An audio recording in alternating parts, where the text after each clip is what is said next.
From the Republic Media Network headquarters, it's time for Arnab Goswami on the debate.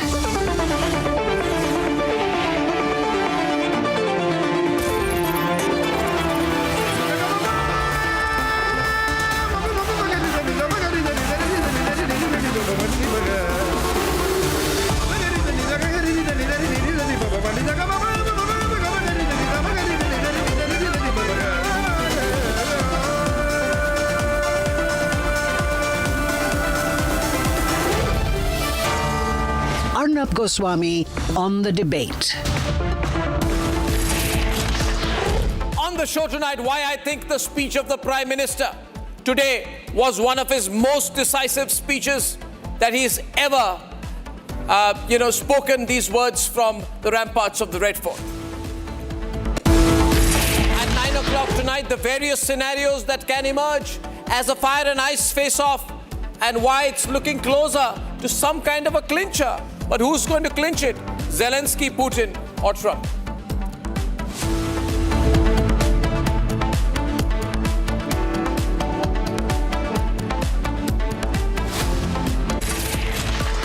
First, ladies, on behalf of all of us here at the Republic Media Network, I would like to wish all of you watching this broadcast this evening a very, very, very happy Independence Day. Ladies and gentlemen, what we saw today on the ground and from the ramparts of the Red Fort on the 79th Independence Day of the country was the most decisive speech so far from the Red Fort of Prime Minister Narendra Modi. We have been watching him in his 11 years of leadership. And each year there is a theme. This time the speech has set the terms very straight. The Prime Minister appears to be laser sharp in his focus. Many viewers who watched him across the country and across the entire world were looking for signs of indecision, signs of weakness, moments of worry, but they could not find even one. What they saw instead was a Prime Minister super sharply focused on what he intends to achieve. Even more clear of the direction he needs to take. And unwavering in his clarity, which he laid out extempore to the people of India from the ramparts of the Red Fort. 2 points I want to make at the start. It was one of the longest speeches. It was one of the clearest as well. Here are a few points, a few takeaways. First, the Prime Minister announced a decisive GST bonanza. And as per sources, though the Prime Minister did not clarify how much he was going to bring the GST rates down by, as per sources, I think there are only going to be two slabs, 5% and 18%. That means a huge fall, huge cut in GST, which will have a direct positive impact for customers and consumers across the entire country, putting more money in the hands of the masses by reducing the effective tax rate. Retail inflation is at its lowest, ladies and gentlemen, and this means achhe din aa rahe hain. So this is very decisive of the Prime Minister. A decision like this is not taken in a hurry, ladies and gentlemen. A lot of thinking goes into it, and for the Prime Minister to promise this as he has done also makes it quite clear that he is absolutely confident about the inner strength of Indian democracy. The second takeaway in what I believe has been the most decisive speech of Prime Minister Narendra Modi has been the emphasis on self-reliance. He said, for a nation, the greatest criteria for self-dignity is self-reliance. Most importantly, in case you missed it, the word Atmanirbhar was used by the Prime Minister 26 times in the speech. 26 times the Prime Minister referred to the word Atmanirbhar. And we know we are in the middle of it. You need to look at things like mobile phone manufacturing, defense manufacturing, highest ever defense production. The numbers are there. But when you hear the Prime Minister's speech, you're looking for clues into his mind. We have a Prime Minister who knows his answer to the threats, the empty threats of Donald Trump is to encourage the country to work harder towards self-reliance. And all of us must today say we are even more committed towards that goal, Mr. Prime Minister, that we will not look at things in terms of party politics, that under your leadership, for you are the Prime Minister of a great country, we will execute every single day a step towards self-reliance. We here at the Republic Media Network will work hard towards contributing to self-reliance and Atmanirbharta for the country. The third point was the emphasis on fighting for the interests of farmers. And of course, the Prime Minister would not refer to Donald Trump or the negotiations there. But viewers, this is happening after Donald Trump has threatened 50% tariffs and has also said, if things don't go down well with Putin, I'm going to increase it still further. Viewers, this is the golden sector of our country, projected to grow to 38 lakh crore, up from 31 lakh crore in FY25. 85% of our farmers are smallholders, and genetically modified crops can threaten them to servitude before international patents. We are proud today that we have a Prime Minister who says, without mentioning it as many words, I will not let GM crops take over the interests of our farmers. It takes strength, it takes courage, it takes decisiveness for a Prime Minister to say so. And this statement of intent is something which should make us all feel that we also must contribute as much to the nation. These are difficult calls Narendra Modi is taking. It's very easy to capitulate. It's very difficult to lead by challenging the world order if necessary. The fourth point is his emphasis on India's indigenous iron dome. He spoke about creating a Sudarshan Chakra mission. He says that we are going to have a dome-like defense system like Israel has, even stronger, called Mission Sudarshan Chakra, which will safeguard our critical sites, including civilian areas. This is very important, very important. We've seen the words of Asif Munir, and though we do not think he can put ever his words into action, he won't dare to. We can't take chances with madmen like him. And therefore, we should all stand firmly behind Prime Minister Narendra Modi, and all those people working in the defense sector, research sectors must contribute and take advantage of his leadership on Operation Sudarshan Chakra and towards encouraging India's geostrategic growth. We must contribute towards making Mission Sudarshan Chakra a huge success. Politically speaking, the next point can be controversial, but it's also necessary when he spoke about ensuring that their conspiracy to change the demography of the country does not succeed. The words was Sharantra, conspiracy. And I also believe that there has been an attempt at changing the demography of the country, especially in the border regions. And this can be extremely dangerous for the country. Bangladeshi citizens are being caught, arrested.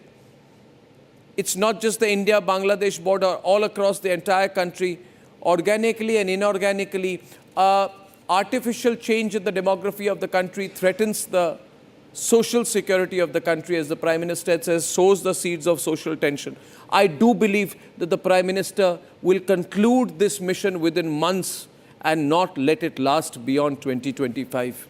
We must congratulate the Prime Minister for the certainty of this mission and not look at this in any political terms. I also loved the decisive energy security approach. Perhaps this point may not be emphasized as much, but the Prime Minister said that we are heading towards Samudra Manthan, saying that we will work in mission mode to look for oil and gas reserves in the sea. So India is about to launch National Deep Water Exploration Mission. Viewers, this will take a lot of focus. Our geologists, our engineers, the best of our scientists, and of course, public sector, private sector should all work towards this. This is not a 10-year vision for the country. This is a 100-year vision for the country. If Prime Minister Narendra Modi's Mission Samudra Manthan, which means exploring fuel and energy reserves within our territorial waters, our land, is successful, and if we can be self-reliant while also promoting clean energy, then, ladies and gentlemen, our economy will move in a direction and speed which will be the envy of the entire world. I think we are very close to discovering some oil fields. The Union Minister for Petroleum and Natural Gas has spoken about that in the Andaman Sea. And if we are able to tap into crude oil reserves, then I think we are at the edge of a transformation. Great things are going to happen in this country. And finally, the Prime Minister made clear and straightforward references to Operation Sindoor, viewers, when we destroyed terrorist camps. But his essential point was that we are in combat mode. And this is the mode the country will have to be in. We have to be in a metaphorically combat mode when it comes to our economy, when it comes to our society. And we have to be in a militarily combat mode when it comes to Pakistan and towards protecting our borders, our LAC and our LOC. The world will respect us if we are strong. I would request you, viewers, if you have listened to this video of mine and have taken the time to do so, and I'm grateful for that, please do follow it up by listening at length and with complete concentration on the entire speech of Prime Minister Narendra Modi on this Independence Day. And ask yourself, at the end of it, are we not lucky to have clarity of viewership that we have right now with Prime Minister Narendra Modi at the helm? And are all the challenges of the present globally not providing a wonderful road ahead, a road of growth and endless opportunity? Happy Independence Day.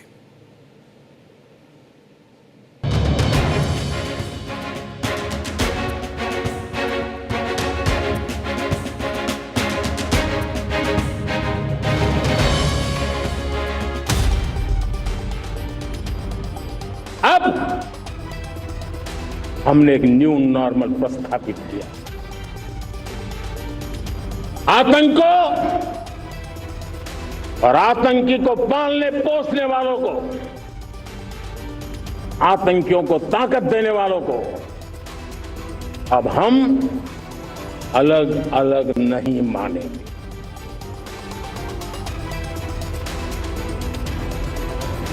वो मानवता के समान दुश्मन है, उनके बीच कोई फर्क नहीं है।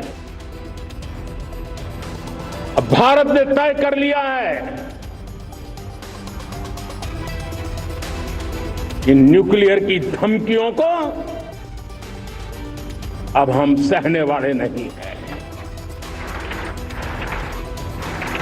न्यूक्लियर ब्लैकमेल लंबे अरसे से चलाया, अब वो ब्लैकमेल नहीं सहा जाएगा। अब देशवासियों को भली भांति पता चला है कि सिंधु का समझौता कितना अन्यायपूर्ण है, कितना एक तरफा है। भारत से निकलती नदियों का पानी दुश्मनों के खेत को सींच रहा है और मेरे देश के किसान, मेरे देश की धरती पानी के बिना प्यासी है। ये ऐसा समझौता था इसलिए पिछले 7 दशक से मेरे देश के किसानों का अकल्पनीय नुकसान किया है। सोचिए, अगर हम आत्मनिर्भर होते न होते तो क्या ऑपरेशन सिंदूर इतनी त्वरित गति से हम कर पाते? पता नहीं कौन सप्लाई देगा नहीं देगा, ताजो सामान मिलेगा नहीं मिलेगा, इसी की चिंता बनी रहती। लेकिन हमें मेड इन इंडिया की शक्ति हमारे हाथ में थी, सेना के हाथ में थी, इसलिए बिना चिंता, बिना रुकावट, बिना हिचकिचाहट हमारी सेना अपना पराक्रम करती रही। इस दिवाली में आपकी डबल दिवाली का काम मैं करने वाला हूं। इस दिवाली में आपको एक बहुत बड़ा तोहफा देशवासियों को मिलने वाला है। हम नेक्स्ट जनरेशन जीएसटी रिफॉर्म्स लेकर के आ रहे हैं। ये दिवाली के अंदर आपके लिए तोहफा बन जाएंगे। सामान्य मानवीय की जरूरतों के टैक्स भारी मात्रा में कम कर दिए जाएंगे। बहुत बड़ी सुविधा बढ़ेगी। हमारे एमएसएमई, हमारे लघु उद्योगी, इनको बहुत बड़ा लाभ मिलेगा। रोजमर्रा की चीजें बहुत सस्ती हो जाएगी और उससे इकोनॉमी को भी एक नया बल मिलने वाला है। भारत के किसान, भारत के पशुपालक, भारत के मछुआरे, ये हमारी सबसे बड़ी प्राथमिकता है। भारत के किसान, भारत के मछुआरे, भारत के पशुपालक, उनसे जुड़ी किसी भी अहितकारी नीति के आगे मोदी दीवार बन के खड़ा है।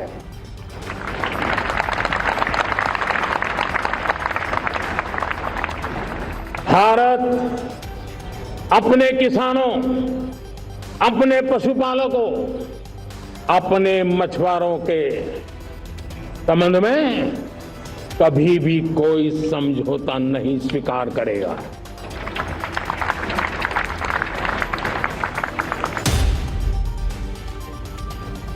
षड्यंत्र के तहत, सोची समझी साजिश के तहत देश की डेमोग्राफी को बदला जा रहा है। एक नए संकट के बीज बोए जा रहे हैं और ये घुसपैठिए मेरे देश के नौजवानों की रोजी रोटी छीन रहे हैं। एक घुसपैठिए मेरे देश की बहन बेटियों को निशाना बना रहे हैं। ये बर्दाश्त नहीं होगा। ये घुसपैठिए भोले भाले आदिवासियों को भ्रमित करके उनकी जमीनों पर कब्जा कर रहे हैं। मैं लाल किले की प्राचीर से कहना चाहता हूं, हमने एक हाई पावर्ड डेमोग्राफी मिशन शुरू करने का निर्णय किया है। ये मिशन, इस मिशन के द्वारा ये जो भीषण संकट नजर आ रहा है, भारत पे मंडरा रहा है जो संकट है, उसको निपटाने के लिए तय समय में सुविचारित सुनिश्चित रूप से अपने कार्य को करेगा। उस दिशा में हम आगे बढ़ रहे हैं। आने वाले 10 साल 2035 तक मैं ये राष्ट्रीय सुरक्षा कवच का विस्तार करना चाहता हूं, मजबूती देना चाहता हूं, आधुनिक बनाना चाहता हूं और इसलिए भगवान श्री कृष्ण से प्रेरणा पाकर के हमने श्री कृष्ण का जो सुदर्शन चक्र था, उस सुदर्शन चक्र की राह को चुना है। आप में से बहुत लोगों को याद होगा, जब महाभारत की लड़ाई चल रही थी, श्री कृष्ण ने अपने सुदर्शन चक्र से सूर्य के प्रकाश को रोक दिया था और दिन में ही अंधेरा कर दिया था। सूर्य प्रकाश को सुदर्शन चक्र से रोक दिया था और तब अर्जुन ने जो शपथ ली थी जयद्रथ का वध करने की, उस प्रतिज्ञा को अर्जुन पूर्ण कर पाए थे। वो सुदर्शन चक्र के पराक्रम और रणनीति का परिणाम। अब देश सुदर्शन चक्र मिशन लॉन्च करेगा।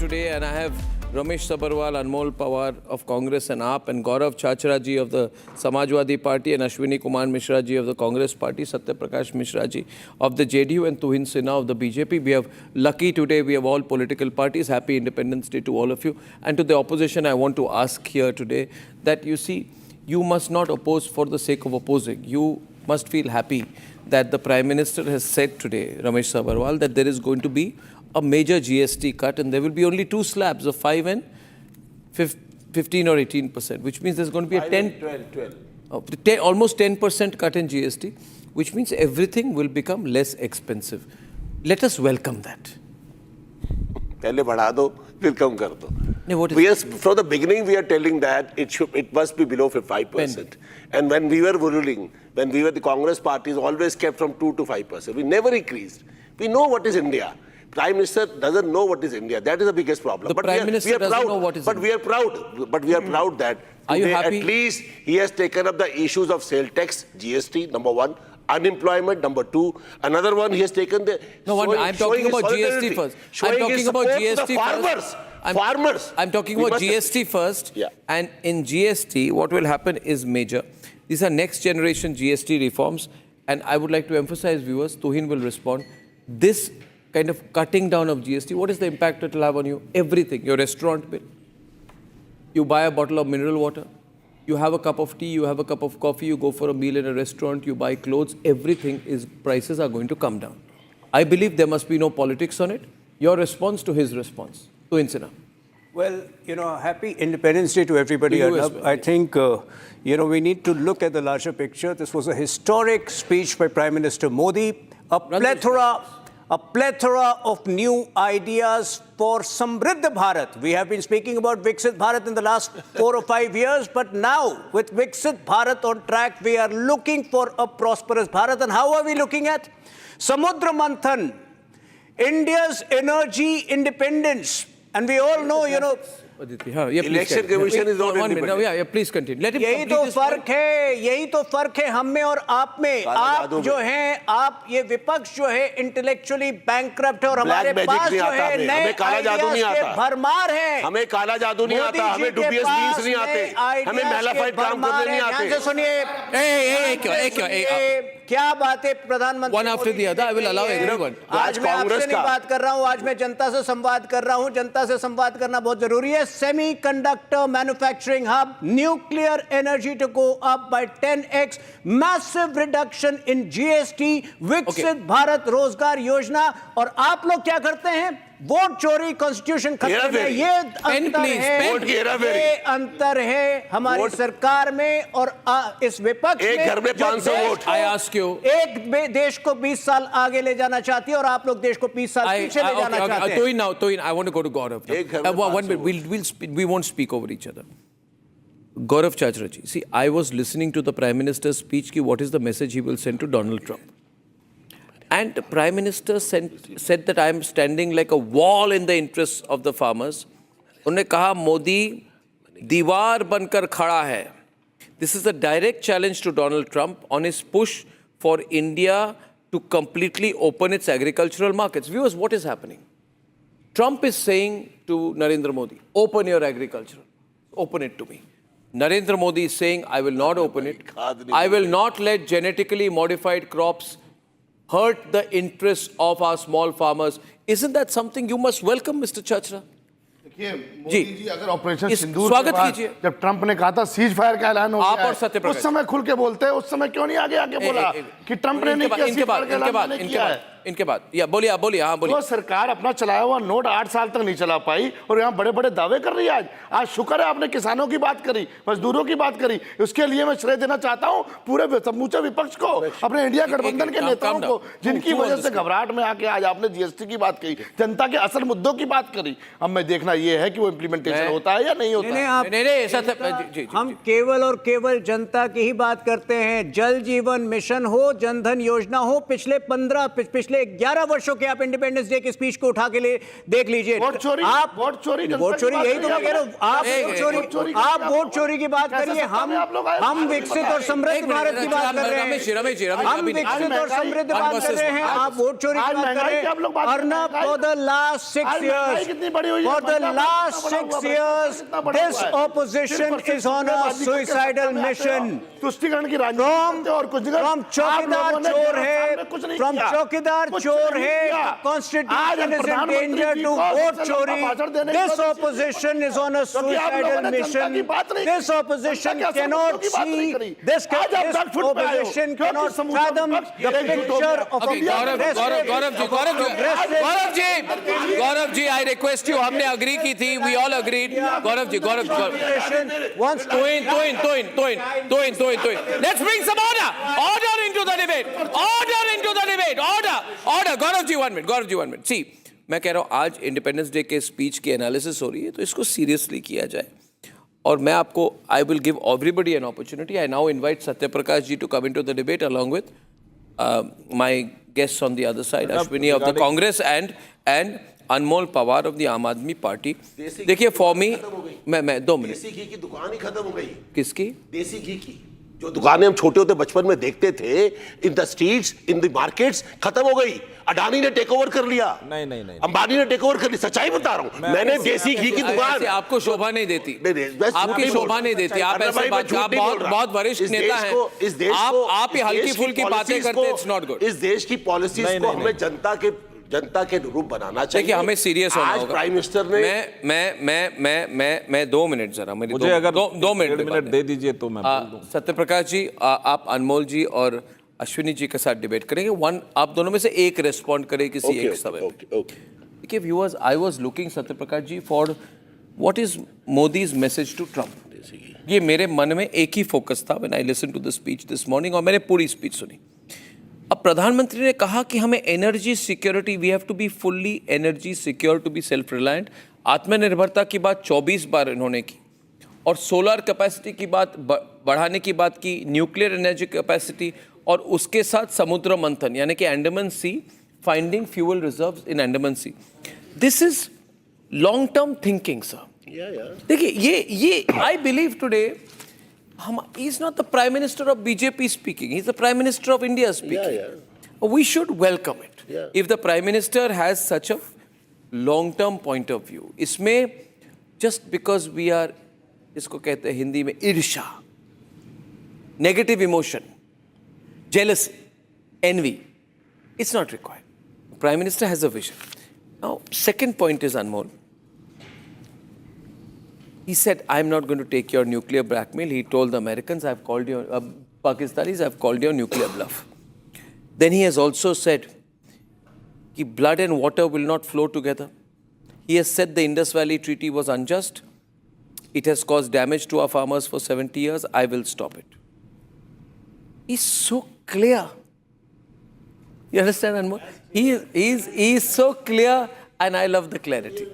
I like the clarity. I like that. Ab Anmol, you know, there is this phrase is there, pulling water out of a rock. एक पत्थर से पानी निकालने की कोशिश मत कीजिए। सब अच्छा है, अच्छा हो रहा है, और अच्छे दिन आ रहे हैं, और अच्छे दिन चल रहे हैं। दिवाली का बोनैंजा आपको भी मिलेगा। अच्छे दिन दिवाली का GST बोनैंजा अनमोल और अश्विनी को भी मिलेगा। आप वेलकम कीजिए। Can I respond? Yes. Wishing you all a very happy Independence Day. Bharat Mata ki Jai, Jai Hind. And salute to our brave soldiers who guard us and who protect our freedom. We have traveled a long way since last 78 years from struggle to progress, from dreams to achievement. And today our Prime Minister gave speech from historic Red Fort. But people are saying that this is the same old worn-out speech.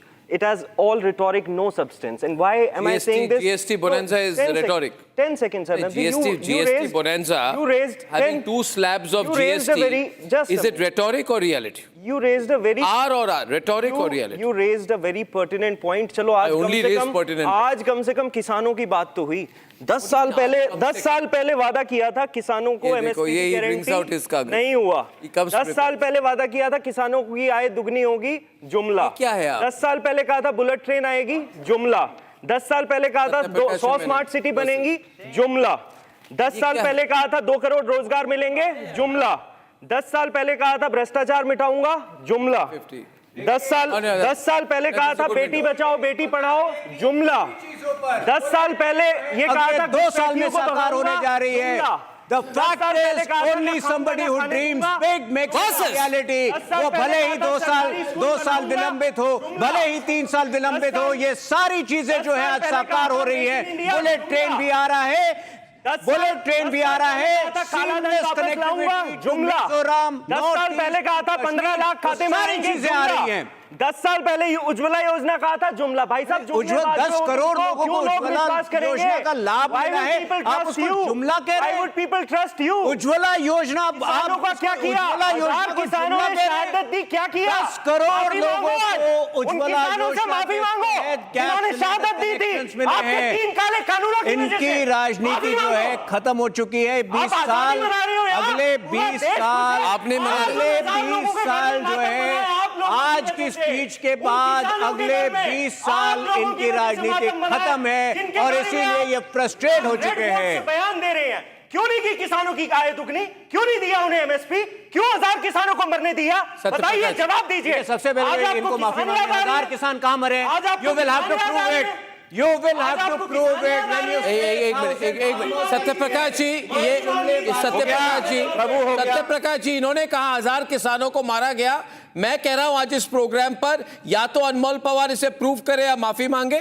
दूसरी बात, मेरी बात सुनिए। दूसरी बात भाई साहब, मेरी बात सुनिए। आप ऐसे आपने हिंदी में आप शुरुआत की है तो मैं भी कह दूं हिंदी में कि बॉलीवुड का एक गाना है, मैं चाहे ये करूं मैं चाहे वो करूं मेरी मर्जी। भाई साहब लोकतंत्र, भाई साहब मेरी बात, चाहे ये करूं मैं चाहे वो करूं, घर में सब कर, लेकिन भाई साहब रोक रखा है। भाई साहब मेरी बात सुनिए। लोकतंत्र मनमर्जी से नहीं चलता। लोकतंत्र किसी के बाप की जागीर नहीं है ना। लोकतंत्र जनता के मन से लोकतंत्र उस रिक्शे वाले का भी है, लोकतंत्र उस झुग्गी वाले का भी है, लोकतंत्र उस किसान का भी है। बिल्कुल सही कहा। अब मुझे बोलने दीजिए, आप तो बोलते जा रहे हैं। उनकी जिम्मेदारी रैली नहीं भाई। और 3 लोकसभा चुनाव, चोरी ना करे। 3 अर्नब जी, मुझे बोलने का अवसर मिलेगा। अनमोल जी, आपको अवसर मिल गया। मैं अपने संक्षिप्त में बोला नहीं, दो वाक्य अरे फुल विंडोज पे लीजिए। मैं सबसे बड़ा वादा इन्होंने किया। अरे यार, ये तो गड़बड़ होना, मैं प्रोड्यूसर भी गलत कर। 40,000 करोड़ का भ्रष्टाचार कर दिया, आज उस गंगा नदी में डूब के मर जाओ। अनमोल जी, थैंक यू वेरी मच। अब मैं कुछ बात शर्म आनी चाहिए तुम्हें। अनमोल जी, क्या है ना, मैं देश लूट रहे हो, मेरी बात, लोकतंत्र लूट रहे हो, मेरी बात वोट चोरी कर रहे हो। सुप्रीम कोर्ट ने भी कह दिया अब तो। मेरी बात सुनिए। 65 लाख लोगों के जो आपने वोट काटे हैं उन्हें पब्लिश करें। सुप्रीम कोर्ट ने कहा कि 65 लाख वोट क्या बकवास है? सुप्रीम कोर्ट जिन्हें आप पब्लिश नहीं कर रहे, उन्हें आप जो है सुप्रीम कोर्ट का काम है पूरे प्रक्रिया को पारदर्शी बनाना। क्या एसआईआर को रोका है सुप्रीम कोर्ट ने? I would like to bring you back. I would like to Anmol, chill here, Anmol. And by the way, it's an English program. Go back to English. Anmol and Tohin, calm down and go back to English, gentlemen. Please understand. I have a Hindi channel, but I would like to. Satyaprakash ji, first let's focus on a few things. दिवस है, क्या मुझे इतनी भी स्वतंत्रता यहाँ नहीं मिलेगी कि मैं बेरोक टोक अपनी बात रख सकूं? अगर इतनी स्वतंत्रता नहीं तो मेरे डिबेट में होने का कोई अर्थ नहीं है। जो लोग किसान की बात कर रहे हैं, मैं उनको पहली बार याद दिलाना चाहूंगा कि भारत में किसान सम्मान निधि योजना पहली बार 2019 में मोदी सरकार ने लॉन्च किया। और इस बार जब मोदी सरकार पहली बार शपथ लेकर बैठी, पहला दिन उनका काम क्या था? उनके किस्त को जारी करना। वो किस्त उसी दिन उन्होंने जारी किया जिस दिन उन्होंने शपथ लिया। यह है किसानों के प्रति उनका सम्मान। उन्होंने क्या कहा? 2 करोड़ लखपति दीदियां बनाई गई। क्या आपने कभी उन महिलाओं का ख्याल किया जो हाशिए पे समाज में पड़ी हुई थी? क्या कभी उनको किसी भी प्रकार की सुविधा दी? आज प्रधानमंत्री महोदय ने वास्तव में, लेट मी फिनिश, आज प्रधानमंत्री महोदय ने वास्तव में लाल किले से सुदर्शन चक्र चला दिया है हर मुद्दे पर। पूरी दुनिया वो सुदर्शन चक्र देख रही कि भारत आत्मनिर्भर है, भारत विकसित भारत बनेगा 2047 में। अगर 1 लाख करोड़ युवाओं के रोजगार के लिए आज उन्होंने नई रोजगार योजना लागू की है, तो फिर आपको तो लगेगा ना ये वोट के डकैत जो 57 में बूथ मैंने नहीं बोला आपके बीच में। Can you calm down? Satyaprakash Ji, you will have to stop for me 1 minute. And Anmol, no, I will not allow it. I will not allow it. I will not allow it. Wait a minute. Begusarai में बताएंगे vote के डकैत लोग ना बताएं। I wish to ask. Vote के डकैतों पर मोदी जी की पहरेदारी है। अब वो लोग कह रहे हैं यार तुम चोरी कर रहे हो। ये डकैत लोग थे वोट के। Now, gentlemen, I need you to listen to me. I need you to listen to me. I have a lot of viewers who won't understand. I have a Hindi channel, I do a Hindi show. I speak in Hindi very often, but I request you to go back to English for the purpose of the debate. Allow me a moment, please. Anmol, no. I'm intervening as the anchor, I'm requesting you. You see, I want to focus on fundamentals. And Ashwini and Anmol address the fundamental issue. I think if we have a cutting-edge air defense project, which will be fully researched, developed and manufactured in India by 2035, which is drawing inspiration from Lord Krishna. The Prime Minister says we choose the path of Sudarshan Chakra. Building an integrated air command and control system which thwarted Pakistan's missiles for nearly 100 hours. They fired 1,000 missiles and drones at us, not one hit its target. And now we have our own Iron Dome type defense system which is being built. I truly believe that the opposition should fully stand behind this. Instead of, you see what happens is, when even in something like this, which is fully for national interest, if you take a negative view, if you are against emerging semiconductor economy, right? And if the Prime Minister announces a semiconductor mission, puts thousands of crores, and not in Delhi, he puts it up in Odisha, Punjab, Andhra Pradesh, we should welcome it. I think today people are watching you, Ashwini and Anmol. If you are going to be against substantial things, no, 1 minute. If Let me speak. No. But you have to have a clarity. We stand with the armed Use those forces. graphics. I think I waited for 40 minutes without shouting. Let Ashwini come. But today, you can't take it. No. You are not being. No. Anmol, I will not allow you because what is happening is the Prime Minister of India is making an appeal not as a BJP leader. He's making an appeal to as Prime Minister for India's young scientists, talented youth, engineers, professionals from departments of government that come together, let us make our own engine for made in India fighter jets. You people also have a responsibility, Ashwini. You can't say, I will oppose this too. Ashwini, please. Only Ashwini, please. Okay. Ashwini. I wish all the Indians very happy Independence Day. I was expecting Modi ji to be speaking something specifically on the lines of development. However, if I look at all his 11-year speeches, he keep using the synonyms of the same word. Viksit Bharat, vocal for local, Samriddh Bharat, Amrit Kal, all these sounds like a synonyms of what he want to say, that is make in India. Are we really doing Are you against it? India? Are you against I'm not. Why did Rahul Gandhi not attend the... I have a question. Ashwini, tell me one thing. I am now on a different point. And we can, Aditi, use the graphics so that viewers understand the main points of the debate. I've requested you many times. I'm making it a public request. Now, I'm asking you one thing on a serious note, and Tuhin can be on air along with Ashwini on that. As the editor-in-chief of the Republic Media Network, as a citizen of the country, and I'm sure on behalf of millions of people, I would like to ask you why the leader of opposition boycotted the Red Fort address today. Shame. This was the reason. Why did Rahul Gandhi message? You can't have This is the Independence Day message from Petroleum Ministry, where they are wishing Independence Day and they have put Savarkar above Gandhi. That is what the government is doing. Nothing this like is from that. the Petroleum Ministry's official website. And can you hand it over? Can you hand it over? Can you hand it? 1 minute. I don't know whether this is true. This is true. But I would like to say, with complete clarity, that as a citizen of India in 2025, right, not in the years of the emergency, I'm very proud that the government of India, through any of its ministries, is recognizing the contribution of Bhagat Singh, Netaji Subhash Chandra Bose, Veer Savarkar and Mahatma Gandhi towards India's independence. And this was not a one-man effort. And if you want to erase Veer Savarkar, then you also want to erase Netaji. Was the man. But that doesn't explain. Indira Gandhi has praised the contribution of Veer Savarkar. You're going against Indira Gandhi. RSS. You're not a congressman. RSS. Go against Indira Gandhi. Indira Gandhi. Indira RSS.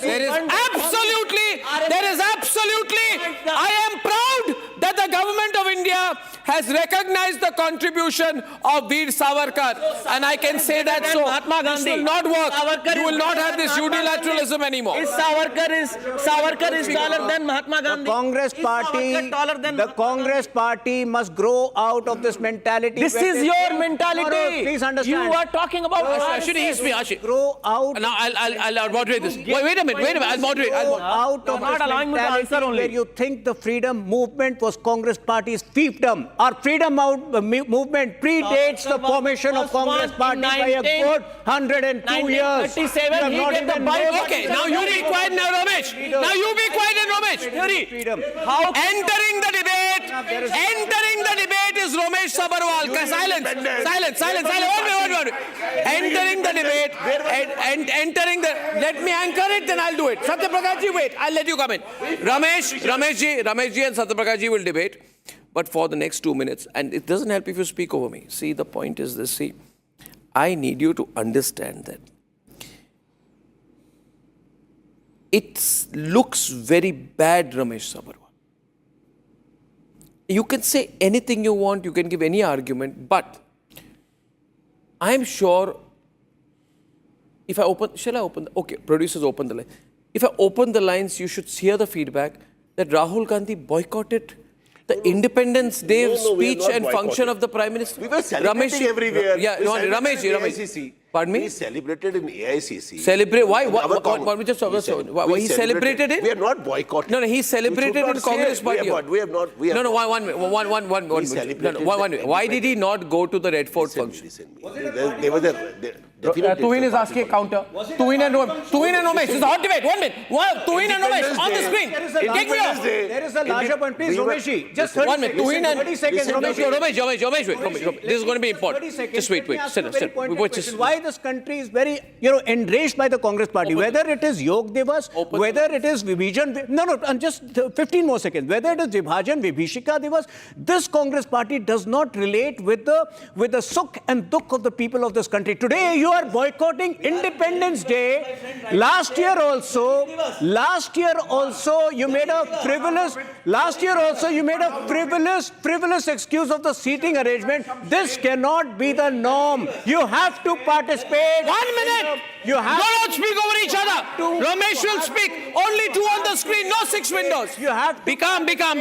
Achievements and the sorrow of this country, and if you can't relate with the emotions of this country, then I'm sorry, you are not. And I'm about to say something which will make Ramesh Sabharwal angry. Ramesh Sabharwal, look at me. Boliye. You are a party set up by the British man. A British man set up your party. Why are you celebrating not in Red Fort but in your party office? Independence Day. Why did Rahul Gandhi boycott? Why did Rahul Gandhi boycott? I asked you today. 79 years. We are celebrating since 79 years. हमने निकाला है अंग्रेजों को. Open the lines. Let people know. बेइज्जती सिखाएगी. Open the lines. Modi ji सिखाएंगे. You boycotted the Red Fort function. Savarkar सिखाएगा हमको देश की आजादी क्या होती है. महात्मा गांधी की कुर्बानी, इंदिरा गांधी की कुर्बानी, नेहरू जी कितने जेलों में रहे, लाल बहादुर शास्त्री, सुभाष चंद्र बोस, सब कांग्रेस के लीडर थे, पटेल साहब कांग्रेस के लीडर थे, राजीव जी ने, इंदिरा जी ने अपनी जान दी. कन्हैया कुमार भी आज लीडर है भाई साहब आपने वोटों की हेराफेरी की है. Satyaprakash Mishra is on the way. Boycotted Independence Day celebration. The independence mean for everyone. And then Arnab, what excuse he gave? What excuse he gave? Please put it down, sir. Yes, sir. Photograph, they didn't attend the National Independence Day. Ashwini, wait. The photograph was tweeted at around 8:07 a.m. and the PM started his speech around 7:33 a.m. sharply. How you come to know that this photograph is coming out, so we should not go? I tell you. The reason why Rahul Gandhi absent from the Red Fort, because he doesn't love India anymore. He has only love for Satta. He has no love for India's independence. Rahul Gandhi. His whole family has been brutally sacrificed their lives. No, he has no love for He's more Indian than me. He's a grandson of Raji. He's a son of Raji. Just 1 minute. 1 minute. 1 minute. 1 minute. 1 minute. 1 minute. 1 minute. 1 minute. 1 minute. 1 minute. 1 minute. I think just division in the name of this. Why he boycotted the Tiranga hoisting ceremony at the Red Fort? I wish to. Now today the Congress. Celebration. Why? Because he is no more in Satta. When he will be in Satta, then he will participate. So now he is a Satta lover, Rahul Gandhi. He will never attend that. Now the excuses was, oh, seat arrangement नहीं था. हम तो जमीन पर बैठ के तिरंगा लहराते उसको सलाम करते हैं. आप चाहते हैं कि सोफा मिले वहां पे. वाह, क्या खूबसूरत विपक्ष के नेता हैं. बढ़िया, अच्छा आइडिया लाया. देश आपको नकारेगा अगर आपने लाल किले की प्राचीर के आज समारोह को नकारा है. राहुल गांधी जी को देश. How can you talk about RSS in such an event? RSS कहां से आ गया? Who were always opposing freedom. Nehru ji invited RSS. Can you celebration of Independence Day. I wish to. Thank you. Satyaprakash ji, please stop. The other point, 1 minute. The other point. Can you stop, please? Ashwini, be quiet. Ashwini, I'm asking you not to shout. 1 minute. Satyaprakash ji, I wish to bring to our attention a very important point of the Prime Minister's message on a demographic shift. And Aditi, you can play those graphics.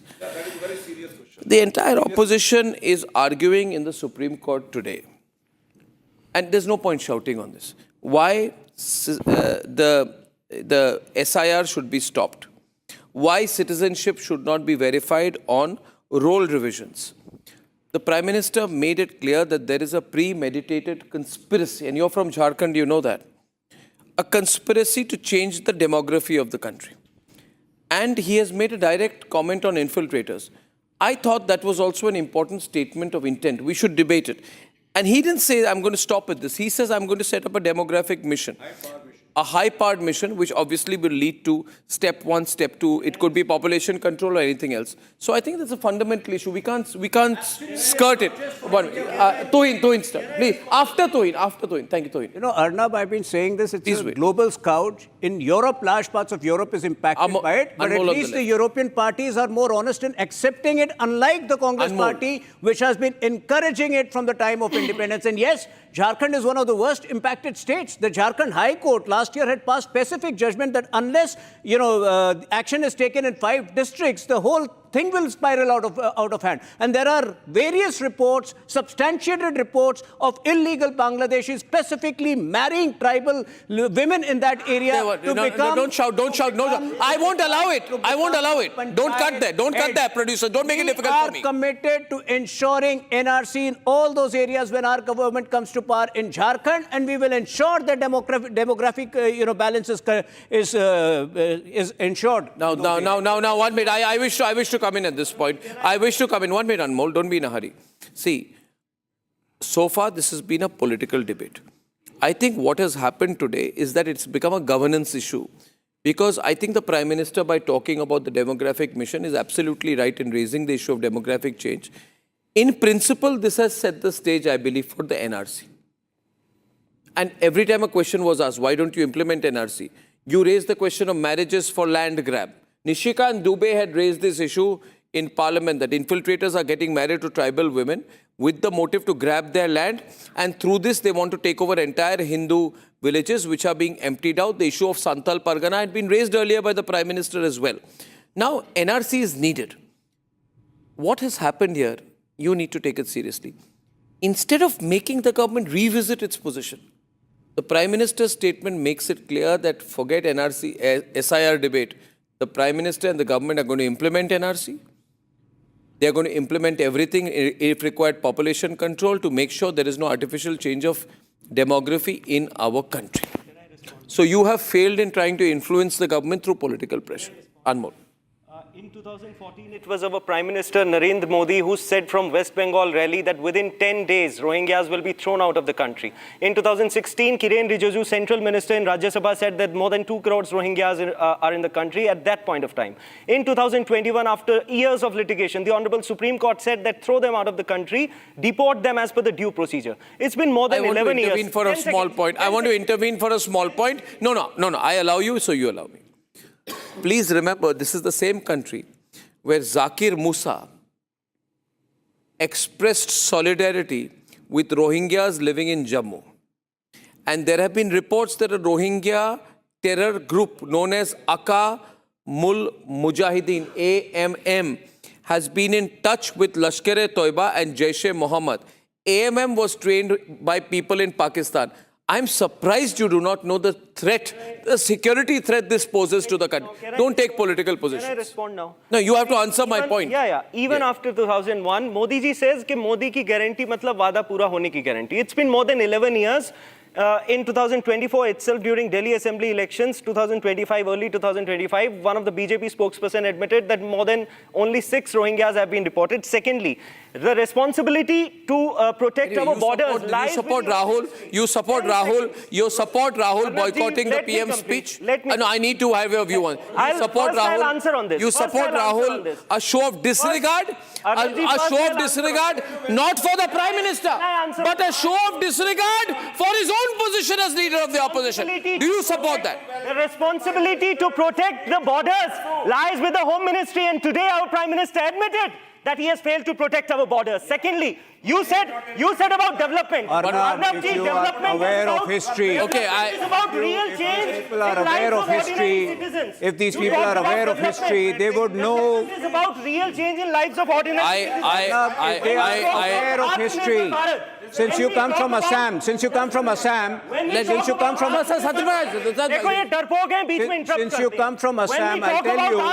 Gopinath Bardolai. Since you are come, these are ignorant people. They don't know. They don't know national history. Whenever Rohingyas are deported, why does Aam Aadmi Party come in the way? Why are you here to represent Indians or Rohingyas? Why don't you question? Why do you support Rohingyas? Why don't you question? Do the Rohingyas vote for you? Stop BJP. Do you want a Rohingya vote bank?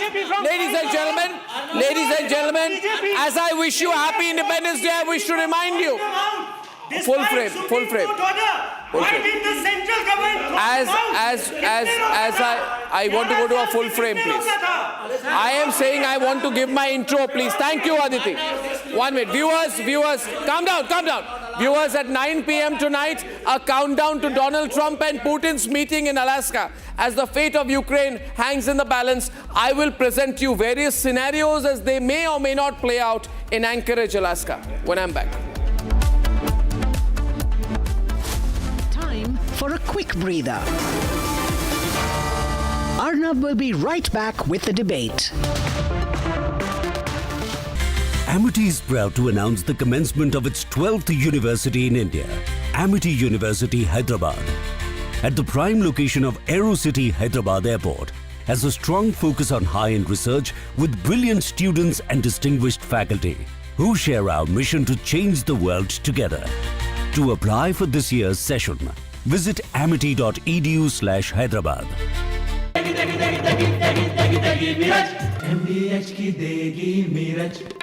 देगी मिर्च का तड़का अंग अंग फड़का MDH की देगी मिर्च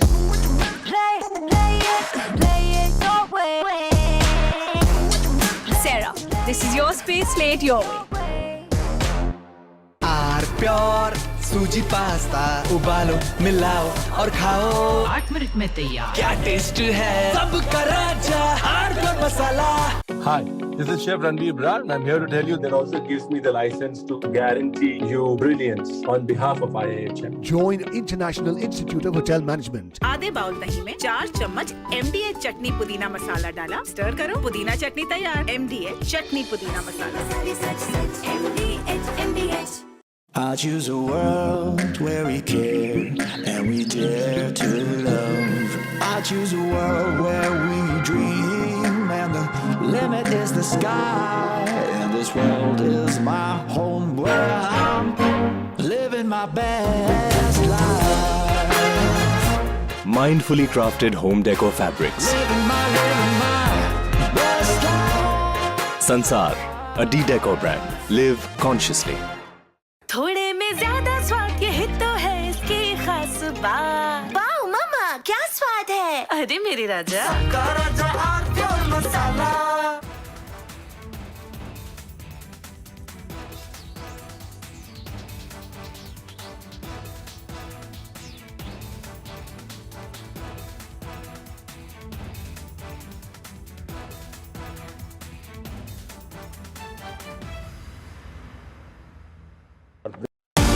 Time for a quick breather. Arnab will be right back with the debate.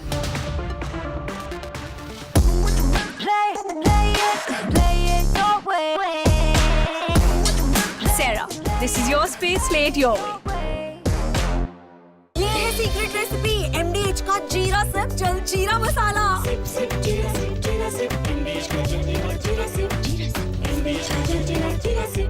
Hi, this is Chef Ranveer Bharat, and I'm here to tell you that also gives me the license to guarantee you brilliance on behalf of IIHM. Join International Institute of Hotel Management. Bharat की अपनी दुकान India सोना, अपने देश का सामान India सोना, India सोना, इंडिया सोना। आर प्योर सूजी पास्ता उबालो मिलाओ और खाओ 8 मिनट में तैयार। क्या टेस्ट है सबका राजा आर प्योर मसाला। केसरिया से मन जोगी हुआ रे, दिल झूमे देखो मतवारा हुआ रे। केसरिया से मन जोगी हुआ। हर पल मनाओ केसरी त्योहार। विमल, बोलो जुबान केसरी। MDH की हल्दी मिर्ची धनिया करे कमाल। ये रंग दे, ये खुशबू दे, ये तीखा, ये कम पड़े। क्या निराला MDH मसाला। देशवासियों और मेरे खास करके नौजवानों और विश्व भर में भारत की technology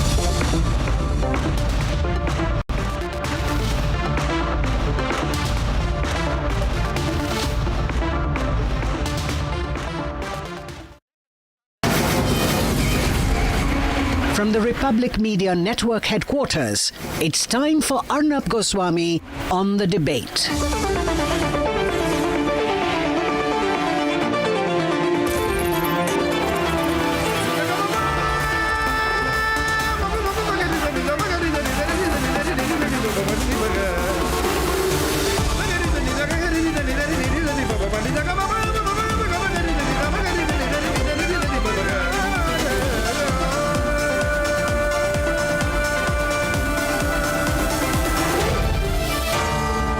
Arnab Goswami on the debate.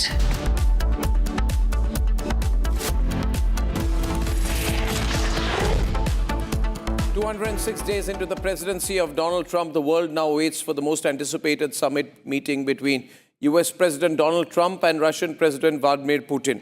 This is importantly the first meeting that has been held between the two sides since the Ukraine-Russia war broke out. And diplomats are calling it historic. Critics are calling the present situation dangerous. The stakes are absolutely ruthless, ladies and gentlemen. Every word, every pause, every unscripted glance between Donald Trump and Putin will be dissected for signs of power play on who's winning, who's losing, power shifting in real time. This is the test of one, American resolve. Secondly, Russia's ambition and the fragile balance of power on the world stage. What does Putin want? Putin wants Trump to formally recognize all the areas that have been annexed. He would want maybe not a formal acceptance of Crimea, but he's more interested in making sure that there is a commitment to demilitarize Ukraine and to never let it enter the NATO. He also wants a commitment on the lifting or easing of US sanctions on Russia. What does Trump want, ladies and gentlemen? Trump wants a very quick ceasefire. Trump wants a Nobel Peace Prize for himself as the result of all of this. Trump wants America out of this conflict, which he had promised to do within and before the first 24 hours of his presidency. What does Zelensky want? Zelensky will be against any land swap agreement. He will be looking forward to actually reclaim the lands occupied by Russia. But I personally think he's going to find it very difficult to get this because he really doesn't have much of cards with him. Ukraine is likely to not abandon its demand for NATO, and he will in fact insist on Ukraine being brought into the alliance, but I don't think he'll get Donald Trump's help in that. What are the likely scenarios? Let me present to you, ladies and gentlemen, at least 6 scenarios which can happen. Scenario number 1 today is that Trump gets a time-bound ceasefire. This is the most likely scenario, a time-bound, say 30, 40, 60-day ceasefire, so that the further discussions can happen without fire being exchanged on both sides, which Russia has not agreed to so far. This will require for Trump to carry a commitment from Zelensky on all forms of compliance and a rollback of troops to create some kind of a green zone. And he can even pitch a fund. He will give some kind of an economic incentive to Ukraine to do that. Likely scenario number 1. Likely scenario 2 is that a more tame scenario, that nothing much is achieved, but Trump and Putin agree to another meeting. Even if that happens, even if that is agreed, in a neutral setting perhaps, and if that setting involves Ukraine on the table, it can actually lead to some kind of a resolution. It will be seen very well. Conservatively, Putin can push for a meeting to happen in Moscow. He can even ask for a meeting in Crimea as a show of strength. Trump is unlikely to agree to Crimea. If he moves to Moscow, then it's complete recalibration on the global stage. So whatever is happening today is going to have a ripple effect. Likely scenario 3, Putin and Trump fail to reach any agreement. And in that case, Putin will muscle flex and a full-scale attempted invasion of Ukraine will be imminent. This will aggravate the situation. And Russia will be tempted to aggravate the situation by moving further into Ukrainian territory. Likely scenario number 4, viewers, and we have to watch out for everything. That's pictures of Putin arriving. Likely scenario number 4 is that Putin convinces Trump for a land swap deal. This is going to be what Putin wants. But can there be an in-principle agreement on land swap in the meeting here? I'm not sure about it. It's really highly unlikely, in my view, that a land swap deal materializes in the first meeting because it requires a lot of detail. And Europe and Ukraine will have to be involved in that. So it's unlikely. Likely scenario number 5, Trump agrees to no NATO membership for Ukraine. If this happens, this is a major concession given by Trump. In turn, Trump could agree. He could say, I'm not going to let them enter NATO. This will render European politics very weak. A membership ban on Ukraine by Donald Trump of NATO effectively legitimizes Russia's seizure of Ukraine, as it would mean that the US had agreed to its error of judgment on furthering NATO eastwards, which caused the Russian advances in Ukraine. But you see, Donald Trump is no fan of what Joe Biden has done. So for him personally, he might end up agreeing on something like this, which will be a big victory for Vladimir Putin. And last likely scenario, number 6, viewers, is that Trump and Putin will agree for a ceasefire on a condition that there will be elections in Ukraine. The ceasefire can be brokered on the condition that Ukraine holds nationwide elections under international supervision, including some element of Russian scrutiny. This move will be framed as a step forward towards a political settlement, but key territorial disputes will remain unresolved and subject to future talks. Now, we will know the result of a meeting in a few hours. We are reporting from Anchorage, Alaska. We're bringing you minute-to-minute coverage. I believe that when meetings like this happen, there is already 80% of the job done. I do not think that beyond 3 or 4 uncertain elements and the element of a personal, discussion between Trump and Putin, that they would go into the meeting without considerable work already having been done on both sides. The most likely scenario, in my views, is scenario number 1 and scenario number 2. I'd like to play out the graphics again. A combination of scenario 1 and 2 is what I'm predicting. A time-bound ceasefire, followed by an agreement of another meeting. These are the most likely scenarios. Remember, we are live. We are live tonight. We are thrilled to be bringing this news to you from our studios here and as well as from Anchorage, Alaska itself.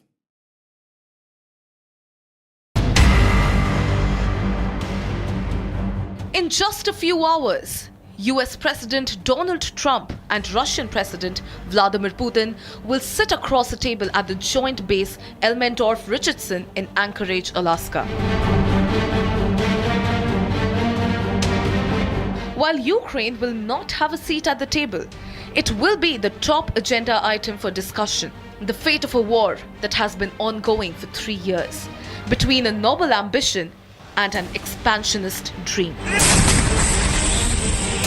We're going to have a meeting with Vladimir Putin, and at the end of that meeting, probably in the first 2 minutes, I'll know exactly whether or not a deal can be made. How will you know that? Because that's what I do. I make deals. While Trump has been nervous about the meeting, already promising severe consequences for Putin if things go downhill. Yes, they will. Yeah. What will the consequences There will be be? consequences. Sanctions, tariffs? There will be, I don't have to say, there will be very severe consequences. The Russian response to Trump's chest thumping is colder than the winds of Alaska. Мы знаем, что у нас есть аргумент, у нас есть позиция понятная, четкая. Мы будем ее излагать.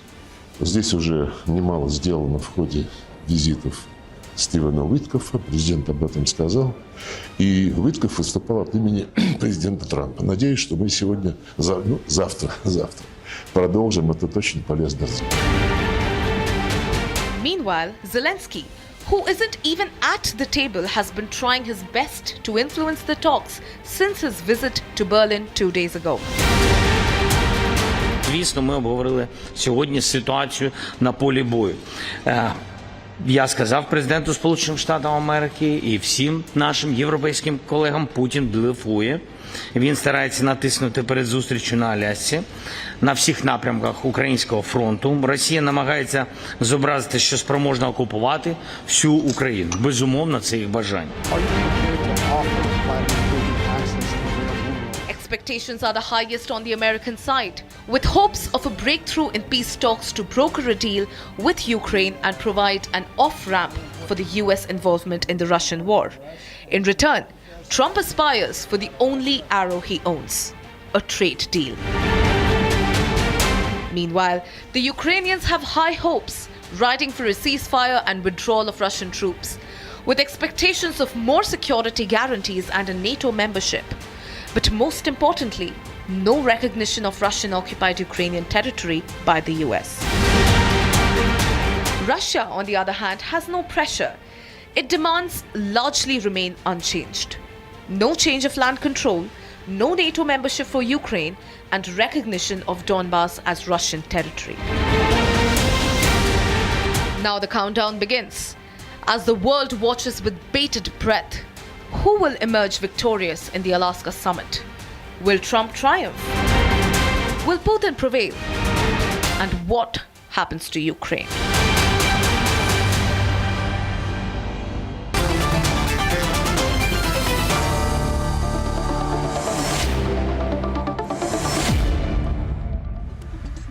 Now, who is going into these talks with an advantage and a disadvantage? Their first meeting was in July 2017 at the G20 summit in Germany.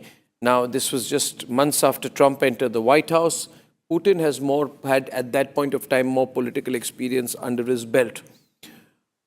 This is going to be perhaps the most important meeting of this century so far, right? Ambassador Deepak Vora, Tatiana Kukureva is joining us from Moscow, and Dr. Lauren Dagas-Amos, who is from the Security Studies program at Bar-Ilan University in Israel. Pastor Mark Burns, spiritual advisor to President Trump, understands his mind. Adel Nazarian, geopolitical strategist. Alexander Shajan, Republican political strategist. Thank you very much. Ambassador Vora, we presented certain scenarios out here. What is the most likely scenario in your view? Thank you very much, sir. Always a pleasure to be on your channel. And I'm looking at these wonderful people who are also going to be putting across their viewpoints. Their knowledge is much greater than mine. I begin by wishing 140 crore, 1.4 billion Indians a very happy Independence Day. It's our Independence Day today, and I certainly hope that there'll be some result in Alaska. Now, there are two things very quickly. I'll tell you, you want to know which one of the scenarios is likely to succeed. I believe it'll be a little bit of this, a little bit of Monica in my life, a little bit of this in my life, little from here, and they'll come up with some kind of a dish. So, The State Department, professional diplomats like me, do not seem to be involved in making American foreign policy. It's a golf partner of the president, whatever, however he trusts him, it doesn't matter to me. But he has created certain interests, he has created certain events, which I find unusual as a diplomat. Second thing is, Mr. Putin has been very clear. Three things: no NATO, no threat from the Ukrainian military in the future, and land for peace deal. As far as President Trump is concerned, sir, let me put it to you very bluntly and undiplomatic. He couldn't care less about what happens to Ukraine. He wants to get out of there. And basically what he wants is, look, one more peace deal. Now give me the Nobel Prize. Happy birthday, everybody goes home happy. There is universal fatigue with the Ukraine war. Both sides will seek to leverage that. I rest my case. You're saying he doesn't care about Israel? About Ukraine. About Ukraine. Yeah, about Ukraine. He doesn't care about Ukraine. No, sir. No, sir. But he keeps talking about Ukraine, Mr. Vora. He says, I'm putting up, sort of increasing tariffs on India because I want to help the people in Ukraine. Sure. I mean, he'll send a probe to Mars because he wants to help the people in India.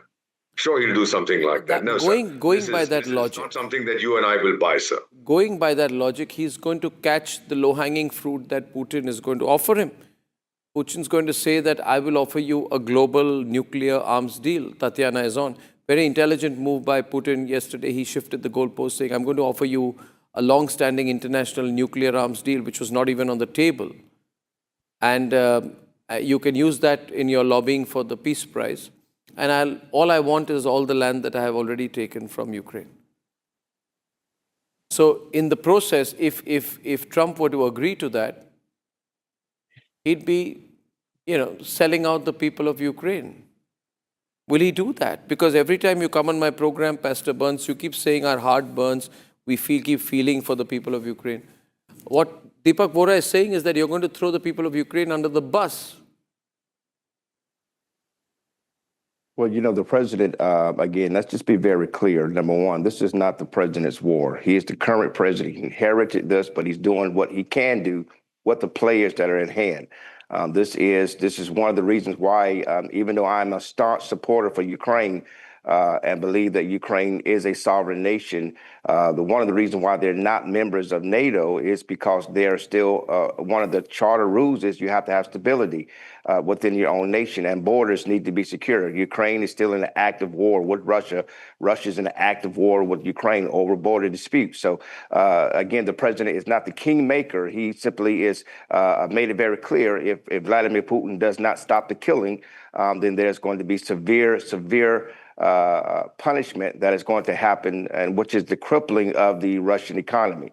And the president has been trying his best to not take it to that level. But in the end, this is still a conflict between two sovereign nations. And that if the goal is to not pull NATO, which will be issued by Article 5, into a major conflict. But the president already said there's going to be possible land swap, meaning that Ukraine is going to gain territory, Russia is going to gain territory, Ukraine is going to lose territory, Russia is going to lose territory. But obviously, you got to ask yourself, what about the innocent Ukrainian people that are in these territories? And so a lot is left up in the air. But in the end, the president is a deal maker, and he is not going to Alaska to play Putin's games. And contrary to where the media tries to play it out to be, I've spoken to the president many times on this particular matter. The president is not soft on Vladimir Putin. He's very strategic. And so the Russians try to play a strategic game, but the president is there to do one thing and one thing only, and that is to get a deal done. And if Vladimir Putin is coming to try to play games, the president will arm Ukraine to the teeth, even greater, which I've been asking for many months, and security measures in place to make sure that Russia will lose even more. So this is the time for Vladimir Putin to take this serious, get a deal done, and let's have peace, because that's the first and foremost goal here, is that the killing stop, the babies stop getting killed, the bombing stop. I'm not clear if you're clear.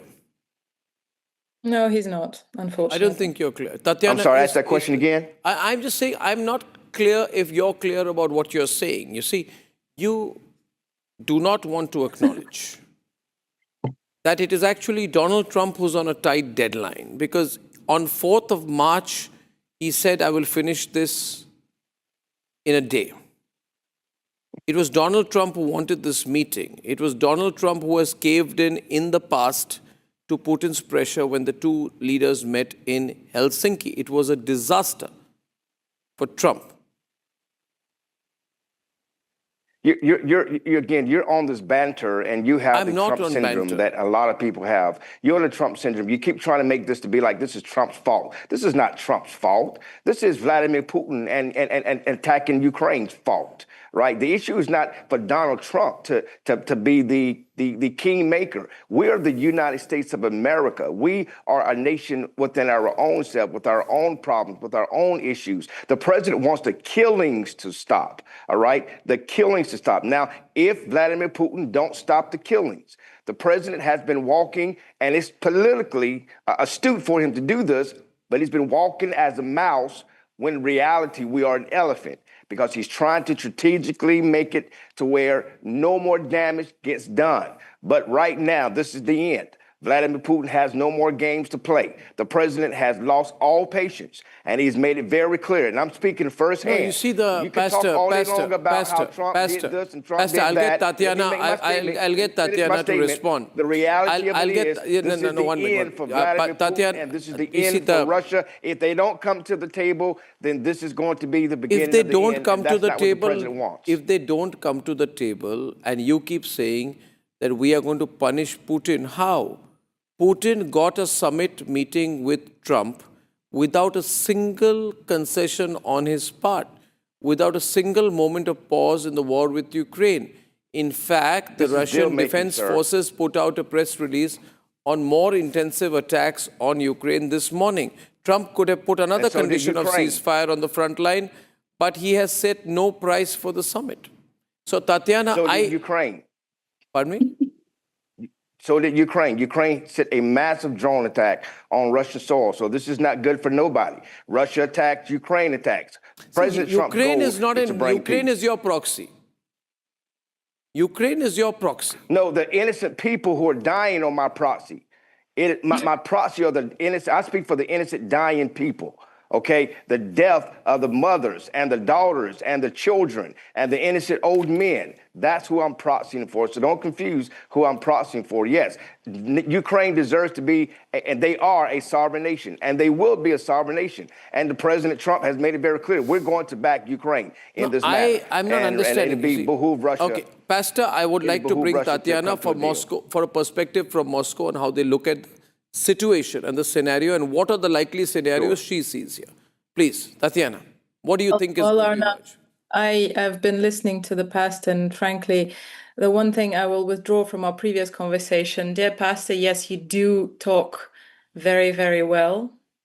And I couldn't possibly talk as you do, because I hate to contradict myself in my own statements.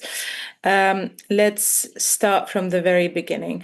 I appreciate that you, as a person of the church, as a spiritual leader, care for the people dying in Ukraine. I am very, very sorry that you do not or did not care for the people dying in the Donbass before 2022. But I do believe that, unfortunately, you had prior commitments. You couldn't visit the Donbass region. You couldn't see what Kiev was doing to people there. So, that is a very unfortunate misunderstanding. In the meantime, let me just say this. I completely agree with the ambassador. Donald Trump couldn't care less about the people dying in Ukraine. Donald Trump, in this scenario, he could have said, "Oh, look, let's do this. Let's press for a ceasefire or anything else." One more thing that I need for you to understand, dear Pastor. Moscow has not been playing games. That's the one thing that hasn't changed. And I think that you hadn't listened to the report before the debate. However, the journalists actually laid it out quite plainly, the objectives, the goals, everything that the president has said from day one hasn't changed. He's not playing games. There's a very clear understanding of what Moscow has been standing for in this conflict. There needs to be a demilitarization. There needs to be a out-of-bloc status, a neutral status for Ukraine. And yes, obviously, no NATO to begin with, not even to end with, but to begin with. And absolutely no NATO status for Ukraine. Because yes, it is not the war that Donald Trump started. It is the war that he inherited from the previous administration. And no, it is not, and it hasn't been a conflict between two sovereign nations, not from day one, not from 2014, when Joe Biden's administration members were in Kiev stoking this conflict, pouring millions and billions of dollars into this conflict. I mean, yes, of course he wants to stop the conflict. He wants to also stop the drain that money is flowing into and has been flowing into American dollars, American consultants on Ukrainian soil. And we've seen those consultants, some of them actually have already not made it out. And I'm sure you know of those. Hopefully the American media is reporting this. This isn't about the people. It is, again, about the money, and it is about power from Donald Trump's perspective. It has never been about the people. The Democratic administration started a conflict, and it poured a lot of gasoline on this conflict for many years. So this meeting, and I do, Arnab, to answer your question, I do believe that the one thing that I would expect out of it is a next meeting. That is, I wouldn't expect for, the miracle that kind of all the media in the world are hoping for to happen. I mean, it is a scenario, but I wouldn't necessarily bet on it. So the point is, you're going to have to be very careful in dealing with with Vladimir Putin, because he's an unpredictable kind of person, Pastor. Donald Trump, whether we like it or not, is a predictable person because he reveals his mind. Sometimes he reveals more than he should. I think the president has been very predictable in this conflict. And now Vladimir Putin is unpredictable. So how do you deal with Vladimir Putin? Suppose he says that this is my red line. Adele, let me get you in on this along with Dr. Lauren, please. Suppose Putin says, my red line is make it clear that you will not support any future Ukrainian bid to enter NATO. The whole world will say America retreated under Putin's pressure. In those circumstances, do you think Trump will agree to such a condition? Let's hear from the other side, from Israel. Dr. Lauren, what do you think? Will Trump agree to such a red line by Putin? So just first of all, just want to say Independence Day. Happy Independence Day for India. It's very important. Thank you. And from my point of view, I think Trump again is unpredictable. And I just saw the tweet that is published that he had a wonderful talk with the highly respected Putin. I mean, I don't understand what Trump would really want from Putin and where he's going with this war. I always thinking about the Sindoor operation, that how Trump react and say that he moderate between India and Pakistan. So I never understand really what is really a option and vision for this NATO and the Indo-Pacific, the other side. I think if Trump will give Putin whatever he wants, it will make NATO very weak, and the Europe will go to World War III. I think Trump just want to go to this way, and I don't think he understands all the all the issue, like what is going to be after his meeting with Putin and what is going to give him. And I don't see how Trump gives Putin a lot of red lines. I just see how Trump gives Putin whatever he wants. And it makes Zelensky in a very weakness situation. And it's going to be effect even on the Indo-Pacific, even on India. So we need to be careful what Trump's going to do. I think the US has already boxed itself in because it's not being able to hurt the Russian economy enough. Adele, from where you are, how do you view the likely scenarios today? So respectfully, going back to Operation Sindoor and the way that the Trump administration and State Department handled that, I think if anyone was following it, they would see that the United States has strategic economic interests in Pakistan in addition to intelligence sharing. Of course, the way that it was handled wasn't to the benefit of India, which isn't a direct ally of the US, but it is definitely an ally and a friend. And of course, anyone who understood that would see why Trump negotiated the way he did. The US has strategic interests in Pakistan.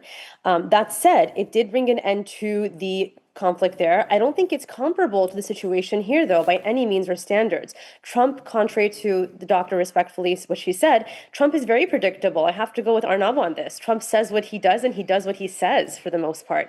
And I think that, if anything, you can kind of compare this to the Nagorno-Karabakh situation, where, of course, internationally, Nagorno-Karabakh is recognized as Azerbaijani territory, and now it actually has become the territory of Azerbaijan.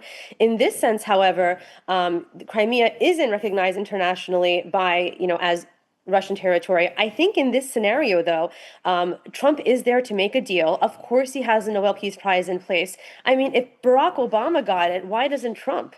He should also for what he's done. I think at the end of the day, everyone has to realize that every single world leader is a puppet. I think that some lesser than others, but I think Zelensky is the biggest puppet of all, if you want to talk about it. That said, President Trump is seeking to essentially, what I think is going to happen here is this. I think there's basically three interlocking factors that could potentially realistically hinge on Crimea's future. I think in the short term, there's a most likely trajectory where in the short term, maybe Russia will hold on to it militarily. Crimea is really too fortified for a straight Ukrainian ground assault. I don't know. 1 minute. Just I pause there. Adele, I do not think Crimea is up for discussion. That is 2014. 1 minute. Just 1 minute. Adele, that may be what America may want. I do not think that Vladimir Putin is going to sit across a table and even seek, sort of a certification on Crimea. Tatiana, what do you think? I mean, is Crimea on the table? I mean, does he want recognition for Russian control over Crimea? Tatiana to Adele. Crimea is not just not on the table. It's not in the same building as the table. Let me put it very, very clearly. It's going to be on the table probably at the same time when... I don't know, what is the most preposterous thing that could happen? We can ask our vis-a-vis from Israel if they're gonna give up some territories. What can they give up to the Palestinians that would create the same reaction? Look, Adele, this is very plain and simple. I think there is not going to be any discussion over Crimea ever. I don't think you understand, Natasha. I said I think Russia's going to maintain control over it. That's what I think is going to happen. I don't think you understood. Secondly, I'd like to also point out, I don't think we'd be in this situation if Trump was president in 2020. I don't think the war would have gone on for as long as it had. I don't think that, the situation where America was even involved remotely would have happened. Trump would have put a stop to this a long time ago. I think he and Putin have a much better understanding and relationship. So I think there was a misunderstanding there. I never said that it was up for. I don't think it's going to be revert back. That's my what I'm trying to say. I think what's done is done, and I think that if the U.S. hadn't been involved or fomented this the way that it had, I don't think that, to be honest with you, we'd be having this conversation right now because. Honestly, if this had started the way it did, I think Russia would have taken control and things would have advanced. The difference is, Adele, the difference is I think Trump wants to do business. He does not. He wants the Nobel Prize. He does not care about Ukraine. He does not care about whether they join NATO, don't join NATO, whether they go down the drain, whether Russia uses them as a buffer, Europe uses them as a buffer. So he's very easy for Putin to negotiate with. Putin wants territory. He is, absolutely. Look, Putin wants territory, he's going to get it. Yeah, I agree. That's what I'm trying to say. It's not up for negotiation. I think that Putin has won this war. I think Russia has won this war. I think Alexander, Adele says Putin has already won this war. I mean, first of all, I wanted to wish my motherland a happy independence. Thank you. And like I always said, it's a privilege, and I am proud of my heritage. Well, President Trump, we all know that he's on the way to Alaska. He's on board Air Force One right now. So on board, he had a gaggle that came out. He said, I'm not doing this for my health. I don't need it. I'd like to focus on our own country. But I'm doing this to save a lot of lives. That is what he wants. And that is what he is going to do.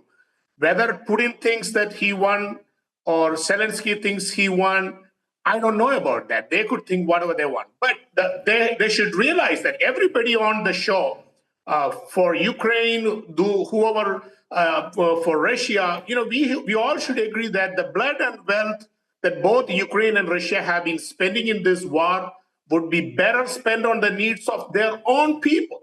So Absolutely. On that aspect, on the US... Yeah, but Alexander, you're going to have to satisfy Russia. You're going to have to satisfy a very hungry Russia. Or it wants a guarantee from America. It wants a guarantee from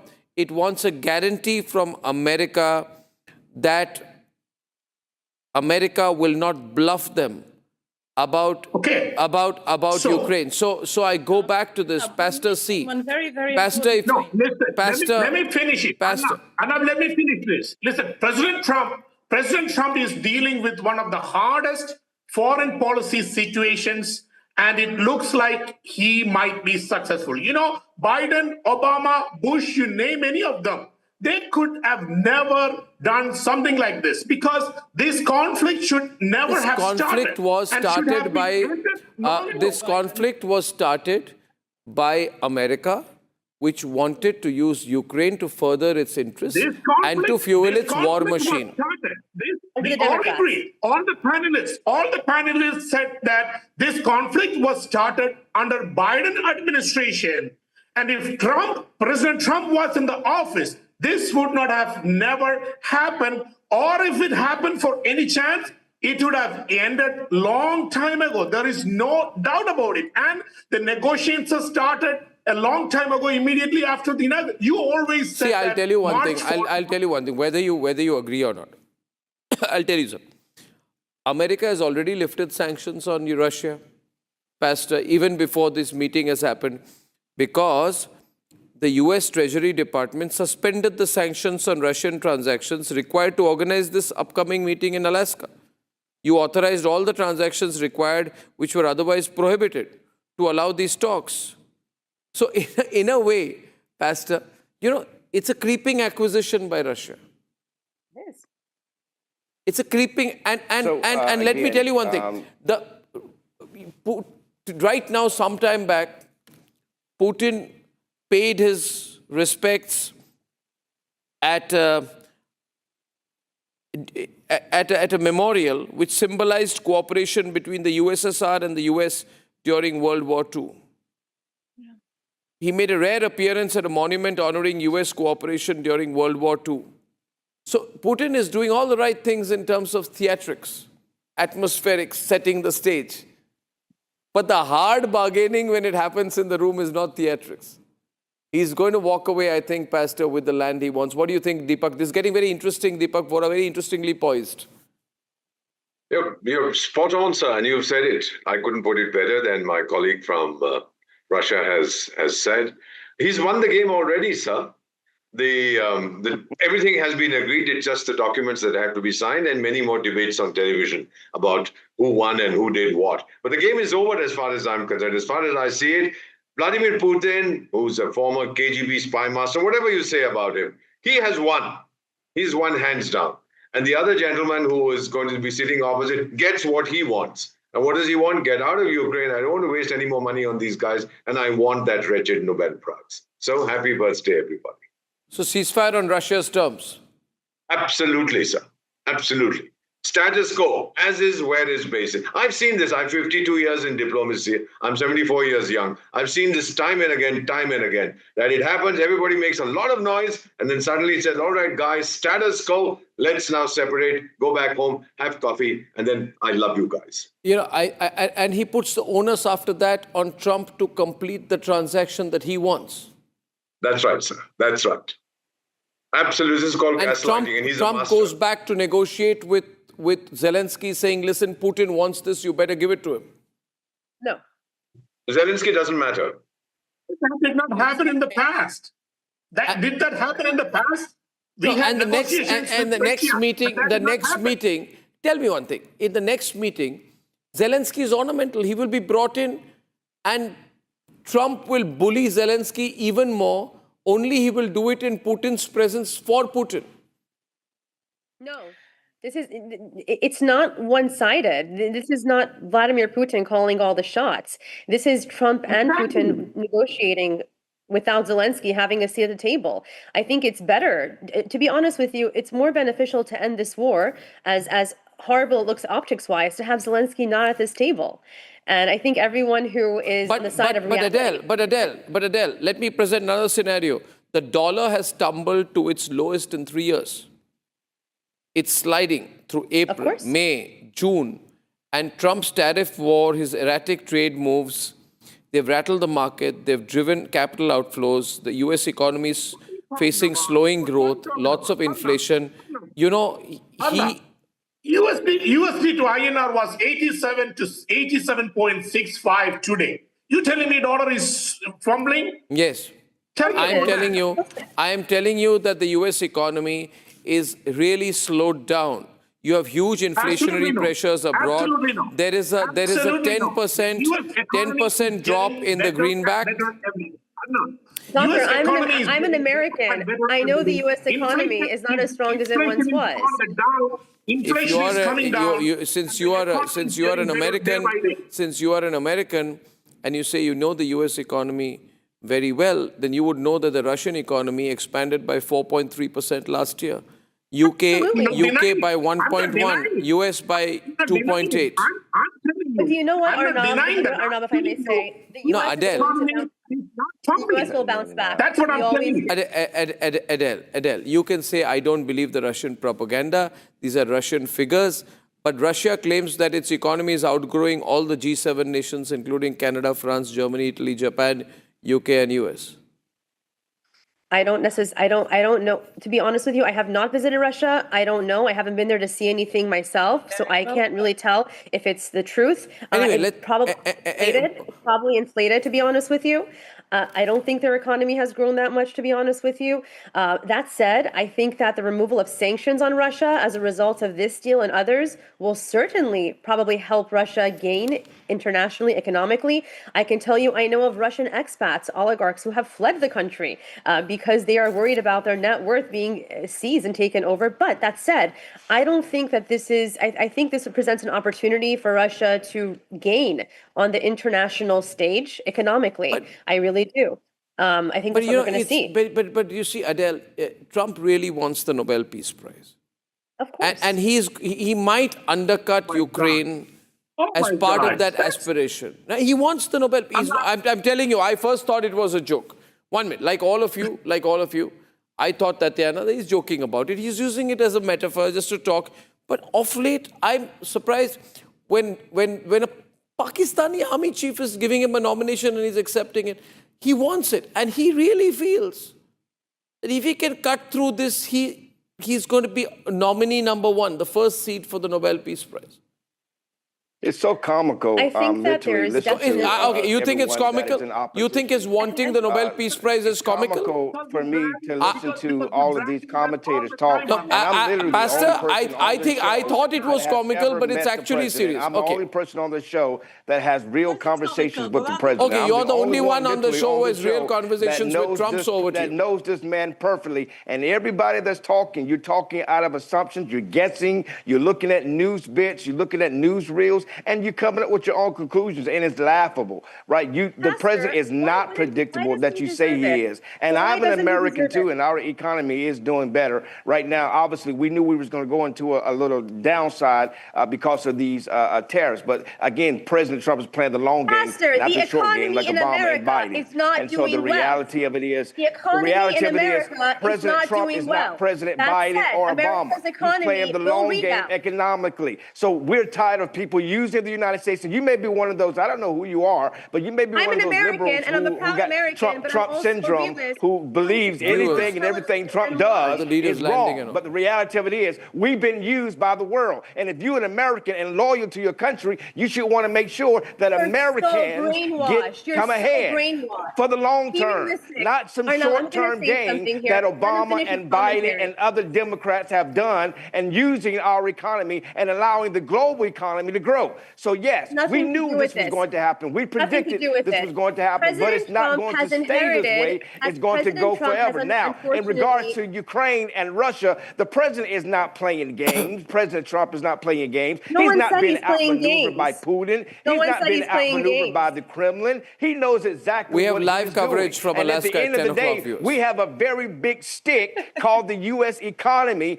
and we have a very big stick that the president will use if Putin does not come to play games. The president made it very clear. I'll know Putin within the first 2 minutes. If he's coming to play games, then I'm going to change. I'm going to shift gears. At the end of the day, the killing is going to stop. Peace is going to happen, and it's all going to happen under Trump. A Russian and American can actually agree, and me and Adele the American people of the Democrats didn't steal the election, this would have never happened. Because they know that Donald Trump is not predictable. He does what he says he's going to do, Can you but guys you never remove know the pastor exactly what he's respectfully going if to he do. will stop talking? He's very annoying. I'd like to promote the fact that from 10 o'clock onwards, we have live coverage from Alaska. With an annoying voice who just talks, and have no resolutions. You may be one of those retards who are in Washington, D.C., who, like the guy who works for the DOJ, who hit the cops with the Subway sandwich and takes off running. That's okay. I need to make something clear here. You may be okay with ICE not arresting illegals who are killing people who are here in our nation illegally, and ICE is doing their job, getting them back to the country. Adele, can I say something to him, please? Adele, just wait, pull back for a minute, Adele. I know how to control the pastor better than anyone else. Pastor, listen to me. Pastor, listen to me. Pastor, listen to me. Now, of all the people in the room, I'm the only one who has personal experience of dealing with Pastor Mark Burns. Pastor, listen. Pastor, listen. We feel bad for you.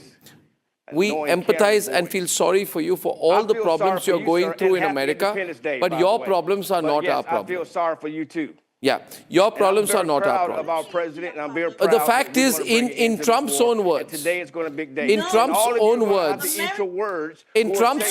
as Trump said once famously, Deepak, as Trump said once, this is going to end good for the Ukrainian people. And Tatiana, as Trump said once to Zelensky, and look how karma hits back. You don't have the cards right now. You're in trouble. You need to get out of this. So you're looking for an exit route, and you're asking Putin to give you an exit route. Putin's going to give you an exit route if you give him all the land. Simple. It is true. I really did hit a guy. He's going to take all the land, 20% of Ukraine. He's going to tell you to make it neutral territory. He's going to tell you to lift sanctions. He's going to tell you to lift sanctions, and you're going to have to agree to that. Arnab, I have to add something here. President Trump is not, he's a very intelligent man. He is not someone to be pushed around. He makes his own decisions. I want to make that clear. He is not taking direction from Vladimir Putin. Putin. I can guarantee that. Absolutely. That said, President Trump has inherited a very nasty, ugly situation from the Democratic administration that previously had power. agree. That has to be made clear to everyone here and to your viewers, okay? The economy... I'm not saying he will take in a directions, situation but it's in, though. I'm not saying I think he's a very tough man. I think he's a tough negotiator. By all Lauren, I know the president personally. Dr. Lauren, And I'm Dr. telling you Lauren, right please, now Dr. Lauren. It's not working I know the president to blame personally. I'm the only one Biden here that every actually knows time the man.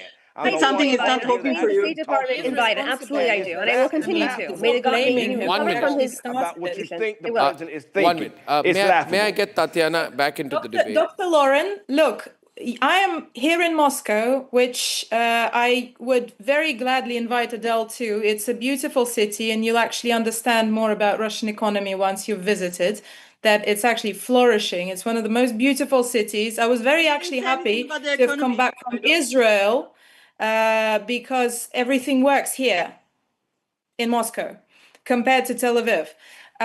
So let me just tell you this. In Tel Aviv, it's working You're very seeing well. a Russian person and an American person actually agreeing, and yet you're saying, look, let's not blame Joe Biden.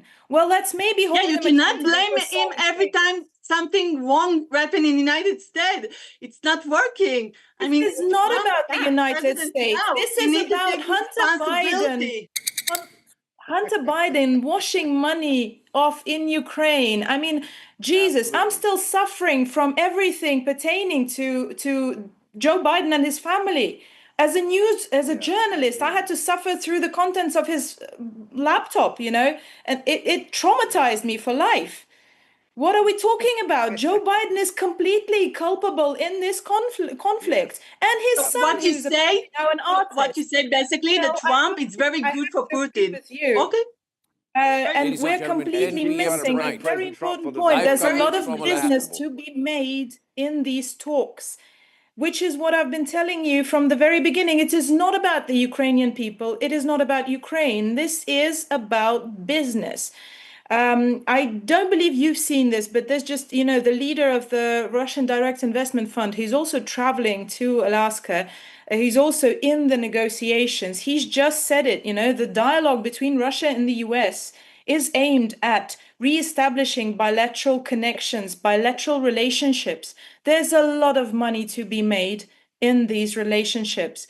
There's a lot to be made to mend the global economy. I've just been told that there's been a conversation between Donald Trump and the Belarus Yes, it happened. President Lukashenko. About an hour ago, And yes. Lukashenko has extended an invitation to Donald Trump. So they're already setting the stage for stage 2. Now, Lukashenko, old friend of Vladimir Putin, which means it's all set. This is as good, I would say, Deepak and back with Tatiana, this is as good as Trump going to Moscow. So this is already stage 2. So Trump has agreed to go to Belarus.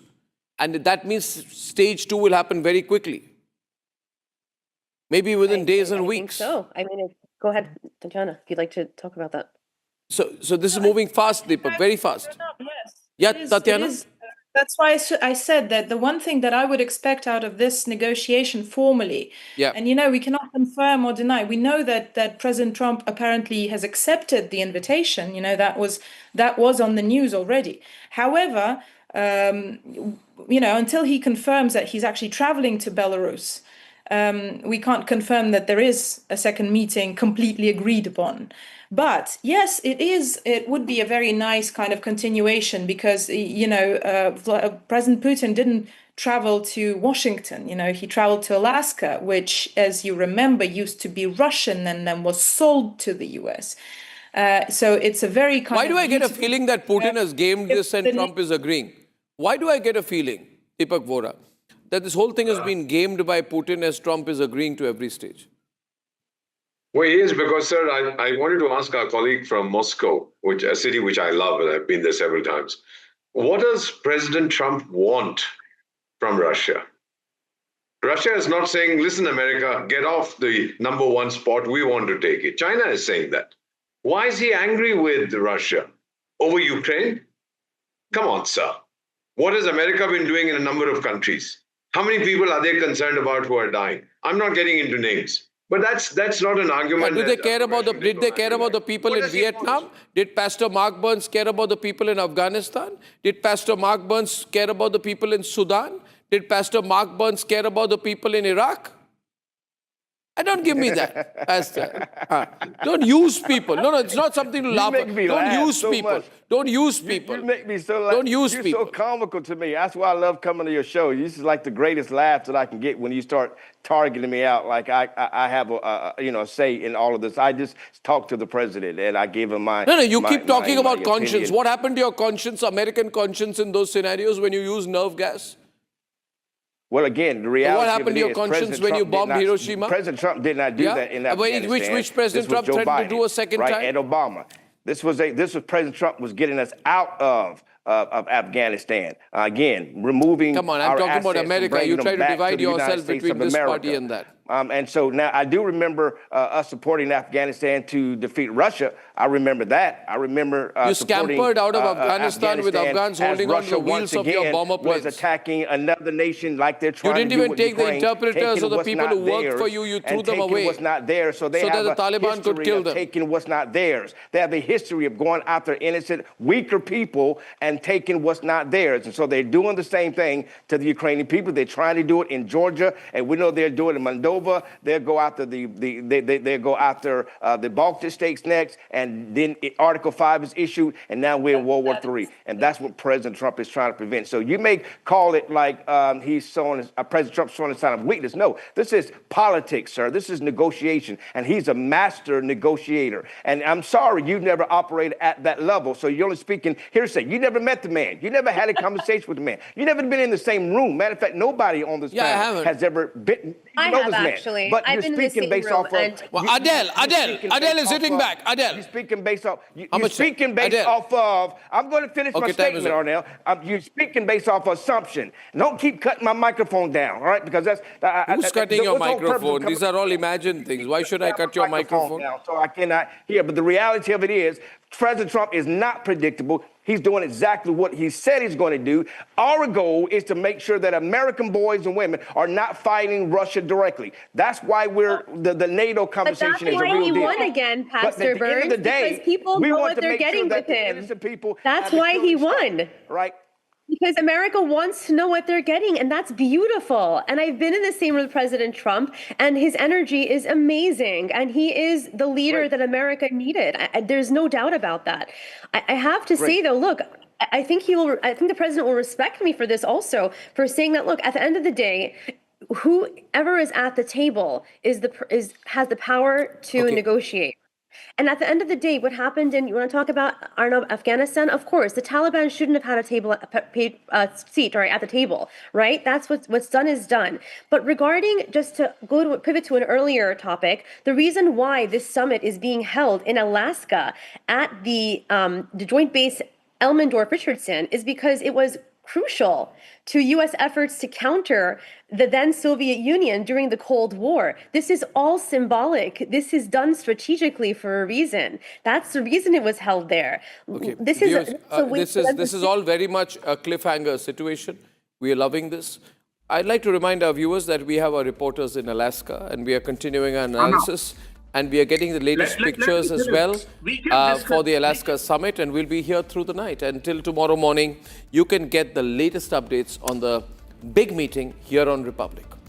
So live coverage after a very short commercial break. For a quick breather, Arnab will be right back with the debate. Amity is proud to announce the commencement of its 12th university in India, Amity University, Hyderabad. At the prime location of AeroCity Hyderabad Airport, has a strong focus on high-end research with brilliant students and distinguished faculty who share our mission to change the world together. To apply for this year's session, visit amity.edu/Hyderabad. पैसा लगाना है तो century club prime पे लगाओ। डूबेगा नहीं, जलेगा भी नहीं, कोई खा नहीं जाएगा, धोखा नहीं देगा, ऊपर नीचे भी नहीं होगा, सेफ रहेगा, सिक्योर्ड में मिनिमम 30 साल का रिटर्न देगा। अब इससे बेटर इन्वेस्टमेंट है तो बताओ। सेंचुरी प्लाई क्लब प्राइम, रहो बेफिक्र। दादी के हाथों का जादू और खुशबू से महकता घर, माँ की मुस्कुराहट और खाने की सुगंध। MDH गरम मसाला, क्योंकि हर रिश्ता है स्वाद से जुड़ा। I choose a world where we care and we dare to love. I choose a world where we dream and the limit is the sky. And this world is my home where I'm living my best life. Mindfully crafted home decor fabrics. Living my best life. Sansar, a D-Decor brand.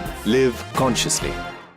थोड़े में ज्यादा स्वाद ये हित तो है इसकी खास बात। वाओ मामा, क्या स्वाद है? अरे मेरे राजा, सबका राजा और pure masala. Play it your way. Sarah, this is your space, play it your way.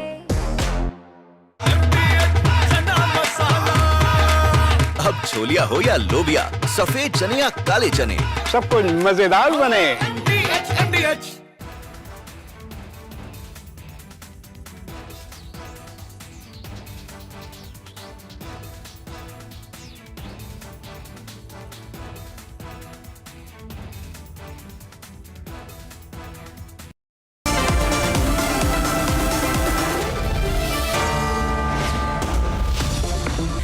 Amity is proud to announce the commencement of its 12th university in India, Amity University, Hyderabad.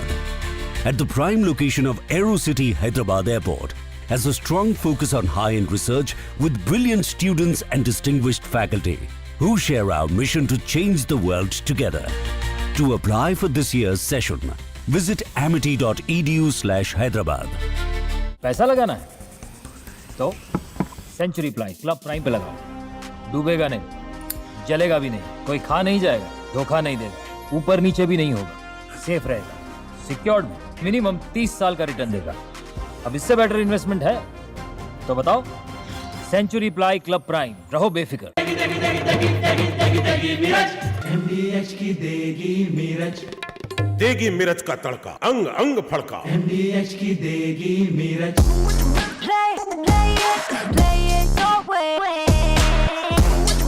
Sarah, this is your space, play it your way. Our pure सूजी pasta, उबालो मिलाओ और खाओ, 8 minute में तैयार। क्या taste है, सबका राजा are pure masala.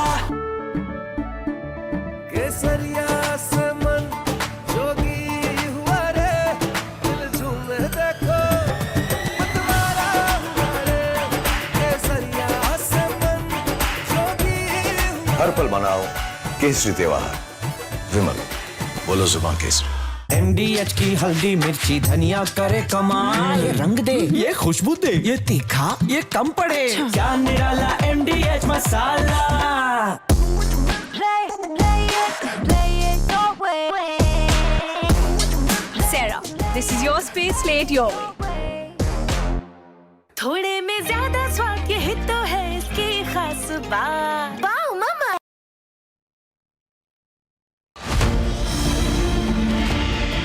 Alaska is getting ready for the most important meeting that probably ever happened at this state. There is a lot of anticipation. Many media from around the world came here. It will happen inside of the military base because they want it to be secure. It is a very sensitive meeting. Nick Kolyohin reporting for Republic TV.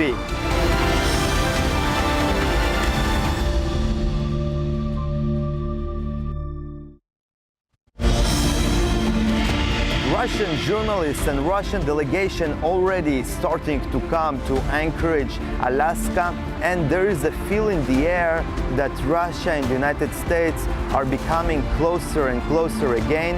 Trump wants to make a deal with Putin to conclude the war in Ukraine.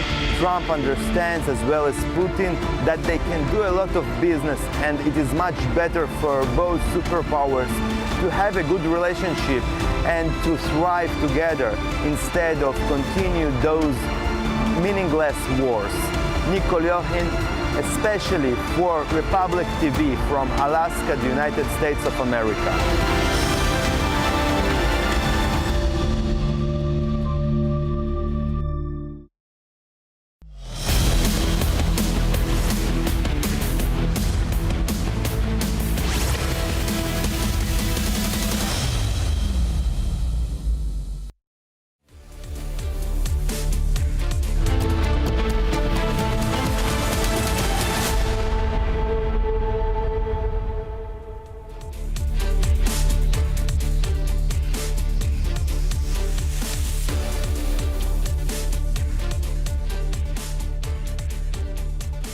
warm welcome you. You're watching a special coverage of that historic meeting that's all set to take place between President Trump and Vladimir Putin. And this is going to happen in Anchorage in Alaska in a short while from now.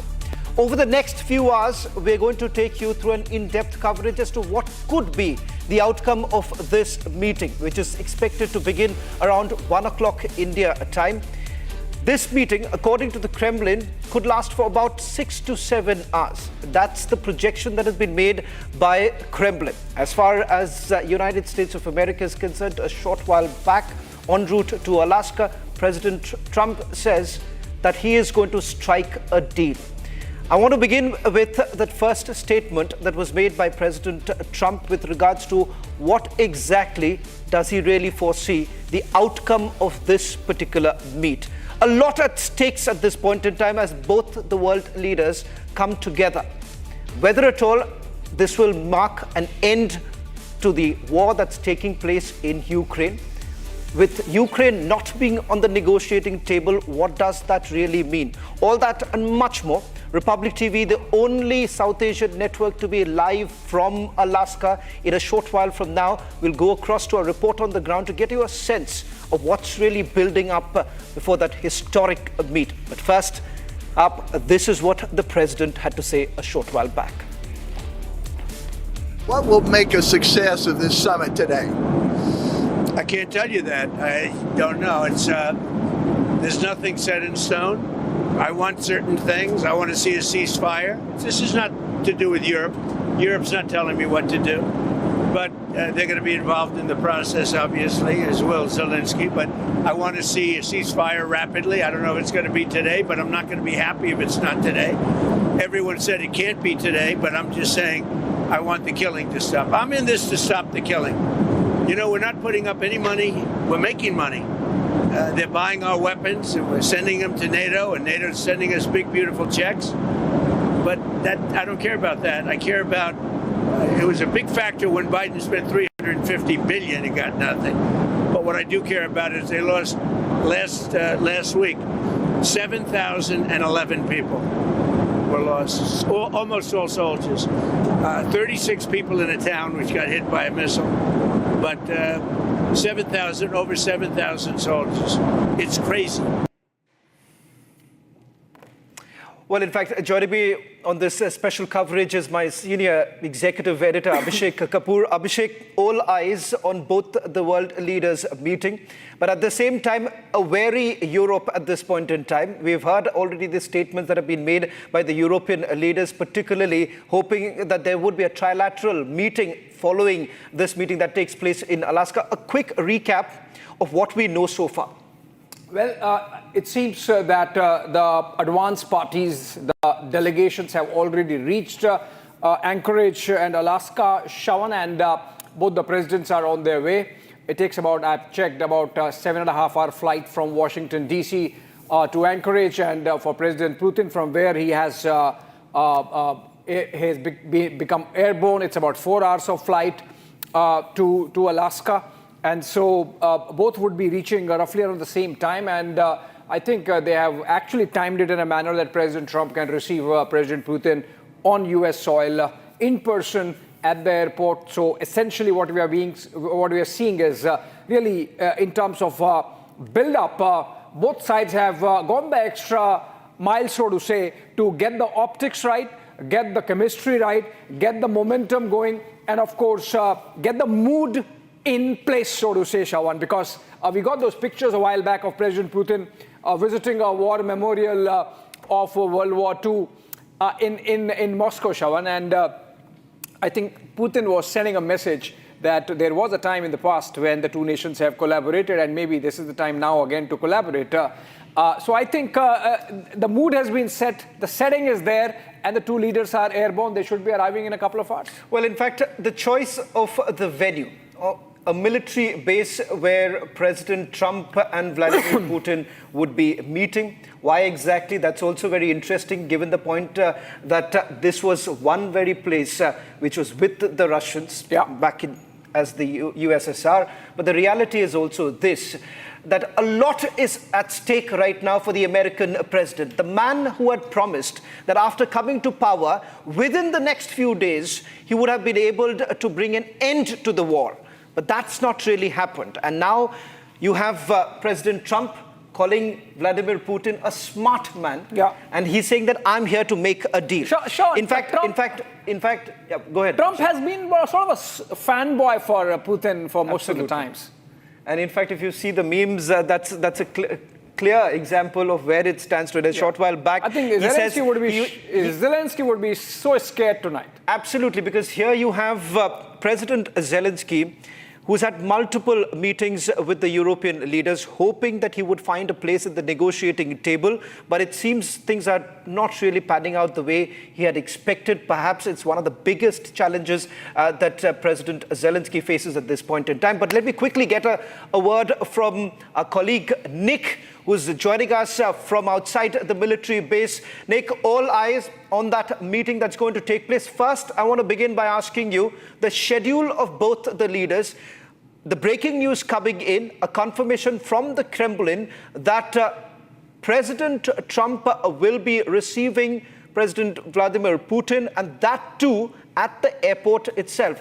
And President Putin has been quite notorious when it comes to meeting on time. Kremlin actually made it very clear that this time President Putin is going to be right on time for that meeting. Give us a sense of what's really happening there, and perhaps you can show us around what's really the mood like right now on the ground as far as this meeting is concerned. Yeah, that's right. Here behind me is a runway where the President of the United States and also the President of Russia will land. And it's just about 1 kilometer more or less from here inside of the military base. But we can't cross this blue line that you can see here on the road. The media can stand just here, but inside is a very secured military base, the biggest military base in Alaska in the whole state. And both leaders are expected to land at about 10 a.m., 11 a.m., the local time. If it will be on time, it will be really soon. And the meeting will continue for about more or less 7 hours. This is the program. And in these hours, for at least probably 4 hours, Trump and Putin will be alone in the room, maybe just with translators. They don't want to have even personal staff inside because they want to build a confidence between themselves and maybe to reach a deal without any interruption from people or some other distraction. And there's a lot of security here. People are waiting for this moment. And also you can see here behind me already some protesters coming with the flags of Ukraine. They are going to protest against this meeting. Maybe you can see here behind me, they are the first ones, but many will come later on. They also protested yesterday, but also there will be protests for this meeting that there are many people, indigenous people and other people here that are supporting this meeting and thinking this is a good idea, that Alaska, this land will bring a peace in Ukraine. And you can see already military are standing here behind me, and they are watching everybody, monitoring and keeping this place secure and safe. Many people in Europe, in Ukraine, don't want this meeting to happen. They're afraid that Putin and Trump will conclude the war in Ukraine. They will stop it and maybe even restore a good relationship between both countries. The United States of America and Russia have a lot of history of a good relationship. It's going back to the beginning of the 19th century when Russia helped the United States during the War of Independence, during the war against the British Empire, etc. And after that, the United States helped to Russia during the famine in the beginning of the 20th century. Both superpowers jointly defeated Nazi Germany and their allies in Europe and Japan.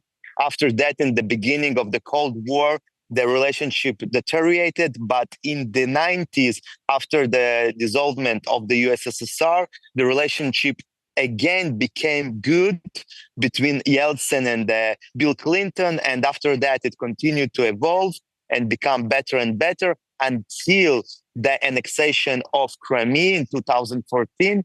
And after that, the invasion in 2022. But Trump calls it Biden war, and Trump determined to finish this war because he is saying too much people dying and we must stop it. And maybe today it will be a historical meeting in which this war will end.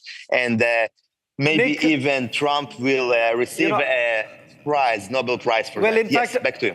If the messaging that has come in from the White House, Abhishek, is that one way, that if at all they are supposed to do any sort of business with Russia, that would only be with some sort of a commitment coming in from Russia with regards to bringing an end to the war. But it seems the Russians are looking at something else. The composition of the delegation itself indicates something else. But before we get into the details of it, some more breaking news now coming in. A short while back, en route to Alaska, where President Trump had a conversation with Putin's very close aide, that is Belarusian President Lukashenko. In fact, in the call that President Trump had, he has now described it as a friendly talk that has happened with the Belarusian president. What's important to point out here is that an invitation has been extended to President Trump for a visit to Minsk. That's also another point coming in.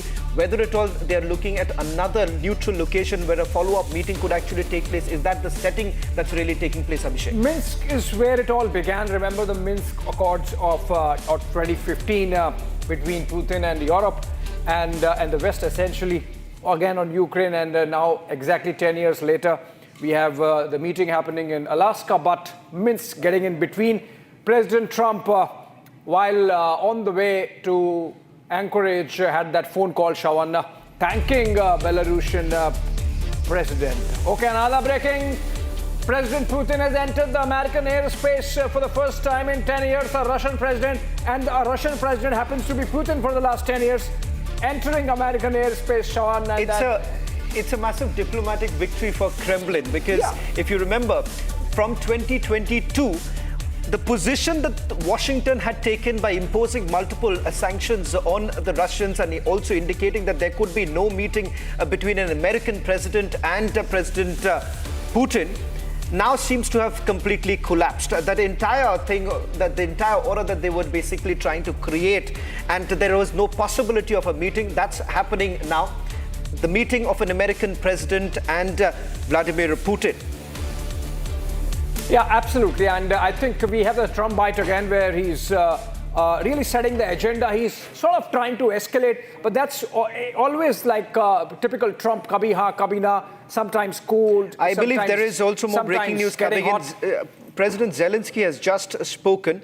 I believe that's in Ukrainian, but just a quick recap of what we know so far in terms of the positions that have been taken. President Zelensky, in fact, has also spoken to some of the European leaders, extremely worried as to what exactly is going to happen in that meeting when you have President Putin, a former KGB officer, actually having a direct meeting with President Trump. In fact, this is what President Trump had to say.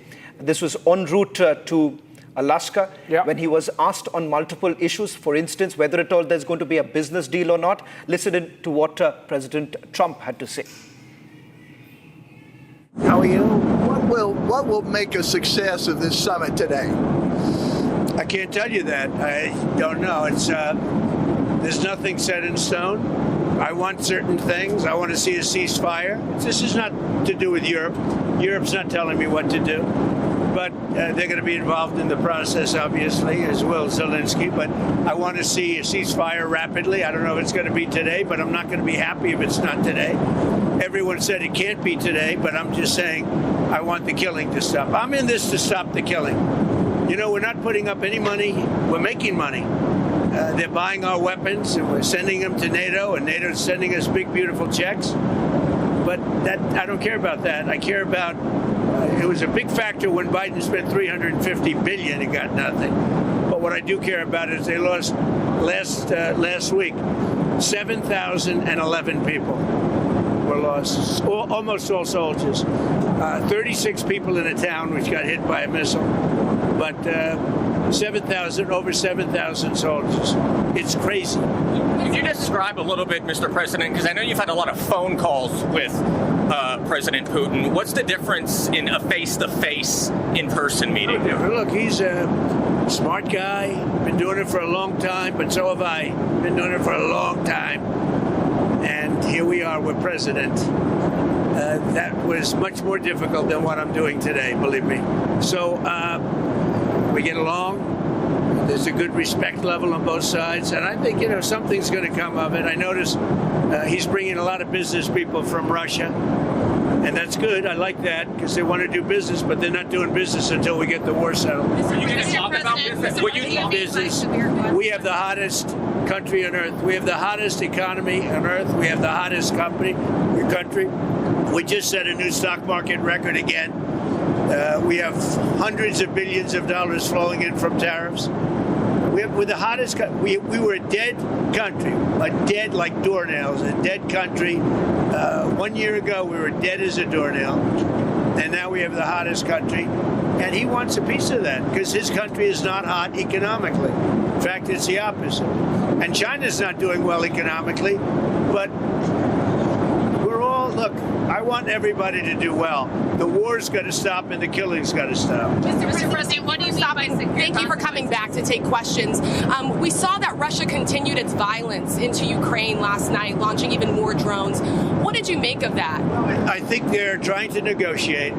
He's trying to set a stage. I mean, in his mind, that helps him make a better deal. It actually hurts him. But in his mind, that helps him make a better deal if they can continue the killing. Maybe it's a part of the world. Maybe it's just his fabric, his genes, his genetics. But he thinks that makes him, gives him strength in negotiating. I think it hurts him, but I'll be talking to him about it later. It's on the table for discussions today, Mr. President. Are the territorial swaps on the table? Will you be discussing that? They'll be discussed, but I've got to let Ukraine make that decision. And I think they'll make a proper decision. But I'm not here to negotiate for Ukraine. I'm here to get them at a table. And I think you have two sides. Look, Vladimir Putin wanted to take all of Ukraine.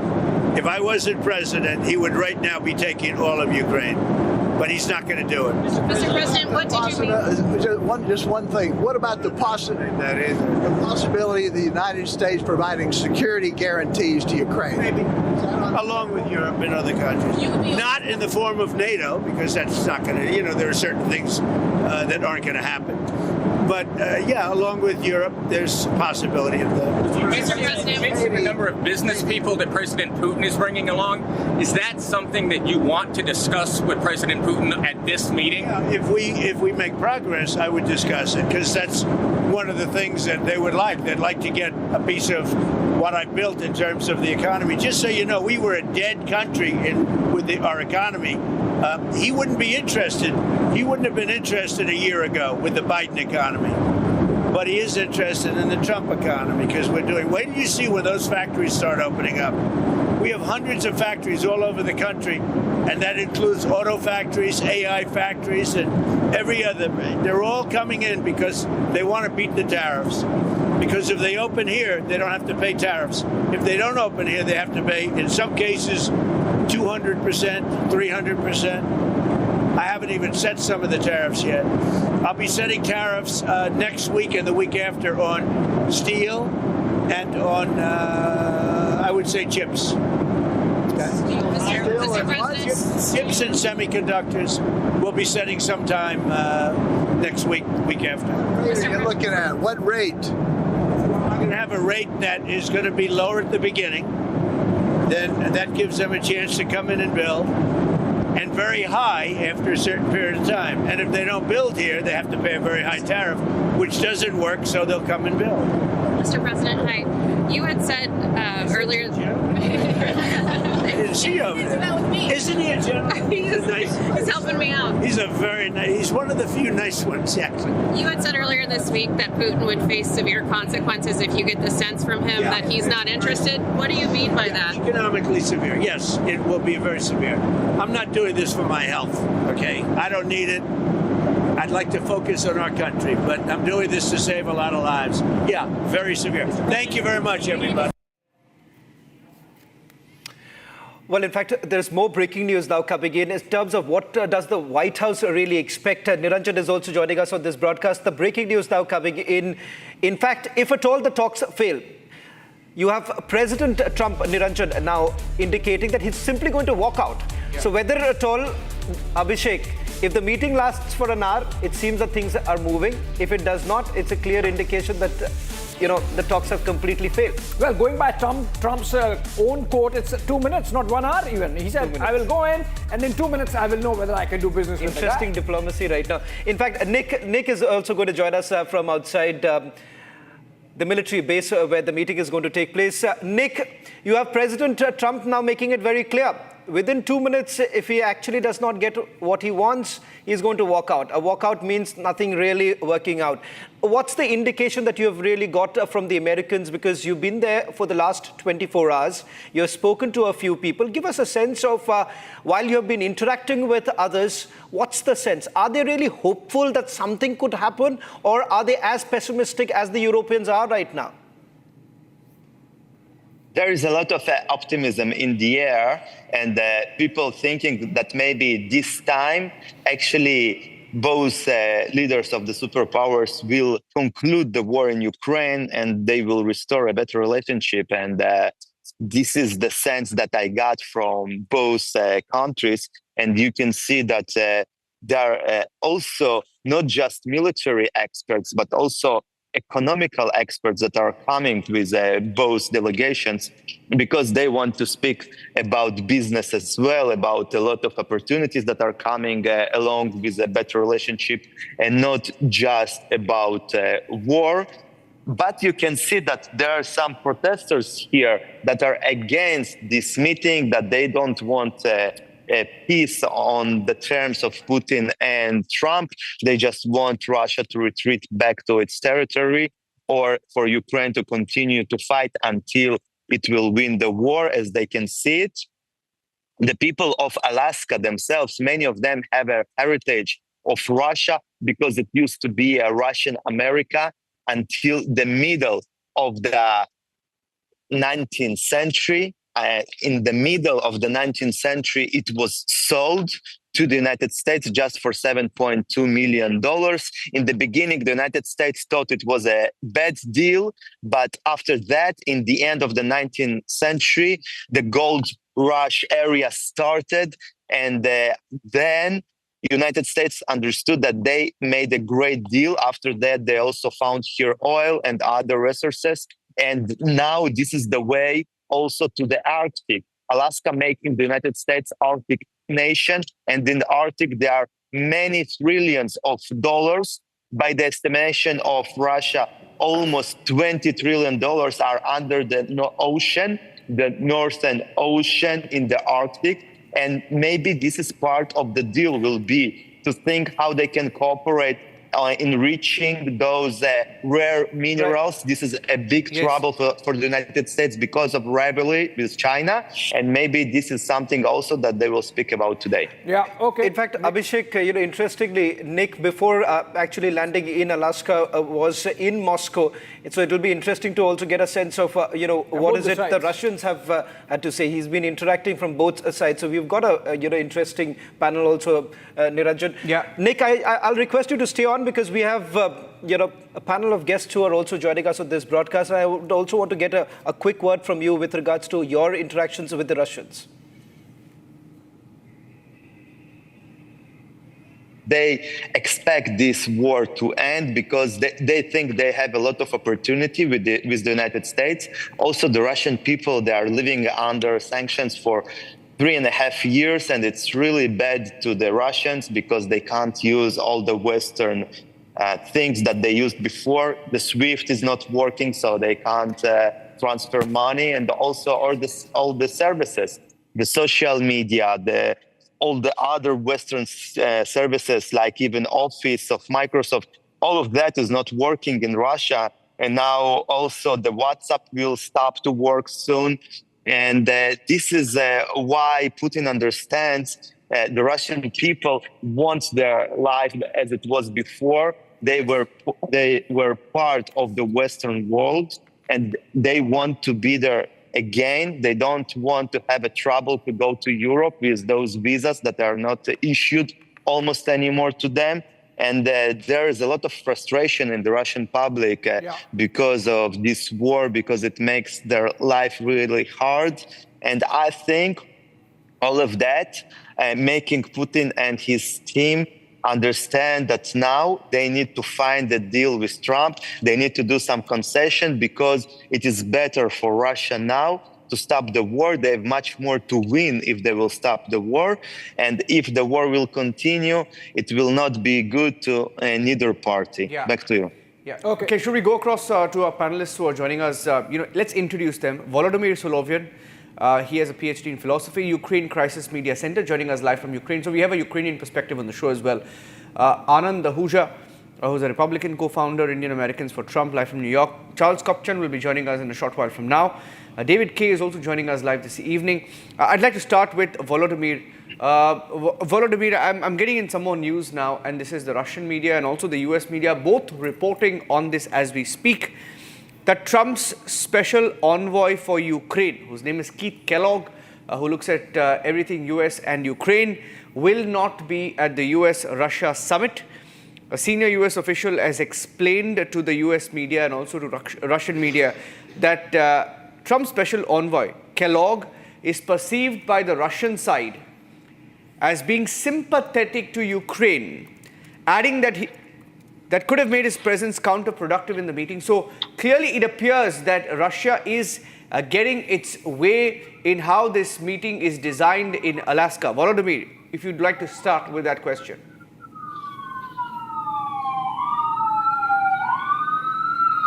This meeting between Trump and Putin is not only about the war in Ukraine.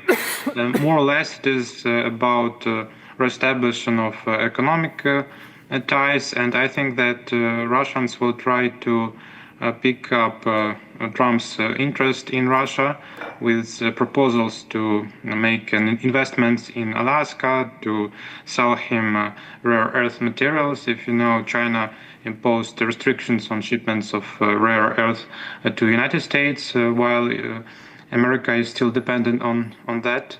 And I think Russians will try to play this card with Trump.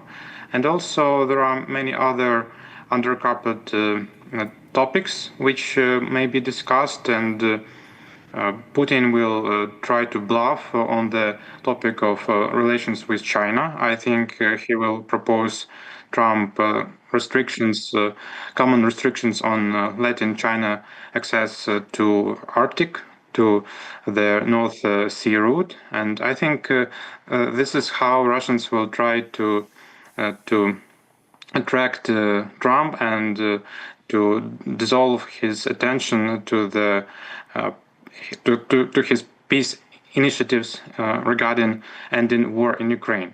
So at this stage, I think that the main goal for both sides, and especially for the President of the United States, is to make a pressure on Putin and make him to go to the real negotiations. But obviously, such negotiations cannot be solved and cannot be done and finalized without Ukraine, because United States do not have enough leverages to make Ukraine withdraw from our territories, which Ukrainian army control. And I think that Washington clearly understands this stand, and at this point, United States do not obtain enough possibilities, even if such a desire will arise, to make a pressure on Ukraine, because we are not so dependent on United States. Ukrainian army is still capable to deter Russia, even without shipments of armory from United States. Yeah, I'd like to go across to David K. and Anand Ahuja as well, but just want to play out a report, Shravan, if we can take our viewers through that. The build-up to this summit in Alaska, the different statements that have come out from Putin and Donald Trump as a build-up to the summit. They're finally meeting tonight with high expectations on both sides. Here's what they have said in the build-up to this meeting. Trade tensions, verbal volleys, and a diplomatic flashpoint have all led to one moment. The upcoming high-stakes meet between US President Donald Trump and his Russian counterpart Vladimir Putin. On the eve of the Alaska summit, Donald Trump called his upcoming meeting with Putin big and very important. We're going to see what happens with our meeting. We have a big meeting, and it's going to be, I think, very important for Russia, and it's going to be very important for us, and important for us only that we're going to save a lot of lives. Trump revealed a second, larger round of talks could soon follow, bringing Ukrainian President Volodymyr Zelensky to the table, possibly with European leaders. I think it's going to be a good meeting, but the more important meeting will be the second meeting that we're having. We're going to have a meeting with President Putin, President Zelensky, myself, and maybe we'll bring some of the European leaders along, maybe not. I don't know that it's going to be very important. We're going to see what happens. And I think President Putin will make peace. I think President Zelensky will make peace. We'll see if they can get along. And if they can, it'll be great. You know, I've solved 6 wars in the last 6 months, a little more than 6 months now, and I'm very proud of it. I thought the easiest one would be this one. It's actually the most difficult. When asked if incentives for peace risked rewarding aggression, Trump dismissed the notion, blaming all sides for a war he insists would never have happened under him. Oh, I don't think it's a reward. I think that what we have is a situation that should never have started, should have never started. It didn't start under me, and for 4 years it wasn't even discussed. And I could see it was going to happen after I left. I could see what was happening. Everything that we did was wrong. Everything that was done was wrong. Everybody's to blame. Putin's to blame. They're all to blame. This is a war that would have never happened. On whether Putin holds the upper hand at the table, Trump warned that he would not allow any move to seize all of Ukraine. I think that President Putin would like to see a deal. I think if I weren't president, he would take over all of Ukraine. But I am president, and he's not going to mess around with me. The Alaska meet, President Trump says, is only an opening act. Tomorrow, all I want to do is set the table for the next meeting, which should happen shortly. I'd like to see it happen very quickly, very shortly after this meeting. And I'll know within the first 2 minutes, 3 minutes, 4 minutes, or 5 minutes, like we tend to find out, whether or not we're going to have a good meeting or a bad meeting. And if it's a bad meeting, it'll end very quickly. And if it's a good meeting, we're going to end up getting peace in the pretty near future. Meanwhile, in Anchorage, Russian Foreign Minister Sergei Lavrov downplayed predictions. Listen in to what he had to say. Мы никогда не загадываем ничего наперед. Мы знаем, что у нас есть аргумент, у нас есть позиция понятная, четкая. Мы будем ее излагать. Здесь уже немало сделано в ходе визитов Стивена Уиткофа. Президент об этом сказал. И Уиткоф выступал от имени президента Трампа. Надеюсь, что мы сегодня, завтра. On the other hand, in Moscow, President Putin credited the Trump administration for what he called energetic and sincere efforts to end the war. Рассказать о том, на каком этапе мы находимся с американской администрацией сегодняшней, которая, как всем хорошо известно, предпринимает, на мой взгляд, достаточно энергичные и искренние усилия для того, чтобы прекратить боевые действия, прекратить кризис и выйти на договоренности, представляющие интерес для всех вовлеченных в этот конфликт сторон. With the uncertain times looming and a global churn in play, Friday's meeting in Alaska is more than just a photo op. It's a test of will, leverage, and timing. Trump says he can deliver peace. Putin says he's ready to talk. The world will now watch if the words can turn into a ceasefire or if the Russia-Ukraine war will continue to drag on. Well, in fact, joining us on this broadcast is Anand Ahuja, a Republican co-founder of Indians Americans for Trump, David Kaye, and Charles Kupchan. Charles, many would perhaps make an inference from the delegation, from the composition of the delegation itself, particularly from the Russian side, when you have one of a close aide of President Putin, his policy advisor, part of the business delegation coming in. It seems that for the Russians, it's more about striking a business deal, hoping that things would actually change on that front. So it's not about the ceasefire, it's more about the business deal. Well, I think that the Russians are hopeful that if you can get a ceasefire, then they get out of the penalty box when it comes to sanctions. The United States would start trading with Russia again. American oil companies might get involved in Russia. Then Trump says, no, I don't have to impose secondary tariffs on India and China. And so I do think that the Russians are coming into this with a broader frame. It's about business. It's about arms control. It's about the broader relationship between NATO and Russia. But they don't really have a common position on the crux of the matter, which is how to get a ceasefire in Ukraine. And I see two big stumbling blocks that are probably going to blow up this meeting. One is the land swap, where, at least as we understand it, Putin is proposing that the Ukrainians pull back willingly and give the Russians the 30% of Donetsk that they don't yet have. And then the other question is, will the other side of that ceasefire line, in the Ukraine that is left free, will the Russians let it alone? Will Putin say, okay, it's gone for good, they can make their own choices about their future? Putin has given no indication that he's ready to let Ukraine be free, sovereign, independent, and secure. If that's the case, we're not even close to a deal. David, you've also closely witnessed what's really happening on the ground. With regards to the follow-up meetings, whether at all there's going to be a trilateral or not, there's no clarity on that front. It seems for President Trump, it's more like a face saver. For President Putin, it's already a diplomatic victory, given the fact that you've had President Trump's predecessor who did not want to meet, and the fact that there couldn't have been a better meeting or a better American president for President Putin right now. I think you described that very well. First of all, holding this meeting in Alaska, which was once part of Russia and was then purchased by the US, is symbolically very troubling because it suggests that borders are fungible. Secondly, if you listen carefully to the clips you've been playing of what Donald, who I've known and covered for almost 40 years, is saying, he is indicating he is aligned with Russia. He not only doesn't have Zelensky here, but he talks about a land swap when the Ukrainian people and their leader have said, no, we're not giving up our territory to the aggressor. Trump has said in the past that Ukraine started this war, which is absolute nonsense, because Donald creates his own reality. He makes things up and he gets his followers to believe they're true, no matter what the facts are.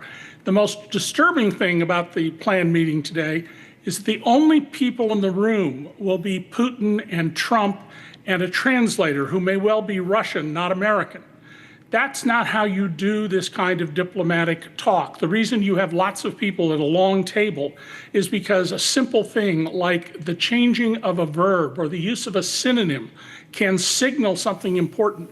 And Donald Trump, frankly, lacks the sophistication to pick up on things like that. And don't ever forget that 6 years ago in Helsinki, he said he trusts Putin at his word, but he doesn't trust American intelligence agencies. Anand, David has pointed out that there is very little expectations from this particular meeting to take place. But the ramifications of, if at all, the talks fail. Multiple stakeholders, including India for that matter, because you've had President Trump taking the easy route out here, threatening for a second tariff to be brought in. So it's all jumbled up at this point in time because there is no clarity. as to whether at all Ukraine is going to accept this. Of course, all indications that are coming in right now with the statement that has been put out by President Zelensky right now, it's a clear indication that it's heading towards a complete disaster. So first of all, there may not be clarity in the public domain, but I don't think that all of a sudden Putin and Donald Trump, they said that let's go for a picnic and let's meet there in Alaska. Basically, the groundwork has already been done by their respective teams. Normally, when heads of the state, they meet for this kind of a summit, the basic framework is already done. Contracts have already been drawn. It's only a formality when heads of the state, they meet and they rash out what are the unresolved issues are. They are just given a fine tuning. So first of all, I don't think that clarity is not there amongst the delegations. Clarity may not be in the public domain. Secondly, the very fact, the composition, if you see, of the Russian delegate, and as you mentioned, that they are coming here with an intent to have a business deal. That reflects that Russian delegation is very, very much hopeful that they are going to get something positive out of this particular meeting. We have to understand. Yeah. Donald Trump has no personal interest. United States at this particular moment, if is intervening basically at the cost of its own profit. The more arms United States provide to Ukraine, the tab is going to be picked up by European Union. So basically, it's in the interest of United States not to have this peace deal and keep on selling its arms to Ukraine and keep getting money from European Union. Things were different before Donald Trump became president, because at that time, we are supplying arms to Ukraine without getting even a single penny from Ukraine. If this deal is derailed, this deal will be derailed because of Zelensky, because Zelensky will never like this deal to go forward.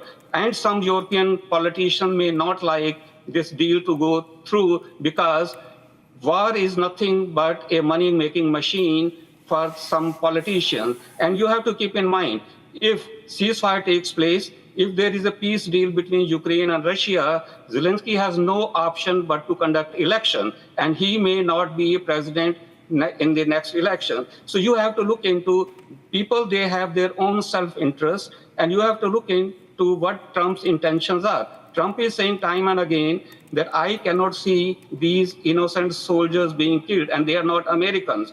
All these innocent people, they are being killed, either are Russians or from Ukraine. So I don't understand, with that kind of mentality, if the Russian delegation is coming, and with that kind of mentality, if United States delegation is going to have this meeting, why the hell this deal will not go forward? It may not be outright outcome in the very first meeting, but I personally believe that it's a positive step, and we are going towards a very positive direction. Yeah, stay with me, sir. We're getting in some more breaking news updates coming in, ladies and gentlemen. The first breaking news update, wanted to tell our viewers what Zelensky has claimed in a statement that was released a few minutes back. Zelensky, in his statement hours before the summit in Alaska between Donald Trump and Vladimir Putin, has claimed that Russia is striking Ukraine. He has mentioned Sumy, a Russian strike on a central market there. He's mentioned Dnipropetrovsk, strikes on cities and enterprises. Zaporizhia, Kherson, Donetsk, claiming deliberate Russian strikes. And he says the war continues. It continues precisely because there is not only no order, but also no signals from Moscow about preparing to end this war. He also says, very interestingly, that on the eve we discussed with Europeans what can really work.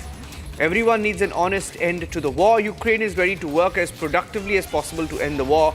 We hope for a strong position from America. Everything will depend on this.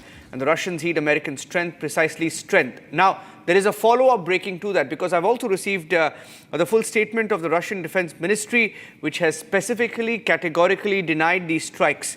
The Russian Defense Ministry has said that Ukraine's accusation of the Russian armed forces launching a strike on a market and other settlements are a deliberate provocation aimed at forming a negative media background in order to thwart the upcoming Russian-American talks in Alaska, right?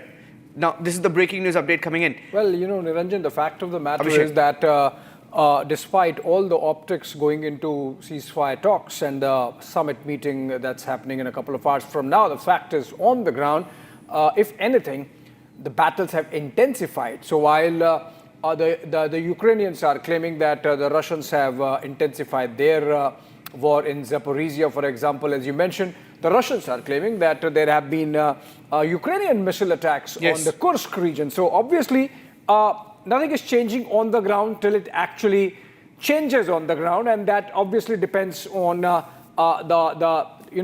chemistry that the two leaders are able to strike in the first couple of minutes, as Trump has said.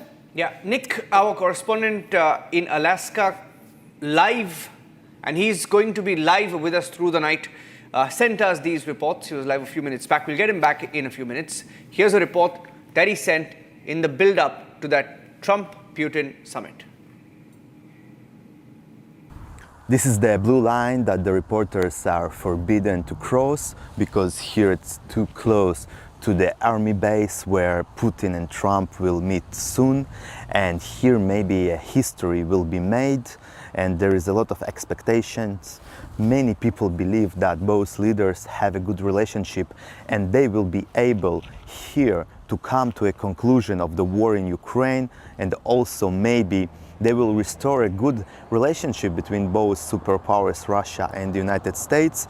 They have a lot of economical interests as well, and we can see that in the Russian delegation there are just one military person from the Ministry of Defense, the minister, but you have two economical experts, and it means that Russia more focused than the United States on the economy than on war, and there are a lot of potential deals and potential cooperation in the Arctic region, in a lot of other areas where both countries can cooperate together.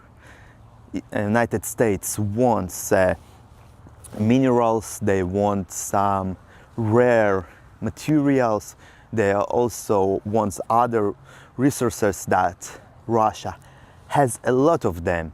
But this is just one thing. There are so many other things that they can explore. Trump and Putin supposed to meet for about 4 hours alone, even maybe without their personal, so it could be a private talk that they can speak openly without any leaks, without any interruptions, and maybe they have enough confidence in each other to reach an agreement that everybody will be satisfied with, and Ukraine and Europe will need to live with that because they will understand this is the only possibility to end the war in Ukraine, the war in Europe, and without United States, NATO and European countries, Ukraine will not be able to maintain and continue this war for a long time. Nicole Yochin, especially reporting for Republic TV, Alaska, the US.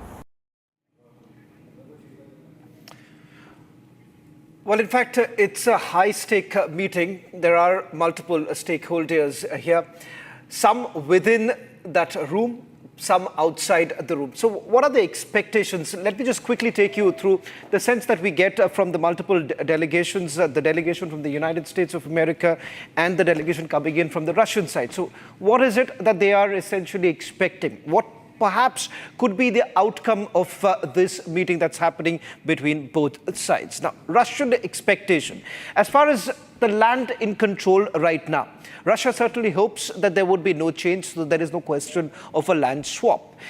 This is the main focus here, renewed business ties with the United States of America. Remember, multiple sanctions was imposed by President Biden and, of course, the Western world on Russia to end the war, but remember, that hasn't really happened. Restricted NATO influence. Now, this has been a key concern for the Russians because this is exactly the reason why, or the trigger point for the war to begin, because remember, Ukrainians have been insisting for a NATO membership. In fact, that was seen as one of the key trigger point for this war to begin. Control of the land that has been captured. Remember, at least good 20% of the Ukrainian territory is currently under the Russians, and that is something that they would like to continue.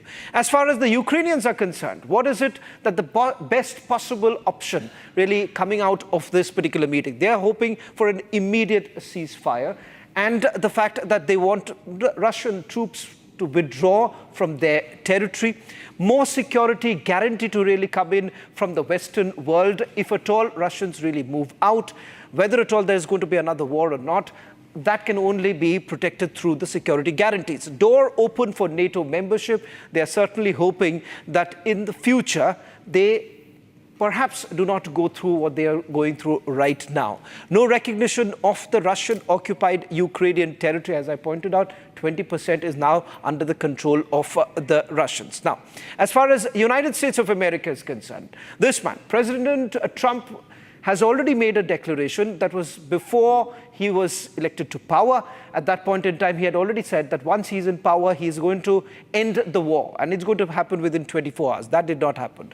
Broker a deal for Ukraine. Now that's, again, part of it, what he says is going to be more like a solution for Ukraine. Off-ramp of the US involvement in the war. Remember, President Trump has been arguing that he no longer would like to participate in the war by providing funds as well as weapons to the Ukrainians. More business deals with Russia. Now, there too, just a short while back, he said the deal is not going to happen. No business deal is going to happen if at all there is no assurance given by the Russians. Now, this is what the sense that we have essentially got from the multiple delegations, the Russian side as well as the United States of America. As far as the Ukrainians are concerned, they are certainly looking at it with a lot of pessimism at this point in time because Abhishek, and fear. A lot of fear because they believe that if these two leaders come together and in the room together, it would essentially mean, perhaps a nail in the coffin right now for the Ukrainians.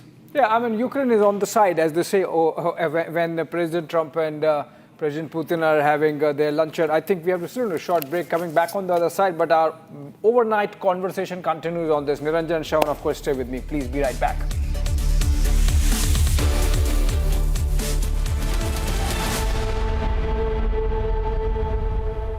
Amity is proud to announce the commencement of its 12th university in India, Amity University, Hyderabad.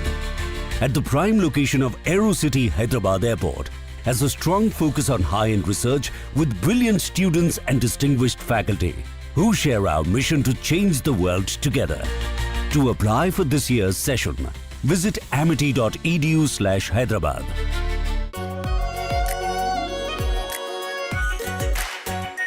Our pure Shahi Paneer Masala. Delicious, healthy, every day. Bharat की अपनी दुकान India सोना अपने देश का सामान India सोना India सोना इंडिया सोना दादी के हाथों का जादू और खुशबू से महकता घर, माँ की मुस्कुराहट और खाने की सुगंध। MDH गरम मसाला, क्योंकि हर रिश्ता है स्वाद से जुड़ा।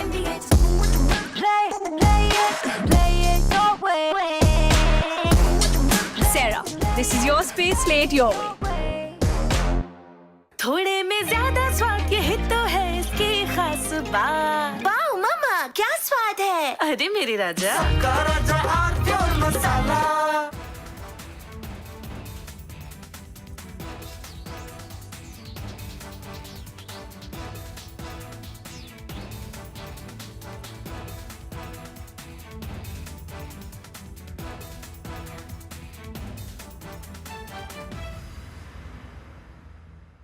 प्रति पल जागरूक रहना पड़ता है आत्मनिर्भर होने के लिए।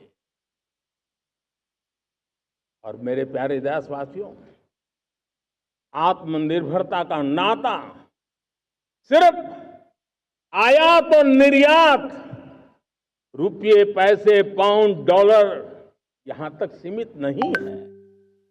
इतना सीमित अर्थ उसका नहीं है। आत्मनिर्भरता का नाता हमारे सामर्थ्य से जुड़ा हुआ है।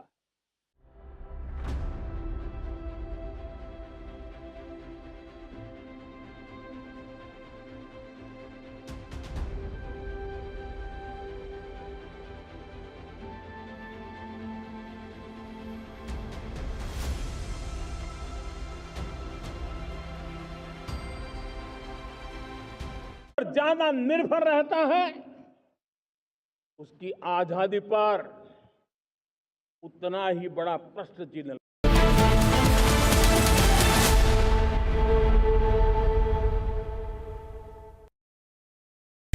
Amity is proud to announce the commencement of its 12th university in India, Amity University, Hyderabad. At the prime location of AeroCity Hyderabad Airport, has a strong focus on high-end research with brilliant students and distinguished faculty who share our mission to change the world together. To apply for this year's session, visit amity.edu/Hyderabad. MDH की हल्दी मिर्ची धनिया करे कमाल, ये रंग दे, ये खुशबू दे, ये तीखा, ये कम पड़े, क्या निराला MDH मसाला।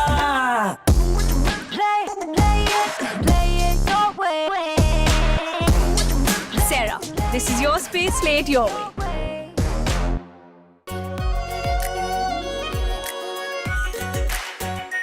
आर प्योर शाही paneer masala, delicious, healthy everyday. Bharat की अपनी दुकान, इंडिया सोना, अपने देश का सामान, इंडिया सोना, इंडिया सोना, इंडिया सोना। अब छोलिया हो या लोबिया, सफेद चने या काले चने, सब कुछ मजेदार बने। देशवासियों और मेरे खास करके नौजवानों और विश्व भर में भारत की टेक्नोलॉजी की ताकत को समझने वाले लोगों को भी कहना चाहूंगा, इसी वर्ष के अंत तक मेड इन इंडिया, भारत की बनी हुई,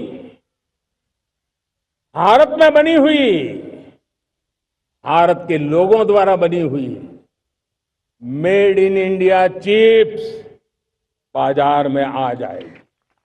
हमारे देश में 50-60 साल पहले सेमीकंडक्टर को लेकर के फाइलें शुरू हुई। 50-60 साल पहले फैक्ट्री का विचार चालू हुआ। आप मेरे नौजवानों जानकर के हैरान हो जाएंगे, आज सेमीकंडक्टर जो पूरी दुनिया की एक ताकत बन गया है, 50-60 साल पहले वो विचार, वो फाइलें अटक गई, लटक गई, अटक गई। सेमीकंडक्टर के विचार की ही भ्रूण हत्या हो गई। 50-60 साल गवा दी। हमारे बाद कई देश सेमीकंडक्टर में आज महारत हासिल करके दुनिया में अपनी ताकत को प्रस्थापित कर रहे हैं। साथियों, आज हमने उस बोझ से मुक्त होकर के मिशन मोड में सेमीकंडक्टर के काम को आगे बढ़ा है। 6 अलग अलग सेमीकंडक्टर के यूनिट्स जमीन पर उतर रहे हैं। 4 नए यूनिट्स को हमने ऑलरेडी हरी झंडी दिखा दी है, ग्रीन सिग्नल दे दिया है। और देशवासियों और मेरे खास करके नौजवानों और विश्व भर में भारत की टेक्नोलॉजी की ताकत को समझने वाले लोगों को भी कहना चाहूंगा, इसी वर्ष के अंत तक मेड इन इंडिया, भारत की बनी हुई, भारत में बनी हुई, भारत के लोगों द्वारा बनी हुई मेड इन इंडिया चिप्स बाजार में आ जाएगी।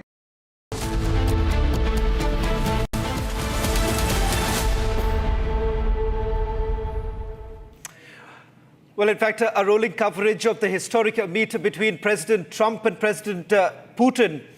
In fact, over the next few hours, we're going to take you through the live coverage coming in from the military base in Alaska, in Anchorage, where both the leaders are going to meet. Just a quick recap of what we know so far. President Trump has already landed in Alaska just before a short while back. He's already outlined what possibly could be the outcome. If it really works out, then the meeting is going to last for about 5 to 6 hours. Yeah. If it does not, he's already said he's going to really walk out of that particular meeting. So where does it all stack up? Now, as far as President Putin is concerned, Abhishek, you can take that over. No, Shravan, you were saying that President Putin is famous or rather infamous for getting late. He's already late, so the scheduled time was 00 hours from Magadan, from where he had to start. He started about an hour late, and his flight is about 38 minutes late still. Though, of course, he would be landing in about an hour's time from now, an hour and 15 minutes. But that's from the original scheduled time, it's about half an hour late. But also, Shravan, I really want to, if you and me were covering there from Alaska, from outside that base, and for the journalists and the media team that's there, going by Trump, they don't need to speak to anyone. They just need to keep a close watch on the door. When the door opens, it's over. It's the easiest assignment. If the door opens early, the talks have failed. If the door opens after 4 hours, maybe some progress has happened. Just for all our viewers, I think so. As a reporter, one would like to get an inside scoop of what's really happening in the meeting, which would essentially the scoop is in the door. Yeah, the scoop at the door. So you no longer have to really wait for anything. It's very simple there. If you just, as Abhishek was pointing out, as far as the door is concerned, if it opens as soon as possible, which means the talks have completely failed. Now, that's an interesting time today, Abhishek. In fact, why don't you just also introduce our guests who are joining us on this broadcast and take this forward, because there is a lot at stake at this point in time. Multiple countries who are also now seeing this very closely, Abhishek. So I can see Professor David K. Johnston continuing with us. We also have Mr. Ahuja continuing with us. We are joined in by Alok Bansal. I can't see him. If you can see him. And then, of course, we have Ms. Anuradha Mitra Chinoy, former chairperson of Russian Studies at JNU. She's live from Delhi. A very good evening to you, ma'am. And if I could begin by asking you, is it not already victory in some sense for President Putin to be traveling to the United States, being received by the American president, effectively cocking a snook at the Europeans? Yes, the victory reflects the battlefield because that is where the real victory is evident. And in that, Russia has been gaining at a great speed now, besides the fact that they already had 20% of the 4 provinces which have already become part of the Russian Federation. But in the last few weeks, you can see the collapse of the Ukrainian front line. And I think Trump, though he calls it Biden's war, he would not like to see a defeat in on his turf at this time. And though he had just a week ago said that he was going to put bone-crushing sanctions, he has instead got this summit, which is very important. And yes, it is an important step for Putin indeed. It brings Russia back into a negotiating position, a possible restart of diplomacy, a possible divergence from a new Cold War, an improvement in, or at least some confidence building between Russia and America. Yeah. And maybe Europe will be left holding the Ukraine ball. Yeah, I mean, hold my beer. That seems to be the situation insofar as Europe is concerned in the present circumstance. Alok Bansal, what's in it for India, really? We are also closely watching what's happening in Alaska. We're going to be closely watching. What are going to be possible takeaways for India, Alok Bansal? From India's point of view, it's interesting what is the outcome and how it will impact on the tariffs, that penalty which has been imposed by President Trump. But on the other hand, one feels that if there is some sort of a breakthrough, there is also a possibility that maybe India might find itself isolated in case Russia also joins the bandwagon, as Japan and EU have joined and fallen by the wayside and have virtually kowtowed to Trump. We may find ourselves also isolated, and that's one issue. And I think that's why one would like to see what are the terms and conditions under which this deal, if at all it comes through. Because it's the fine print which is important, because what is very clear at this point of time is that Russia is gaining territory.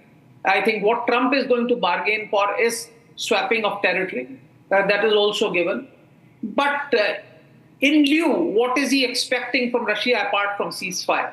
If it is status quo ante and ceasefire, you hold whatever you are holding, then I think Russia should be happy. And if it has given additional assurances that NATO will not expand eastwards and other things, and Russia would be included in G7 and all those incentives which many in the media are talking, that may see Russia-US relations improving considerably. And in that scenario, one would have to wait and watch how does Trump react to those 25% penalty which has been imposed on India, whether it is withdrawn or he persists with it.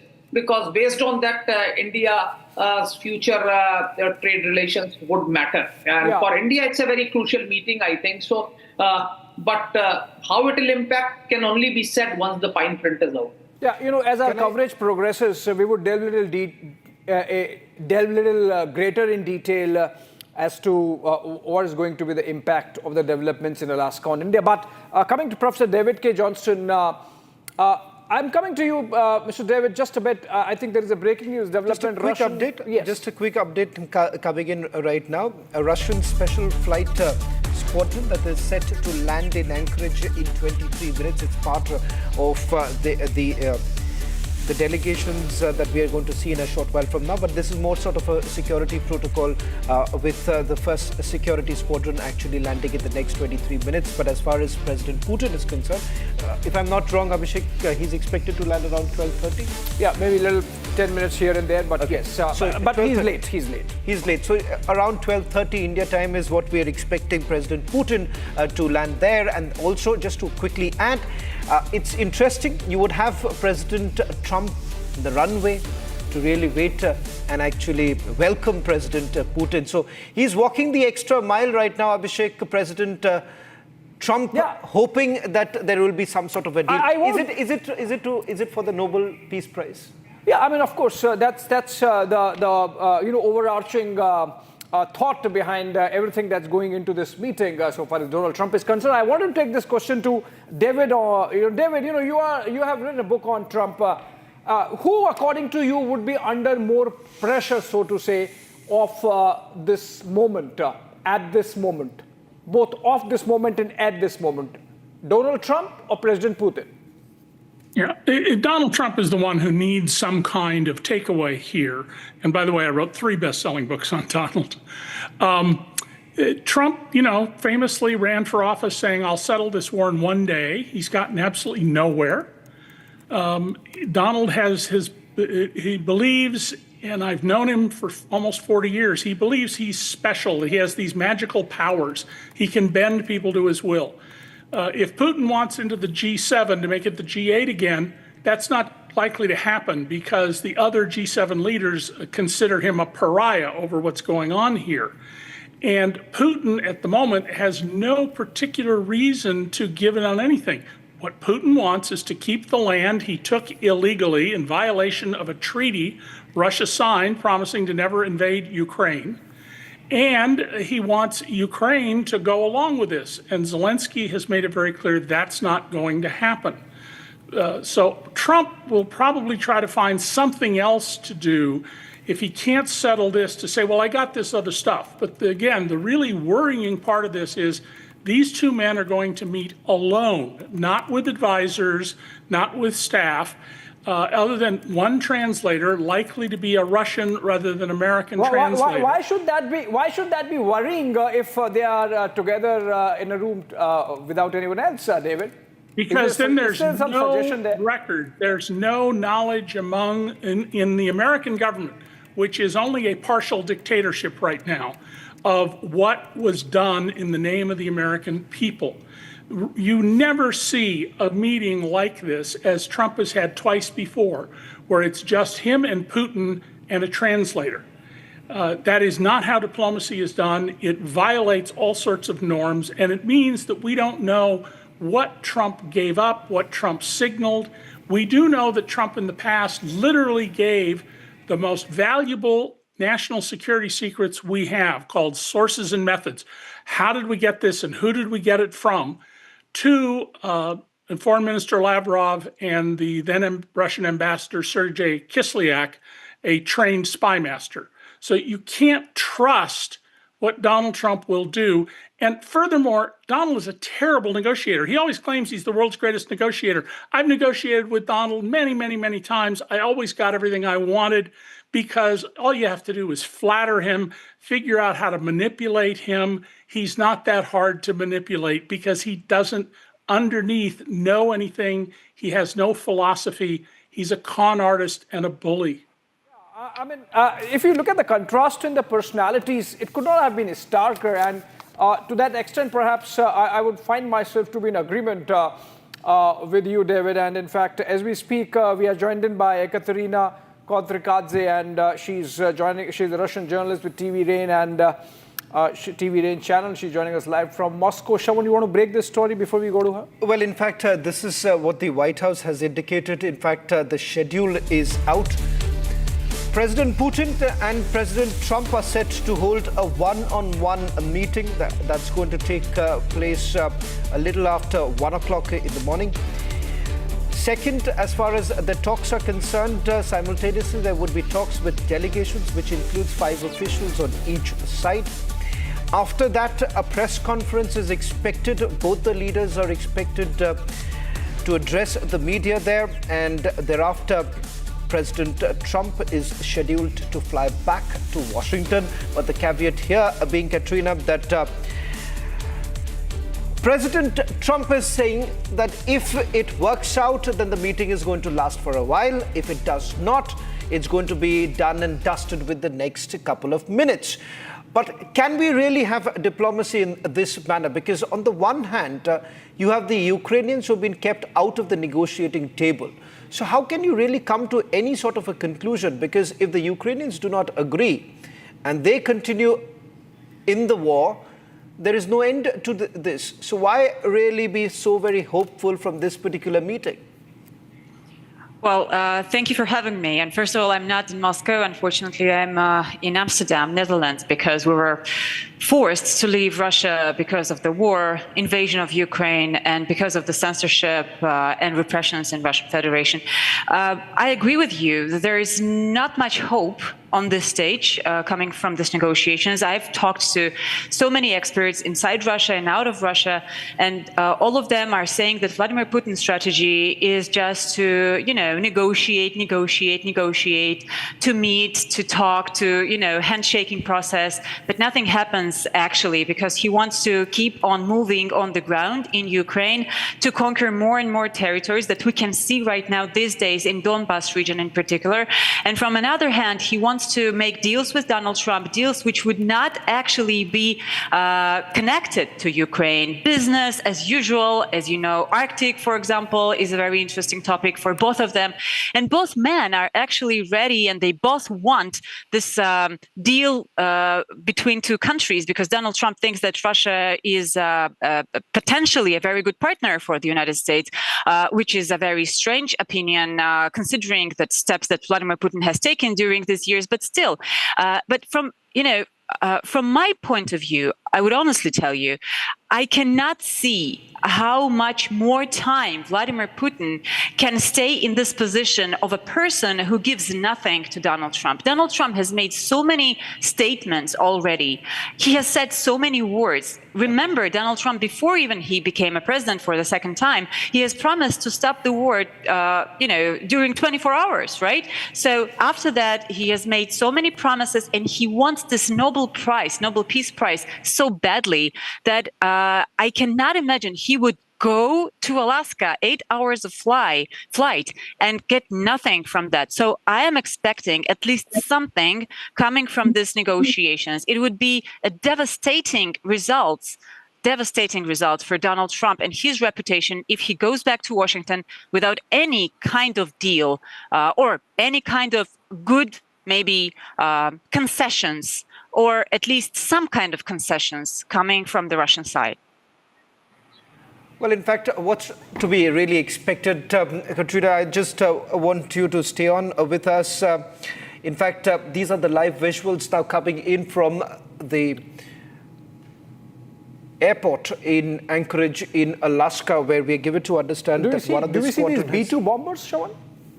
It does look like, but I'm assuming that since it's the military base there, and one of the reasons that was cited by the Americans was that this was a secured military base, and that is the reason F-35. These are F-35s. These are the what we are given to understand, that this is the reason why this was actually selected. So, on your screens right now, it's expected that in a short while from now, one of the Russian security squadron expected to land in a short while from now.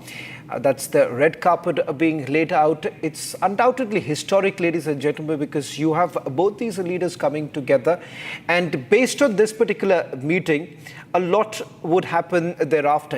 In fact, a lot of us here in India would also be looking at this very closely, because there would be a direct ramification. Ahead of this meeting, you've already had President Trump threatening India for additional tariffs to be imposed, and that is only because of the Russian oil that we are essentially buying. Now, that is laced with, many would say, that falsehoods. We're going to get to that in a short while from now, but let me first take you through what perhaps could be the possible scenarios. In fact, we're going to take you through those in a short while from now. Katrina, if I can come back to you, and I also believe we have a few more guests who are joining us in a short while from now. Professor David Kay is also joining us. Katrina, with regards to the Russians at this point in time, we have been highlighting the fact that for President Putin, it's already a diplomatic victory. And the fact of the matter is that the Ukrainians are extremely worried, because they believe that there is a narrative that is already going to be sold off to President Putin and, I beg your pardon, President Trump, and perhaps it's only going to make the negotiations even more difficult in the days to come. Well, I would agree with the statement that this is already a diplomatic victory for Vladimir Putin. You remember that this leader, this person, is a war criminal, and he is wanted by the international court. This is the person who is bombing Ukrainian cities and killing Ukrainian civilians every single day, including children. And this is the person who was supposed to be a pariah, who was supposed to be isolated by the international community, at least by the Western countries, Western democracies. But what we are seeing right now is Vladimir Putin going not just to America, but to Alaska, which is so comfortable and so symbolically good for him, because, you know, Alaska used to be a Russian territory. It was sold to the United States of America. It's close to Russian territory, and he doesn't even need to fly over the US. He just crosses the border, right? And he gets there. And there are still Russian churches in Alaska, by the way. There are still some people speaking Russian. So he feels comfortable there, and he feels there as a Russian Tsar, a Russian king, you know, coming back to his historic lands. So for him, it looks very good. And it's also very good for him because he has a one-on-one negotiations with the most influential person in the world. And he doesn't need to speak to Vladimir Zelensky, a person, the leader, the president of the Ukrainian state, which Vladimir Putin is destroying right now, and which Vladimir Putin doesn't recognize as a state at all. So from this point of view, this is a very good position for Vladimir Putin. It means that his purposes, including ignoring Ukraine, right? That the idea that Ukrainian state has to be ignored, that the position of Ukraine has to be ignored by the international community, is actually happening. So right here, he is in a very good mood, I would suppose. And another thing is that Donald Trump should not be the president of the United States who does not understand the situation at all. Like, he looks like that person right now. The couple of days ago, he was speaking about Ukraine, citing ocean territories in Ukraine. Ukraine doesn't have any ocean.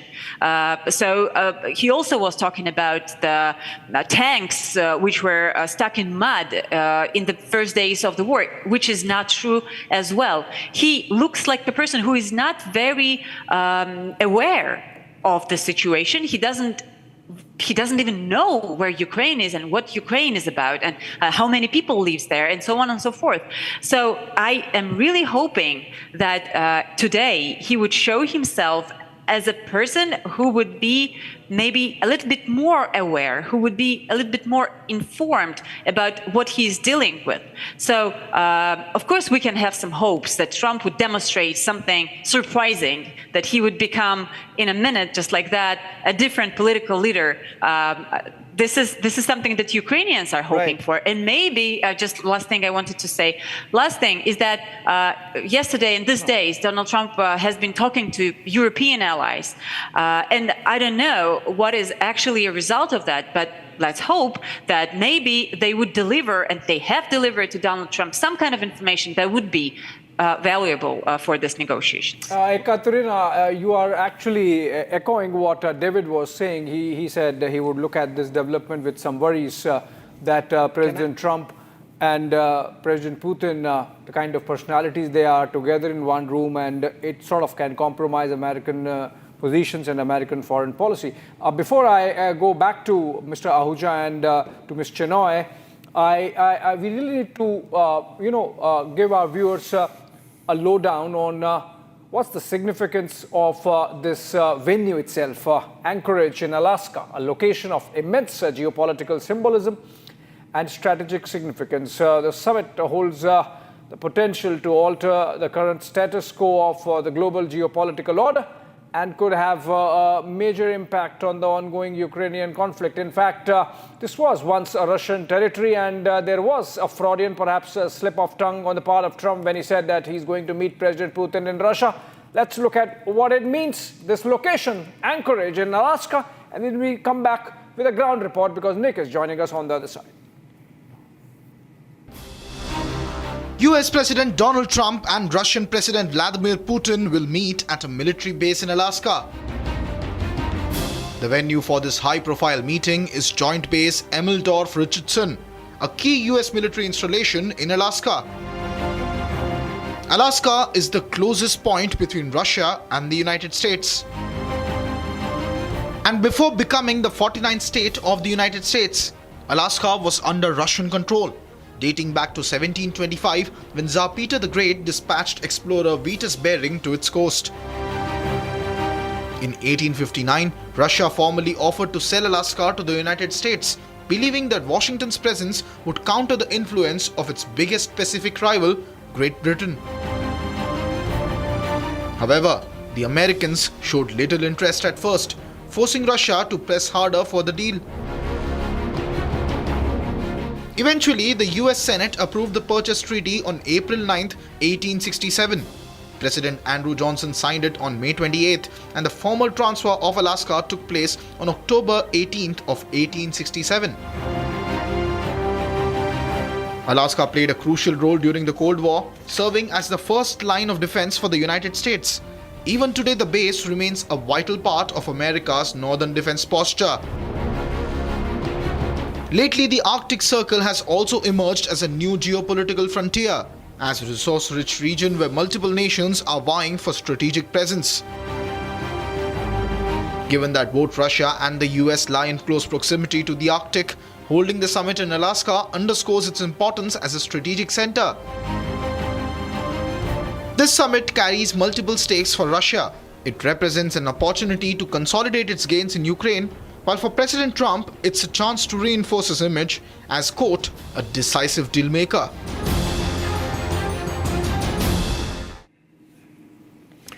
Well, in fact, a reporter on the ground getting us the latest updates. Nick is going to join us from outside the military base where the meeting is going to take place. Nick, we were told that one of the Russian security squadron has already landed in Anchorage. Any more details you're picking up with regards to President Putin's aircraft? Has it already landed or is it expected in the next couple of minutes?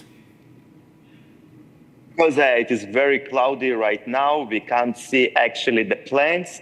Everybody here are trying to get footage of that, me as well. And now I'm looking at the sky and you can't see the runway. You can't see actually what is going on. But the plane is expected, as I understand, to land soon. Also of President Trump and of Putin. And you can see here behind me, there is some protests of pro-Ukrainian people that they are calling to cancel this meeting. They don't want it to happen. And there is now a lot of attention to this place. There is a lot of media. They are covering the landing right now. And everybody now is excited to see what will be the consequences of this event. And the military tells me that I can't stand there. I need to go a bit further away because this is the closest place to the military base that the journalists can stay. There is a blue line that we can't cross. And all the eyes now to the base to see what will happen in this historic meeting. Back to you. Well, in fact, just as far as the schedule is concerned, Nick, could you also walk us through the details that you are picking up in terms of how the meetings are really stacked up? And as far as the delegation meetings are concerned, have the delegations already landed? Yeah, the delegations are here, part of them, and part of the delegation was also the plane with the journalists that came from Russia. And they are saying that those who didn't book the hotel, they were placed in one big kind of hangar, and there they have a place to stay, like in a military standard. So they are not so happy about that. Nick, in fact, yes. Nick, I'm sorry to interrupt you because we have just picked up from the Russian news agency that one aircraft has already landed in Anchorage. It is expected to be that of President Putin. In fact, there is a confirmation now coming in from the Russian news agencies that one aircraft has just landed in. And in fact, there is a confirmation that President Putin has now landed in Anchorage. Now, that happens to be a little earlier than what was expected. In fact, we were given to understand that would have expected to be around 12:30, but it turns out that it's a little earlier. As Nick, you've been pointing out that you're unable to see anything there. But will you be also part of that press conference that's expected to be after the meeting? Is there any protocol that has been laid out? Actually, I will be at the protests against this meeting and protest for people that support the meeting, some indigenous people. And I think it is more interesting right now to see what is going outside, because the meeting itself, it will be just Putin and Trump with no additional people. And just in the end, there will be a press conference where we can hear and understand a bit from what was inside of the meeting. But of course, most of the things that those both leaders will say to each other will be just between them, and we will never know exactly what they said to each other. The only thing that most important for us to understand, if the peace in Ukraine will come and if they will conclude the war and reach an agreement to restore the relationship between the both superpowers, because this is the most important thing for the whole world, not just for those nations. And as you can see, it's really cloudy here behind me. That's why we can't see the landing of the planes. But as I understand, they landed, and soon the meeting will begin. This is a historical moment. It could be like the Yalta meeting after the Second World War, when United States and USSR now it's Russia, divided the world between themselves after the war, and maybe now will happen the same after the war. They will again divide the spheres of influence, and maybe will be the best for all of us. Back to you. Well, in fact, those are the first images now coming in of President Putin's aircraft now landing in Alaska. In fact, the red carpet has already been rolled out for President Putin. A very, something that everyone will be looking forward to right now is that image of President Putin being greeted by President Trump. It's expected that President Trump would be at the runway itself, is what we are being told. That's what the Kremlin had already indicated. So the first meeting itself takes place where both the leaders would be greeting each other. This is moments after he lands, and thereafter it's the one-on-one meeting that's going to take place with, of course, the interpreters being present in the room.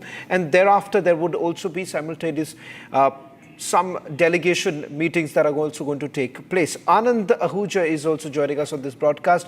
Anand, you've been a little bit more optimistic on the front that if both the world leaders have agreed to meet, then there would be something on the negotiating table. But having said that, the temperament that President Trump has, and President Putin is extremely calculative. For him, it's already a diplomatic victory. The very fact that he's landing on American soil at this point in time, and he's able to keep the Ukrainians off the negotiating table. So it seems that his large part of the battle has already been won by President Putin. A lot is now at stakes for President Trump. Okay, first of all, I've been hearing a lot by so many panelists that Putin has already won. The first round has already won by Putin. One has to understand, in any kind of settlement negotiations, no party is winner, no party is loser. As a trial attorney in the United States, I can tell you based on my experience that 90% cases in the United States do not go in for trial, and they are settled on either on the eve of trial or before that. And in the settlement, the first sentence we write is that the settlement is without admission of liability on any party's part. So nobody is winner or nobody is loser in a settlement. So it's wrong to say that Putin is already won. Secondly, especially in the area of war, one has to understand in war nobody is winner, but in peace everybody is winner. One of the panelists mentioned in your show just now about India. I personally believe that India is also going to gain a lot if this summit is successful. You have to understand, India is member of BRICS and India is member of Quad also. India is member of I2U2 also. So India's stakes are actually on both sides. So India is going to be a big gainer if this particular summit is successful. And then we should not forget that this idea of ceasefire and idea of having a peace in Ukraine, between Ukraine and Russia, originally was Prime Minister Modi's idea. That was actually picked up by President Donald Trump when he was a candidate. And I know there's a lot of criticism of President Donald Trump that he said, I will do it within 24 hours. But we are not appreciating, at least he's making an effort. Why don't you appreciate that? Everything I see about Donald Trump is picked up in a wrong way. One of your panelists mentioned that President Donald Trump mentioned that there is no sea between there in Ukraine. In fact, if you see Donald Trump's that statement, Donald Trump said there is a big sea between Russia and United States. Why should we worry? I am worried about people being killed in Ukraine and Russia. Otherwise, what do I care? Russia is not going to attack us because of the big sea. That is his statement. And now you are twisting it that Trump said there is no sea around Ukraine. He has absolutely no knowledge. He has been successful in making deals with NATO. He has been successful in making deals with tariff deals with United Kingdom, tariff deal with Japan, tariff deal with other European countries. One of your panelists said, and in a contradictory statement, first he said that I know Donald Trump for the last 43 years. Donald Trump can give in anything. You just flatter Donald Trump and he will give everything. Then he says Trump is a bully. So I don't understand that. Isn't it a contradictory? I think if you pander to the ego of a bully, you can get anything. I think there is no contradiction to that. I personally think that bully will dictate. Bully will not give in anything.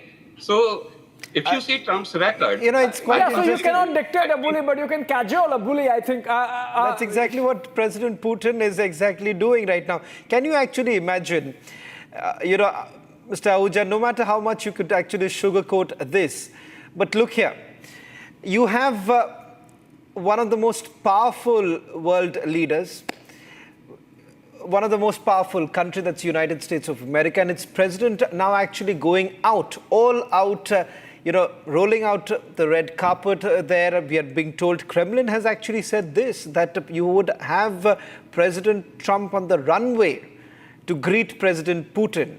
So it's almost like you're going all out to please. You are missing the point. You are missing. I'm sorry to interject. But you are missing the point. Isn't it that President Putin is coming all the way from Russia to United States? Donald Trump is going from Washington, D.C. to Alaska. But Mr. Rahul, it's a longer flight from Washington, D.C. to Anchorage than for President Putin. President Putin is flying 4 hours. President Trump has flown 7.5 hours, 8 hours. It's not the question of it's not the number of hours. The question is of the territory, on whose country who is going. If somebody comes to your house or you go to somebody's house, it makes lots of difference.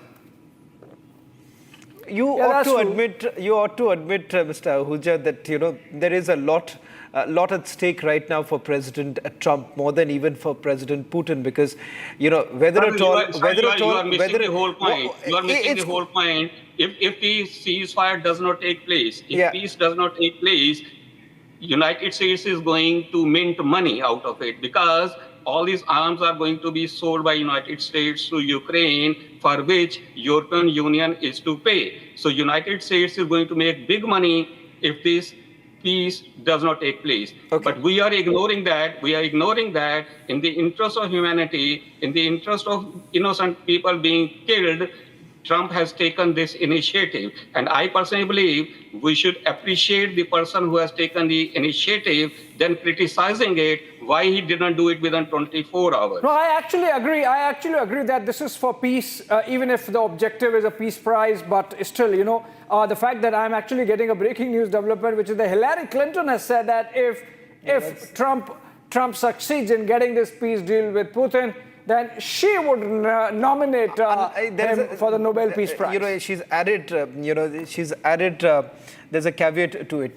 Unless he capitulates, and that's the only thing that everyone is worried right now. Will he bow down, or would he actually go an extra mile to please President Putin? It's almost like a dare. It's like a dare. That's what Hillary Clinton Trump is would love the essentially challenge. indicating. Trump would love the challenge.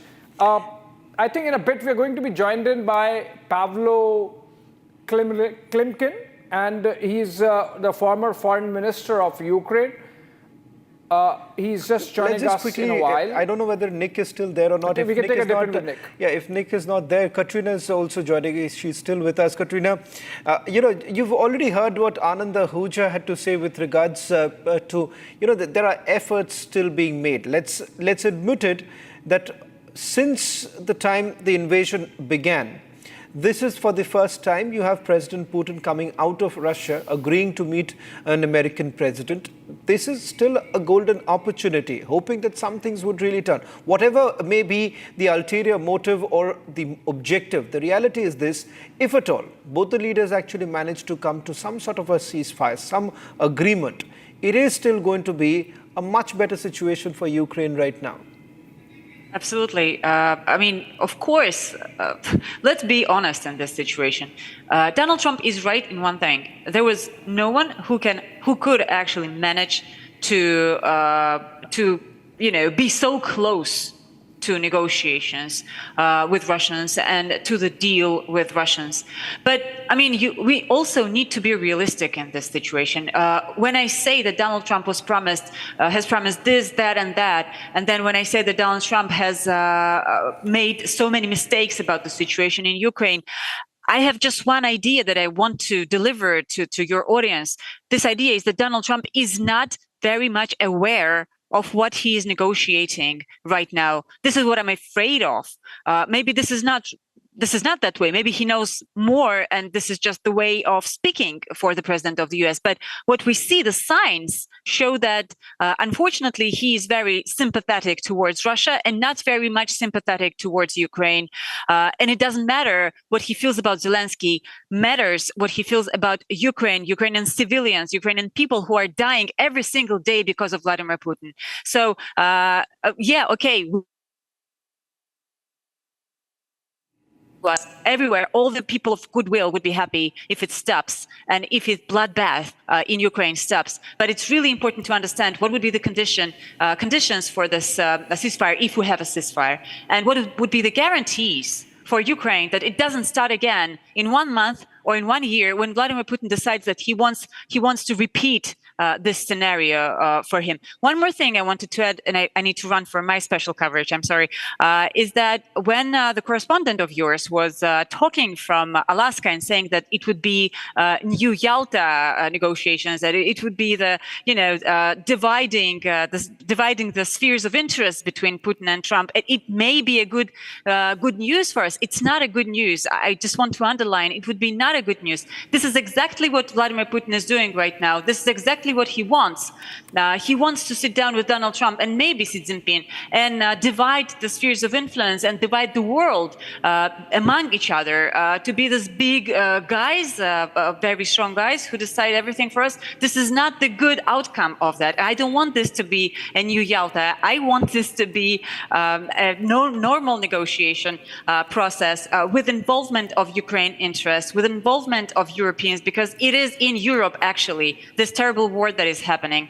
And it would be great for everyone to think about the prospects of the world if people like Vladimir Putin keep on doing what they do. This is something that is absolutely unacceptable. Ekaterina, I mean, I know you have strong views, and you said you have to leave also. But just quickly, unfortunately, I'm sorry. It's because Europe failed to really have a substantive dialogue. The reason isn't that the reason that Trump has to do what he's doing. I mean, Europe sidelined itself. Europe talked itself out of the negotiation room.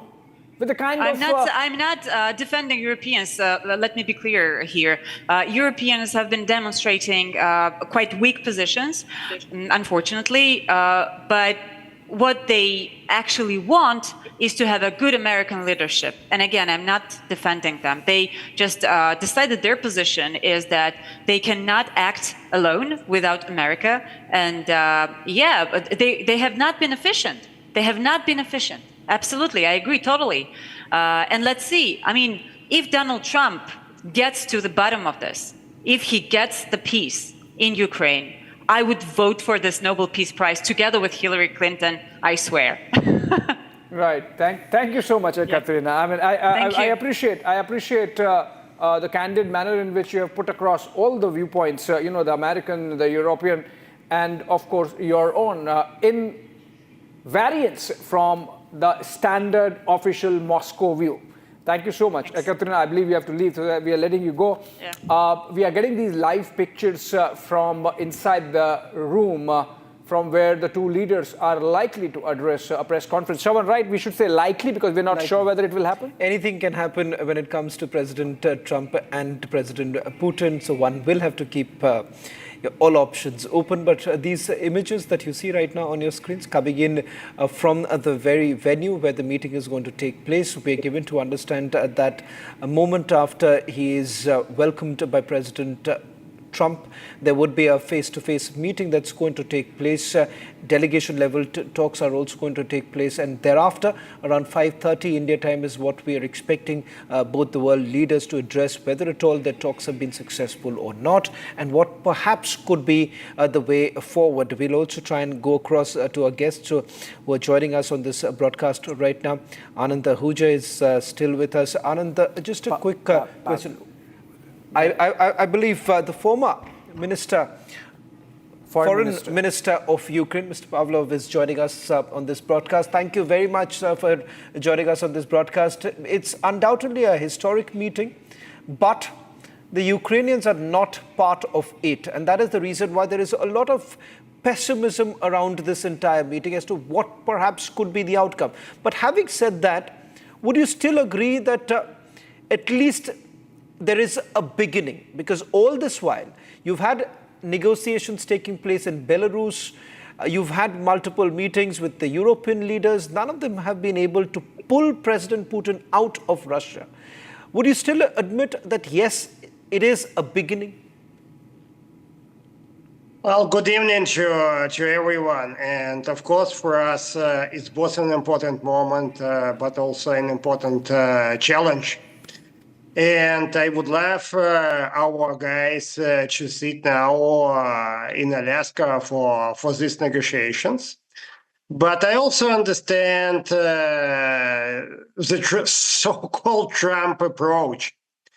And it's actually to give Putin a kind of sense that these negotiations is about Russia and US.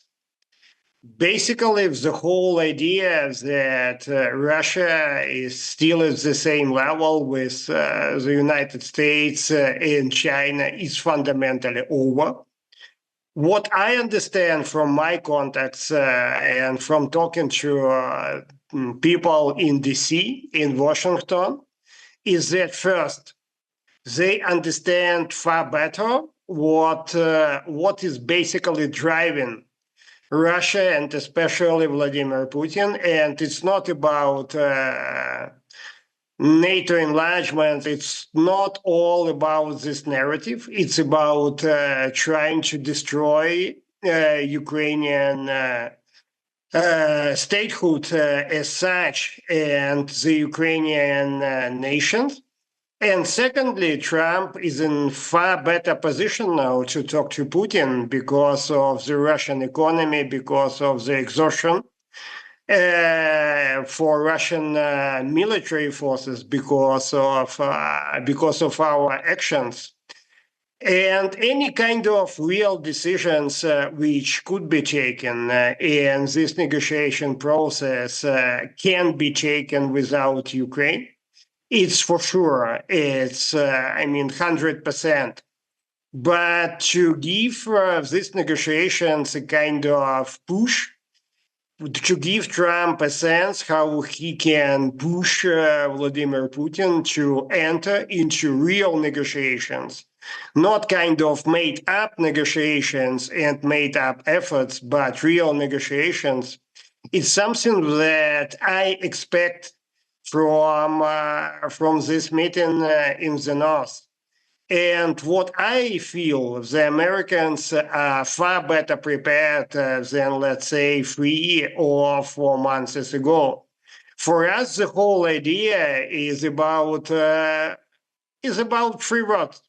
It's about just and sustainable peace. To reach the real sense of justice would be difficult from the very beginning. But to make a clear accent on sustainability is something we expect from these negotiations. Mr. Klimkin, Abhishek this side, and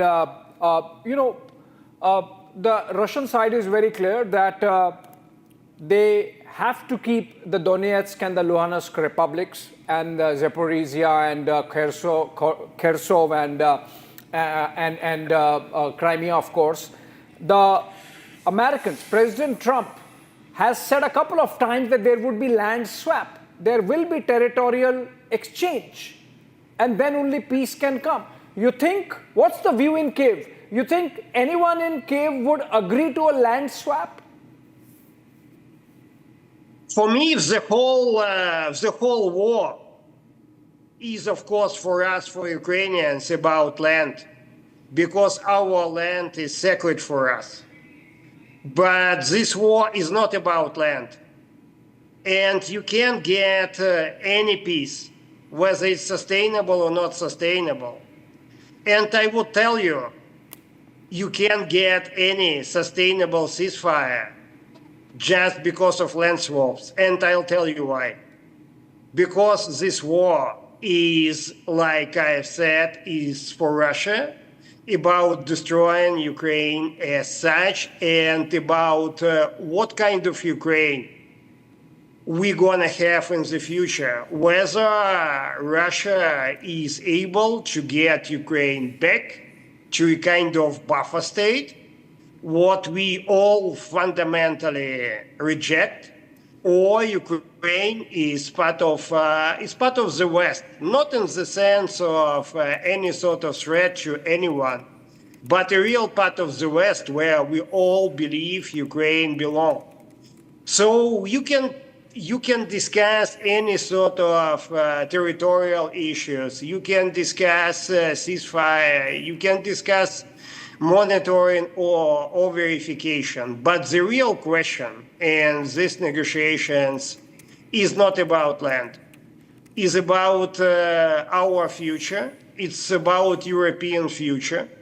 It's where Ukraine belongs. And what kind of European security architecture, or better to say, European security model would come out of these negotiations. And my sense is that the US administration understands far better now that it's not about territory. Yes, of course, there are going to be discussions about territory. There are going to be discussions about possible compromises. But the fundamental issue of this war is where Ukraine belongs. So not any sort of other issues. And again, because of land swap, you can't reach any peace, whether it's sustainable or not sustainable one. It's what I can tell you from all my experience. And I did foreign policy and still doing it for 35 years. But are you completely ruling out land swap? Because in that case, President Trump might say what's there on the table, because he has been talking about land swap as the only way forward. Not just Putin, President Trump also. It's not about ruling out. It's about all kind of false approach pushed from Moscow saying, look, guys, let's try to exchange land for nothing. Let's try to exchange land for our promise of a kind of ceasefire. And it sounds as a joke. And as a diplomat with quite a bit of experience as a politician, I can tell you there is a fundamental principle. Nothing is agreed before everything is agreed. So we can discuss any sort of issues, and we clearly understand that there could be a situation where some of our land could remain occupied by Russia, and we are talking about possible legal and political options, but we never ever accept and recognize the legal nature of this occupation. Right. At the same time, we can discuss any sort of other issues, but not sort of prerequisite. Give us your land and we could agree to a sort of ceasefire. It's fundamentally not going to happen. Right, I understand. Mr. Klimkin, just stay with us for a while. We have to just inform our viewers that President Trump has landed. We can see Air Force One there. Eagle has landed, wheels down, as they say in the, as the Americans say. And we are getting these pictures of President Trump. So, Shawan, you think President Putin's advanced aircraft came in and he would land after this? It appears because Russia today has just reported a short while back that it was the security protocol, or rather it was the security squadron aircraft that has actually landed. In fact, they have corrected themselves. We had quoted some of the Russian news agencies who've just indicated that these are the final preps that are basically underway. In fact, as we speak right now, you have President Trump, who's landed Air Force One, that is the touchdown taking place, and in the next couple of seconds, I believe you would have the first glimpse of President Trump stepping out of Air Force One. Shawan, by the time President Trump comes out, I want to take another question to Mr. Klimkin. Mr. Klimkin, your president, Volodymyr Zelensky, has just released a statement. He has said that this is Russia's war and Russia has to end it. And he has also said, Mr. Klimkin, that a meeting of leaders is needed, at the very least, Ukraine, America, and the Russian side. So, is there a suggestion that President Zelensky is now ready to meet President Putin? We said from the very beginning that only by meeting at the highest level there could be any progress in this war, because in Russia it's only Vladimir Putin who can take key decisions. And the key preference, what also the President Trump kept saying for quite a while, would be to organize a sort of trilateral summit with the President Trump, with the President Zelensky, and with Vladimir Putin participating. And the President Trump actually has mentioned the possibility of this meeting even next week. Even next week, you mean to say, which means that there is this hope on the ground in Ukraine that maybe the talks between President Trump and President Putin would succeed, and the doors are opening now of Air Force One. Is still some time, I think about 5 more minutes before Trump arrives. But Mr. Klimkin, you're saying that there is, or you're suggesting that there is hope on the ground that this round of talks between President Putin and President Trump would succeed and lead to a second round where President Zelensky can join? If the President Trump can succeed in pushing Vladimir Putin in accepting real and serious negotiations, if our American partners are there participating in these negotiations, so in a moment in time in the future and in quiet,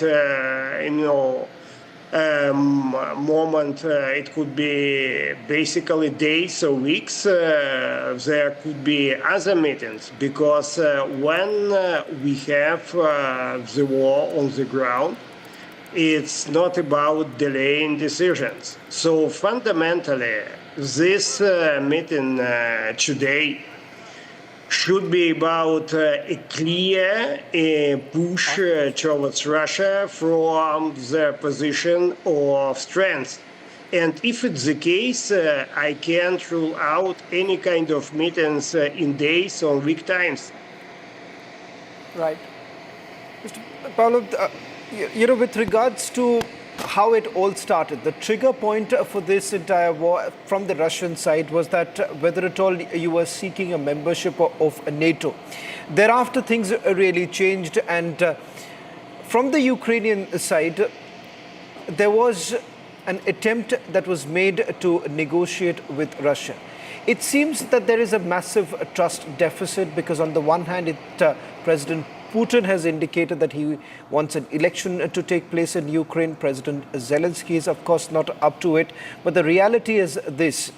Somewhere down the line, some concessions will have to be made from both sides if at all negotiations are to take place. If at all. If at all, as President Zelensky has been indicating, that there should be an end to the war. How far will Ukraine really go? The narrative about NATO enlargement as a cause of the origin of this war is a joke.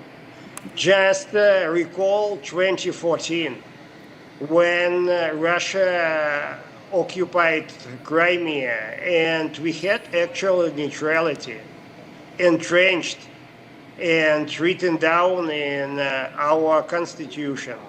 So it's not about NATO, it's not about NATO enlargement, it's about Russia pretending Ukraine does not exist. And Ukrainians are kind of wrong Russians. All these years of this war proved them wrong.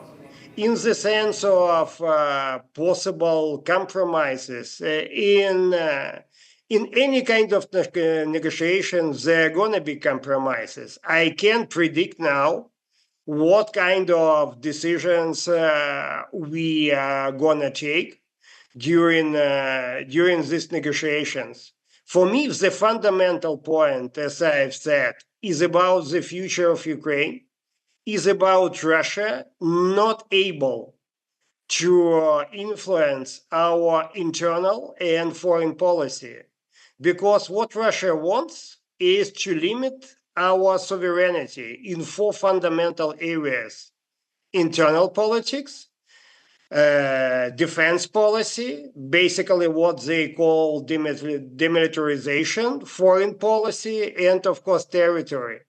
But if you have one case of someone, limiting, having limited sovereignty, it's kind of Pandora box open. So for me, what's going on in these negotiations should be a point of concern, a point of real challenge for everyone. Because if we start talking about limited sovereignty, we are in a fundamentally different world, not just today, but also tomorrow.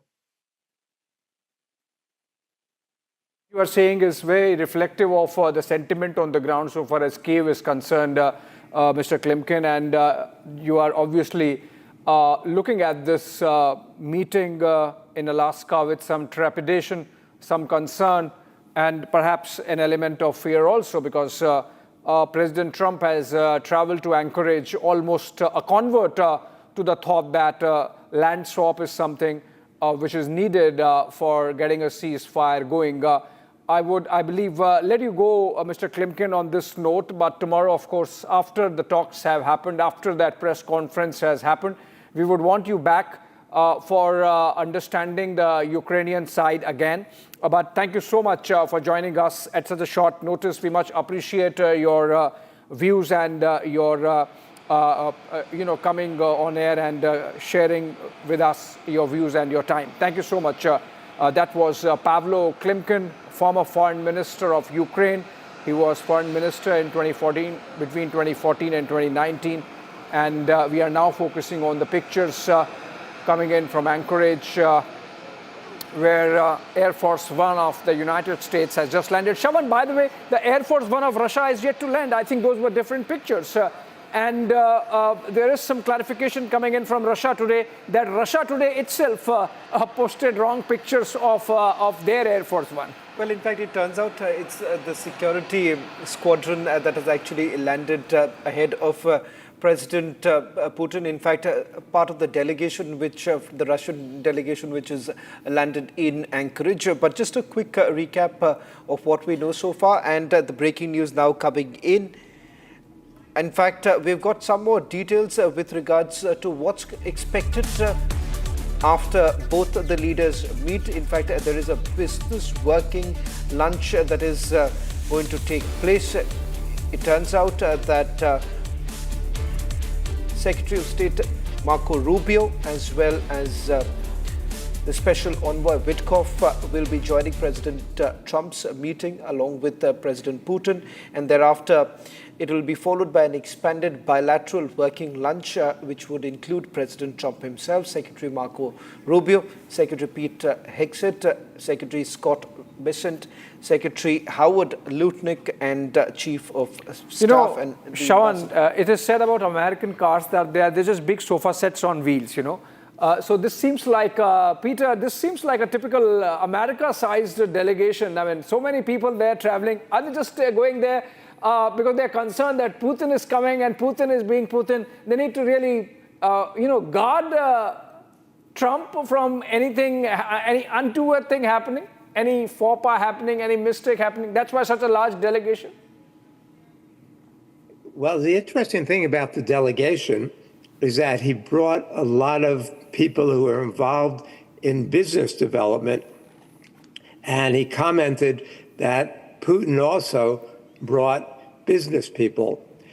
One of the things that we hope positively comes out of this is the beginning of a new working relationship in which they talk about joint interests for economic development. This could be in the Arctic, And the fact that they're meeting in Alaska suggests some of that. It could be the discussion that we've been hearing about the Bering Strait Tunnel, which would mean a high-speed railroad connecting Russia and the United States. But this idea of reshaping the broader relationship is what the real potential of this meeting is. So it's not just Ukraine, although Ukraine is at the heart of it, but it's also about... Wow. Mr. Kuznik, you are actually suggesting that Ukraine is a side dish. I mean, the main talks are about bringing trade and big trade deals back on the Russia-United States table.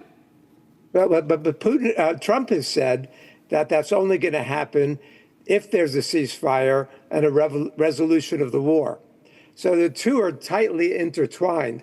It's not an either or. But from the standpoint of the world, what we need to do is step back off the precipice. We've been very close to war. At one point, the CIA thought that there was a 50-50 chance of nuclear war over Ukraine. When Biden gave permission to use the ATACMS to strike deep inside Russia, that was really madness. So I mean, is it not very unilateral thinking, Mr. Kuznik? Sorry to be interjecting, but I'm curious. For Trump or for his team to think that President Putin, who's effectively winning on the ground, or gives an impression that he's winning on the ground, would give up his war for Mother Russia, as he claims, for a high-speed rail link with the United States across the Bering Strait? No, but what's most important is that we reset global relations. One of the things they're talking about, both sides have talked about this, is a new nuclear deal, right? Trump managed to destroy the entire global nuclear architecture while George Bush began it in 2002 with the ABM treaty, and then Trump doubled down on it and tripled down on it while he was president during his first term. But now they both realize how dangerous it will be once the New START treaty ends in February of 2026. There'll be nothing left. And with all these countries that are talking about joining the nuclear arms club right now, if there's a total breakdown, we could be on the verge of nuclear anarchy. What I'm suggesting is that Ukraine is a crucial issue, and we absolutely do have to settle that, have a peaceful resolution, hopefully some form of win-win for both sides. But we have to go beyond that, given the global crisis that we're facing. And this has the potential to be a major step in that direction. Under the Biden presidency, negotiations, diplomacy was a dirty word. It was off the table. Trump, I despise Trump. I think he's a fascist and a bully. But in terms of this, he's at least making an effort of a sort that we didn't see during the Biden administration. And the fact, as you mentioned, that Russia is winning on the battlefield, that Ukraine is at a serious disadvantage in terms of arms, in terms of manpower, in terms of strategy, in terms of morale. If Russia takes Pokrovsk, then they effectively have the rest of the Donbass, which gives them 2 of the 4 oblasts that they're claiming. And, we're in a position now where maybe the reality is going to get through and we're going to be able to finally come to a peaceful resolution. To bring in Dr. Sergey, who's joining us on this broadcast. He's the Director of Communications of BRICS Culture Media. Dr. Sergey, I'm not too sure whether Dr. Sergey is not here with us. Maximova, she's a Russian international journalist joining us right now. Maximova, never before have we seen this kind of a meeting taking place between an American president and the Russian president since the collapse of the Soviet Union. So there is a lot of symbolism in the meeting that is taking place. But quantifying what really is going to be the outcome of it is something that everyone is hedging on. How are you really looking at the meeting taking place between both of the leaders? Are you optimistic that there could be some sort of a resolution? Well, first of all, Hello, everybody. Yes, I'm based in Russia. And first of all, I want to say that this is, of course, a major news for all the Russian channels, media. Everybody starts their broadcasts with this news. And now I'm pretty sure that all my colleagues they are on air showing what's going on in Alaska. Secondly, actually, Russian people are also following this news, this meeting, and I want to say that Russian society now is really extremely polarized. As you may know, some people really support the war. We have like a pro-war camp. We call them Z patriots, and they share the idea of, Ukraine being a part of Russia, or at least part of the Ukraine, the eastern part, and they in general support the narrative of the government that the special military operation, how they call this in Russia, should go further and should not come to an end right now, because as we all know, it's not the worst time for Russia on the battlefield. They are on offensive. And actually, people from this camp think that Putin should proceed to conquer more lands when the situation allows him to. And as for another parts of Russian society, unfortunately, we don't have credible polls to evaluate how many people support the operation, how many do not support it. But we also have like a liberal camp who think this war was a terrible mistake and should be the Russian forces should be withdrawn from Ukraine because actually it does a very big harm for Russia itself. And we also have a silent majority who are really tired of the war, who don't want it, and who are afraid of talking about it, because as you may know, it's really it's not safe to talk about war in Russia if you do not share the perspective of the government. That's why this is what the people think. But we cannot say, even me based in Russia, I can't say how many people support the war, how many people don't. It's really not seen, and it's really hard to understand, because if I will be talking about my circle, my inner circle, people mostly do not support it and do not support Putin's decision to launch a full-scale war.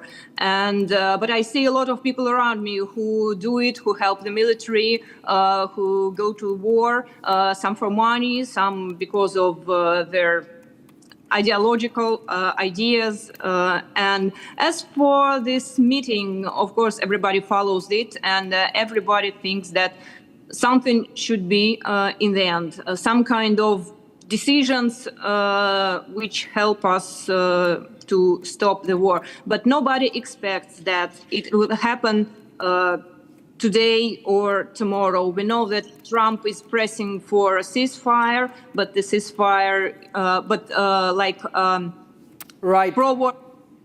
pro-war camp in Russia is not supporting this idea, because they think they have a chance to conquer more land now when the situation allows them. Right, and we have more guests, I believe, joining us on this broadcast. Apart from Ekaterina, we have Dr. Sergey Duvranov.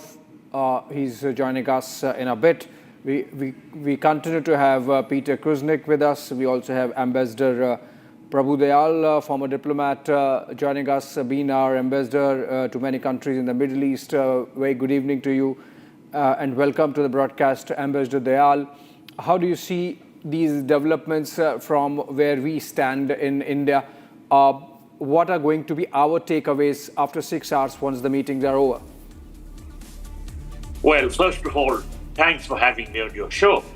I think that despite President Trump's summit meeting with President Putin, ending the Russia-Ukraine war is going to be extremely difficult due to the significant disagreements on key issues and a lack of any sort of understanding between the two sides. Now, neither side, neither Ukraine nor Russia, is willing to compromise on their core demands, making a peace treaty or a peaceful resolution a highly complex challenge. Now, the White House, I may say, is lowering expectations for any breakthrough.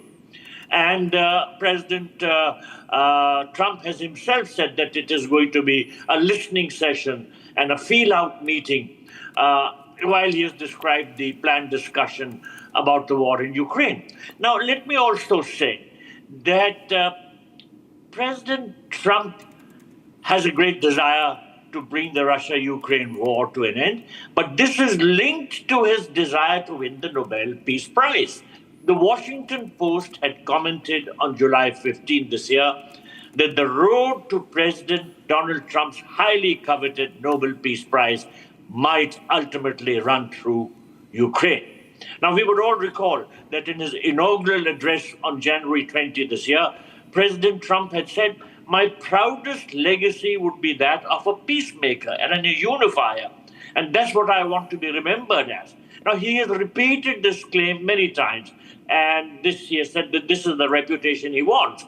Now, it is no secret that he wants the Nobel Peace Prize.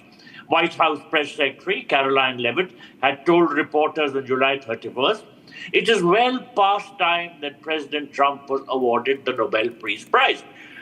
But as I said, ending the Russia-Ukraine war is going to be extremely difficult because of the complexity of this war and the deeply entrenched positions of both sides, combined with the potential for shifts in the global political landscape. Now, let me also mention that Ukraine insists on reclaiming all its lost territories, including Crimea, and has said that it will not renounce its intention of becoming a NATO member. On the other hand, Russia says categorically that it is not going to return back any territories and that it is totally opposed to Ukraine joining the NATO. So these fundamental disagreements create a deadlock that makes a negotiated settlement extremely difficult. Right, and let's take this conversation now. We have a breaking news development, which is that President Zelensky has said that he would want to be on the negotiation table, and that's a significant development. If I could, I can see a couple of more guests. Can I be helped? No, we have Ambassador Dayal, we have Peter Kuznick, and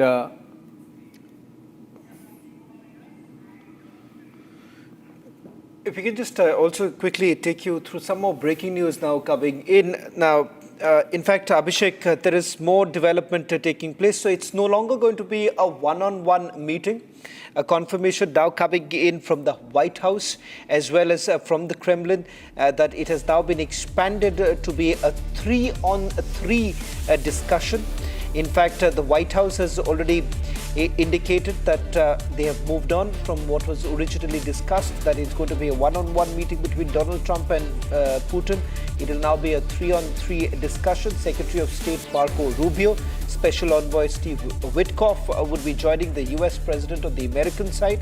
Now, the Kremlin too has confirmed, saying that aides will be joining the first meeting, but they haven't really indicated who exactly from the Russian side will be part of the first meeting. So things are changing right now. Peter Kuznick, what was supposed to be a one-on-one meeting now expanded to 3-on-3 meeting. Are the Americans a little sort of wary at this point in time that if you have President Trump and President Putin in one room with no one else, things could go really the other side, down south? There's a lot of concern that Putin is going to manipulate Trump. Trump is very transparent. Almost everybody in the world knows exactly how you play Trump in order to get what you want. But so there is concern. There's concern in two directions. One direction is that Trump is going to give in on everything and sell out Ukraine. The other camp is worried that Trump is going to, draw a hard line and blow things up. So Trump is capable of anything. As the Indians have learned over the last few months, Trump at one moment seems like a great friend, and the next moment he's your worst enemy. He's very, very inconsistent and very rash and easily provoked. A couple of things that were said. First, I didn't get everybody's name, but the journalist from Russia suggested that there's a very mixed feeling inside Russia. Now, she knows much better than I do, but I was in Russia recently. I chaired the documentary jury at the Moscow International Film Festival, and everybody I spoke to was tired of the war. Some of them thought it was justified, but everybody I spoke to wanted it to be over. And I've seen some Levada polling that suggests that that's the case. I've also seen the recent polling, the Gallup poll out of Ukraine, in which 69% said they wanted peace, and only 22% said they wanted to see continued fighting. That makes me optimistic on both sides.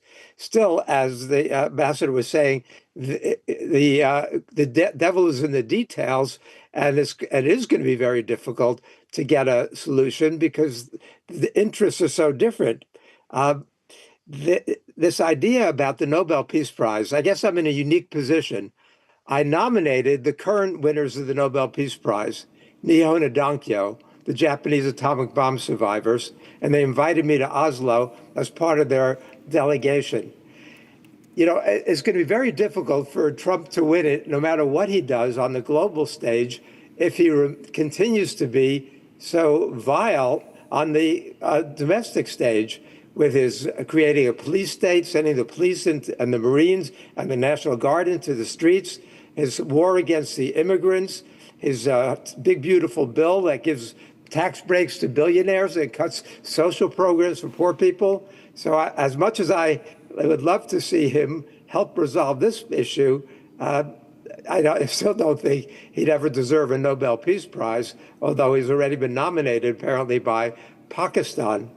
But, as was being said, this is very difficult. Right. But the other reason why I'm optimistic is because of the reality on the battlefield. Yeah.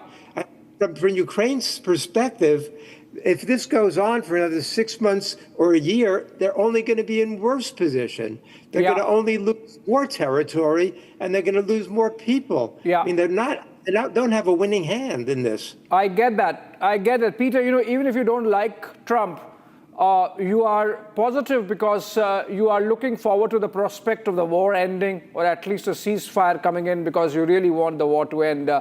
And that's the sense I get. But we are getting those pictures. The earlier pictures of the movement of the carcade was about the Russian delegation making way. These are the pictures of the Russian delegation making the way for the summit venue from their hotel. Shawan, in fact, because the summit has been organized at such a short notice, and it's a peak tourist season panning out in Anchorage. We are told that it's been very difficult to get hotel rooms booked. And many of the Russian journalists have been complaining about the lack of infrastructure in the United States. So, we are getting these pictures. In fact, there is another picture which is showing the car which would receive President Putin at the tarmac and will bring him. Lavrov, Russian Foreign Minister Sergei Lavrov leaving earlier. These are pictures from about 10 minutes back. And he's leaving for the summit venue, apart from other members of the Russian delegation, which includes the defense minister, which includes their finance minister, which includes Dmitry Kirill, the chief of staff of the special envoy for these talks of President Putin. This includes Peskov. This includes who's the spokesperson of Kremlin. And this includes Ushakov, Yuri Ushakov, the chief of staff of President Putin, all these people. So essentially, if you look at it from the Russian side also, it's quite a big delegation. So it's not like the Americans have trooped in with the entire Trump core team coming in. It's the Russian President Putin also traveling with his entire entourage, Shawan. Well, in fact, you have one of his closest aide, part of the delegation, and the fact that he's also the policy advisor to President Putin.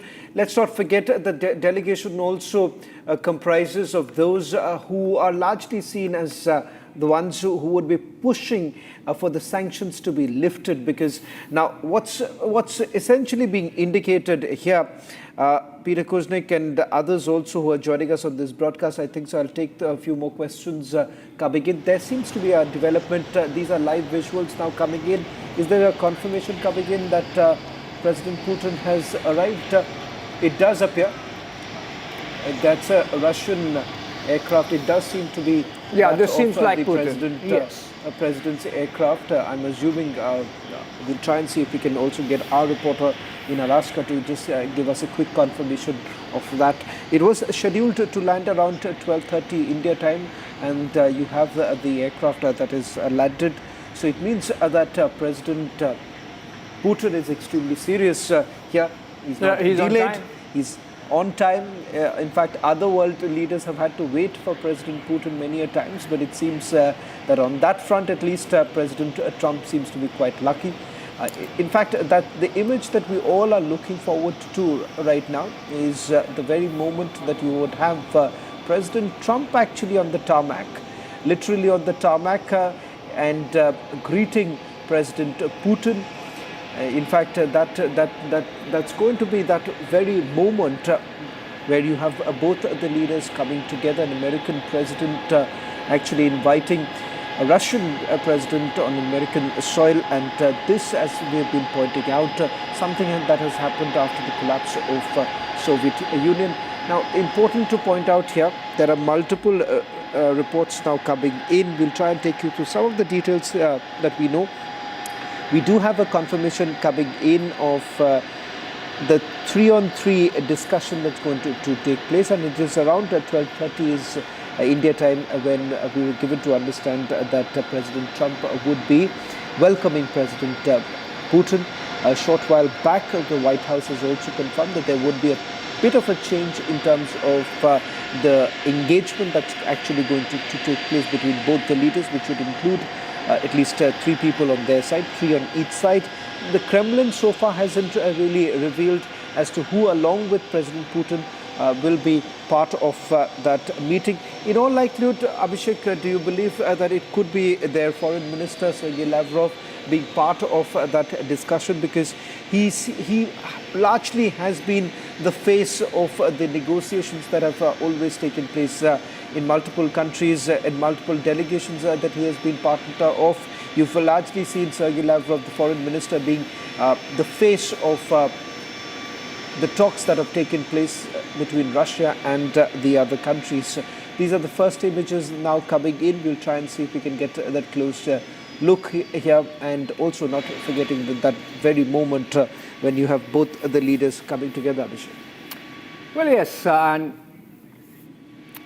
as we speak, and we stay full frame to these pictures, we can also get General Bhatia into this, and he comes in with tremendous military experience, so let's benefit from that also, Shawan, and Major General Arvind Bhatia. Give us a sense from your military vantage, when these talks happen, you think with momentum on his side, President Putin has incentives to make a compromise with Trump, which gives away the military advantage?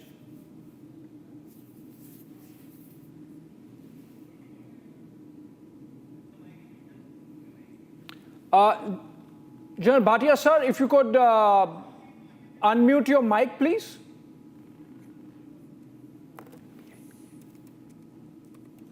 Can you unmute? I'm getting you now, please. Thank you, sir. Go ahead. Yeah.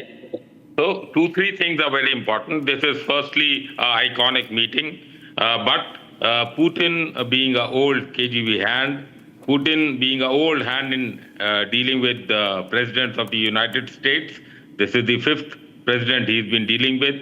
Started in 2000 with, of course, Bill Clinton. 2008, he met George Bush. 2013, he was with Obama. 2017, he was with Trump. Then, of course, 21, he had a kind of a video conferencing with Biden. And now he's back again with Trump. for the first time meeting on American soil. So that makes this meeting very important. But secondly, General Bhatia, just sorry to interrupt you, because this, I think, so is what everyone wanted to perhaps get their, hands on, and that's the first picture of President Putin. Let's just once again try and go full frame and try and understand the body language of President Putin. Not many could actually gauge what is really in his mind all this while, because he started off by calling this as a special military operation, turned out to be a full-scale invasion of Ukraine, managed to pull this through. Despite the kind of mounting pressure coming in from the Western world, multiple sanctions that were imposed, but it seems that Russia has pulled this off. In fact, it's important to point out here that at least 20% of the Ukrainian territory with Russia at this stage. You have the President of the United States of America, President Trump, who's there, who's going to now receive President Putin as he steps out of the aircraft, that momentous occasion. In fact, from 2022, this is for the first time, if I'm not wrong, Abhishek, for the first time, President Putin is stepping out of the Russian soil for the first time since 2022. Yes, absolutely, and we are looking at the possibility of President Putin coming out of that aircraft in just about any time now. And in the meantime, can we go back to General Bhatia? Sir, please continue. We had to, cut out because we got the pictures of first pictures of Putin in the aircraft. But coming back to the conversation, I found it very interesting that you mentioned the KGB background of President Putin, because a lot of people believe that Trump in the hands of Putin can be what do you say, melting butter, can be easy to handle, easy to manipulate. Yeah, that was one of the apprehensions of the European leaders and of course Zelensky, that his having such a vast experience of handling 5 presidents of the United States, Trump could be a kind of a mincemeat in front of him when they discuss Ukraine. But the saving grace, I would say, is the unpredictability factor of Trump, because no one, he himself, I think, doesn't know what he is going to say or do when he meets Putin. So that is maybe a saving grace. But one thing is very sure, that Trump has made it amply clear that if there's a talk of a land swap, if there's a talk of ceasefire, then it has to be the next meeting, which he's already hinted at. And he's also said that meeting is going to be more important when Ukraine is also on the table. Maybe he'll invite some European leaders to come and be next to him. And then Putin, him, Zelensky and the European leaders sit down and talk about how to go about ahead with the ceasefire. But this, I feel, is going to be an icebreaker for the second meeting, which is going to be held shortly. Both the countries have tremendous amount of casualties. Both of them have that war fatigue which has come in. Though Putin is enjoying a kind of 78 to 80% of ratings amongst the Russian public for his performance, for an approval for what he is doing. Also his party, the Prime Minister's party, they are gaining a lot of ground. They already have an approval rating of about 43%. So what is happening now and what Putin is doing in Ukraine, both have, I would say, the backing of the Russian public. So this meeting is going to be important, not only for Russia and USA, but also for India because of the tariffs, also for the global economy, but also for the defense industry the world over. So very important that we look at what are the takeaways which happen from this meeting. All right. Back to you. All right. In fact, there are too many developments happening. We have seen, and I think this is really the red carpet being rolled out, Shawan, on the ground, in air, with what you are bringing in, that 4 stealth bombers of the United States, 4 F-22s, escorted President Putin's aircraft into the Anchorage airport? Well, in fact, there is a confirmation now that the moment you've had the Russian jet carrying President Putin entering American airspace, 4 of American stealth bombers had escorted President Putin into the American airspace. We also have that image that we saw a short while back, the backdrop of Alaska that was written. You have about 4 F-22 fighter jets that have been assembled on the tarmac. That's where the red carpet has also been laid out. So you have 2 sets of images now coming in from Anchorage, the military base, where both the leaders would be meeting in a short while from now. We are waiting for that first image of both the leaders coming together. But in fact, it turns out that the moment you've had the 4 American stealth bombers passing the airspace, there was a deafening sound, and thereafter you've had the Russian jet landing at the Anchorage base. Ladies and gentlemen, the world is undoubtedly watching all of this with a bated breath right now. You would have both the leaders coming together for the first time. In fact, you would have Russian president stepping out of Russia for the first time since 2022, when the military invasion actually began. And so that's quite a significant. So for many, it would be at least a beginning that you would have the talks taking place. What perhaps would be the outcome of this entire meeting, something that has been outlined by President Trump en route to Alaska when he's spoken to White House correspondents, and he's essentially indicated that there could be consequences. Now, Abhishek, we don't know what consequences is President Trump really talking about, but I'm just reading about what some of the White House correspondents are essentially indicating, because they are asked this question that if at all the talks fail, then what really happens, and to which President Trump has answered that there could be very serious consequences. Well, let's take this to Ekaterina. Ekaterina, how is this being seen from Moscow? The grand welcome that President Putin is getting, the manner in which the soft touch is being provided, on all these bomber escorts, and Putin being allowed to carry his Urus, Moscow-registered Urus limousine to Anchorage. Okay, Trump is coming out now. Okay, Ekaterina, I'm just coming back to you. Hold on to your thoughts. I'm coming back to you because we're getting these live pictures of President Trump coming out of Air Force One. I think it's been choreographed to the last minute. President Trump coming out, he will wait at the tarmac, and the Air Force One of Russia has already arrived. By that time, President Putin would be ready to come out, and then they would come and meet, and the welcome would happen there.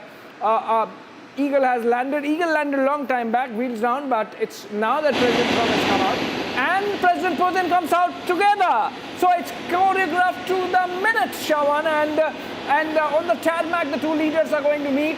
President Trump, which means waited for about half an hour inside the aircraft just so that he could receive President Putin at the tarmac, and that seems to be happening now. Well, in fact, that very moment, absolutely choreographed, where you would have President Trump as well as President Putin on that red carpet right now, where both the leaders come together. What really happens in the next few hours is going to really decide the impact that it's going to have across the globe. So 2 world leaders coming together, and the impact that is felt in every part of the globe right now. Especially given the fact that some unanswered Look at questions. these pictures, Shawan. Both the leaders walking towards each other from their respective aircrafts, the parking, the slotting, the timing, everything. I think they're just walking towards each other. Is that right, if I'm reading? Because they're on the same red carpet, I believe, because this can't be different timing. Yes? It seems they make the turn right now. They make the turn right now. Yes, they are looking at each other. Putin is looking down, Trump is looking up. It seems to be a sort of a rectangular carpet shape that has been put up right now. So you have both the aircrafts that have been lined up. In fact, the area that you would actually get both of the leaders coming together. Okay, Trump welcoming there with a clap. Trump welcoming Putin with a clap. Has Putin made an eye contact? We can't see the entire picture. What is that? Is he welcoming Putin, or what is he doing? It's quite indicative of the fact that you would have President. Yes, the handshake. That's the moment. That's the moment. He was welcoming Putin with the claps, and Putin walking towards him, and that handshake. Look at this. And the pull-in. Look at the pull-in. That famous Trump pull-in. He pulls the hands towards himself when he shakes the hand. And Putin obliging, Putin not minding it because of the kind of red carpet welcome he's getting, because the kind of, the end of isolation. And I think Ursula von der Leyen and Keir Starmer and Emmanuel Macron, and what would be happening there, they would be watching it with so much trepidation. Look at the salute there of Trump to his own guard. And President Putin walking along. They're having a conversation. Would they be having a conversation in Yankee English? What would they be talking about, Shava? I'm quite interested because, whether it all, the meeting that they are... All right, that's up. Okay. That's a welcome given through their... at least for their fighter aircraft. Twice I've already seen President Trump cozying up a little bit. And are they going to have their national anthems played? Seems like that. Looks like you would have the F-22 on both the sides right now that have been lined up.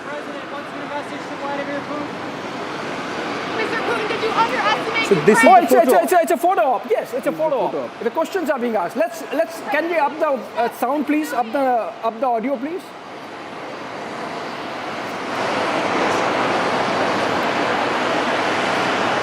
President Putin, how can the U.S. trust your words?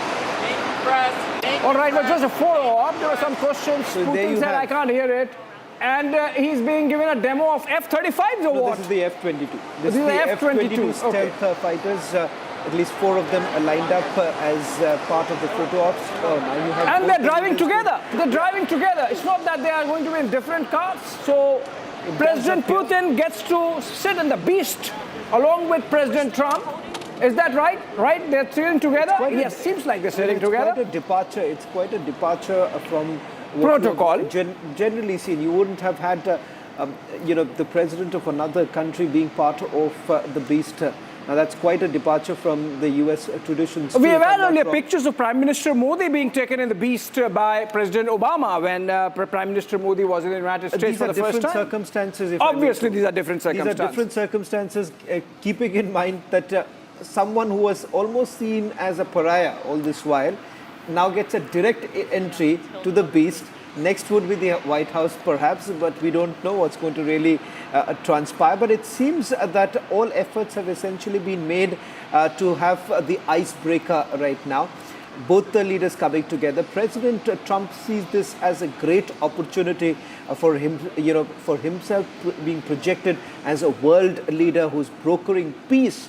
And that's exactly why, at least 2 counts that I could see, Abhishek, that you have that famous pull-in, as you pointed out, and also putting his hands around President Putin, giving that warmth in the relationship suddenly. It's both with Trump. It's warmth, Shavan, and it's domination. So Trump tries to sort of dominate with this kind of body language where he's being both friendly and then controlling at the same time. And as far as President Putin is concerned, I don't know whether I'm correct or not in this, Abhishek, but he certainly came across as a man who's extremely relaxed right now.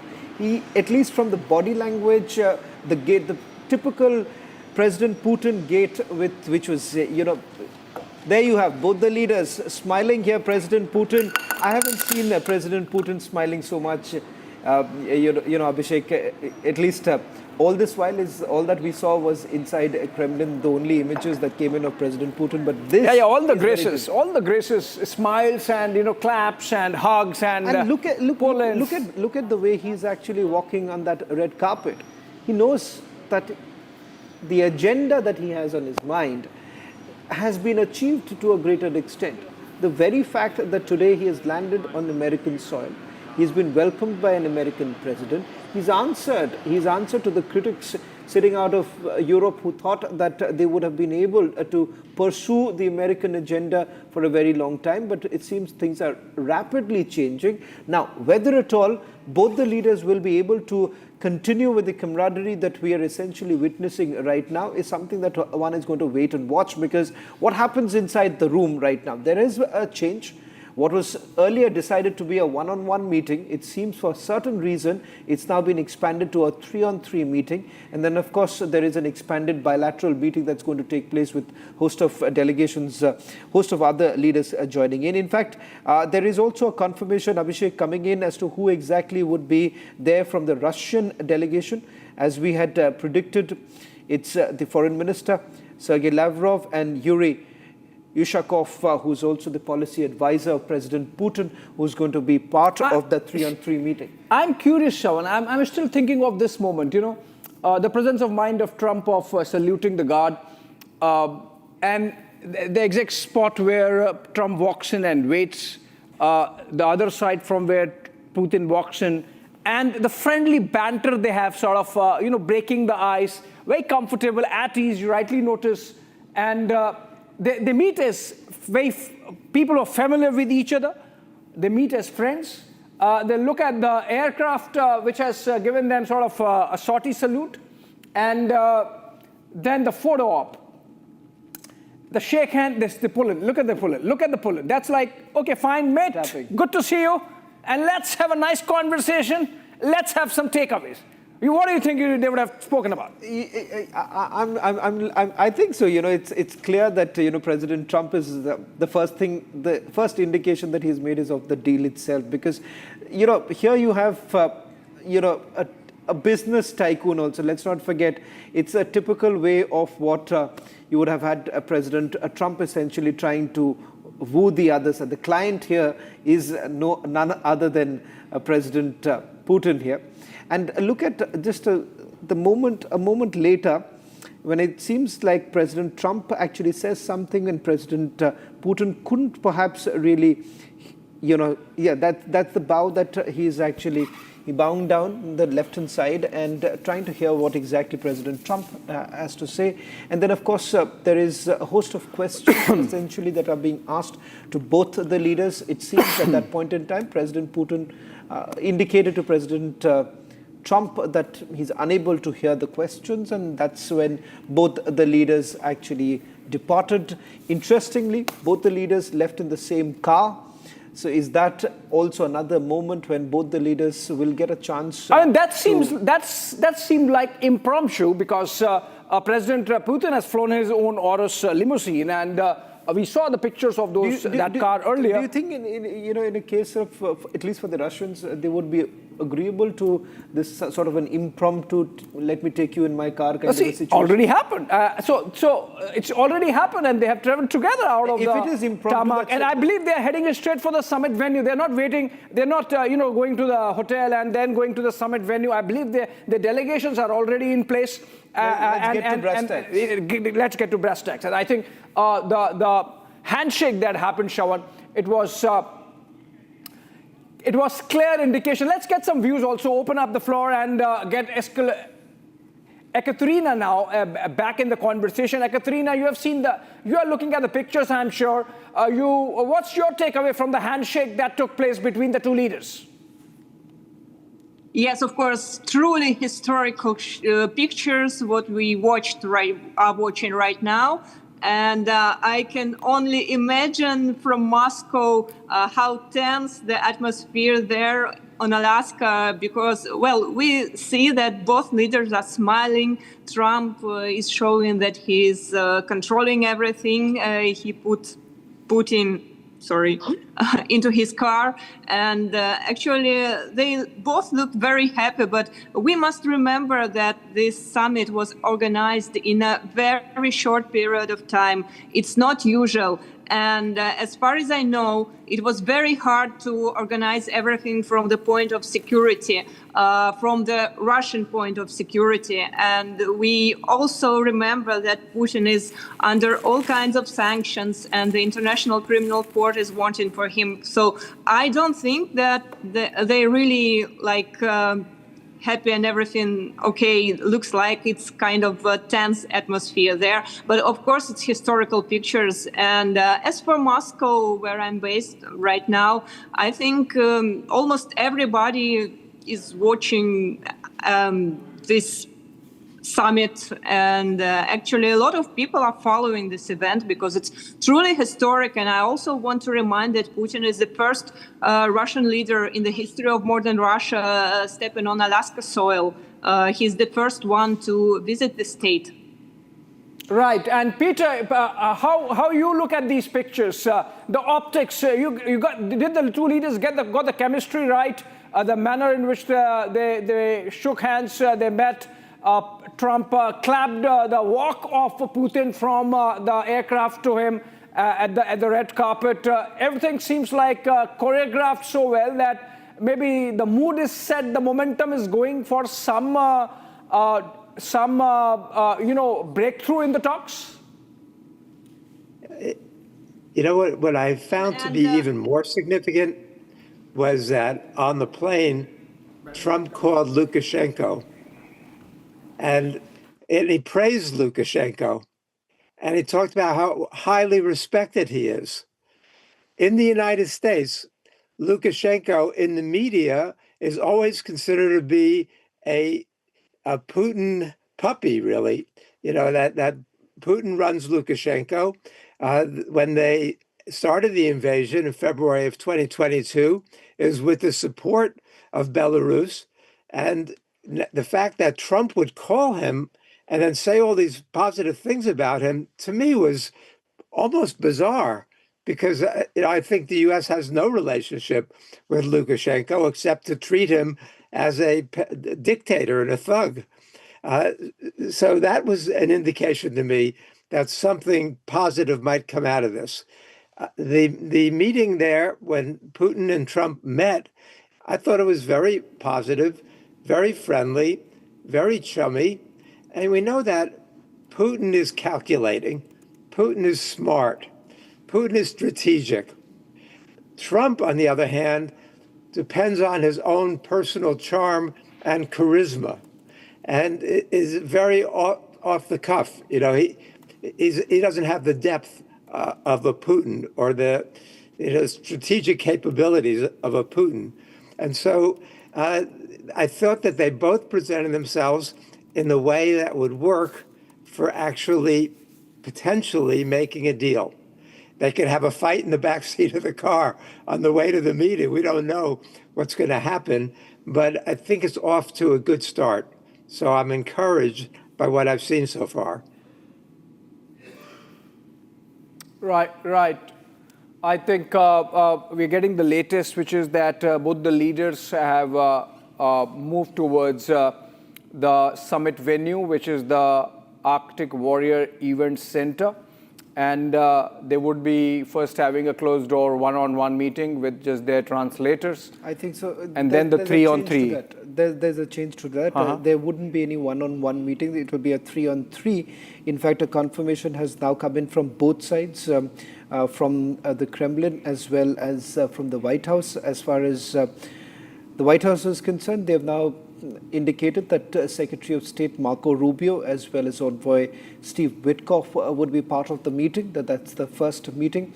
From the Russian side, it would be Sergei Lavrov and Yuri Ushakov who's going to be part of the first meeting. So it's no longer going to be a one-on-one. It's a three-on-three that's going to take place, and thereafter a bilateral lunch that is being planned out. It's an expanded lunch meeting that's taking place, and of course you have the entire cabinet. Is Zelensky available on the lunch table?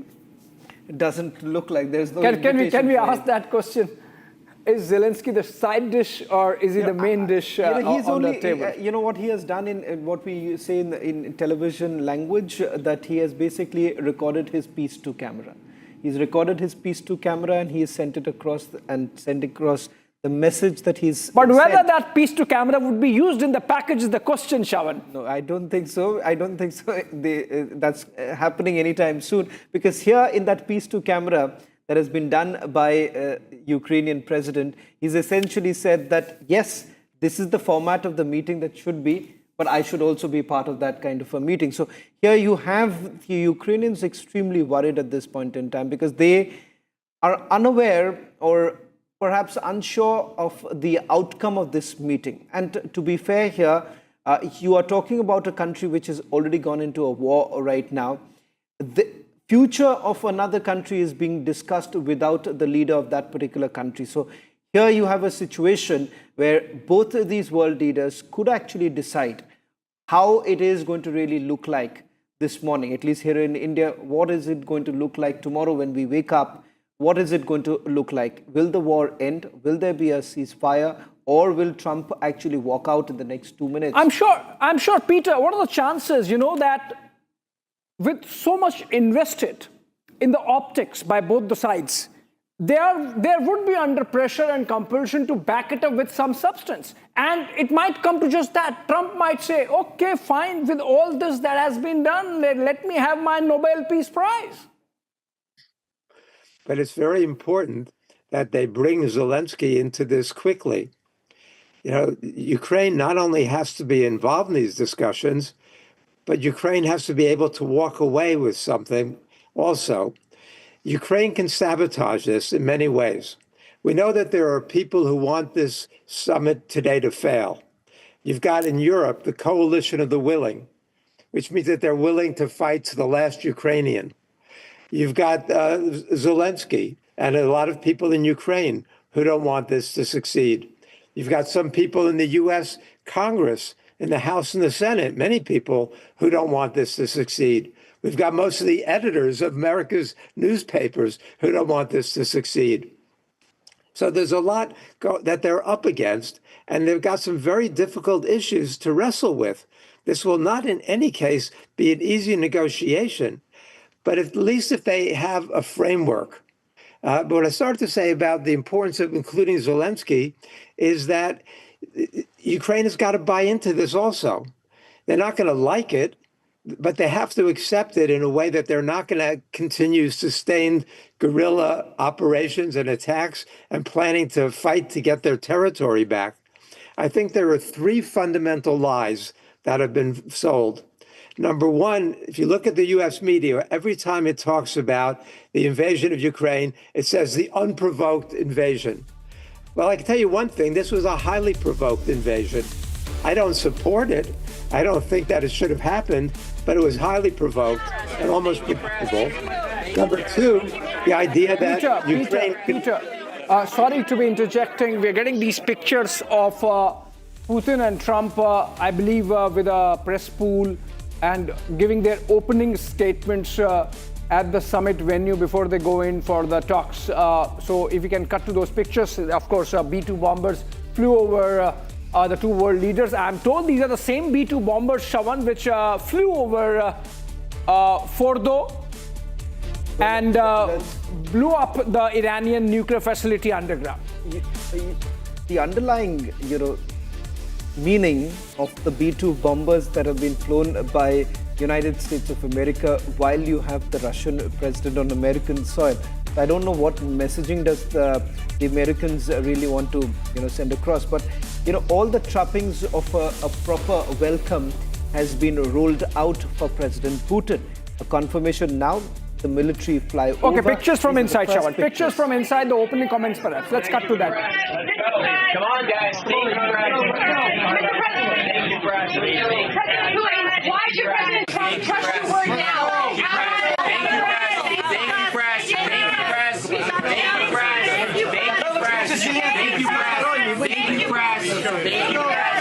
you, press. Everybody get out of the room. Thank you, President. Thank you, President.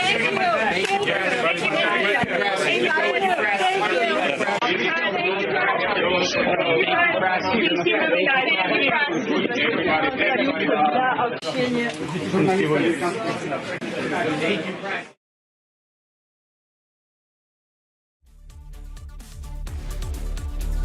All right, so that was ambience of journalists scrambling for a sliver of response from the two leaders. And I believe there would still be an opening comment because this cannot be just that photo op. I think that he says something. Yeah, I think Putin did say something. Yeah, it's quite unusual. You've had President Putin there, holding very up. Expressive Putin. Generally, he's not extreme. Now, just can you imagine two very significant points here? You've had both the leaders walking together, then going inside the same car, where adversaries coming together in the same limousine, the beast, and then you do not have interpreters. The mystery of whether President Putin speaks in English or not, it goes back to the time of... I think it does. He does very much, but there is always a mystery behind it. Now that becomes like very he would clear. prefer Russian, but he can hold a conversation in English. He certainly can. And there has been a private visit too in the past, back in 2017. Now the fact of the matter is this, there you have President Putin shouting out. We don't know whether, has the audio been caught? That will be quite interesting to see what President Putin had to tell the media. Is this the first time that he's also addressing any questions from the foreign media? Or has he done that in the past? He does that quite often, Shawan. In fact, at many of those events in Moscow, in St. Petersburg, and wherever they hold those summits. He engages with media a lot. And in fact, there is one day in a year where he would take questions from 200 journalists, and the press conference typically goes for sometimes 24 hours for overnight and whatnot. So he does engage, not of course like Trump, where if he sees a mic somewhere, he would chase the mic and go there and give a soundbite. Maybe not that much, but yes, he addresses media very frequently. I'm very curious to know what exactly did President Putin really shout out right now to that pool of press members who were present there. Quite unusual few minutes right now, and especially the very fact that you have both the leaders coming together, getting inside the same very car, and you have President Putin thereafter waving to the media, was present there. It turns out that in the car, no interpreters were there. You've had both the leaders having a good conversation taking place. All of this at a time when United States of America has gone through, there you have the B-2. We'll try and see if we can just quickly get that military flyover. Those images have just come in. We'll try and see if we can get the B-2 bombers, one more angle picture that has just come out of, we'll try and put that out also. The B-2 bombers that have been used, the same B-2 bombers that have been used to take off some of the nuclear facilities in Iran by the Americans. The same B-2 bombers have now been part of the military flyover that's taking place. The meeting has already begun, is what we are being told, Abhishek. Bilateral meeting between US President Donald Trump and Russian President Vladimir Putin, along with both the leaders from the Russian side. You have Yuri Ushakov and Sergei Lavrov, part of the meeting. As far as from the US side is concerned, it's Secretary of State Marco Rubio and Steve Witkoff. Any sense, perhaps we can see if we can get some audio on this line right now, just to get you a sense of what's really happening. Dramatic moments, if I may say so, of both the leaders coming together. The isolation of President Putin comes to an end now, with him landing on American soil. Come on, guys. Ceasefire. Mr. Putin, will you commit to not killing any more civilians? Thank you, press. Let's go. Come on, guys. Mr. President Putin, why should President Trump trust your word now? We've got to go. Ceasefire. Mr. Putin, will you commit to not killing any more civilians? Thank you, press. Let's go. Come on, guys. Mr. President Putin, why should President Trump trust your word now? We've got to go. Ceasefire. Mr. Putin, will you commit to not killing any more civilians? Thank you, press. Let's go. Come on, guys. Mr. President Putin, why should President Trump trust your word now?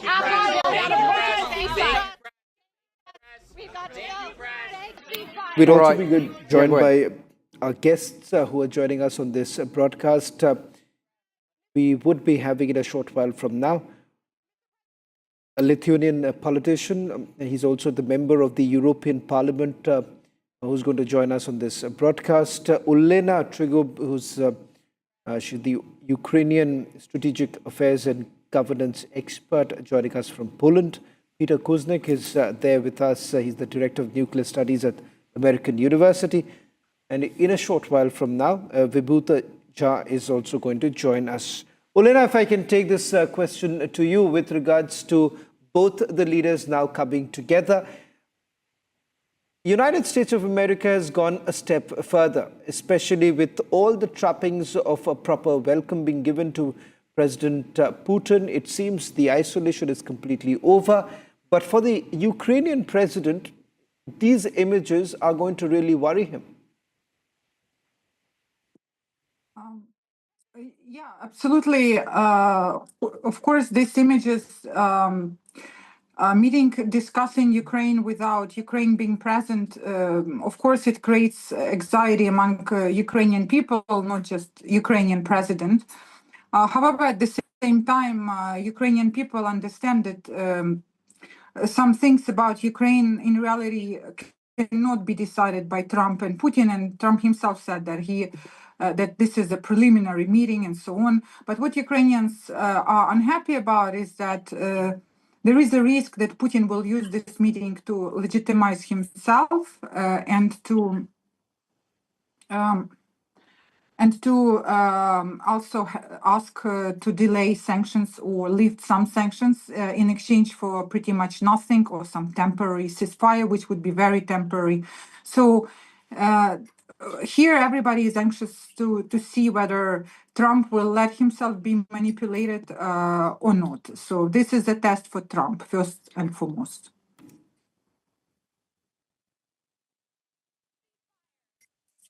Yeah, and we have Vibhuti Jha also joining us from the United States. Vibhuti, we are not in the best of times when it comes to the India-United States relationship. You think that since President Trump has sort of suggested over the last couple of days that the India tariffs were essentially aimed at making Putin come to the negotiation table. Now that those talks are happening, and if the deal materializes, you think this can sort of ease the situation between India and the United States?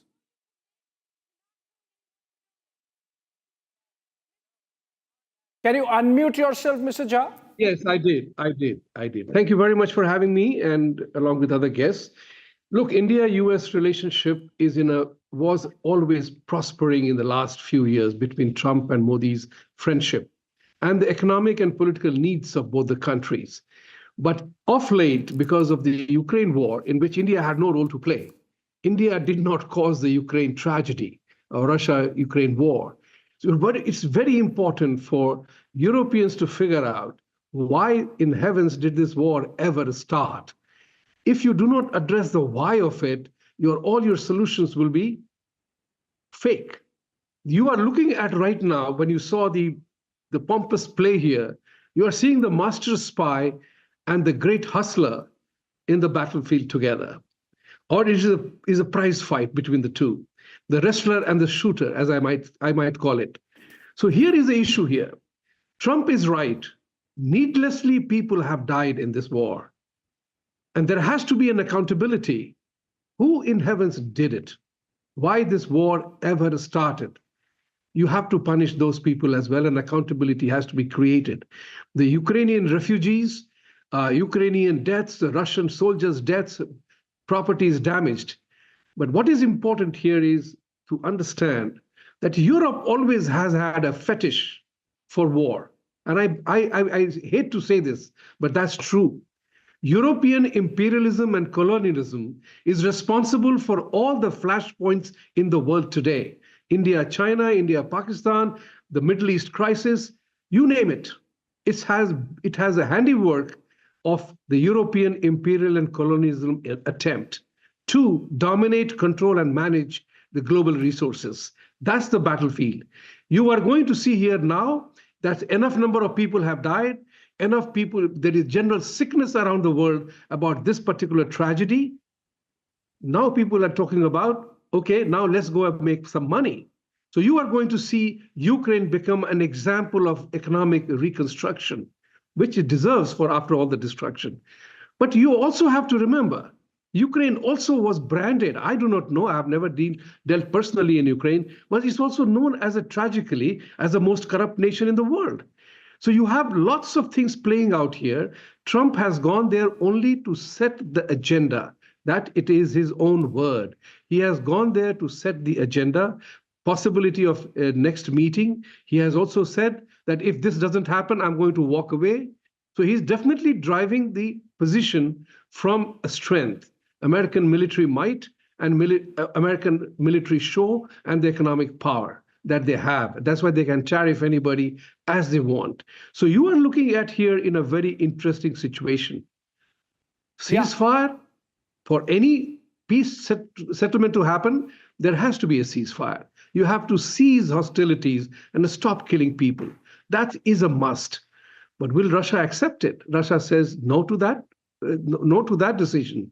Will there be guarantees from Europe, NATO, and United States that Ukraine will not become part of NATO? So it's a very ticklish issue, but a very important one, because all said and done, you are talking about two nuclear superpowers in the world. As I recall, Mr. Stephen Cohen, who was a Russia expert in the United States, who consulted with every president almost, he said in a meeting, and I was there, that United States and Russia will have to be friends and will have to be talking with each other. Otherwise, both have the ability to destroy the world in the name of killing each other. That's what is important. That's why it is significant. Two most nuclear-powered countries, the heads of those two countries are meeting today for peace in Ukraine. The war started by somebody, whoever was responsible. Thank you. Yeah, and Peter, do you agree with what Vibhuti is suggesting, which is that the war itch is essentially a European phenomenon? And if you look at it, from Clinton to Bush, from Bush to Obama, from Obama to Trump, and then Trump to Biden, and from Biden to Trump now, every American president has met Putin. The problem is essentially with the European leaders. They have ego issues. They have a visceral hate for Putin, and they just can't get along and have a dialogue with him. Everything else that he said, I thought that was brilliant the way he posed it in terms of the history of European colonialism and imperialism, and in terms of the stakes here, which I tried to lay out in the beginning, of dealing with the nuclear threat that threatens the planet right now, and that we can step back from that. But I put blame also on the United States. And when I look, for example, when it looked like the Istanbul Accords were going to work in March of 2022, right after this war started, who blew them up? It wasn't the Ukrainians originally. It was Boris Johnson who went in there first, and then the Americans who doubled down on it. It's the United States under Biden who really was fueling this even more than the Europeans. The relation between Europe and Russia was very important. When we assume it was the United States who blew up the Nord Stream pipeline, we've seen the effects of this on the European economies. They're all suffering. Everybody expected that the Russian economy was going to collapse from the sanctions. The Russian economy has been doing much better than most of the European economies.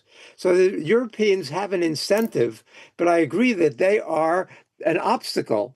They do not want to see this summit meeting succeed. They would rather see more war. They're willing to finance it. I don't know if they're willing to give security guarantees without the United States, their big brother, backing them up. And we know that before they were not willing to, and NATO wasn't willing to without U.S. support. So, and Trump has made it clear so far that no NATO and no involvement of the U.S. militarily. Now the United States is not even providing the arms that we were providing. Now it's the Europeans who have to buy it from the United States, and then give it to Ukraine. So, but for the overall thrust of what was being said, I think is right on the mark. Yeah, and what do you make of no comments made by the two leaders, both during the photo op and when the two sides were sitting together? They clearly, kept their counsel and did not speak. Very uncharacteristic of Trump to be not speaking when accosted with questions. I thought that Putin was enjoying it. I thought Putin was relaxed.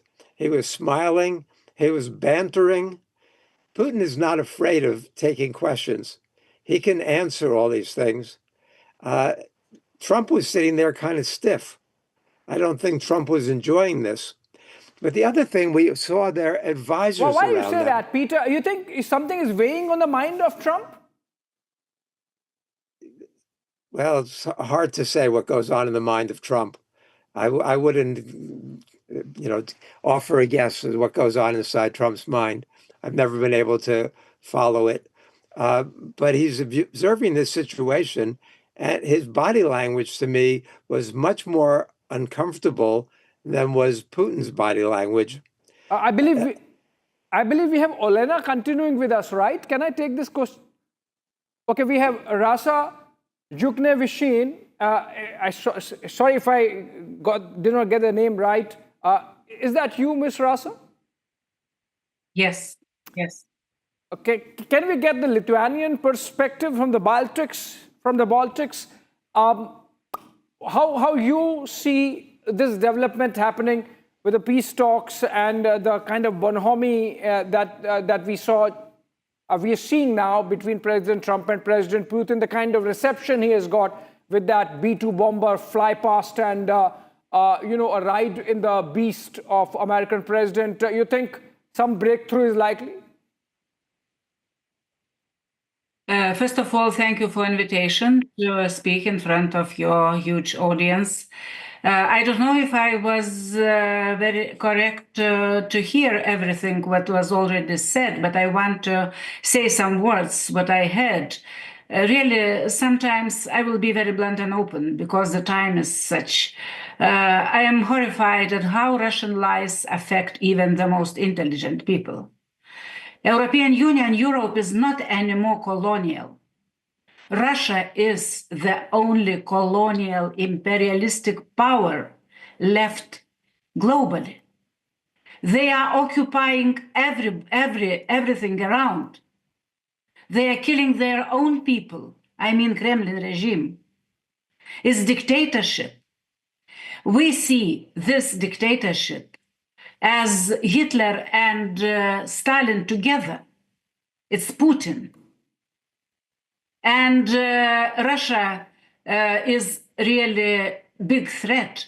It's like a cancer in European and Asian continent. And today it reminds me, of course, every normal people want peace, Ukrainians mostly, but Putin not. Putin started this war.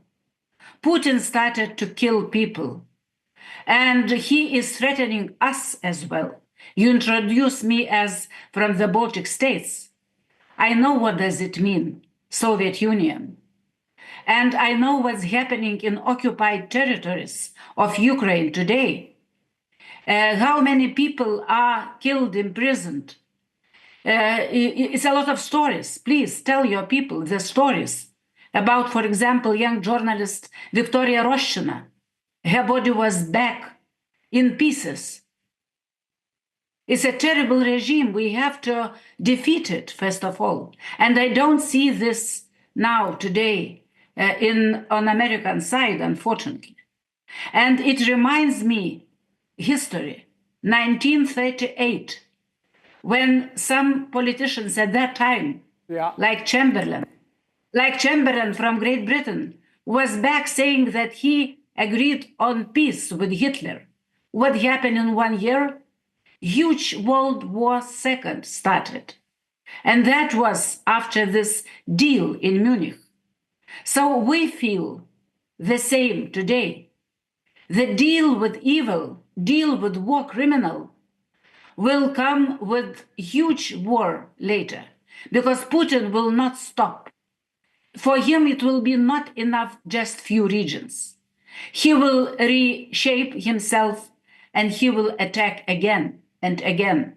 This is what Putin is about. So I have to say this in a very open manner, to think for those, to help people to think that this is not about regional conflict, what's going on in Ukraine. Putin's demands and Putin wants to defeat Europe, European nations, European countries. But Rasa, I understand your perspective, given the fact that this is about the Russian invasion. But the reality is also this: the map is not going to change. Russia is going to be Ukraine's neighbor. That's a reality that one will have to deal with. How do you really take this forward? Because with the weakened position that Europe has actually taken, many would say that you have actually egged on Ukraine to continue with this fight.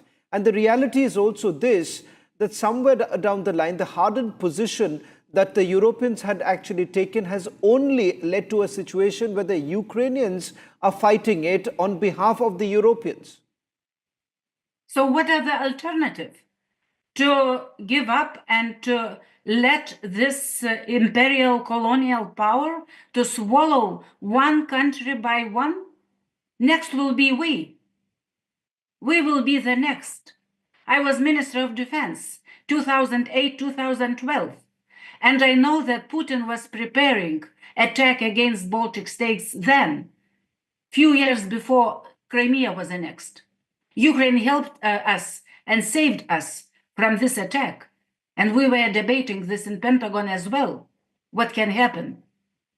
So today, he will not stop. He will not be stopped. And if Europe will not help Ukraine to resist... In that case, can I ask you, what is the alternative? We do know that this is the reality. But the question is, can the world really afford to be in a global conflict of this nature? And what perhaps should be on the negotiating table right now in order to bring an end to the war? Yes, and I am also for end of the war, for peace, but for just peace, for long-lasting peace, not just for peace for 1 year. Not just this. And about the future of Russia, yes, you're right. Russia will be our neighbor. And I believe, you will be surprised, but I believe that Russians can live in a normal statehood, not necessarily always in dictatorship. But if Putin will not be stopped and defeated, we will always have this dangerous, aggressive dictatorship next to us, as we had 100 years before. So this is, I believe, that Russia can be different. We need different Russia. It's our European interest to have non-aggressive Russia, but not with Putin, not with a regime like Putin. Why Chinese people in Taiwan or in China, Chinese people in Taiwan can live in democracy, the same Chinese people. I believe that Russians can live in normal statehood, but we have to help them. We have to help to defeat Putin today, Ukrainians, and we could do this. We are far stronger than Russia is. Russian economy is weak. Yes, they have nuclear. That is their power.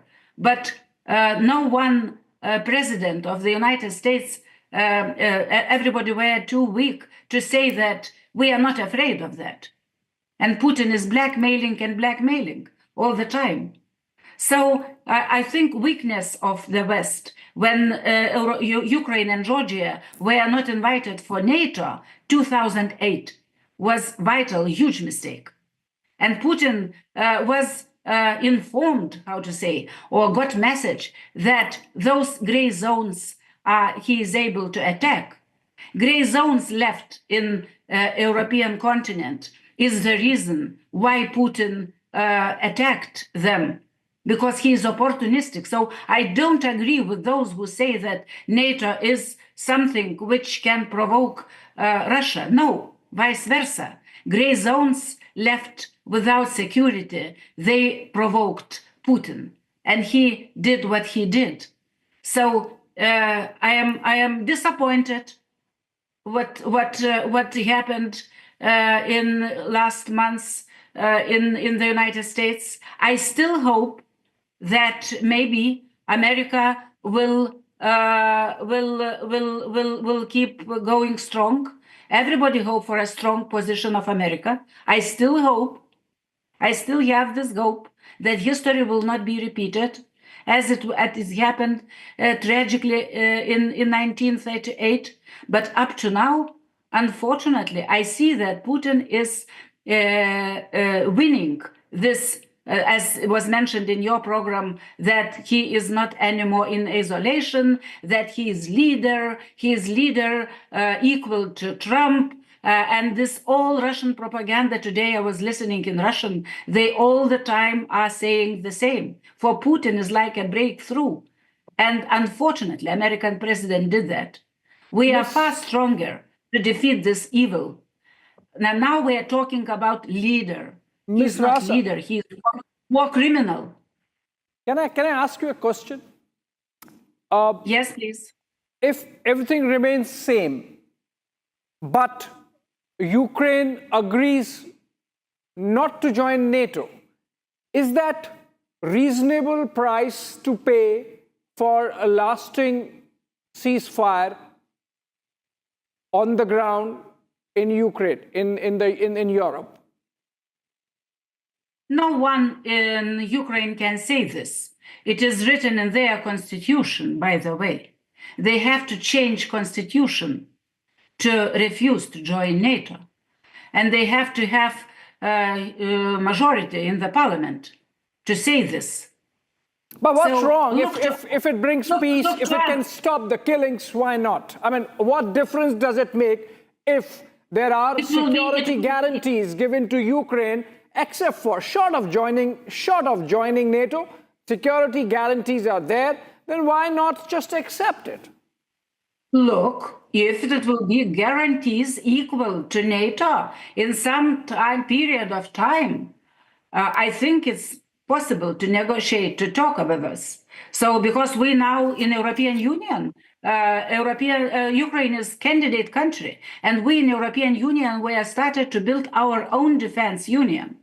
We understand that a lot has to be done by us, ourselves, European Union countries.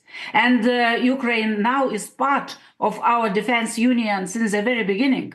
Be it when we talk about defense military industries, Ukraine is more and more included. And of course, this is the beginning. We are not yet ready for that, because NATO, with the American guarantees since the very beginning, were guarantees for European Union security. But now, situation is changing. And look, about NATO. Look, if we would not be members of NATO, 3 Baltic countries, what would happen with us? We would be immediately occupied by Putin. Without that, yes, if it will be countries of willing, like Britain, France, Germany, other countries, after the ceasefire, if they will be able to deploy their troops to have agreements with Ukraine, it's also possible, but not to leave territories for this war criminal to take, and many other issues. Of course, I think that Trump wants peace, but I am not sure if he is very well, how to say, his knowledge in history and about everything what Putin is asking and looking for. I think Trump is not a man, Ms. Rasa, who lives in history or who draws much from history. He's very clear. He has gone to the meeting almost in agreement with many of the Russian conditions. He has already been speaking about land swap as one of the icebreakers, one of the deal makers. And he has openly said that Zelensky has to do something on this. He has to somehow get his people to accept some kind of exchange of territory. He's saying both the sides. He's not saying agree 100% with the Russians that give Donetsk and the Luhansk and the republics and the area of Kherson and Zaporizhia. But he's saying some give and take has to happen. So which means, so far as Trump is concerned, he is already bit on the other side. I mean, in which case, what are the options available really for Zelensky and the Ukrainians if the Americans really read the right, provide a fait accompli?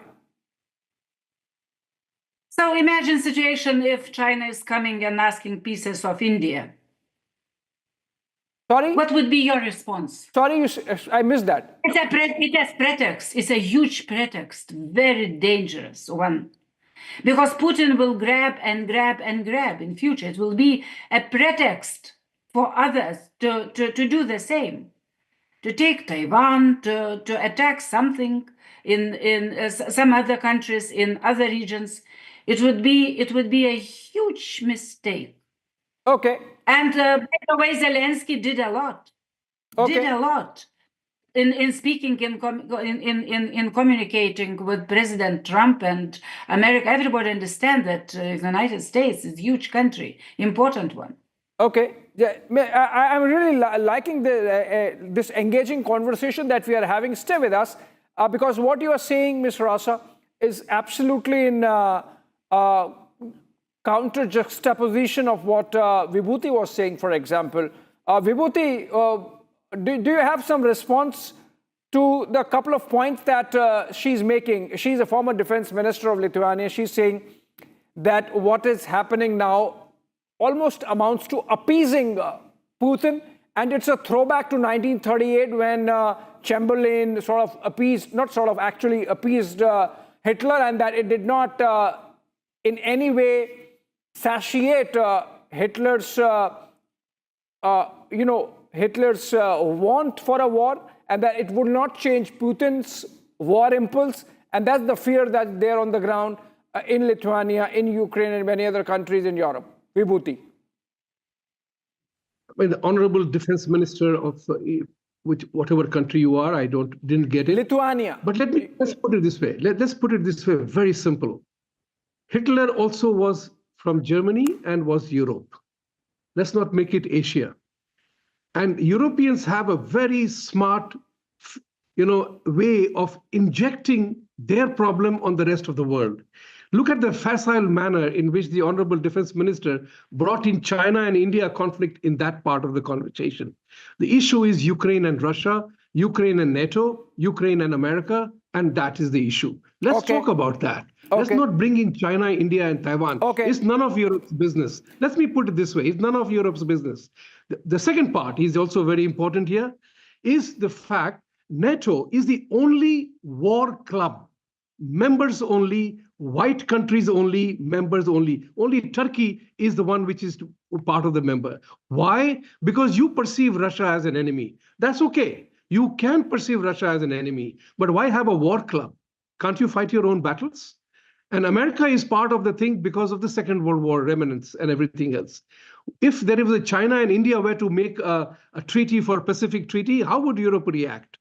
That's the problem. Europeans are very smart about institutionalizing their problem as the global problem.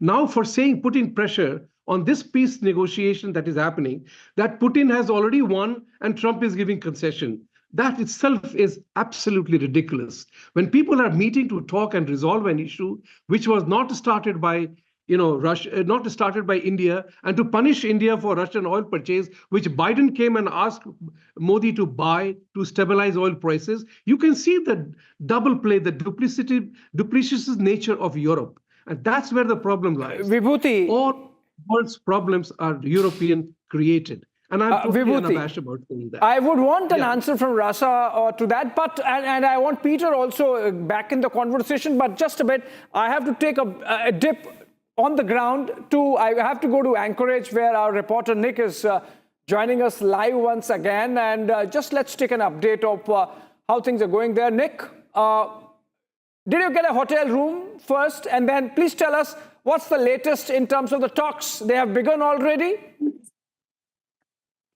Yes, President Trump and President Putin shake hands, and they went together to the limousine, and they are started their meeting.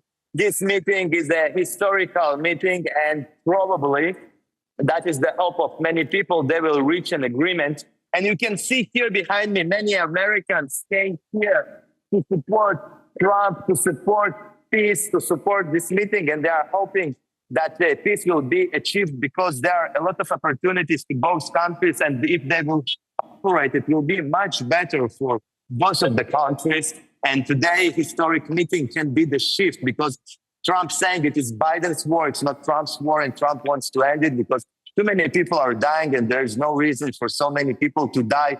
And instead of that, there are a lot of opportunities for both countries. They can invest in many different areas, and they can promote their economies. And the history of the relationship of both countries is coming back to the beginning of the 19th century. And as you can see here, many Americans are supporting their President Trump, and the meetings with Putin, you can see that there is the flags of their state. And it's not like it was yesterday when the protest here at the same place was of pro-Ukrainians. And what is really amazing, if you can see, when I got here yesterday and they are reported about the pro-Ukrainian protest, you had here more international media than people that were protesting. But here today, when you have the same protest, but for Trump, pro-Trump, and for this meeting and for peace, you almost don't see here any media at all. No journalists, nobody reporting about that, because they want to promote just one agenda of Ukraine, but they don't care about peace. And when I yesterday asked people, what is your solution? Their solution was to continue the war. So people who are supporting Ukraine want the people to continue to die in this endless war. But here people want peace. They want this war to stop because they understand that this war is a nonsense. It is ridiculous. Too many people are dying for no reason. Thank you. Okay, Nick, thank you so much. I hope you got a hotel room, because Anchorage is short of those rooms, because it's a peak tourist season, and this was short notice in which Trump announced this summit. We'll keep coming back to you. Those were pictures of protests happening, all sorts of protests. It's a vibrant democracy, the United States, like us in India. Coming back to the conversation we were having, I'll go to Peter first and then go back to Ms. Rasa for an encore. Peter, just a while back, there has been a post from the House Foreign Affairs Committee. It's a bipartisan group, and it says that tariffing India won't stop Putin. If Trump really wanted to address Russia's illegal invasion of Ukraine, maybe punish Putin and give Ukraine military aid it needs. Everything else is smoke and mirrors. Do you get a sense that this meeting that's taking place in Anchorage, at the joint base in Anchorage, is just smoke and mirrors, with Putin leading Trump up the garden path and not substantive costs being inflicted on Russia for its war in Ukraine? No, that's not the way I look at it. I look at it as having some real potential. I don't see it the way the former defense minister sees the situation. In fact, what she was saying scares the crap out of me, pardon my French. This kind of view, this kind of hatred, this kind of demonization of Russia and Putin especially is not going to get us anywhere except into World War III. To think that Putin, who can't even defeat Ukraine after 3.5 years, is going to want to take on NATO, that if he prevails in Ukraine, he's going to gobble up one piece of Europe after another. To me, this is madness. But it's an example to me of false historical analogies. Some years ago, I had Robert McNamara come into my class to talk to my students about Vietnam. And McNamara was considered the brains of the U.S. strategy in Vietnam. And he attributed a lot of the failure of U.S. policy to just this kind of false historical reasoning. And he just like the former defense minister said, he pinpointed the Munich analogy. We hear this Munich analogy as a scare tactic, not that she doesn't believe it, I'm sure she does, but this is the shoddiest kind of historical reasoning. So if they appeased Hitler at Munich, then we can't do something that looks like it might appease Putin today. Putin is not Hitler. I don't like a lot of things that Putin does, but he is not Hitler. And people I know who've spent a lot of time with him actually see him very differently than others of us who don't know him personally do. Back in 2008, as she said, when she said they should have, at that point, endorsed, or instead of just fast-tracking Ukraine and Georgia, they should have admitted them to NATO.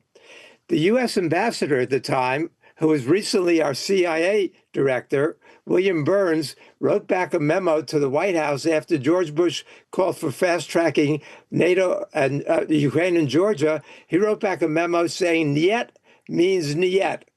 Don't cross Russia's red lines." Putin made it very clear.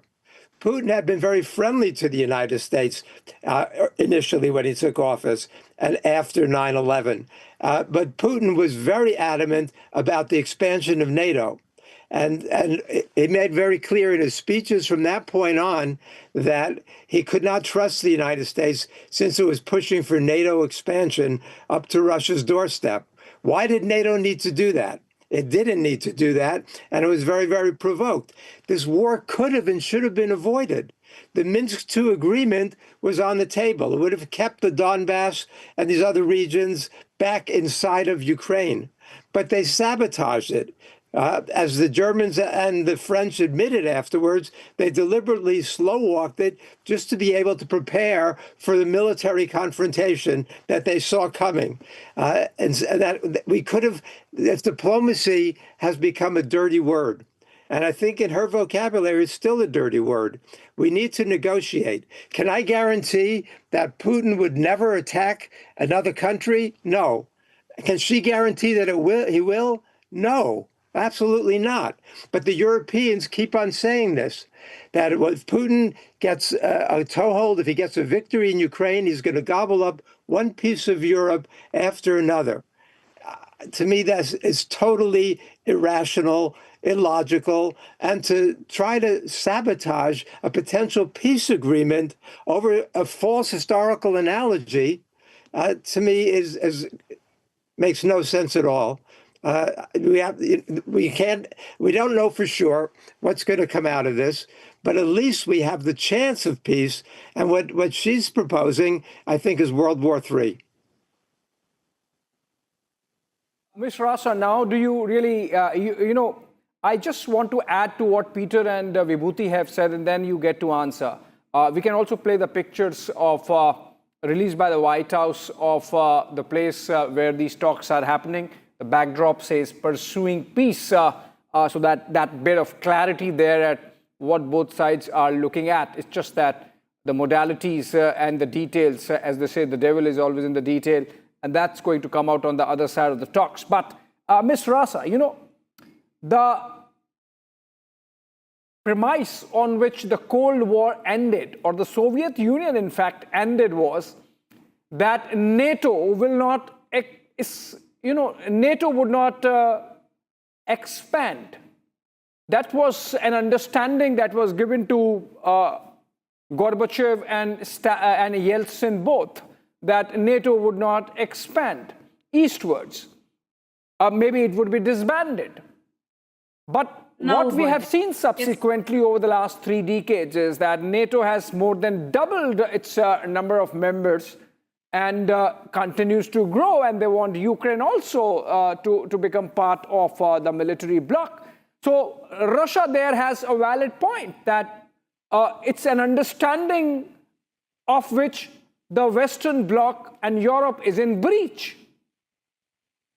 Look, I am in politics since 1990, when I voted for Lithuanian independence in first free elected parliament.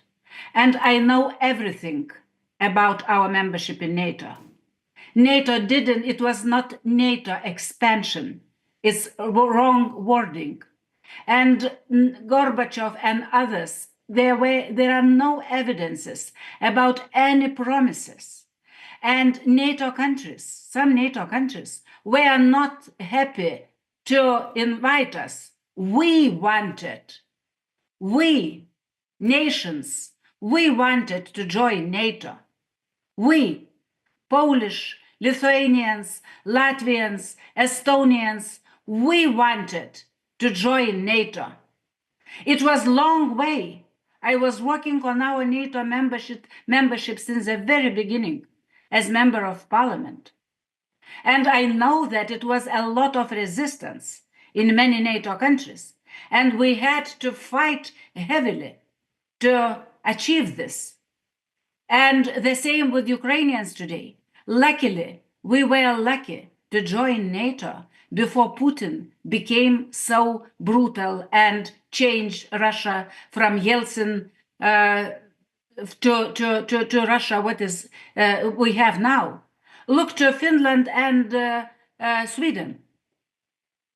Immediately people changed their mind. Immediately, when this attack happened. It was not like in Washington, D.C. and Berlin, someone, or in Brussels, in headquarters of NATO, took decision to expand NATO. No, because Swedish and Finnish people made this decision themselves. Because NATO is not aggressive alliance. It was a lie when some of you said that NATO is alliance for war. No. This alliance was created for peace after the World War II, together with the European Union. And about saying about colonialism and other issues, yes, if Russia would be able to change itself as Germany changed after Hitler in few decades with denazification, Russia needs this process now. Because desovietization, the atrocities of Soviet regime, like 1/3 of my population was killed, sent to Siberia, was terrible what happened when Russians came here, as they are doing the same now in Ukraine. So those atrocities never, ever were legally condemned, like Nuremberg process happened with Hitler. So I agree. I can agree that Putin is not Hitler, but he is Stalin for sure. And Stalin is not better than Hitler. Stalin did millions of people killed, millions Russians killed. So Putin is, of course, now glorification of Stalin, of everything, those lies about Nazis in Ukraine, everything. What is about? It's like Hitler, Goebbels propaganda is too soft to say. So it's let's woke up. Let's woke up and see. It's not about the World War III. Putin is pushing us to World War III. And if we will not defeat this evil, that will happen. Terrible, some terrible can happen. Vibhuti Joy, if I can just bring you in right now, just, for all our viewers who are tuning in right now, and particularly I'm going to once again go through some of the imagery of this diplomacy that's actually taking place. For President Putin, he would be extremely elated because given the fact that this is exactly the setting that he would have expected, you have the President of United States of America, leader of NATO actually, welcoming him, and the kind of reception that he actually received after the much of isolation that he had witnessed over the last few years. A military flyover, a red carpet, and then you have that entire meeting that actually took place in the Beast, and you have both the adversaries coming together, sitting in the same car without any sort of interpreter, then actually going in for this one meeting that's actually taking place. Now, this is perhaps the best setting that President Putin could have actually imagined. You are absolutely right. And I totally agree with you that the two most powerful nuclear countries in the world, the leaders got together to actually talk about peace. What truly transpires, we do not know. But one thing I just wanted to correct the Honorable Defense Minister. I didn't say that NATO was a war-mongering club. I said NATO is the only club, members-only club, which has become a war club, like the Three Musketeers, one for all for one. That's what I'm driving at. It's a totally unnecessary organization. And if you want to really have peace, Russia had applied for NATO membership. Why was it rejected? The whole problem would have been over. Then the NATO doesn't exist. That's the European play. And I give credit to Europeans. They are way too smart to internationalize their entire problems. Just like World War I and World War II, they were European battlefields, but the colonial armies of India and other countries died there for their fetish. This is something that Europe must recognize. Now, thankfully to the technology, we need not wait for a pigeon to come convey the news. News travels faster than the speed of lightning, and we don't need to rely upon traditional news media for our news gathering. Insofar as Trump and Putin is concerned, they ought to have met. I totally subscribe to the departed soul Stephen Cohen, who had said that Russia and America need to talk, must talk, but he also had said in the forum where I was there that the extreme liberals do not want Russia, Putin to succeed and be friends with America. And they put everything. Otherwise, think about it. Hillary Clinton talked about Russian reset. Remember that? What happened out of that? Nothing. Then there was Russian collusion. What was it? Now we know after 5 years or 6 years, that was all humbug.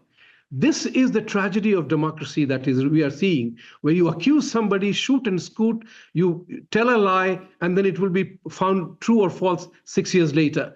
But my concern is very simple. Do you want peace? That's the issue. The Europeans have to decide if that's the issue. Today, every single Indian and every single Chinese is angry because Russia is being made. And Russia is the play in which Europeans have fought the war, and they are responsible for their own little war. And why must China and India pay for that? Why must China and India pay for that? Isn't it market philosophy to buy wherever the goods are cheaper available to you? Why not? You created those conditions. Why blame me? Mr. Jha, and that's the issue that the West will have to answer. America will have to answer at some point in time. Here. I'm told, just one second. I'm told that the reason why US gave China a 90-day break, because ostensibly they realize the potential threat that if China just makes an announcement that we will suspend all exports of goods and services to United States for 90 days, US economy will collapse. Think about it from that perspective. Mr. Jha, so there is a bigger Mr. Jha, I'm sorry to interrupt you because I just want to just quickly go back to that image of President Putin and President Trump sitting in the Beast.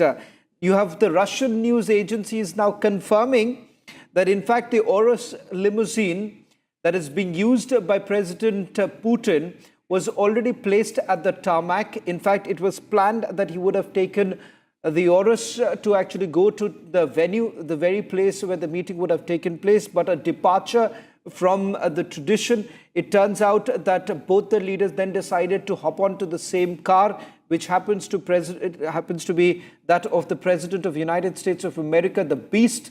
So it's a clear departure from traditions. So right from the word go, the moment President Trump landed and thereafter President Putin landed, both the leaders, it seems it has been choreographed to a greater extent, that it's going to be a little change from what we have essentially seen. Both the leaders' adversaries at one level decided to perhaps leave all the traditions and go a different way. Peter Kuznick, is it then a message that is coming across that both the leaders intend to come up with some sort of a solid solution, hoping that in the next few hours, around 5:30 India time, there is a possibility that some breakthrough could actually take place. If at all, if both the leaders are making these changes, leaving behind traditions and deciding to, get on to something that the two nations would come up with something absolutely afresh.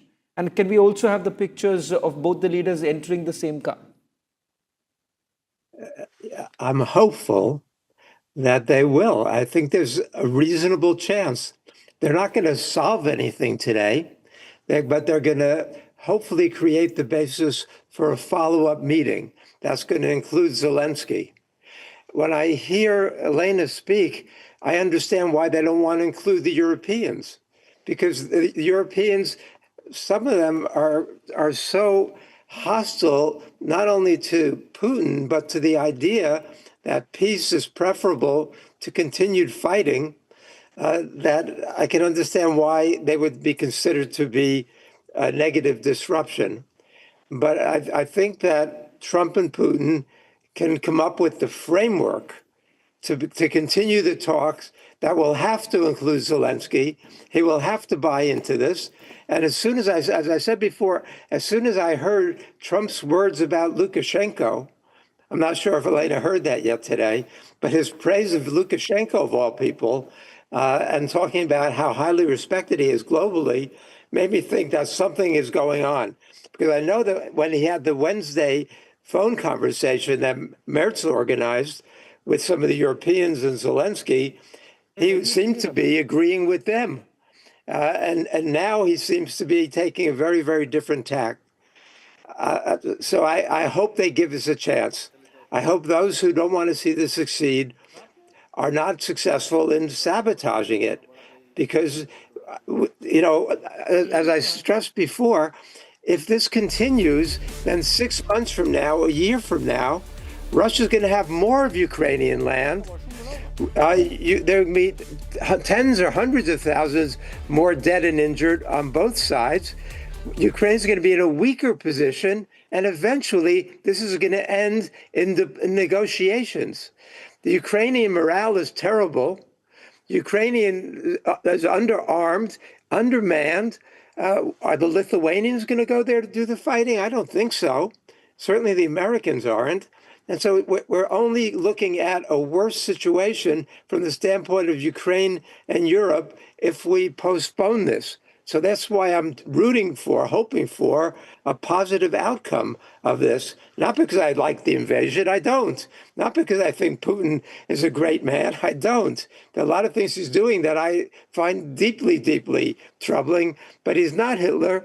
And to think that he's Stalin, that's really bonkers to me also. But not that I think that he's repressive and he's dictatorial in some ways, but we have to understand him, not demonize him, and realize that if we work together, we put these economic agreements into place, as well as peace agreements, that maybe we can have a different future, a more peaceful future. Well, in fact, Sergei Lavrov has also responded to a media question, and this is what he said, that he expected the US would lift some sanctions on Russia after the meeting between Putin and Trump. And as we are also putting out another big breaking news coming in, a lot of symbolism that we are really witnessing right now of both the leaders coming together. In fact, a confirmation coming in from Russian news agencies that President Putin's Urus limousine was already parked at the tarmac. He was scheduled to sit in that limousine and head straight to the venue of the meeting. A departure from the tradition. It turns out that both the leaders, after having that small tete-a-tete conversation that took place immediately thereafter, as you see on your screens right now, that's the beast of the United States, so the President of the United States of America. And both the leaders thereafter sat in the same car, that too without any interpreter, and left for the venue. So clearly there is a lot of symbolism that's actually we are witnessing right now. Vibhuti Jha, Mr. Jha, I believe in a situation like this, you ought to read into every image that comes in, because right from the body language of both the leaders to the fact that there is a departure from the usual traditions, especially when world leaders come together for a bilateral meeting, the circumstances are very different. You have a military flyover taking place. You have the famous pull-in of President Trump. So all attempts are essentially being made by President Trump right now to woo President Putin, and hoping that there would be some sort of a deal coming in. In fact, while you respond, I'm going to also just put out the other breaking news coming in. The Russian Foreign Minister, Sergei Lavrov, has just responded to a media question. And important to point out here, they are hoping that there's going to be some sort of a relaxation as far as the sanctions are concerned. Thank you. Yeah, this is very important. Now, you use the word sanction. That is critical to American foreign policy. That has what has upset a whole lot of people around the world. Dollar has been the reserve currency of the world. When you, for political reasons, you begin to sanction and seize assets of countries and people, boats and whatever else, it creates an uncertainty in the minds of investors or people who park money in dollars. I'm now safer, despite my exchange currency loss, to put my money in Mongolian currency or Australian currency or a Korean currency, because I'm guaranteed my assets will not be seized. That's what Trump realizes as a businessman. He is an unusual president. He's not a politician president. And if you try to understand Donald Trump, regardless of what he is as a person and what he does, remember, he's a builder-developer. He prides in saying about Trump Towers and Trump golf courses and all that. He's not a president who likes to have a war in various places. He didn't like the fact that US was footing the burden of NATO expenses the way US was doing. And in his very first term, he made Europeans contribute to the GDP size 1 or 2%, whatever it was. This time out, he asked them for 5% and he got it. So he definitely understands, and he has great respect for Putin for the exact same reason that Stephen Cohen had said, that both countries can destroy each other and the world. And Trump doesn't want that. So he has an understanding, a real political understanding of where Putin comes and why he wouldn't want a US-Russia relationship to go down the tube. The other element is also very important. USSR was broken up and resulted in many countries created. Ukraine was one of them. Putin has not forgotten that. No country likes to be wiped off. And USSR was wiped off. Only Russia remains. So he knows that NATO's only goal is to eliminate Russia from the face of the earth, weaken them to such an extent to submission. And that every country resists and must resist. Why not? So this is the issue on which the Europeans will have to take the burden, that you cannot always be indulging in war, supplying bullets and bandages both at the same time. It's a time for a real world where people have begun to see what happens and who causes the wars. And, talking about Europe's love for democracy and imposing democracy in other places, the American history and European history has been that they are more successful they are more keen to do business with dictators. How do you explain Europe's and American fantasy with Vibhuti, Pakistan? Mr. Jha, very interesting developments. I'm sure I just want to add to some of the developments taking place. I want to share this with you. In fact, I also have Ajay Jain and Dr. Joseph Chalil joining us. Thank you very much, gentlemen, for joining us as we discuss this historic moment where both the leaders are finally meeting.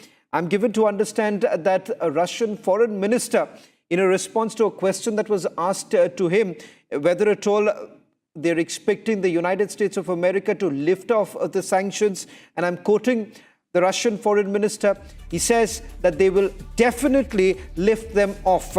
Someone, that's for sure. Now, it's very clear that there are certain tangibles that have already been discussed. So we are hoping that around 5:30 this morning, India time, when both the leaders are addressing, there is a very, very high possibility now, Mr. Jain, if you're hearing me, that there is a high possibility that some of the sanctions that were imposed by the United States of America, that will be lifted off. If that happens, it's a big win for President Putin. It's already a diplomatic win for him, the very fact that he is on American soil right now.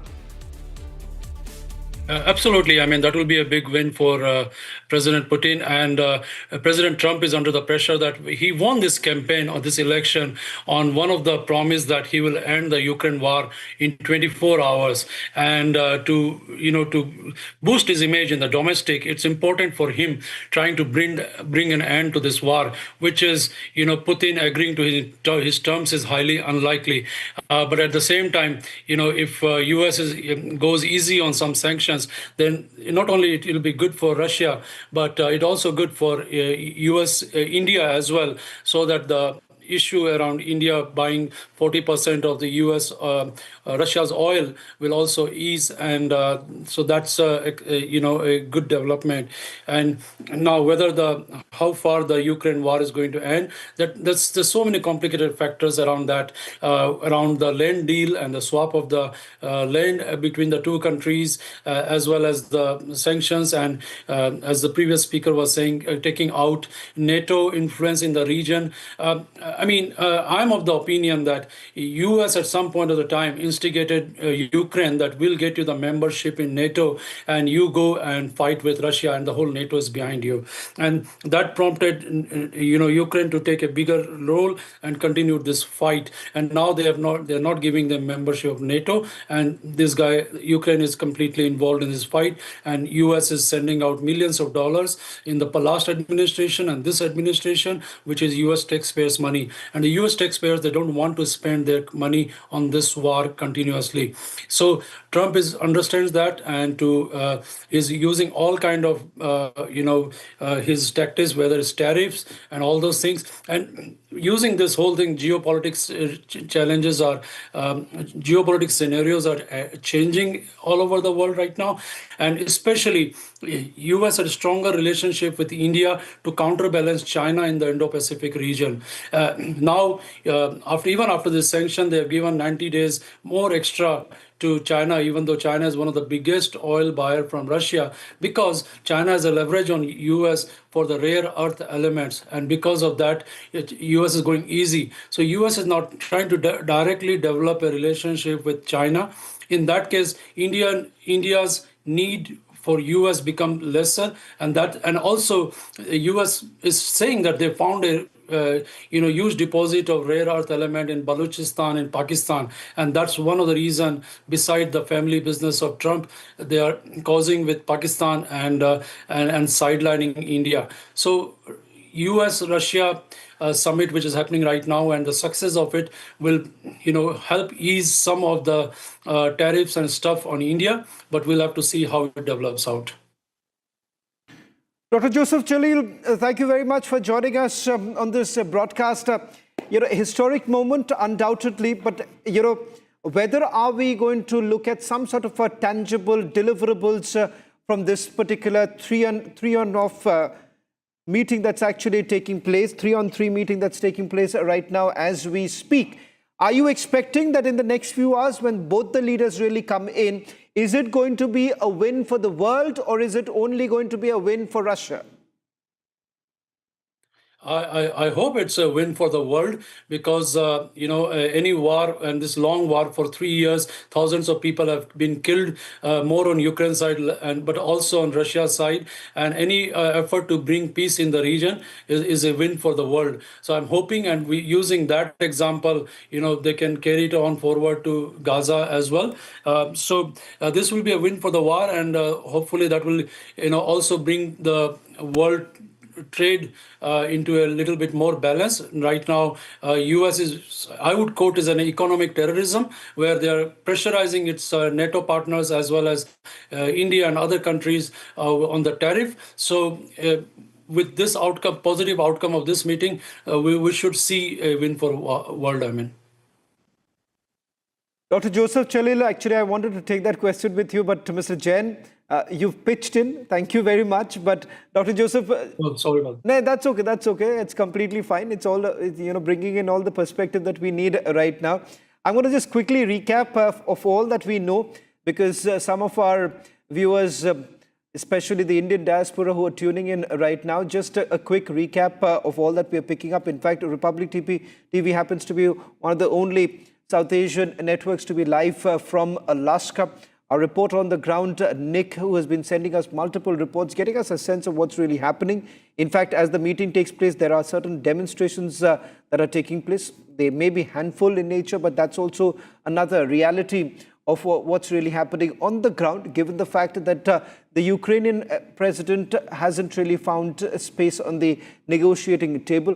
In fact, he has recorded a message where he says that such a format of meeting is necessary, but that also should include Ukraine. So will there be a trilateral meeting thereafter is something that one will have to wait and watch, particularly around this morning when both the leaders are expected to be addressing the media. That's extremely important. Dr. Joseph Chalil, can there be any positive outcome of this meeting? There is a lot of pessimism amongst the European leaders because they believe that President Trump may be manipulated by a fine master like President Putin.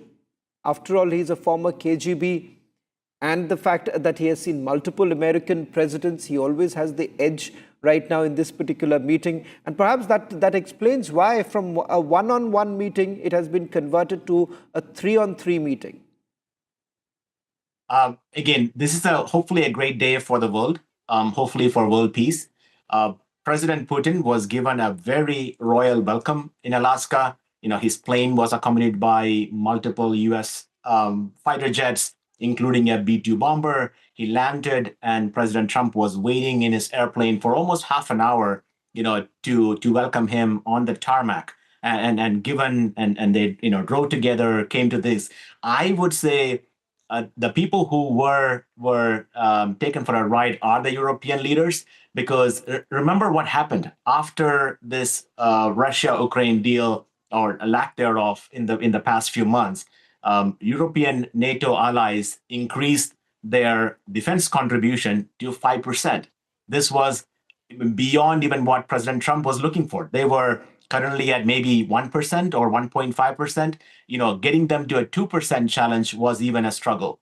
Getting them to agree to 5%, and even now, whatever U.S. is sending to Ukraine is purchased by NATO using this money and then reimbursed to the U.S. The President was telling that we got several $1 million worth of check from NATO recently, and there are several billion checks are expected soon.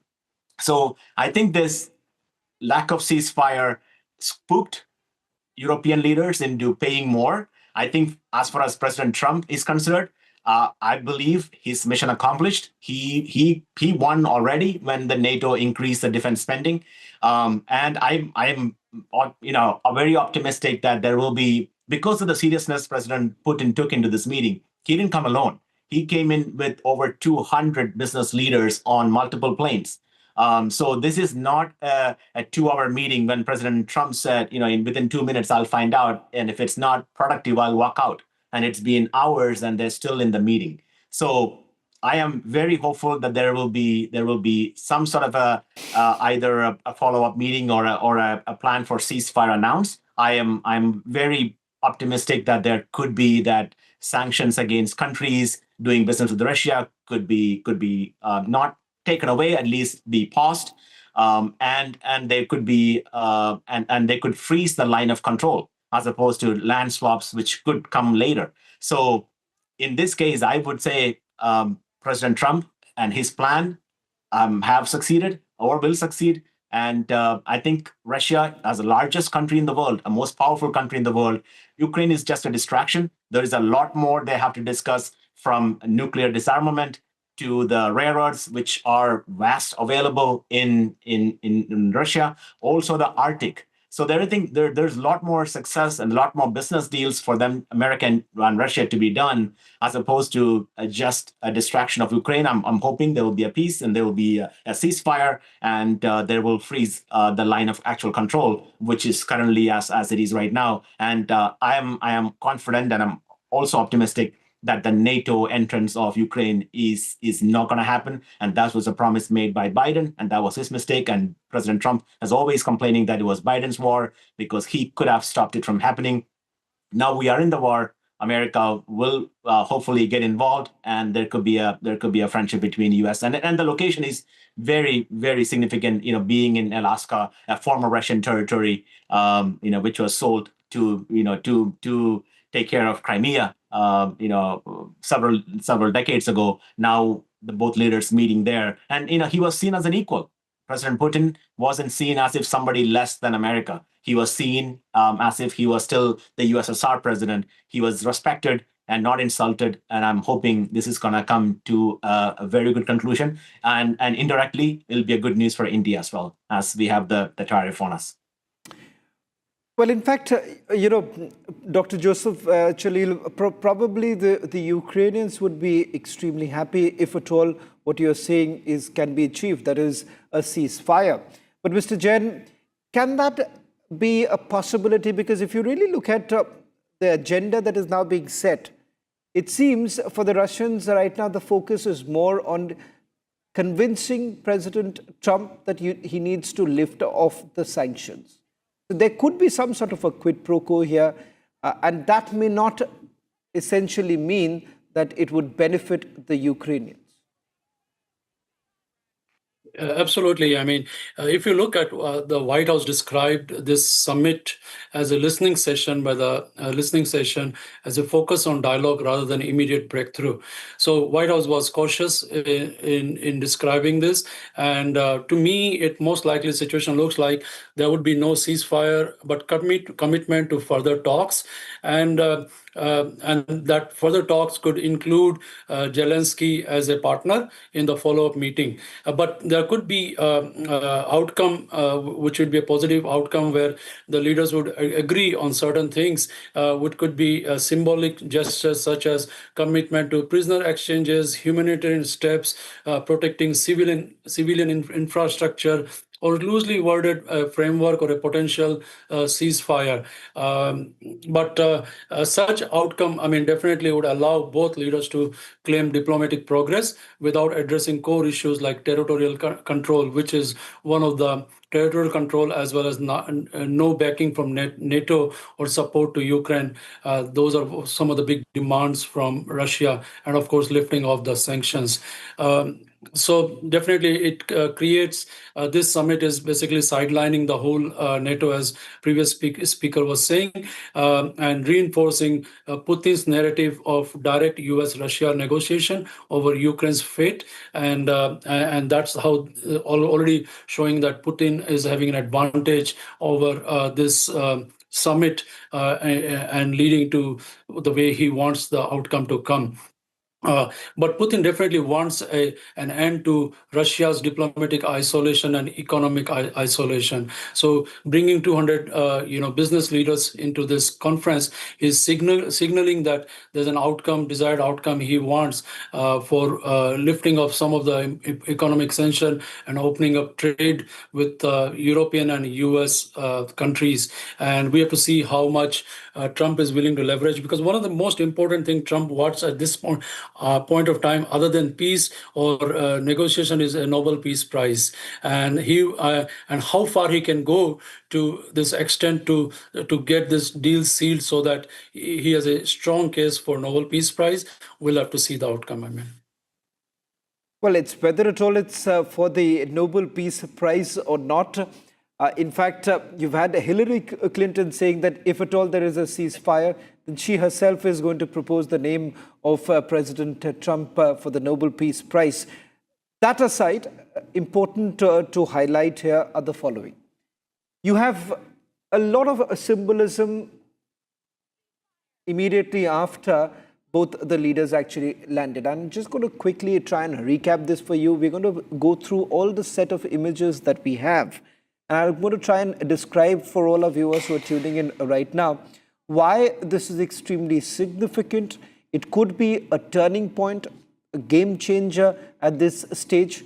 Perhaps a few would be aggrieved with these images that you see right now, with President Trump patting on the back of President Putin, the pull-in that we saw immediately after both the leaders met, clapping of President Trump the moment he saw President Putin, and then walking towards the pool of reporters, and the smile that President Putin had on his face.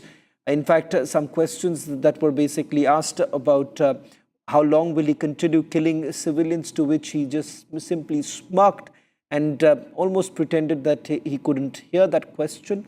And thereafter came that big sort of messaging that has been done by both the leaders. It turns out that despite President Putin's limousine standing on the tarmac, President Putin and President Trump both chose to drive off from the airport to the venue in the same vehicle, which happens to be the Beast, the vehicle of the President of the United States of America, that too without any interpreters. Again, another messaging that has been done by both the leaders. And thereafter, the photo opportunity that you see, and the backdrop is quite telling. The backdrop which reads "Pursuing Peace." Now, pursuing peace in the absence of the third party, the aggrieved party here, that's the Ukrainians. Whether it's at all this is going to be a lasting pact, that is not really known at this point in time, but it is certainly a beginning. A beginning because since 2022, when the invasion began, Russian president did not leave his country. This is for the first time that he has left the Russian soil and is directly landed on American soil. The same very place for the last few years that the Russians have been fighting. In fact, it was because of the former United States of America president, that is President Biden, that you've essentially seen the sanctions that have been imposed in consultation with the European Union. But all of that seems to have now been forgotten. It seems that President Trump believes that engaging President Putin would essentially result in some sort of perhaps a solution to the current problem that the world faces at this stage. Let me once again go back to Dr. Joseph, who's joining us on this broadcast. Dr. Joseph, if I may ask you, from the time the Soviet Union actually collapsed, coming together of the American president and the Russian president seems to be quite unusual. That's correct. Even the impression given while the presidents were on way to Alaska was that the 101 will not happen. It's going to be a 3-on-3 meeting. But if we look at our screens right now, the 101 already happened. The presidents walked towards together, 101, with no interpreters. They sat together in the limousine. In fact, what symbolism is that President Trump usually, or any president for that matter, sits on the passenger side of the Beast in the backside. He gave his seat to President, to the Russian president, and came in. So again, this is all symbolism where he's given more respect. And I'm hoping, and this is going to be interesting to see what happens to the Russian assets frozen overseas. It's again, we hear about the $300 billion which are frozen in multiple banks in Europe, but we don't hear much about the Russian businessmen's assets frozen in the US and in multiple other countries or abroad. So it could be in multiple billions or in trillions over. So unfreezing those, lifting some sanctions, getting Russia as a trading partner, having a deal on rare earths, because America, when they put sanctions on China recently, the US stock market tanked. And when the sanctions were high, China actually stopped shipping rare earth magnets to America, and our factories were shutting down because our EV batteries or EV motors were made exclusively using Chinese-made rare earth magnets. So that's the reason why India got stuck with, the symbolic punishment tariff, because we were not, playing ball with America. We were not punishing America, but we were playing along while China was aggressive enough. So I think President Trump's and US's and for the world, better option would be to get rid of the Chinese monopoly on rare earths, whether that making a deal with Russia or cutting deal with anybody else would be best for the world, so that no single country controls all the wealth of this world, which will be good for the peace. Even American missiles uses Chinese, sometimes Chinese fuel for usage.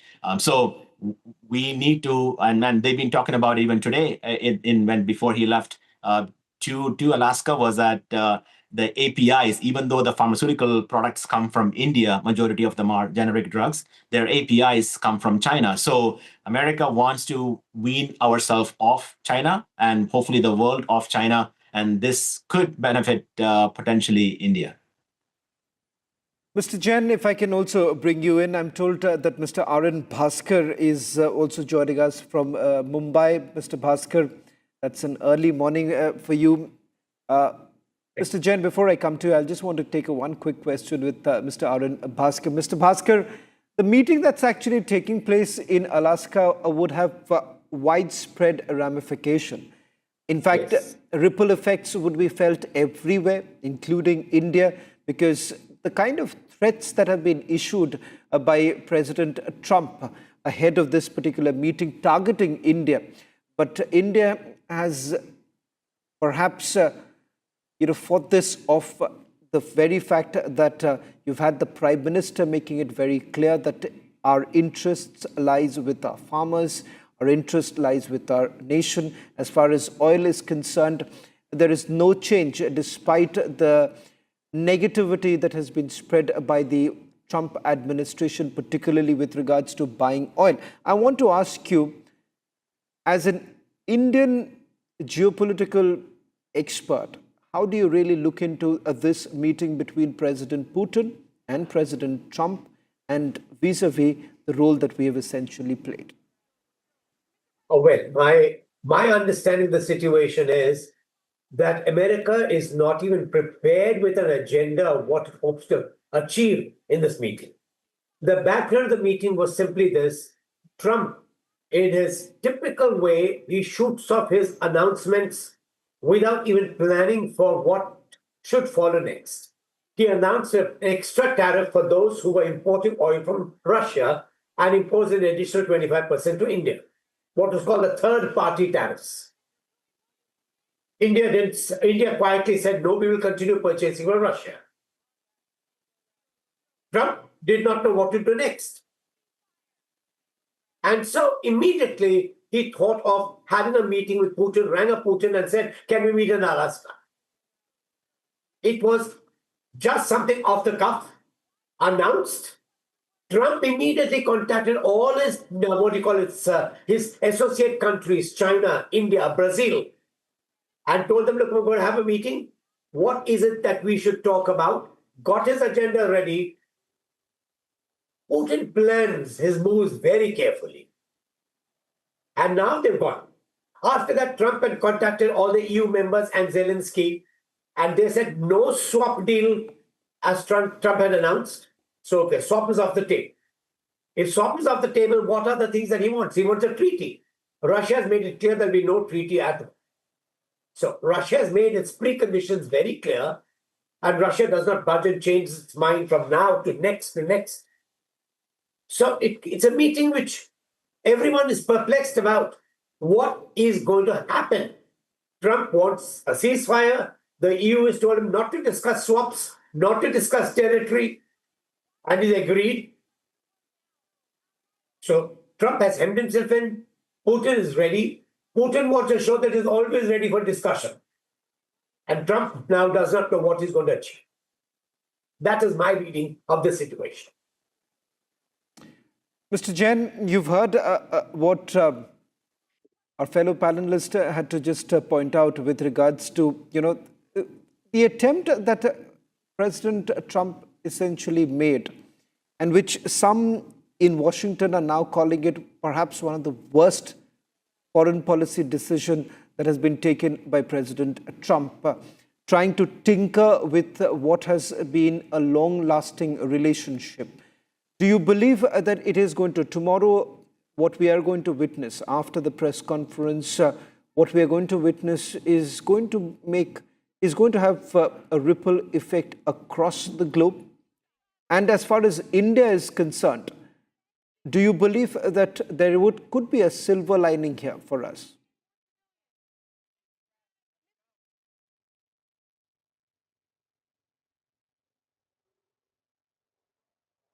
Mr. Jain, am I audible? This is for me.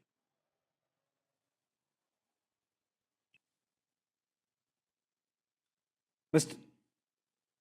Jain, am I audible?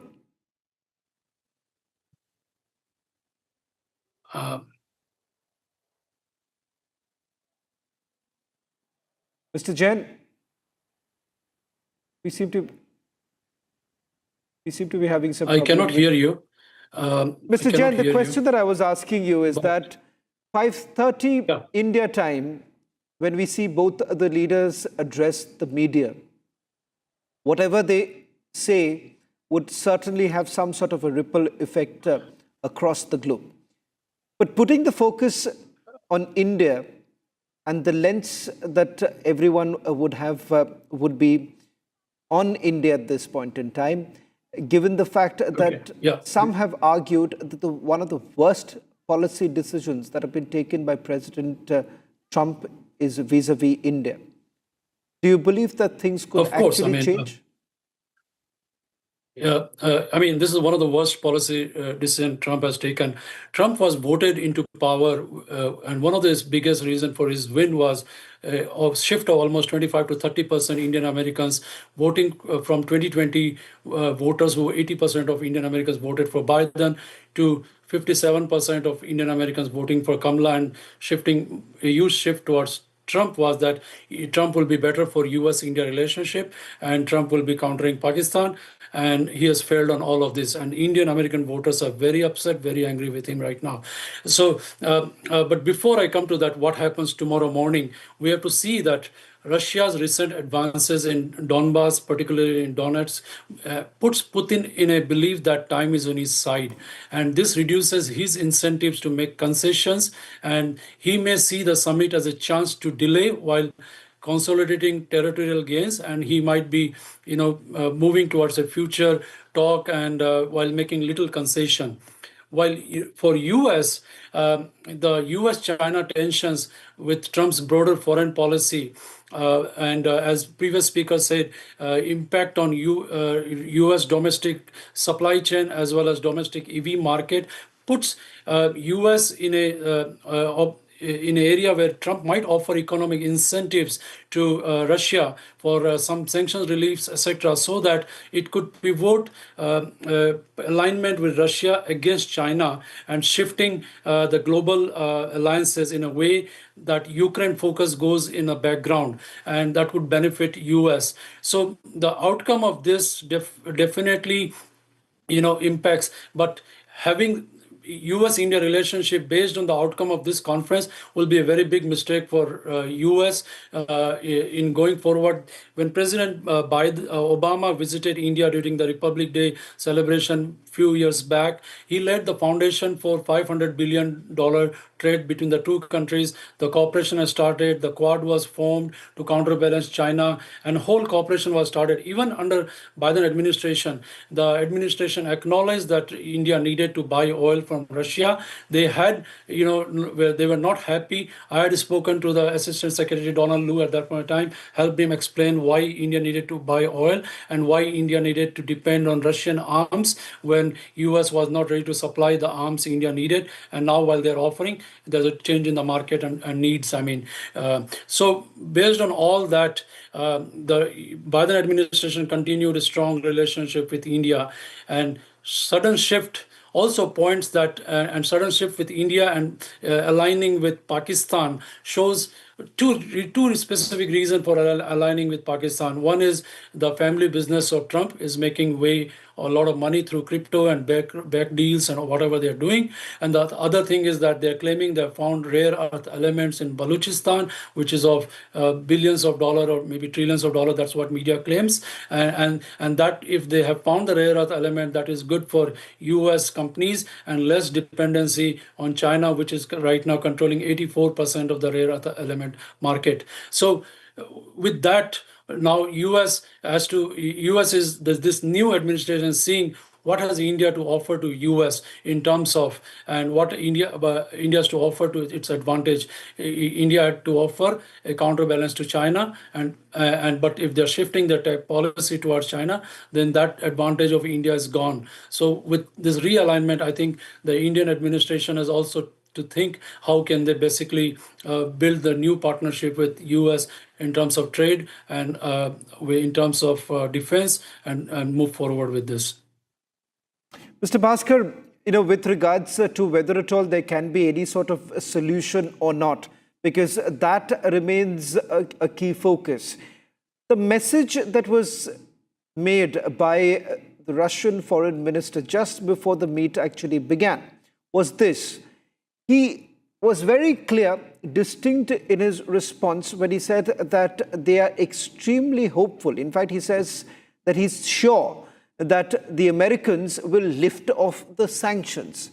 At no point in time have you really heard the Russians really talking about any sort of a ceasefire. The Americans might say it because right now they have to take they have to do some sort of a posturing. But the reality is this: it seems for the Russians, it is more about the business. It's not about the war. It's not about any sort of ceasefire. You're right. Russia has always stated that for us it's existential. The fact that in 2014, actually 2008, when William Burns sent a cable to America, a very highly classified cable, which was leaked by WikiLeaks, and you can find that on Google, just type what "niet" means "niet," and you'll find the cable there. It's an 8-page document warning America not to send NATO eastwards. Otherwise, there will be a war. This was in 2008. America ignored it. Russia made its stance clear even then. So when America says it was an unprovoked war in 2022, America was lying. The document by William Burns, who was then the ambassador from the US to the USS to Russia, today he's the director of the CIA. That 8-page document is quite succinct. Point one. Russia said, we do not want Ukraine militarized. And one of the deals for giving Ukraine its independence from the erstwhile USSR was that it would not have nuclear weapons, which Ukraine complied with. And two, it would not get into any hostile relationship. Ukraine broke that contract. 2022, just before the war began, Russia and Ukraine had a meeting and each page was initialed. And then Boris Johnson went and tore up the document and told Zelensky, don't have a pact with Russia. We will protect you. And Russia said, okay, fine. You want a war, you want a fight, we'll have a fight. And today, Russia is supreme on the battlefield. This matter will be decided on the battlefield because there will be no ceasefire. Russia does not want to give Ukraine the chance to rearm itself, reposition itself, and then create more trouble. So, ceasefire is out. Territory swaps, EU and Ukraine have said it's out unless we are there. So what is Trump going to discuss? Already the 8th August deadline for oil imports from Russia for India, that deadline has passed and Trump does not want to impose it right now. So Trump has hemmed himself in. Now he said, just before yesterday he said, no, I want to hear him out and he will hear me out. Top leaders don't meet just to hear each other out. You could pick up a phone and talk about. You normally prepare an agenda. You mention talking points. You mention what are the stances, what has been resolved, and then only try to attack the areas that could not be resolved by the associates who have had several meetings before that. Here, this is impromptu. There's a meeting. There's no agenda. There's nothing. We don't know what will happen. Now, Trump has to save face. So what he is going to do, I do not know. Putin is quiet. You do what you want. We are not having any ceasefire. We are not ceding territory. We are not going to give up territory. And we want Ukraine demilitarized completely and no NATO there. Putin's agenda is very clear. Thanks. Dr. Joseph, if that's the case, as what Mr. Bhaskar was pointing out, that Putin is very clear. He's not here to have any sort of a ceasefire, which means that at the back of his mind, he's very clear that one Russia, the dream that he has had, the reason why this war actually began in the first place, all of that doesn't really change. What he has been concerned about is perhaps that this he sees as the perfect opportunity to lift off the sanctions, resume the business ties, enable Russia to continue with both their dreams and seeing some sort of an economic prosperity, and also being able to tell the domestic audience that, look here, I have been able to fight this out.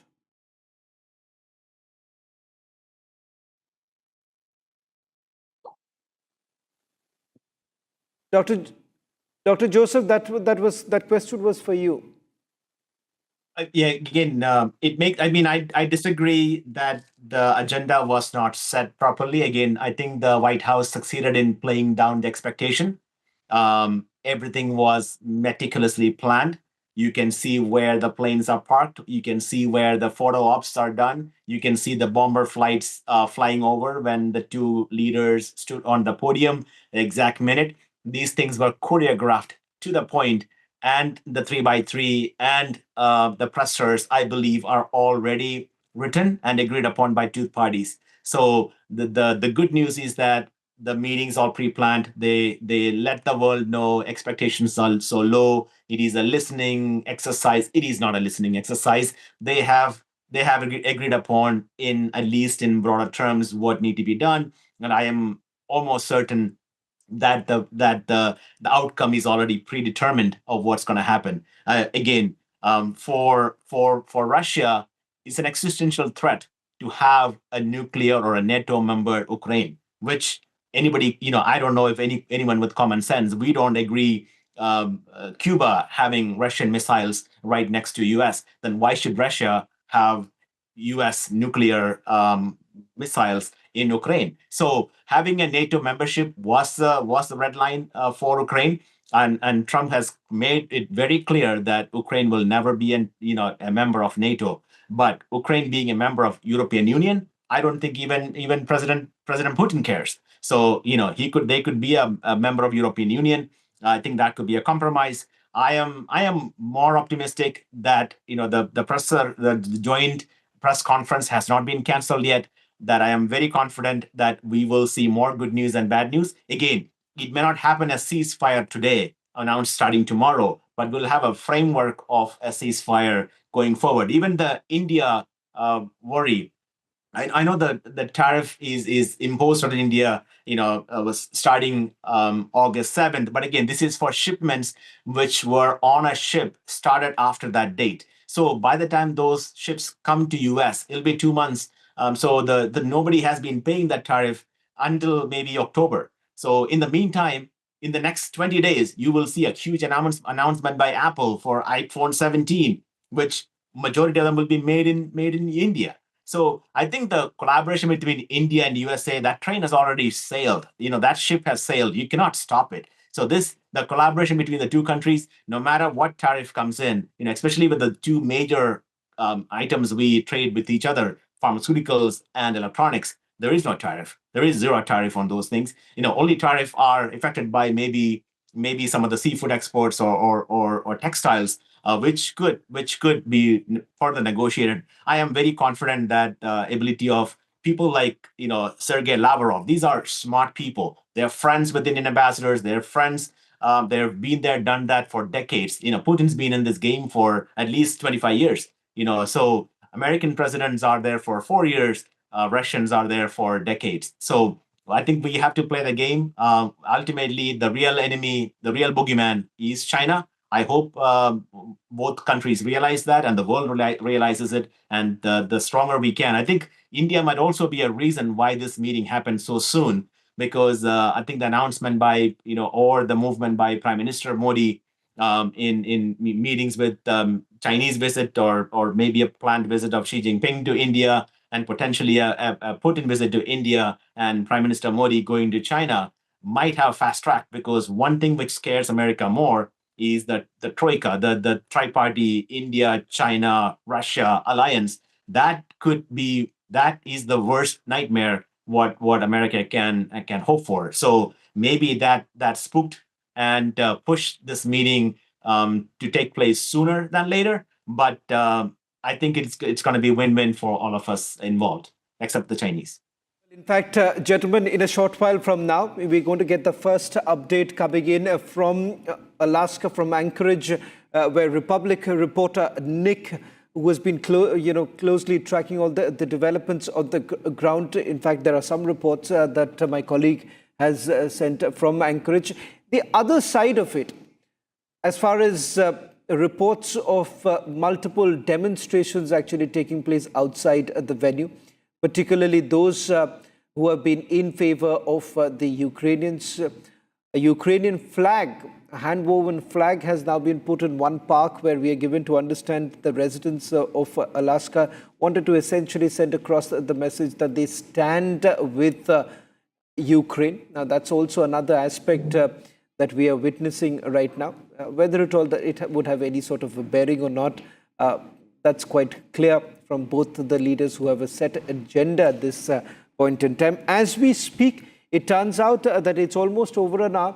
If you simply go by the indication that was given by President Trump, that if it lasts for a few hours, that means the talks are going on well. That's the indication that he had given.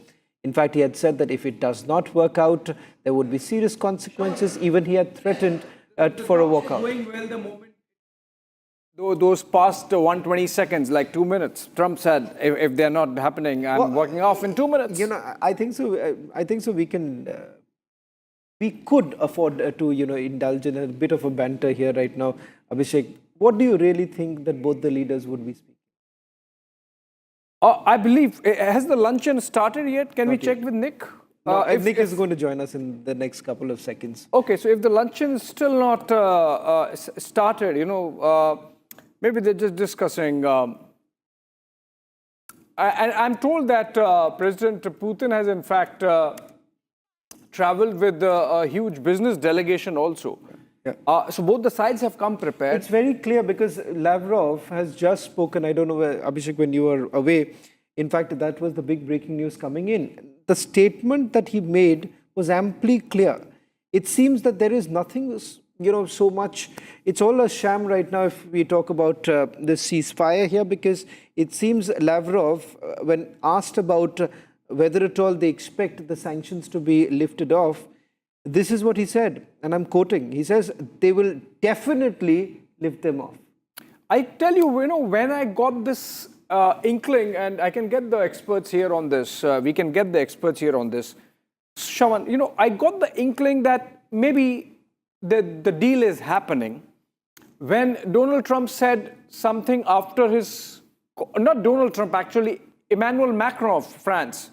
He, after a phone call with Trump, which a video call that Trump had with all the European leaders, Emmanuel Macron said that Trump is saying that you can give your individual security guarantees to Ukraine, but NATO is not allowed to give guarantees, which means effectively, as part of the deal, Trump is going to get away with the fact that Ukraine cannot now become a member of NATO.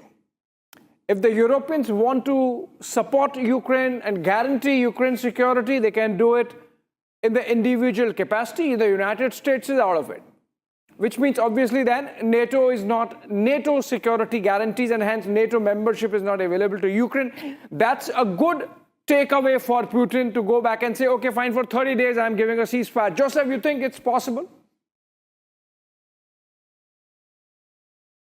That is what President Trump wanted. I don't think he liked the idea that Ukraine should be a member of NATO. That was a red line. Having a NATO, missile base or missile defense systems in Ukraine would be an existential threat to Russia, and President Trump understands that. I think they speak more often than we discuss publicly, and I believe, as I said, this meeting was choreographed meticulously, to a point that it was an accident. Maybe, as I said, it could have been pushed earlier because of the Indian involvement a little bit in bringing China and Russia together with India. But this is the only play President Trump has, to make a win. Whether the ceasefire announced today or not, a framework for ceasefire could be expected, in my opinion. That could also mean a freezing of additional sanctions on Russian purchases and other things. So and as you know, there are billions of Russian assets frozen all over the world. Maybe Russia could let go some part of it for reconstruction. So that's a bigger pie coming in. And how can we use either the Ukrainian rare earth or Russian rare earth in collaboration with the businesses in Russia and America to bring technology to the world? Because 20 years ago, when this was big deal, nobody actually thought rare earth could be that rare.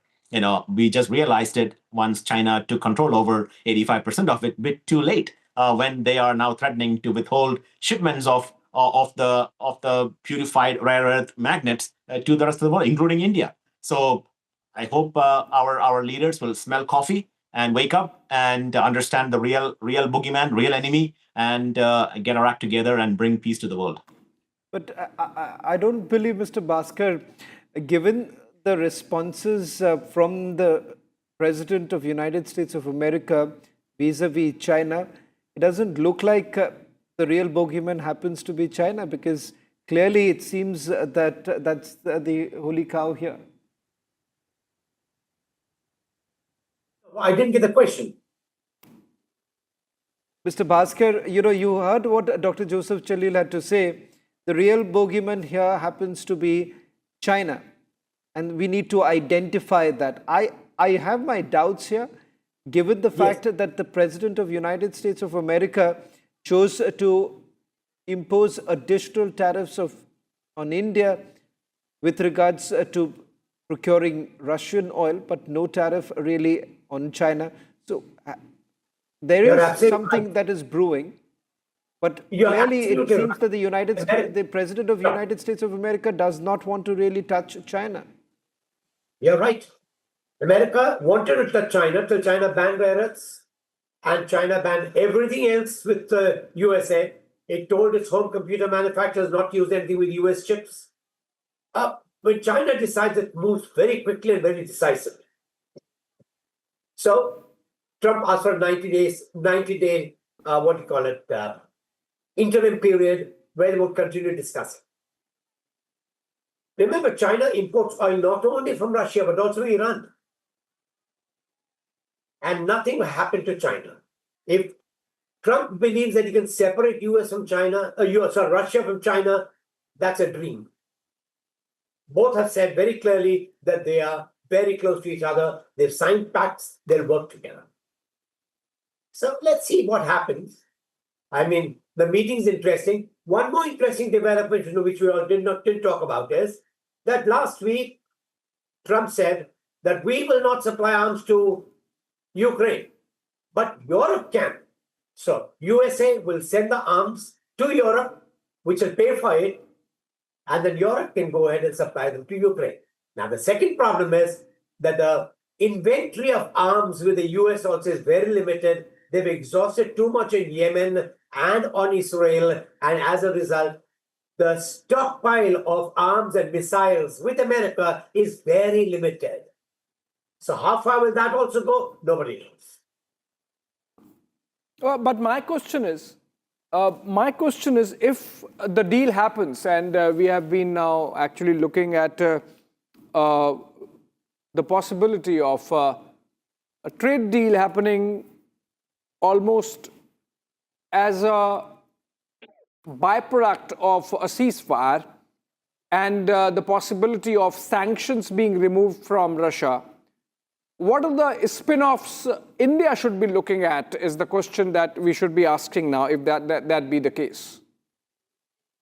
Well, the spin-offs for India would be that there'd be more peace, there'd be less tension between America and Russia, so it can continue getting its oil. So the spin-off for India, whichever way you look at it, is beneficial. The Prime Minister's visit to Tianjin is beneficial. Yeah. So India is in a very sweet spot. No matter whatever happens, it has positioned itself as a friend on both, as a friend for both parties, or for all the three parties. Okay, and Mr. Jain, how do you look at Hillary Clinton's statement, or a statement attributed to her, that if Trump can manage a ceasefire, she would actually herself recommend a Nobel Peace Prize for him? I mean, this is one of the, as I was saying earlier, this is one of the Trump's dream that he gets a Nobel Peace Prize, and that's what he's trying to highlight, that he brokered peace deals between many countries, including India and Pakistan, which India refuses to accept it, and rightfully. And so having this deal, which is highly unlikely to happen, at least in this summit, I think Hillary Clinton definitely had made this jokingly a claim that if that happens today, she will recommend Trump. I mean, if it happens, it will benefit the world, it will benefit many countries, and it will create an energy balance, it will create a trade balance, and it will create a lot of balance in the world. So that is definitely a positive outcome which the world wants. But the likelihood of happening this is very low. I mean, as previous speakers were saying, there could be a framework which could be established today in the meeting, saying there will be further talks. Russia is definitely in a stronger position right now because it's controlling some of the territory. Ukraine is having less weapons right now, and Ukraine's army is weakened. So, Ukraine is left out of this summit. So Russia, I mean, they have brought together their foreign minister, of course, Sergei Lavrov, defense minister, their finance minister, Anton, and also Kirill Dmitriev, who is the head of Russia's direct investment fund. So Dmitriev's presence on Putin's this envoy highlights and signals a focus on economic cooperation, potentially involving Arctic resources like rare earth elements, which US definitely needs to counterbalance China and China's supply. And that's what US might be willing to negotiate if they get a good deal on the rare earth metals and could lift off sanctions. And if that happens, that will be a good win for India as well as good outcome of this summit. I mean, and the Ukraine-Russia war discussion could continue. Well, in fact, there are certain responses now coming in from the Kremlin with regards to the welcome that was received by President Putin. In fact, to a question that was asked to the Russian Foreign Ministry spokesperson with regards to whether at all they believe that the Europeans are going to respond in a positive manner, the response that has come in from the Kremlin is that they believe it's unlikely that there would be any positive response really coming in from the Europeans. The Russians, Abhishek here, they really do not care as to whether at all the Europeans are on board or not, whether at all this is going to have any sort of impact. It's very clear that they are here to do business. Well, absolutely. And Europeans have painted themselves into a corner, and Trump, of course, has shrugged them off. And the fact that this is about a war in Europe, this is non-stop coverage across the world. And nobody's talking about Europe. European leaders, they are missing in action. So obviously, they would not be comfortable with the idea that Donald Trump is talking over their heads to Putin, and in a manner that that completely sidelines their narrative and their agenda, so to say. I think it would be they would have a sigh of relief, even if the deal that these two leaders strike now, Trump and Putin, it meets their expectations even halfway house, Shravan. So I think in that sense,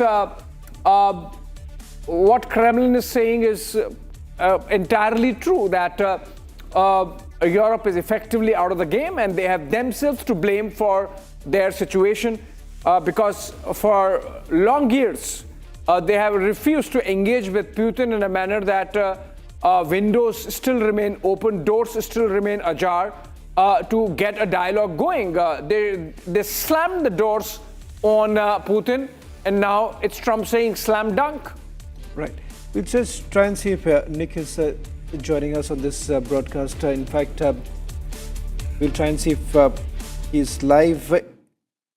We do have Nick with us joining us. Nick, what have you been able to pick up? It's been over an hour. Both the leaders are now in a meeting.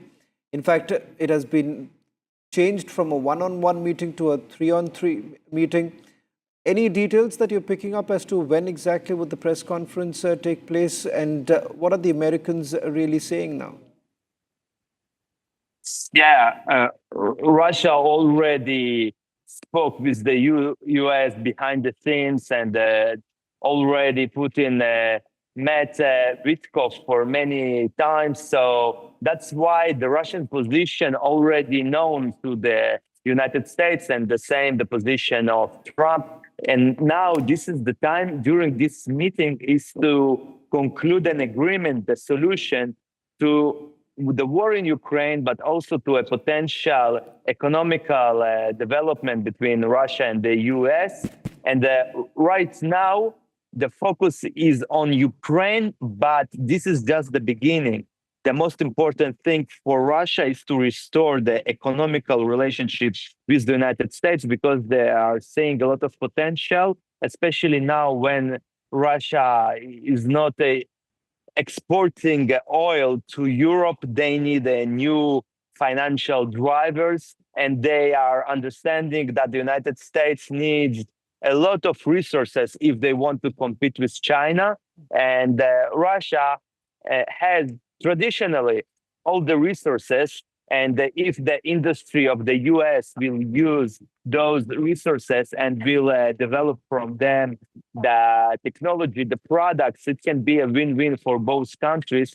And part of the talks, big part of that is about economy, and also Russia and the US, they have in the past, and they need in the future to make new agreements about their nuclear weapons, about the systems of defense, about the international ballistic missiles, because this race of armament is not good for both countries, and they need to regulate it, so they will have this balance of powers between the two countries in order not to invest too much in the weapons. So there are a lot of issues that now Trump and Putin discussing. Is not just Ukraine.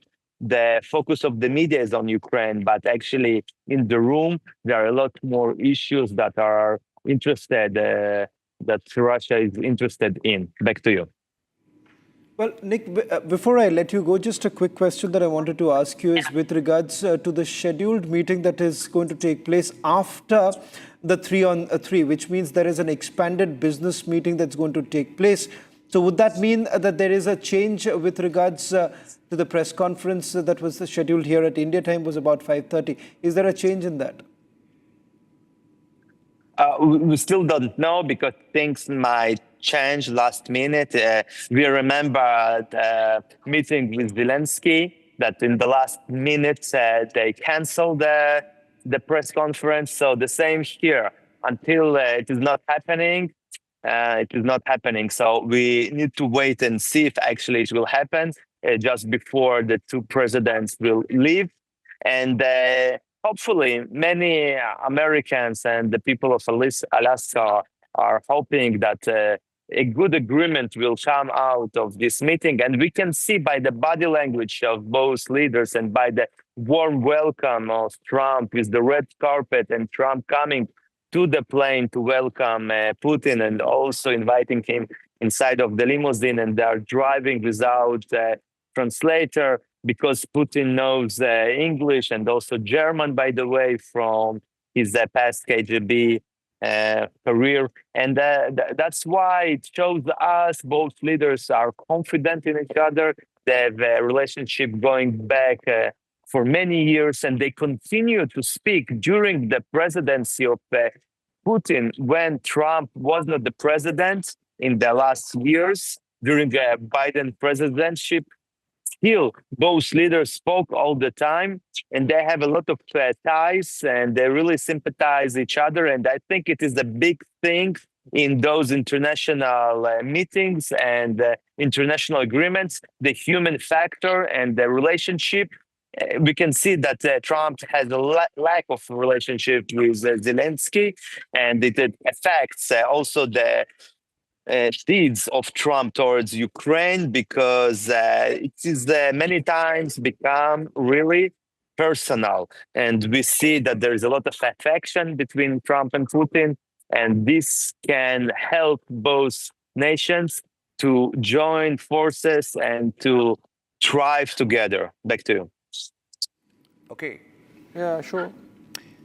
Okay, so there has been an attempt, in this ongoing summit, Nick, and we'd like to play those sequences out on a couple of occasions. First, when he's on the tarmac, he walks down with Trump, and they pose for the cameras, and there is the press standing a few meters away. They try to corner Donald Trump and Putin. Putin mostly by asking him questions about Ukraine. Putin obviously can hear them, but he makes faces and gestures to the media to completely ignore the American media there. And there's a second time when they both sit down, and there is, a moment with the press when they get to meet the press for roughly a minute. And once again there, the media tries to pin Putin down with questions. And there is this moment where he makes faces at them. I think that video is playing there on the screen. So you can play that. And then he says something. He just puts his hand together, and he almost, to mock the Western media, that he says something. That part is not on camera, but I think that's telling, because on a couple of occasions, they tried to pin him down, completely failed. And see the response coming in from the Russian Foreign Ministry. Russian Foreign Ministry spokesperson has said on especially the Western media meltdown, she says you can call it obsession, bordering on complete madness, saying for 3 years they talked about Russia's isolation, and today they saw the red carpet being rolled out to welcome the Russian president in America. Now, I don't know whether there's an audio sequence on that. If we have the audio sequence, we can play that entire sequence, first at the tarmac, second when they meet the press. Mr. Putin, will you agree to a ceasefire? Mr. Putin, will you commit to not killing any more civilians? Let's go. Come on, guys. Mr. President Putin, why should President Trump trust your word now? After we've got to go. Thank you, press. Mr. Putin, will you agree to a ceasefire? Mr. Putin, will you commit to not killing any more civilians? Let's go. Come on, guys. Mr. President Putin, why should President Trump trust your word now? After we've got to go. Thank you, press. Mr. Putin, will you agree to a ceasefire? Mr. Putin, will you commit to not killing any more civilians? Let's go. Come on, guys. Mr. President Putin, why should President Trump trust your word now? After we've got to go. Thank you, press. President Putin, will you stop killing civilians? President Putin, will you stop killing civilians? President Putin, will you stop killing civilians? President Putin, will you stop killing civilians? President Putin, will you stop killing civilians? President Putin, will you stop killing civilians? President Putin, will you stop killing civilians? President Putin, will you stop killing civilians? President Putin, will you stop killing civilians? President Putin, will you stop killing civilians? President Putin, will you stop killing civilians? President Putin, will you stop killing civilians? President Putin, will you stop killing civilians? President Putin, will you stop killing civilians? Well, Nick, the moment that will be recorded now is the time that President Putin landed and the question that was asked to him, and he conveniently actually, moved away from it. And perhaps the outcome of this meeting, many are already, hedging on the fact that this is all going to be about sanctions and not ceasefire. I think that Putin said before that the Western media is an empire of lies, and that's why he despises those media. He understands that they just trying to defame Russia, and that's why he's not taking seriously their questions. If there will be an interview with Putin one-on-one, maybe he will be happy to explain exactly his world view of the war and of the world. He did it with Tucker Carlson once, and I think he will do it again. And in Russia, he sometimes have those kind of press conferences, and during those press conferences, the journalists are asking questions for hours, and he's answering even to international media to the questions. So I don't think he has a problem to answer to the questions, but sometimes it is in a very provocative manner, and that's why he's not answering. And you can see the same attitude of Donald Trump to the media.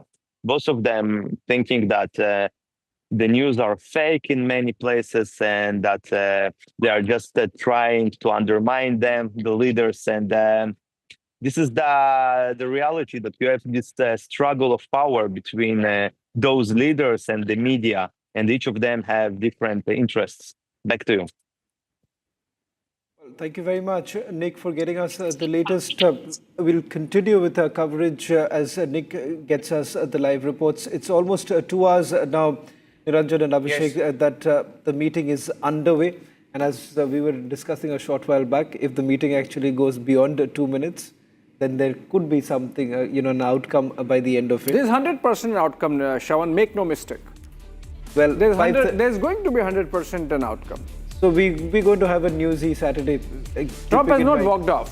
He's not walked it off. Everything seems to be absolutely choreographed. From the moment that President Trump came out of Air Force One to the time that the clap, and then you have both the leaders walking on the red carpet. Interestingly, you were asking me earlier on a lighter note as to what they could be talking. I believe Trump would have said, either you let me get my Nobel Peace Prize, or I'm going to arrest you now.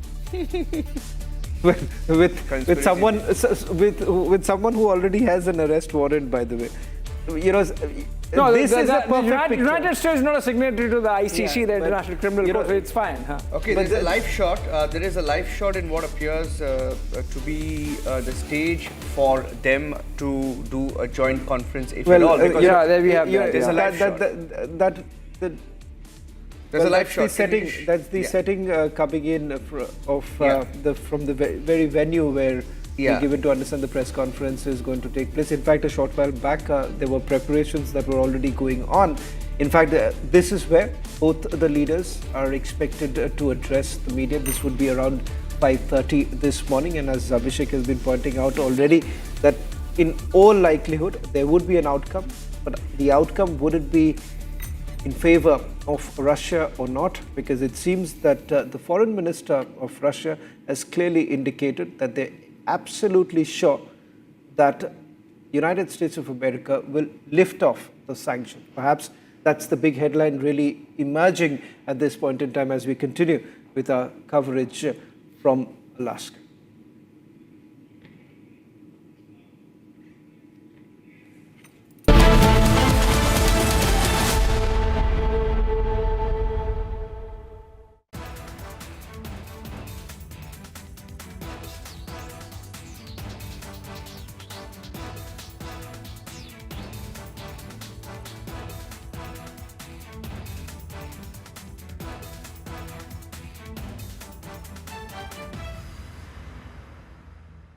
देशवासियों और मेरे खास करके नौजवानों और विश्व भर में भारत की टेक्नोलॉजी की ताकत को समझने वाले लोगों को भी कहना चाहूंगा, इसी वर्ष के अंत तक मेड इन इंडिया, भारत की बनी हुई,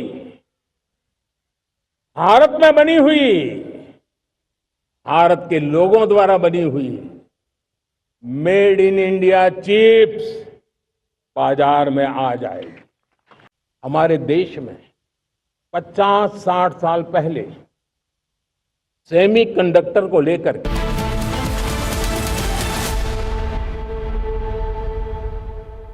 Trump is coming out now. Okay, Katrina, I'm just coming back to you. Hold on to your thoughts. I'm coming back to you because we're getting these live pictures of President Trump coming out of Air Force One. I think it's been choreographed to the last minute.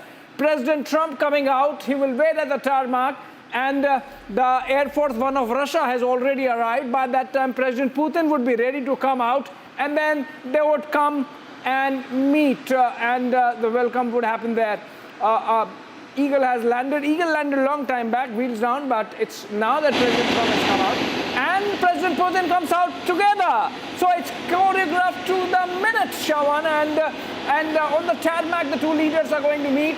President Trump, which means waited for about half an hour inside the aircraft just so that he could receive President Putin at the tarmac, and that seems to be happening now. Well, in fact, that very moment, absolutely choreographed, where you would have President Trump as well as President Putin on that red carpet right now, where both the leaders come together.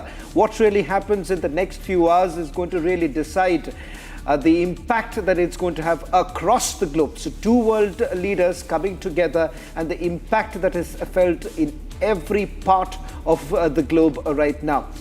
Especially given the fact that some unanswered Look at questions. these pictures, Shawan. You know, both the leaders walking towards each other from their respective aircrafts, the parking, the slotting, the timing, everything. I think they're just walking towards each other. Is that right if I'm reading? Because they're on the same red carpet, I believe, because this can't be different timing. Yes, it seems. They make the turn right now. They make the turn right now. Yes, they are so looking at each other. Putin is looking down, Trump is looking up.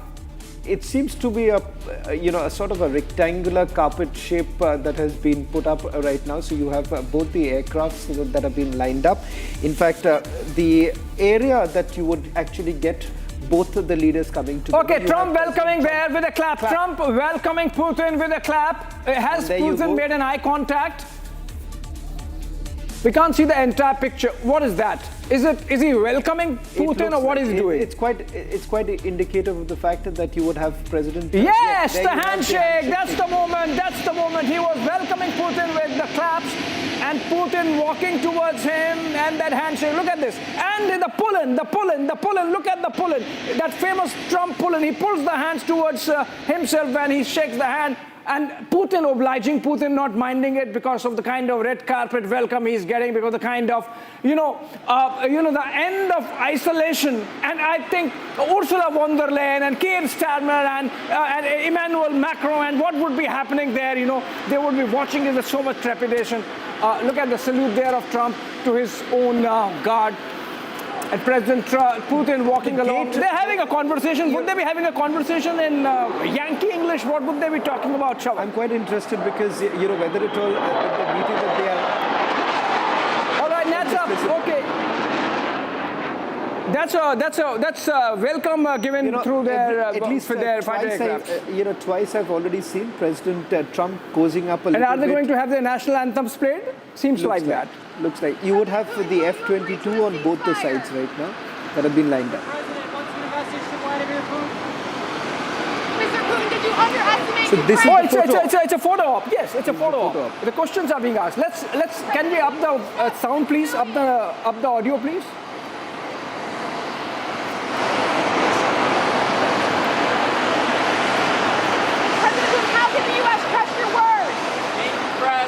All right, but just a photo op. There were some questions. So Putin said, I can't hear it. And he's being given a demo of F-35s or what? This is the F-22. This is the F-22 stealth fighters. At least 4 of them are lined up as part of the photo ops. And they're driving together. They're driving together. It's not that they are going to be in different cars. So President Putin gets to sit in the beast along with President Trump.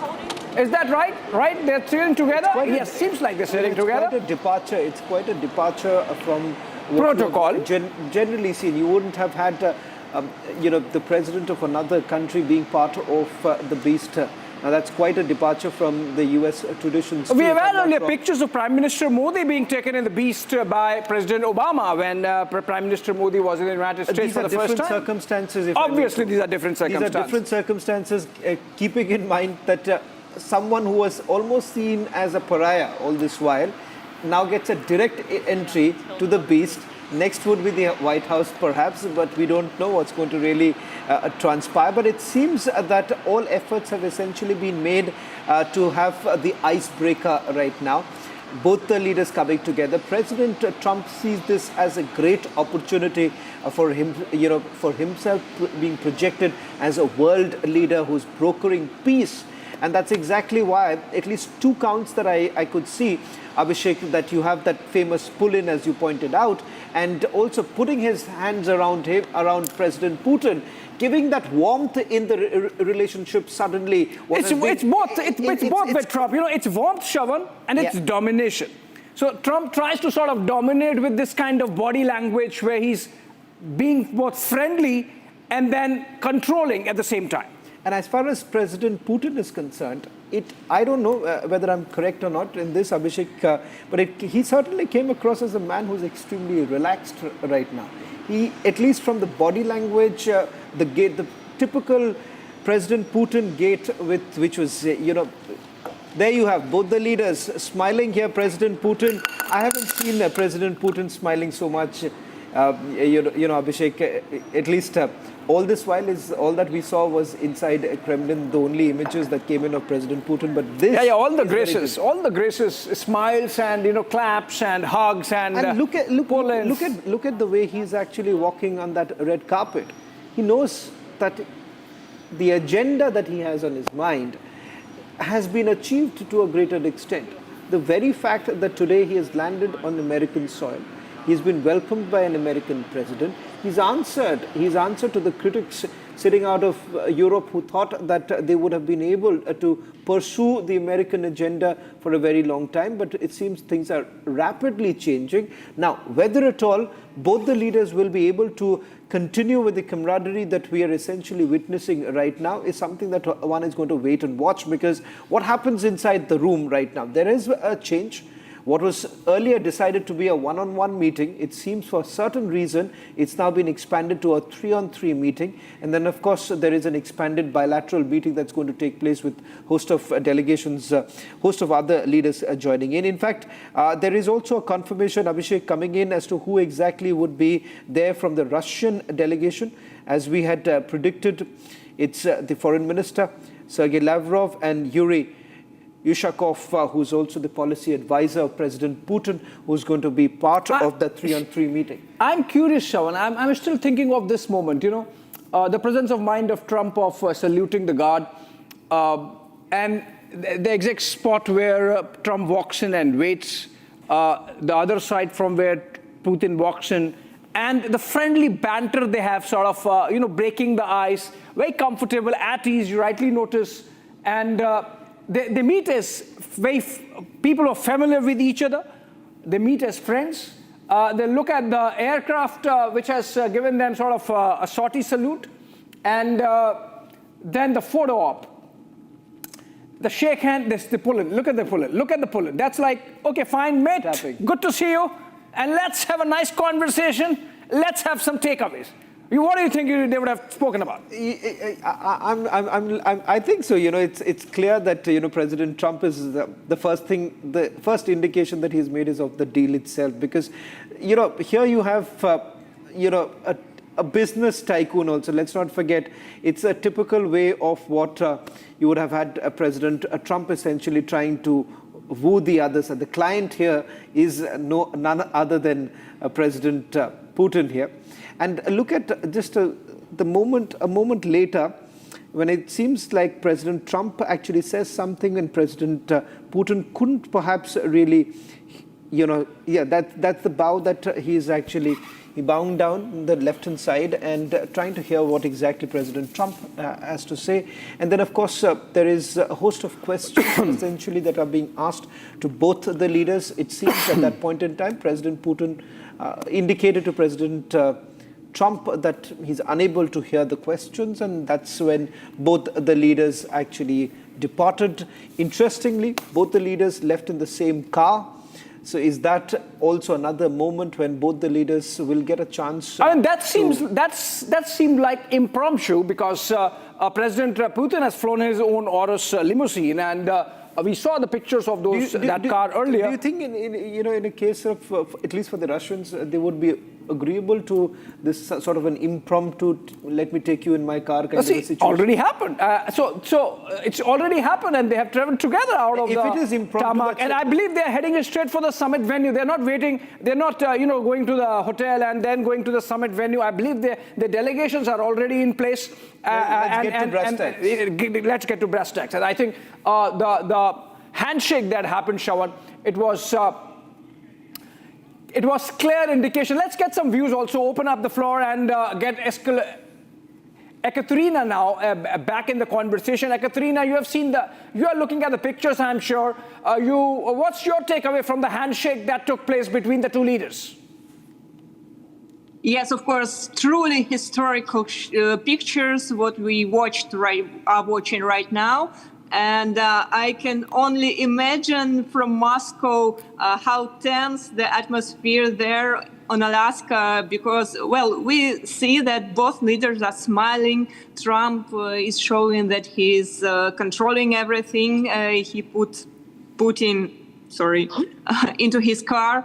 And actually, they both look very happy. But we must remember that this summit was organized in a very short period of time. It's not usual. And as far as I know, it was very hard to organize everything from the point of security, from the Russian point of security. And we also remember that Putin is under all kinds of sanctions, and the International Criminal Court is wanting for him. So I don't think that they really happy and everything okay. Looks like it's kind of a tense atmosphere there. But of course, it's historical pictures. And as for Moscow, where I'm based right now, I think almost everybody is watching this summit, and actually a lot of people are following this event because it's truly historic. And I also want to remind that Putin is the first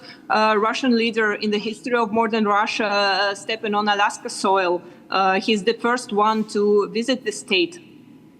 Right, and Peter, how you look at these pictures? The optics. Did the two leaders got the chemistry right? The manner in which they shook hands, they met.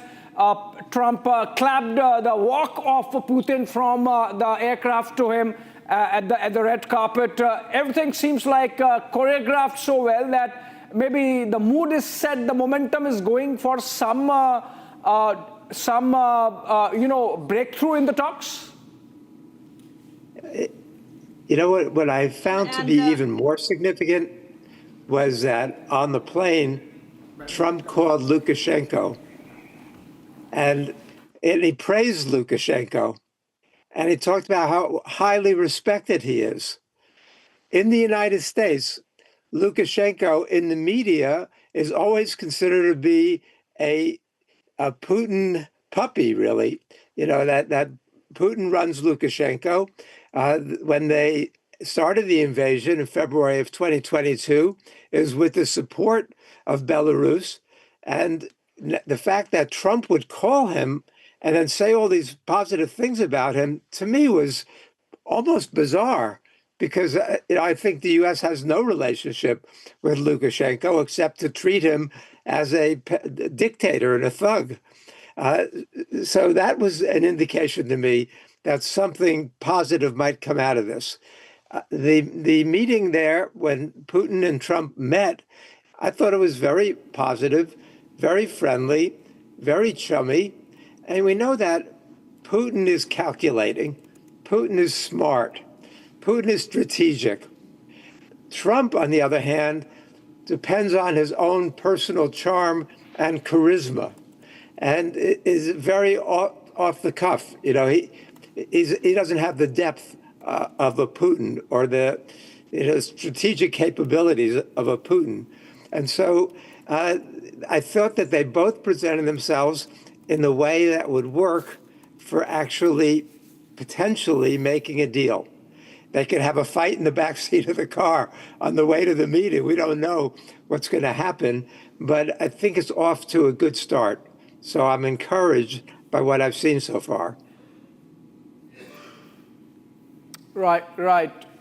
I think we're getting the latest, which is that both the leaders have moved towards the summit venue, which is the Arctic Warrior Event Center. And they would be first having a closed-door one-on-one meeting with just their translators. I think so. And then the three-on-three. There's a change to that. There wouldn't be any one-on-one meeting. It will be a three-on-three. In fact, a confirmation has now come in from both sides, from the Kremlin as well as from the White House. As far as the White House is concerned, they have now indicated that Secretary of State Marco Rubio as well as Envoy Steve Witkoff would be part of the meeting. That's the first meeting. From the Russian side, it would be Sergei Lavrov and Yuri Ushakov who's going to be part of the first meeting. So it's no longer going to be a one-on-one. It's a three-on-three that's going to take place, and thereafter a bilateral lunch that is being planned out. It's an expanded lunch meeting that's taking place, and of course, you have the entire cabinet. Is Zelensky available on the lunch table? It doesn't look like there's no. Can we ask that question? Is Zelensky the side dish, or is he the main dish on the table? You know what he has done in what we say in television language, that he has basically recorded his piece to camera.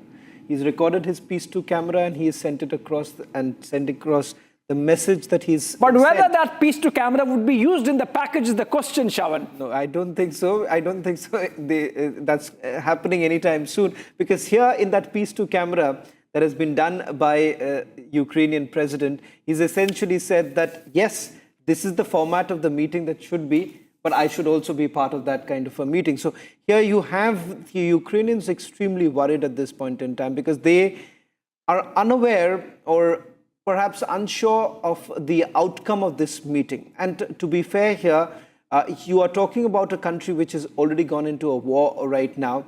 The future of another country is being discussed without the leader of that particular country. So here you have a situation where both of these world leaders could actually decide how it is going to really look like this morning, at least here in India. What is it going to look like tomorrow when we wake up?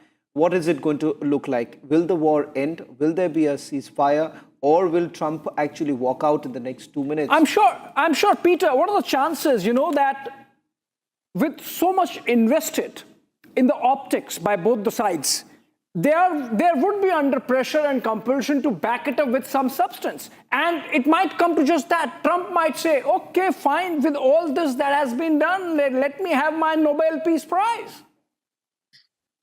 But it's very important that they bring Zelensky into this quickly. Ukraine not only has to be involved in these discussions, but Ukraine has to be able to walk away with something also. Ukraine can sabotage this in many ways. We know that there are people who want this summit today to fail. You've got in Europe the coalition of the willing, which means that they're willing to fight to the last Ukrainian. You've got Zelensky and a lot of people in Ukraine who don't want this to succeed. You've got some people in the U.S. Congress, in the House and the Senate, many people who don't want this to succeed. We've got most of the editors of America's newspapers who don't want this to succeed. So there's a lot that they're up against, and they've got some very difficult issues to wrestle with. This will not in any case be an easy negotiation, but at least if they have a framework. But what I started to say about the importance of including Zelensky is that Ukraine has got to buy into this also. They're not going to like it, but they have to accept it in a way that they're not going to continue sustained guerrilla operations and attacks and planning to fight to get their territory back. I think there are three fundamental lies that have been sold. Number one, if you look at the U.S. media, every time it talks about the invasion of Ukraine, it says the unprovoked invasion. Well, I can tell you one thing, this was a highly provoked invasion. I don't support it. I don't think that it should have happened, but it was highly provoked and almost predictable.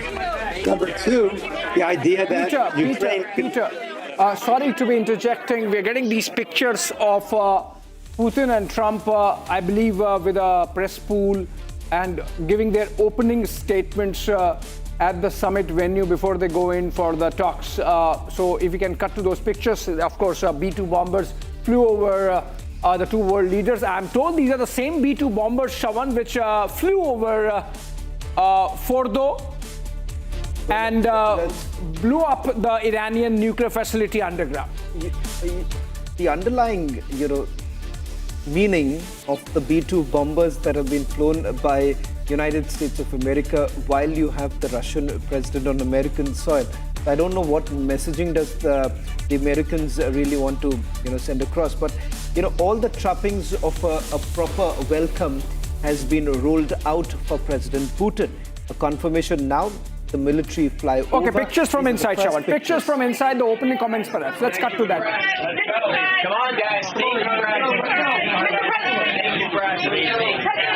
Why did President Trump trust your word now? Thank you, press. Thank you, press. Thank you, press. Thank you, press. Thank you, press. Thank you, press. Thank you, press. Everybody get out of the room. Thank you, press. Thank you, press. Thank you, press. Thank you, press. Thank you, press.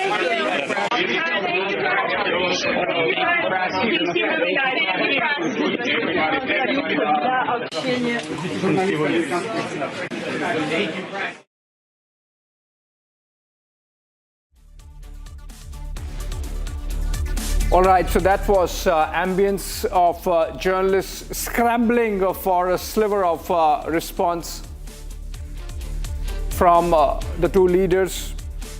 And I believe there would still be an opening comment because this cannot be just that for I think that he says something.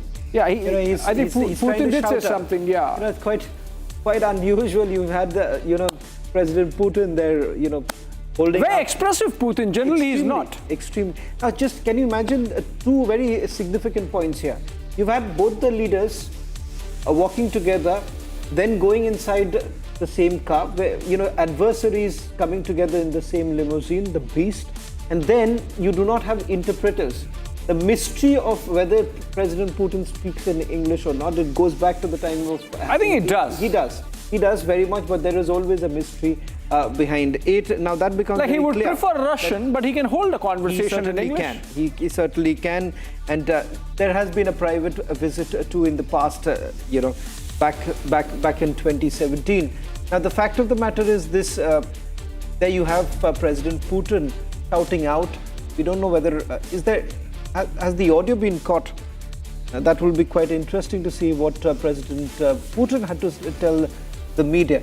Is this the first time that he's also addressing any questions from the foreign media? Or has he done that in the past? He does that quite often, Shawan. In fact, at many of those events in Moscow, in St. Petersburg, and wherever they hold those summits. He engages with media a lot. And in fact, there is one day in a year where he would take questions from 200 journalists, and the press conference typically goes for sometimes 24 hours for overnight and whatnot. So he does engage, not of course like Trump, where if he sees a mic somewhere, he would chase the mic and go there and give a soundbite. Maybe not that much, but yes, he addresses media very frequently. I'm very curious to know what exactly did President Putin really shout out right now to that pool of press members who were present there. Quite unusual few minutes right now, and especially the very fact that you have both the leaders coming together, getting inside the same very car, and you have President Putin thereafter waving to the media, was present there. It turns out that in the car, no interpreters were there. You've had both the leaders having a good conversation taking place. All of this at a time when United States of America has gone through, there you have the B-2. We'll try and see if we can just quickly get that military flyover. Those images have just come in. We'll try and see if we can get the B-2 bombers, one more angle picture that has just come out of, we'll try and put that out also. The B-2 bombers that have been used, the same B-2 bombers that have been used to take off some of the nuclear facilities in Iran by the Americans. The same B-2 bombers have now been part of the military flyover that's taking place. The meeting has already begun, is what we are being told, Abhishek. Bilateral meeting between US President Donald Trump and Russian President Vladimir Putin, along with both the leaders from the Russian side. You have Yuri Ushakov and Sergei Lavrov, part of the meeting. As far as from the US side is concerned, it's Secretary of State Marco Rubio and Steve Witkoff. Any sense, perhaps we can see if we can get some audio on this line right now, just to get you a sense of what's really happening. Dramatic moments, if I may say so, of both the leaders coming together. The isolation of President Putin comes to an end now, with him landing on American soil. Come on, guys. Ceasefire. Mr. Putin, will you commit to not killing any more civilians? Thank you, press. Let's go. Come on, guys. Mr.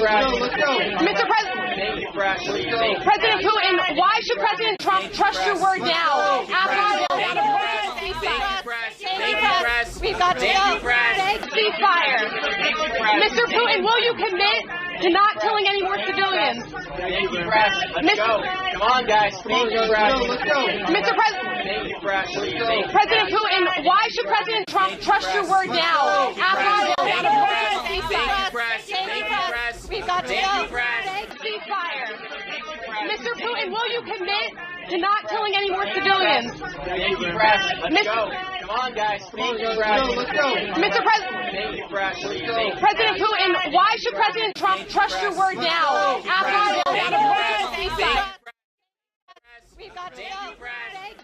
We'd also be joined by our guests who are joining us on this broadcast. We would be having it a short while from now. A Lithuanian politician, he's also the member of the European Parliament, who's going to join us on this broadcast. Olena Trigub, who's she's the Ukrainian strategic affairs and governance expert, joining us from Poland. Peter Kuznick is there with us. He's the director of nuclear studies at American University. And in a short while from now, Vibhuta Jha is also going to join us. Olena, if I can take this question to you with regards to both the leaders now coming together. United States of America has gone a step further, especially with all the trappings of a proper welcome being given to President Putin. It seems the isolation is completely over. But for the Ukrainian president, these images are going to really worry him. Yeah, absolutely. Of course, these images, meeting discussing Ukraine without Ukraine being present, of course, it creates anxiety among Ukrainian people, not just Ukrainian president. However, at the same time, Ukrainian people understand that some things about Ukraine in reality cannot be decided by Trump and Putin, and Trump himself said that that this is a preliminary meeting and so on. But what Ukrainians are unhappy about is that there is a risk that Putin will use this meeting to legitimize himself and to also ask to delay sanctions or lift some sanctions in exchange for pretty much nothing, or some temporary ceasefire, which would be very temporary. So here everybody is anxious to see whether Trump will let himself be manipulated or not. So this is a test for Trump, first and foremost. We have Vibhuti Jha also joining us from the United States. Vibhuti, we are not in the best of times when it comes to the India-United States relationship. You think that since President Trump has sort of suggested over the last couple of days that the India tariffs were essentially aimed at making Putin come to the negotiation table. Now that those talks are happening, and if the deal materializes, you think this can sort of ease the situation between India and the United States?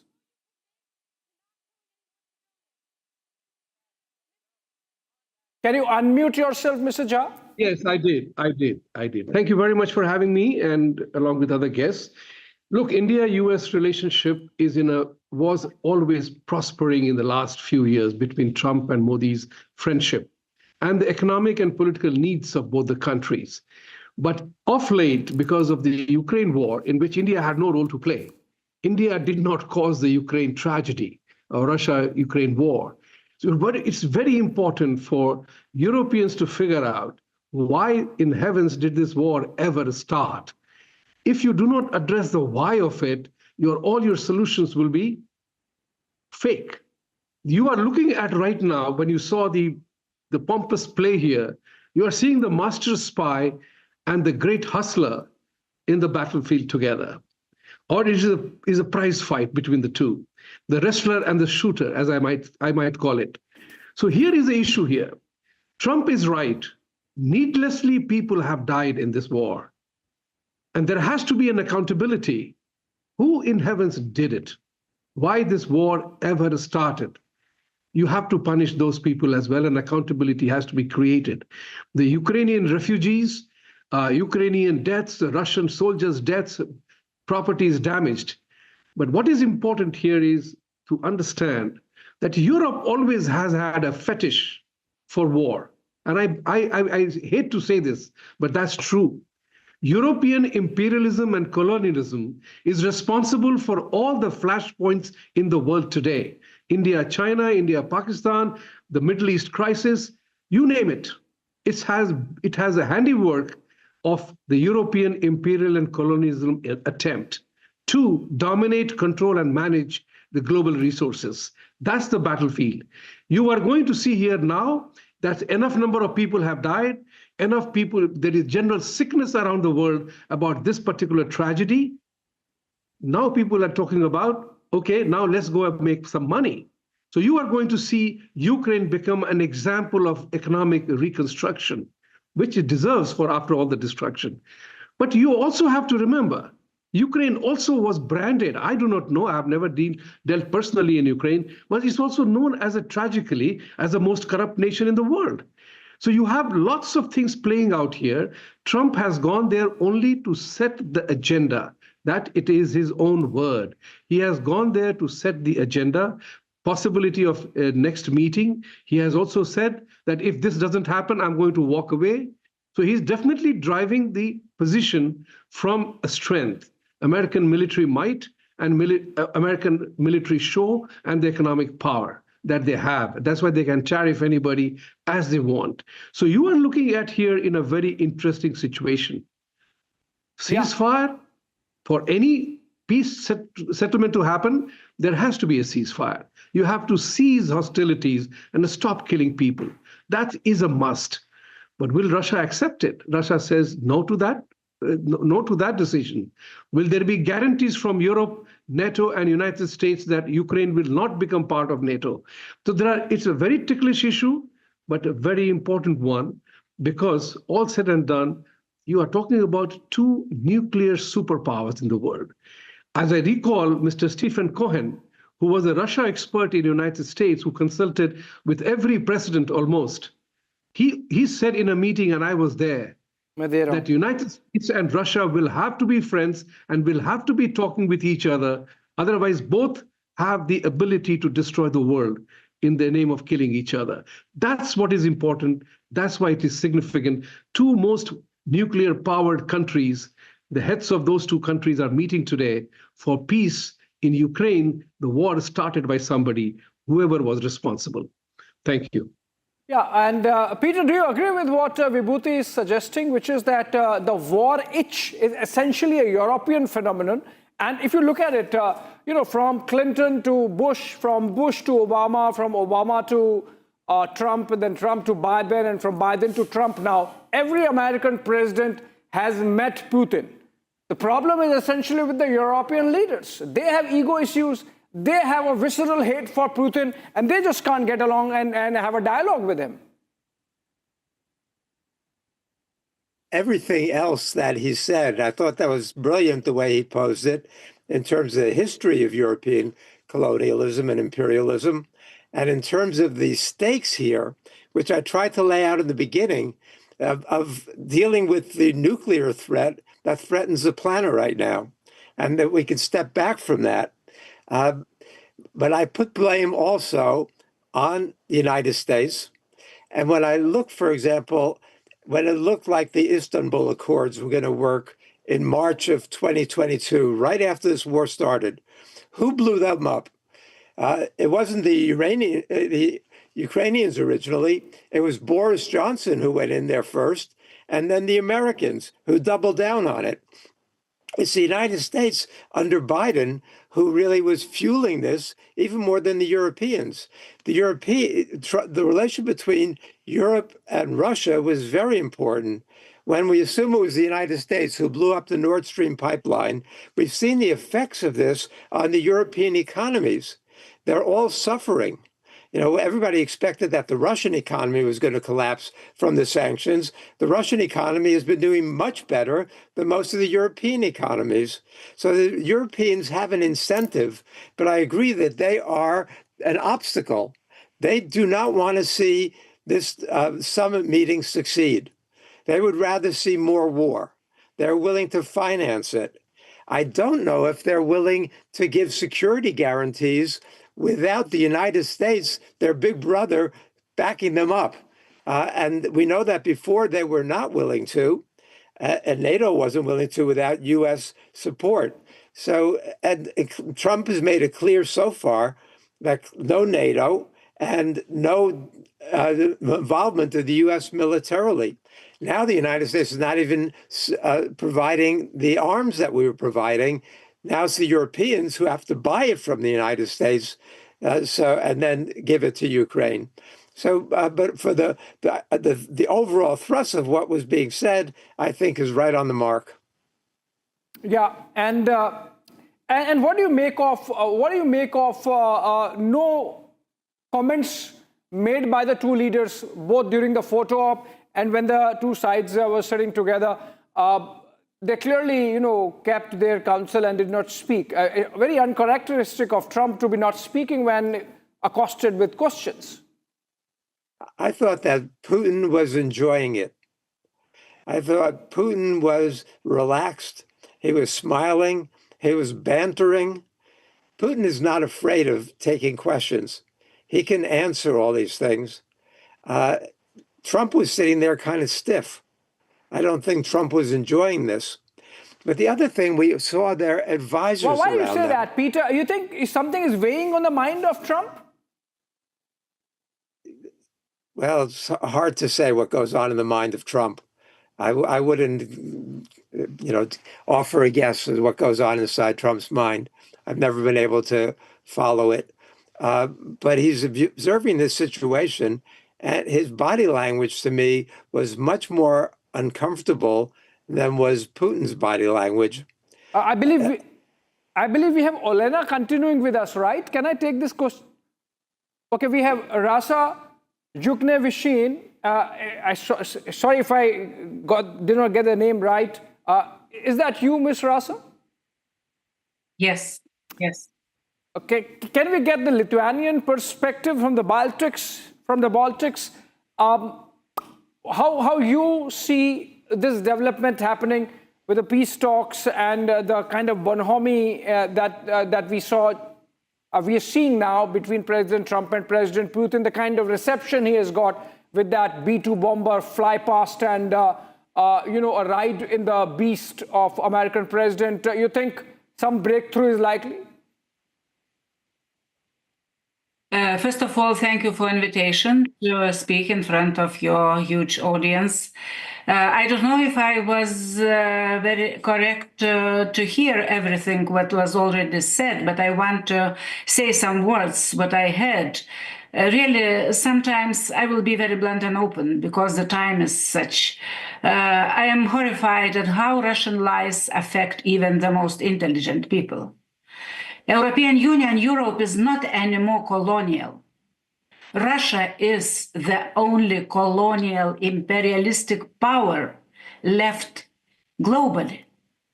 They are occupying everything around. They are killing their own people. I mean, Kremlin regime. It's dictatorship. We see this dictatorship as Hitler and Stalin together. It's Putin. And Russia is really a big threat. It's like a cancer in European and Asian continent. And today it reminds me, of course, everybody, every normal people want peace, Ukrainians mostly, but Putin not. Putin started this war. Putin started to kill people. And he is threatening us as well. You introduce me as from the Baltic states. I know what does it mean, Soviet Union. And I know what's happening in occupied territories of Ukraine today. How many people are killed, imprisoned. It's a lot of stories. Please tell your people the stories about, for example, young journalist Victoria Roshina. Her body was back in pieces. It's a terrible regime. We have to defeat it, first of all. And I don't see this now, today, on American side, unfortunately. And it reminds me history, 1938, when some politicians at that time, like Chamberlain from Great Britain, was back saying that he agreed on peace with Hitler. What happened in 1 year? Huge World War II started. And that was after this deal in Munich. So we feel the same today. The deal with evil, deal with war criminal, will come with huge war later, because Putin will not stop. For him, it will be not enough just few regions. He will reshape himself and he will attack again and again. This is what Putin is about. So I have to say this in a very open manner, to think for those, to help people to think that this is not about regional conflict, what's going on in Ukraine. Putin's demands and Putin wants to defeat Europe, European nations, European countries. But Rasa, I understand your perspective, given the fact that this is about the Russian invasion. But the reality is also this: the map is not going to change. Russia is going to be Ukraine's neighbor. That's a reality that one will have to deal with. How do you really take this forward? Because with the weakened position that Europe has actually taken, many would say that you have actually egged on Ukraine to continue with this fight. And the reality is also this, that somewhere down the line, the hardened position that the Europeans had actually taken has only led to a situation where the Ukrainians are fighting it on behalf of the Europeans. So what are the alternatives? To give up and to let this imperial colonial power to swallow one country by one? Next will be we. We will be the next. I was Minister of Defense, 2008, 2012. And I know that Putin was preparing attack against Baltic states then, few years before Crimea was annexed. Ukraine helped us and saved us from this attack. And we were debating this in Pentagon as well. What can happen? So today, he will not stop. He will not be stopped. And if Europe will not help Ukraine to resist. In that case, can I ask you, what is the alternative? We do know that this is the reality, but the question is, can the world really afford to be in a global conflict of this nature? And what perhaps should be on the negotiating table right now in order to bring an end to the war? Yes, and I am also for end of the war, for peace, but for just peace, for long-lasting peace, not just for peace for 1 year. Not just this. And about the future of Russia, yes, you're right. Russia will be our neighbor. And I believe, you will be surprised, but I believe that Russians can live in a normal statehood, not necessarily always in dictatorship. But if Putin will not be stopped and defeated, we will always have this dangerous, aggressive dictatorship next to us, as we had 100 years before. So this is, I believe, that Russia can be different. We need different Russia.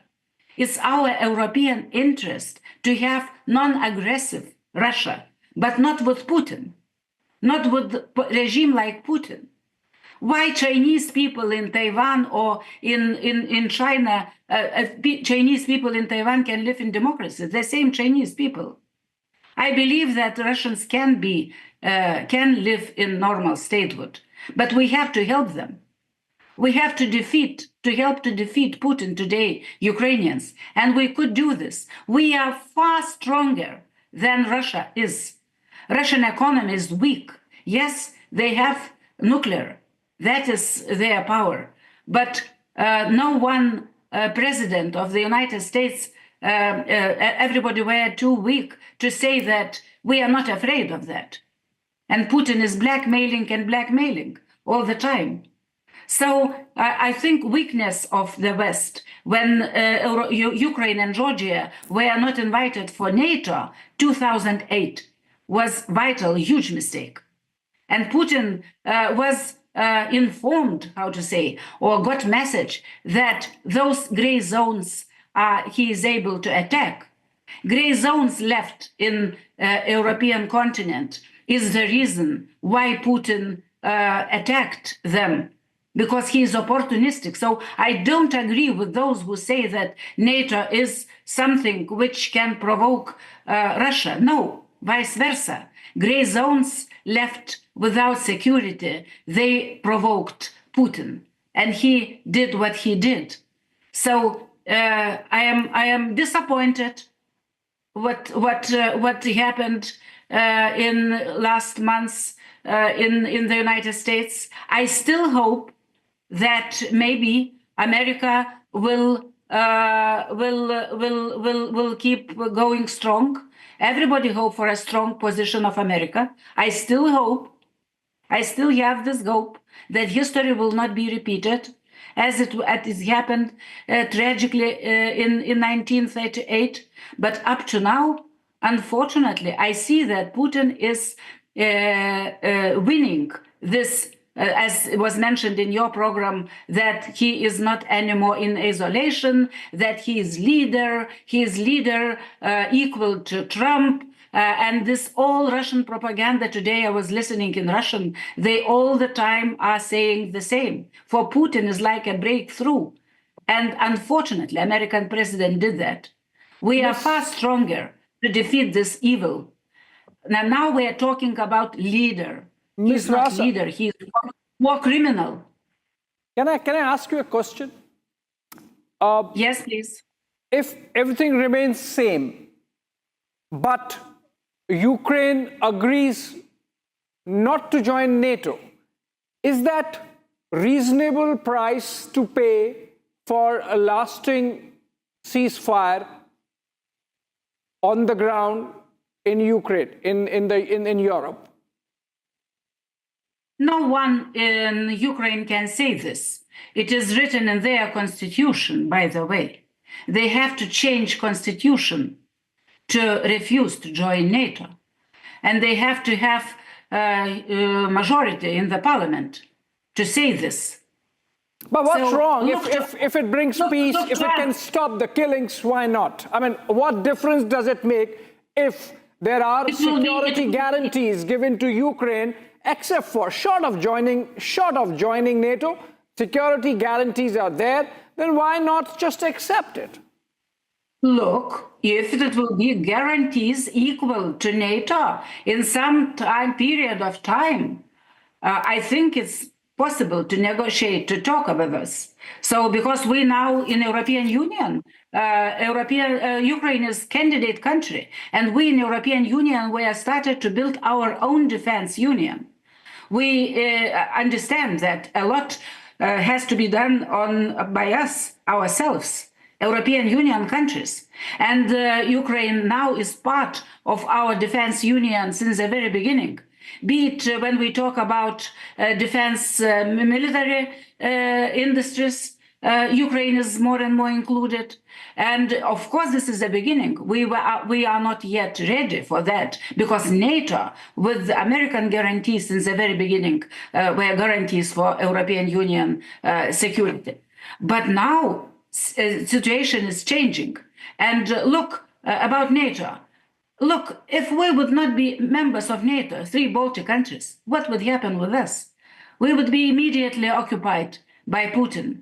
Without that, yes, if it will be a country.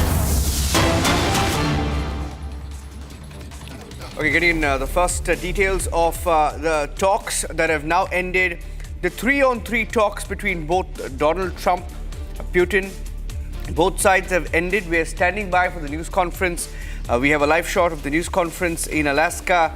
Anytime, both leaders will be up on the podium. Both leaders spoke for nearly 3 hours. And Russia's Dmitriev, one of the advisors to Putin, has said that the talks between both Putin and Trump went remarkably well. Those are the words, that the talks went remarkably well and that they will be addressing the media very soon. Shravan. Well, in fact, we have just been told, a reporter on the ground, Nick, has just sent us information that there is a bit of a change as far as who is going to address in the news conference, because remember, Niranjan, White House had earlier indicated that this is going to be a joint event with both the presidents being present there. President Trump and Putin would be speaking together. It is now turning out that there have been some changes that have been made as far as the format of the press conference. We're not very sure whether it's going to be together or there would be statements made separately. So it's something that we'll have to wait and watch. It's almost like been about 3 hours that President Putin and President Trump sat down after that photo op in which, remember, there have been questions that have essentially been asked about the assurances that have been made by President Putin and President Trump. So it seems that in a short while from now, a joint statement from United States of America and Russia is likely to come in. The only statement that has been made so far, where they have essentially said that it has been an excellent meeting. The live visuals that are coming in, I'm not too sure if we can just... Those are the shots of, I think, Putin leaving that meeting. When that meeting ended, this is the I first believe shot there that is came also another live feed that's now coming in, where reporters have assembled there. 2 lecterns have also been put out, so there is an indication that both the leaders would be present there. They would be making an appearance. Whether that's going to be together in tandem or it's going to be one by one, that clarity hasn't come in. So that's something that we are waiting for it. But it's a comment that has now come in from the Russian defense minister, who's made it very clear that the meeting went off absolutely fine. Before the meeting actually began, an indication actually came in from the Russian foreign minister as to what is on the agenda. It seems at the top of the agenda for the Russian side was largely the sanctions that have been imposed by the United States of America, and the discussion essentially would have hovered around that. As far as President Trump is concerned, the statements that he's made on board Air Force One was largely with regards to a ceasefire.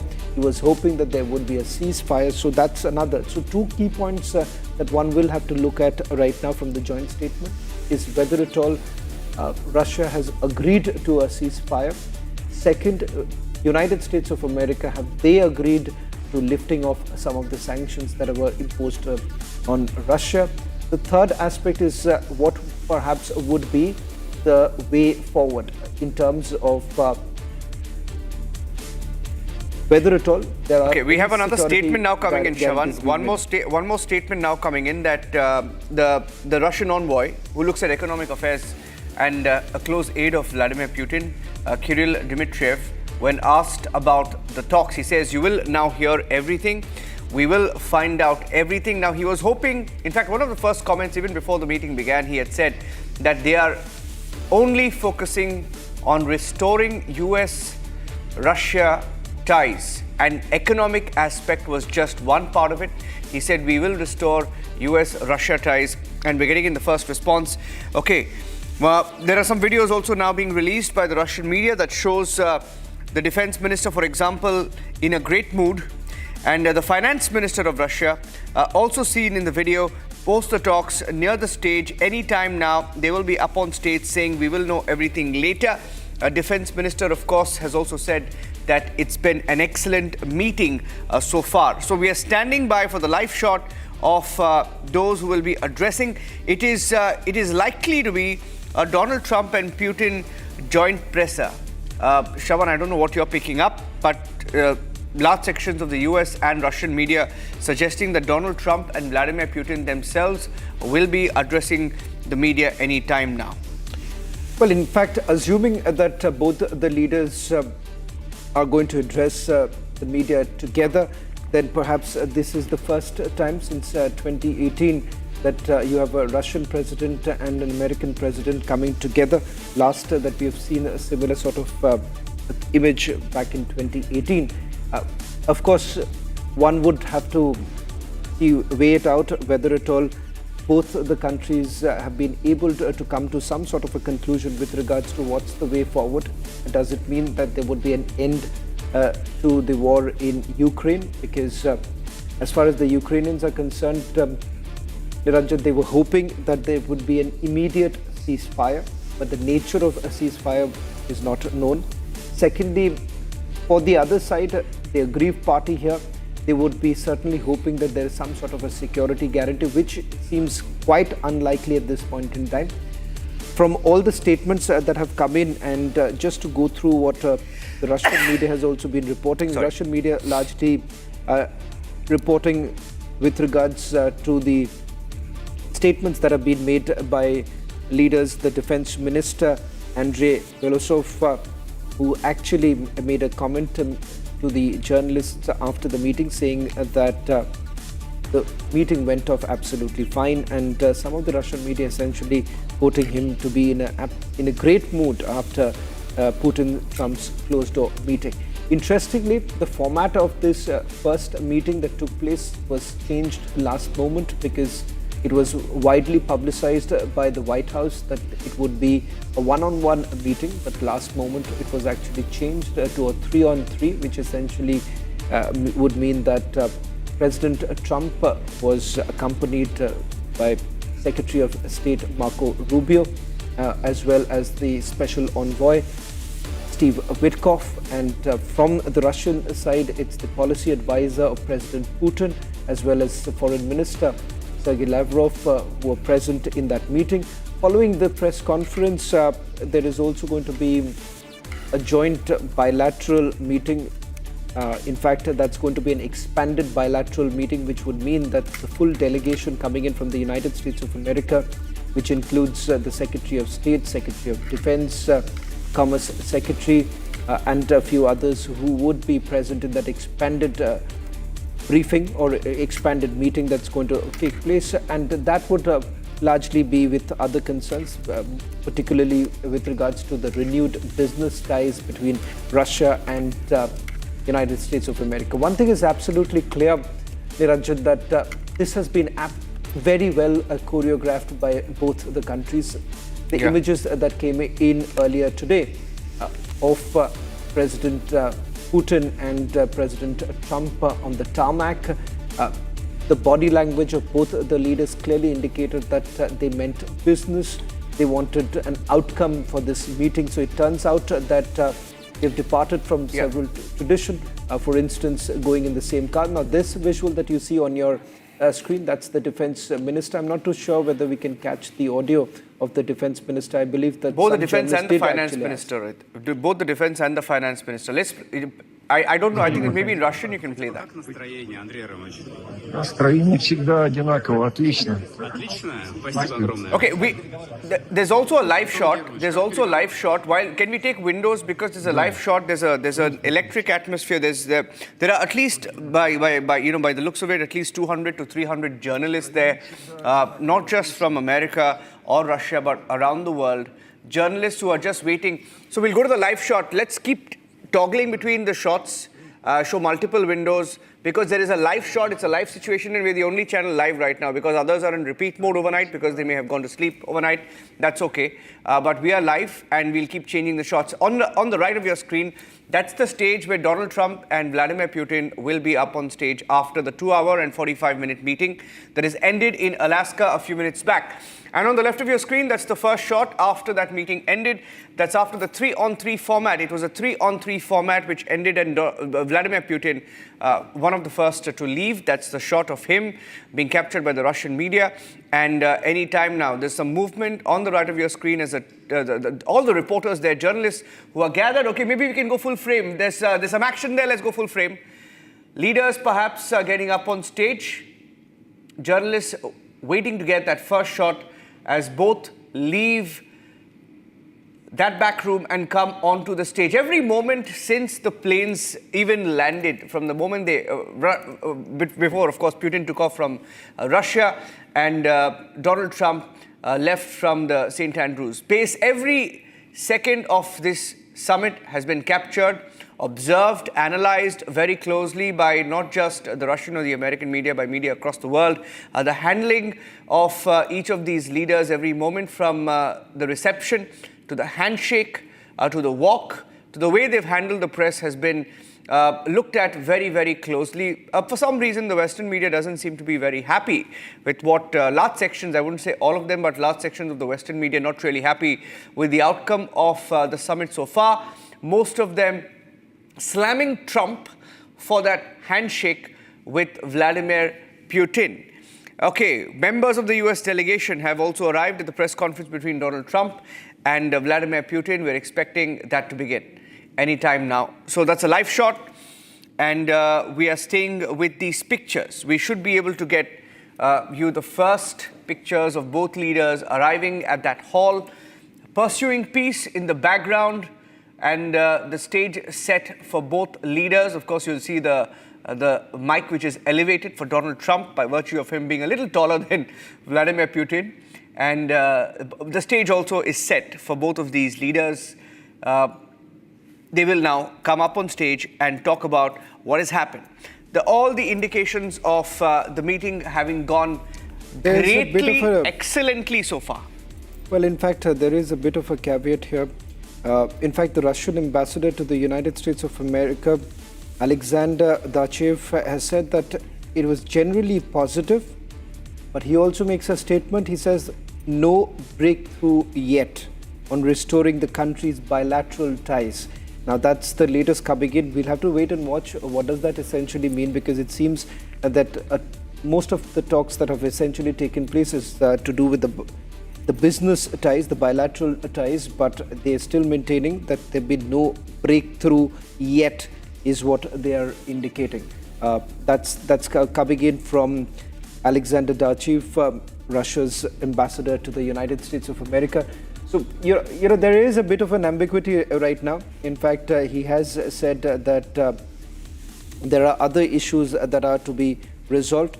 The special envoy has indicated that everything was great. Both the delegations, the Russian delegation as well as US delegation, have now entered this particular room that you see. on your screens right now, where the briefing is actually going to take place. In all likelihood, you'll have both the leaders making the statement in a short while from now. Okay, so there's another comment that's come in from the Russian ambassador to America, Alexander Dachiev, saying that without the return of Russia's confiscated diplomatic property in the US, resolving other issues becomes difficult. So both sides, of course, playing hardball, talking about what they expect from each other. Moscow has prepared documents to restore direct air communication with the USA. They are being discussed, is what the Russian ambassador has also said. Appears to have been a part of an interview that may have been given before the meeting between both leaders. US President Special Envoy Stephen Witkoff came to the press conference of Putin and Trump after the talk, so he's also in the hall. So diplomats from America are in the hall waiting, seated for both leaders to arrive. Perhaps they will be coming in. Okay, Shravan sharing more details of Alexander Dachiev, the Russian ambassador, saying the atmosphere was generally positive, but no breakthrough. Now, any idea whether this was a comment that came in from Alaska? Is he in Alaska? Yeah, he is. The Russian ambassador is also present there. But in what context has he said that? Because remember, all of this coming in bits and pieces right now. Because you have journalists who are outside the venue. They have been called inside, and in the process, you've had a few journalists asking a question, and some of the Russian members of the Russian delegation have answered, but these are monosyllabic answers that has been given. So one perhaps would not get the full picture as to what do they really mean by. Okay, there seems to be some reports now coming in, Niranjan, that Trump has also dialed Zelensky, President Zelensky, and that's the big news coming in. In fact, this was a promise that was made by the US President. In fact, he had said that following this meeting, he would basically push for a trilateral meeting to take place. The trilateral, which would essentially mean President Zelensky also on the negotiating table. However, it seemed the wheels are finally moving, because all this while you hadn't had an opportunity of having President Putin out of Russia and being on the negotiating table. So at least it's a beginning as far as this conflict is concerned. What would be the contours of it, one will have to certainly wait and watch. But it does appear, if you just go by the body language of the Russian delegation, they seem to be quite elated with the progress that they have made so far. And I believe they're quite steadfast on their demands that they have made. For them right now, the bigger concern are the business ties. In fact, we are being told that okay, there's some movement coming in. Steve Witkoff, Trump's envoy to the Middle East and advisor on Russia, he has just taken the seat on your screens the right Russian now. I think those are the Russian diplomats. Just a short while back, you've had Steve Witkoff. Okay, so the, two more meetings. There are multiple calls that are being made right now. It seems that the other stakeholders are now being taken on board. So there you have Steve Witkoff also now inside the room. He has ignored the questions that have been asked to him about how the meeting went in. But interestingly, also there's another point that I would like to make, Niranjan. The photo op, the backdrop of the photo op was pursuing peace. So it's for President Trump right now, all of it basically moving towards one direction. He certainly wants to make a point, the point that it is he as an American president was able to bring an end. That's the front seat, Shravan. In the front seat, the delegation, which was part of the talks, the closed-door talks, the 3-on-3 format, the 4-on-4 format, whatever that was, the US and Russian delegations from both sides seated in the front. Another important, Lavrov in the front row there. There's something that's certainly happening, because Steve Witkoff, who was inside the press conference room, has just left the room again. And so it's perhaps sort of indicative of last-minute changes or last-minute negotiations that could be on, because you have these calls that are now being made. They're back inside. Rubio and Witkoff so it enter the press conference. It remains to be seen whether at all these calls that the United States of America is making to the European stakeholders, whether at all this is in the presence of the Russians or this is separate. we'll have to wait and watch. But if it is happening in the presence of the Russians, that too, I would say it's a huge development, keeping in mind because it hasn't happened since the time the war began in the year 2022. Some more development taking place. Secretary of State Marco Rubio, as well as Special Envoy Witkoff, has entered the press conference room. But I'm told that Nick is reporting, saying that there was a brief moment that Steve Witkoff entered and thereafter left the room. And now the cabinet officials are basically taking their seats. It does appear that anytime now, press conference, both the leaders would be coming. Both leaders have entered. Okay, they're up on stage. They're up on stage. Go full. Can we put the audio up, please? Let's take the audio, boost up the audio from there. Have been held in a constructive atmosphere of mutual respect. We have very thorough negotiations that were quite useful. I would like to thank once again my American counterpart for the proposal to travel out here to Alaska. It only makes sense that we've met here because our countries, though separated by the oceans, are close neighbors. So when we've met, when I came out of the plane and I've said, "Good afternoon, dear neighbor. Very good to see you. In good health and to see you alive." I think that is very neighborly. And I think that's some kind words that we can say to each other. We're separated by the Strait of Bering, though there are 2 islands only between the Russian island and the U.S. island. They're only 4 kilometers apart. We're close neighbors, and it's a fact. It's also important that Alaska has to do with our common heritage, common history between Russia and the U.S., and many positive events have to do with that territory. Still, there is tremendous cultural heritage back from the Russian America. For example, Orthodox churches and a lot of more than 700 geographical names of Russian origin. During the Second World War, it was here in Alaska that was the origin of the legendary air bridge for the supply of military aircraft and other equipment under the Lend-Lease program. It was a dangerous and treacherous route over the vast emptiness of ice. However, the pilots of both countries did everything to bring closer the victory. They risked their lives and they gave it all for the common victory.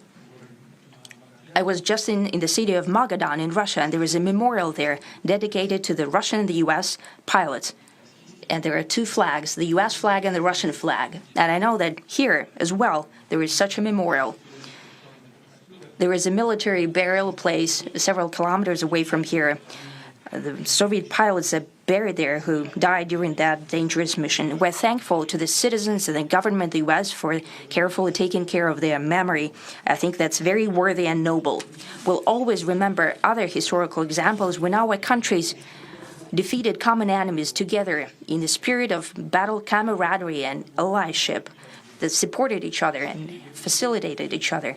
I'm sure that this heritage will help us rebuild and foster mutually beneficial and equal ties at this new stage, even during the hardest conditions. It is known that there have been no summits between Russia and the U.S. for 4 years, and that's a long time. This time was very hard for bilateral relations, and let's be frank, they have fallen to the lowest point since the Cold War. I think that's not benefiting our countries and the world as a whole. It is apparent that sooner or later we had to amend the situation to move on from the confrontation to dialogue. And in this case, a personal meeting between the heads of state has been long overdue. Naturally, under the condition of serious and painstaking work, and this work has been done in general. Me and President Trump have very good direct contact. We've spoken multiple times. We spoke frankly on the phone. And Special Envoy of the President, Mr. Witkoff, traveled out to Russia several times. Our advisors and heads of foreign ministries kept in touch all the time. And you know fully well that one of the central issues was the situation around Ukraine. We see the strive of the administration and President Trump personally to help facilitate the resolution of the Ukrainian conflict, and his strive to get to the crux of the matter, to understand this history, is precious. As I've said, the situation in Ukraine has to do with fundamental threats to our security. Moreover, we've always considered the Ukrainian nation, and I've said it multiple times, a brotherly nation. However strange it may sound in these conditions, we have the same roots, and everything that's happening is a tragedy for us and terrible wound. Therefore, the country is sincerely interested in putting an end to it. At the same time, we're convinced that in order to make the settlement lasting and long-term, we need to eliminate all the primary roots, the primary causes of that conflict. And we've said it multiple times, to consider all legitimate concerns of Russia and to reinstate a just balance of security in Europe and in the world on the whole. And I agree with President Trump, as he has said today, that naturally the security of Ukraine should be ensured as well. Naturally, we're prepared to work on that. I would like to hope that the agreement that we've reached together will help us bring closer that goal and will pave the path towards peace in Ukraine. We expect that Kiev and European capitals will perceive that constructively and that they won't throw a wrench in the works. They will not make any attempts to use some backroom dealings to conduct provocations to torpedo the nascent progress. Incidentally, when the new administration came to power, bilateral trade started to grow. It's still very symbolic. Still, we have a growth of 20%. As I've said, we have a lot of dimensions for joint work. It is clear that the U.S. and Russian investment and business cooperation has tremendous potential. Russia and the U.S. can offer each other so much in trade, digital, high-tech, and in space exploration.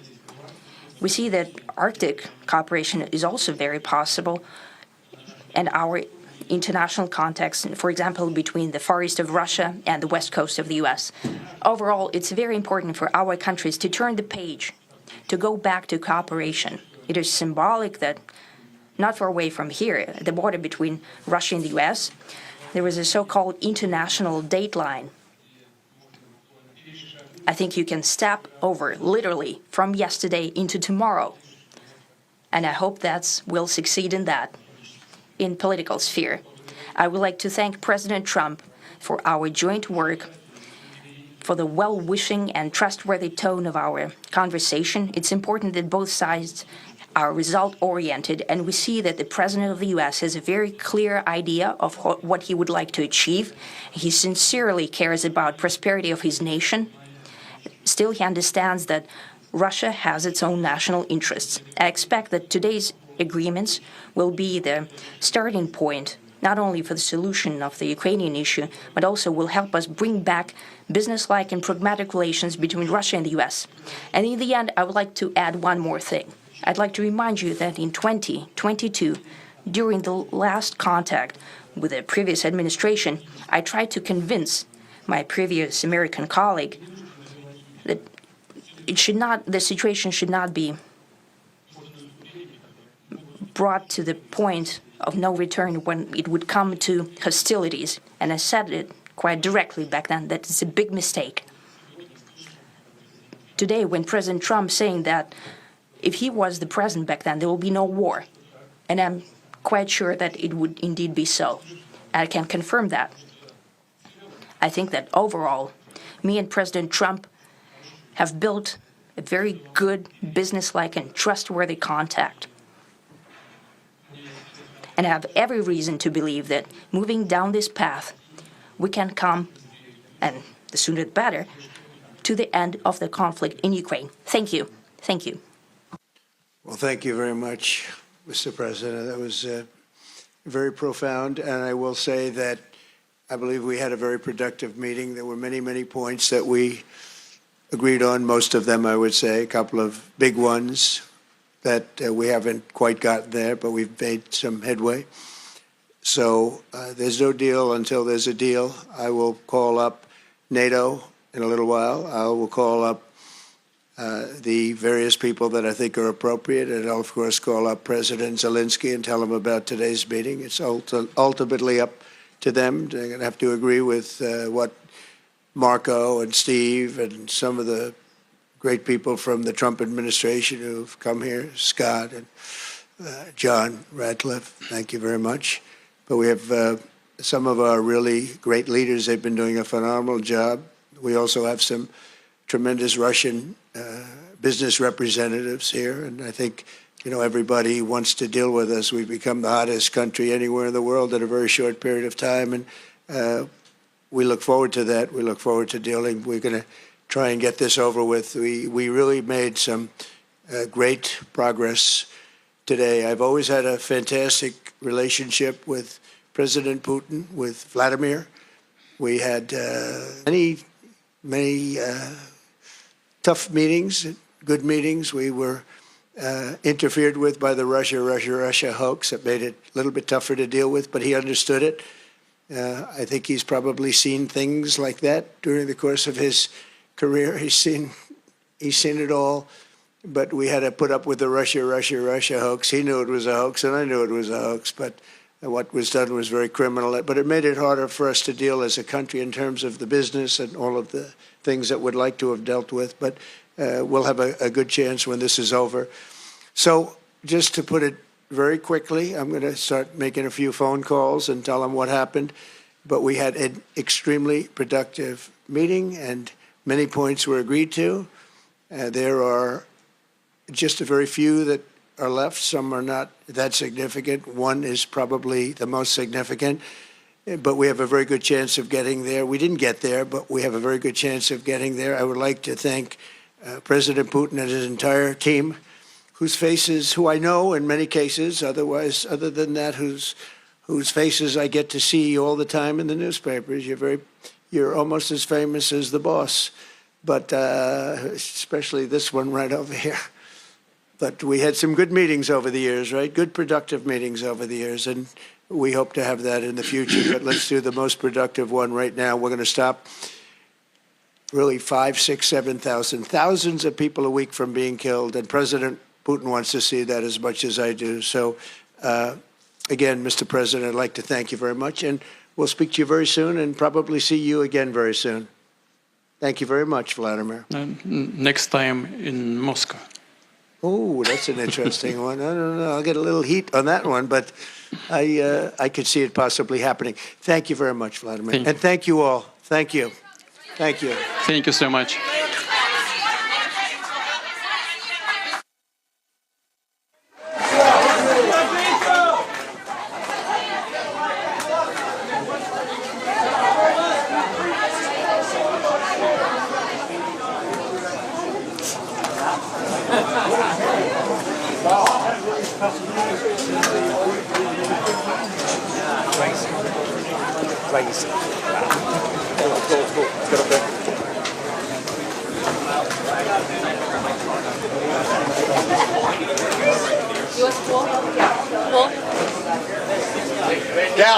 Down, please, sir, down.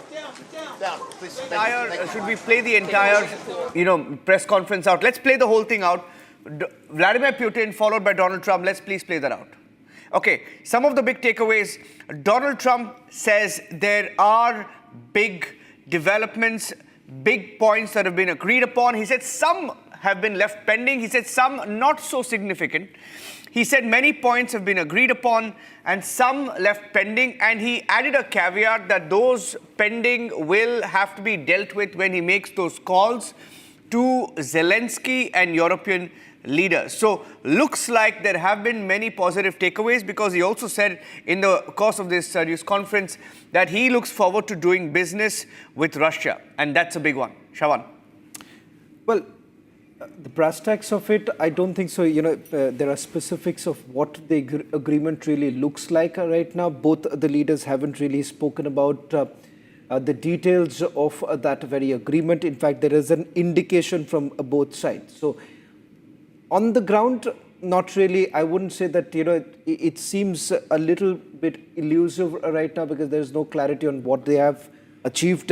In fact, just a quick recap of what we know from both the leaders addressing. Yes, as far as President Putin is concerned, he has largely weighed on the shared history between the United States of America and Russia, where he essentially began by described the very moment that he met President Trump after landing in Alaska, where he says, where he addressed him as a neighbor. It's important to point out here two things, a significant departure from a lot of other things. First, you've had both the leaders. Yeah. In fact, we're going to just put that out. Just a quick point before I, play this out once again. Niranjan, you have a visiting foreign leader on American soil, and he was the one who addressed the media first, and then President Trump, very unlike what happens usually. And of course, those very moments when he had landed. First, listen in to what both the leaders had to say. Mr. President, ladies and gentlemen, our negotiations have been held in a constructive atmosphere of mutual respect.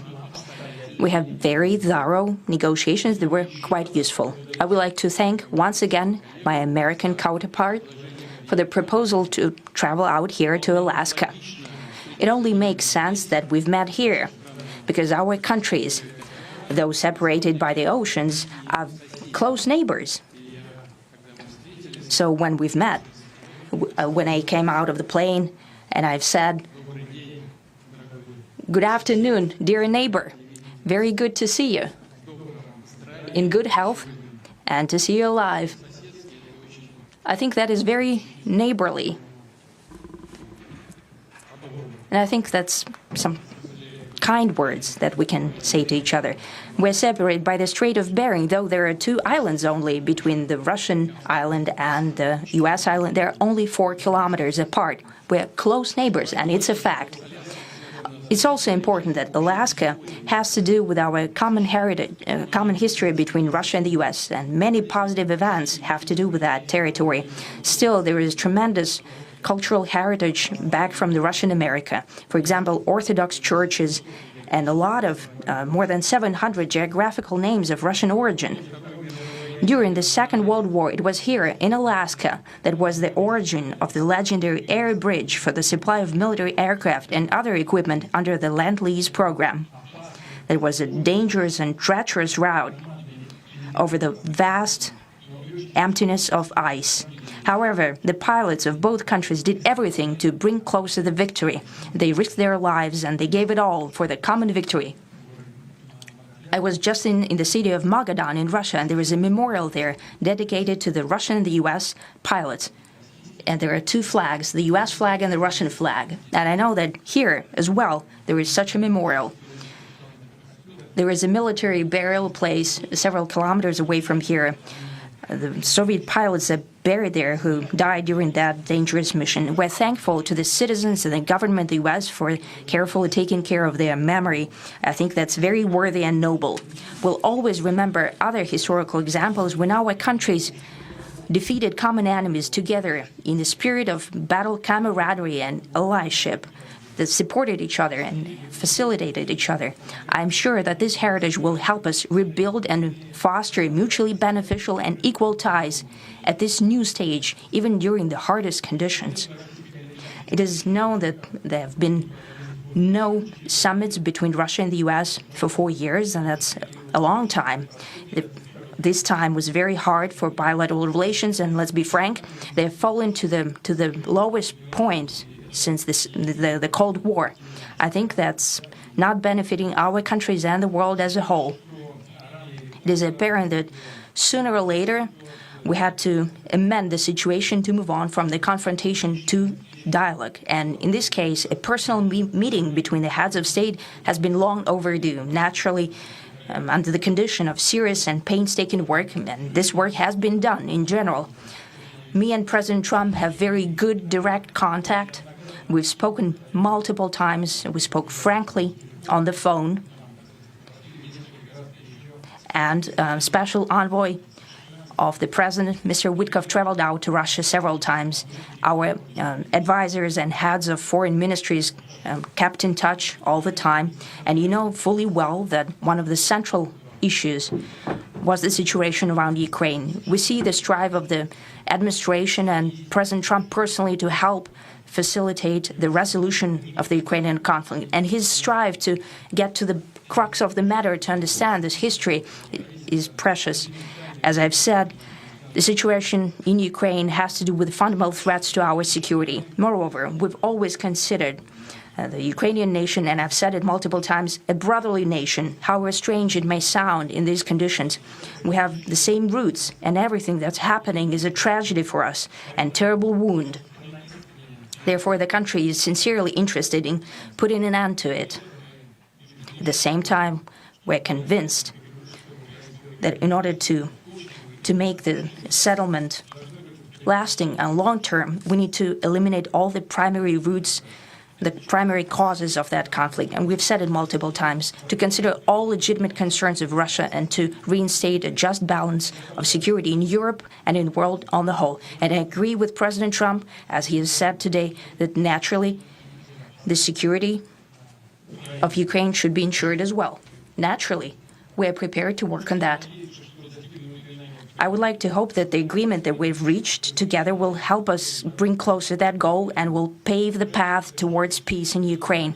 We expect that Kiev and European capitals will perceive that constructively and that they won't throw a wrench in the works. They will not make any attempts to use some backroom dealings to conduct provocations to torpedo the nascent progress. Incidentally, when the new administration came to power, bilateral trade started to grow. It's still very symbolic. Still, we have a growth of 20%. As I've said, we have a lot of dimensions for joint work. It is clear that the U.S. and Russian investment and business cooperation has tremendous potential. Russia and the U.S. can offer each other so much in trade, digital, high-tech, and in space exploration. We see that Arctic cooperation is also very possible, and our international context, for example, between the Far East of Russia and the West Coast of the U.S.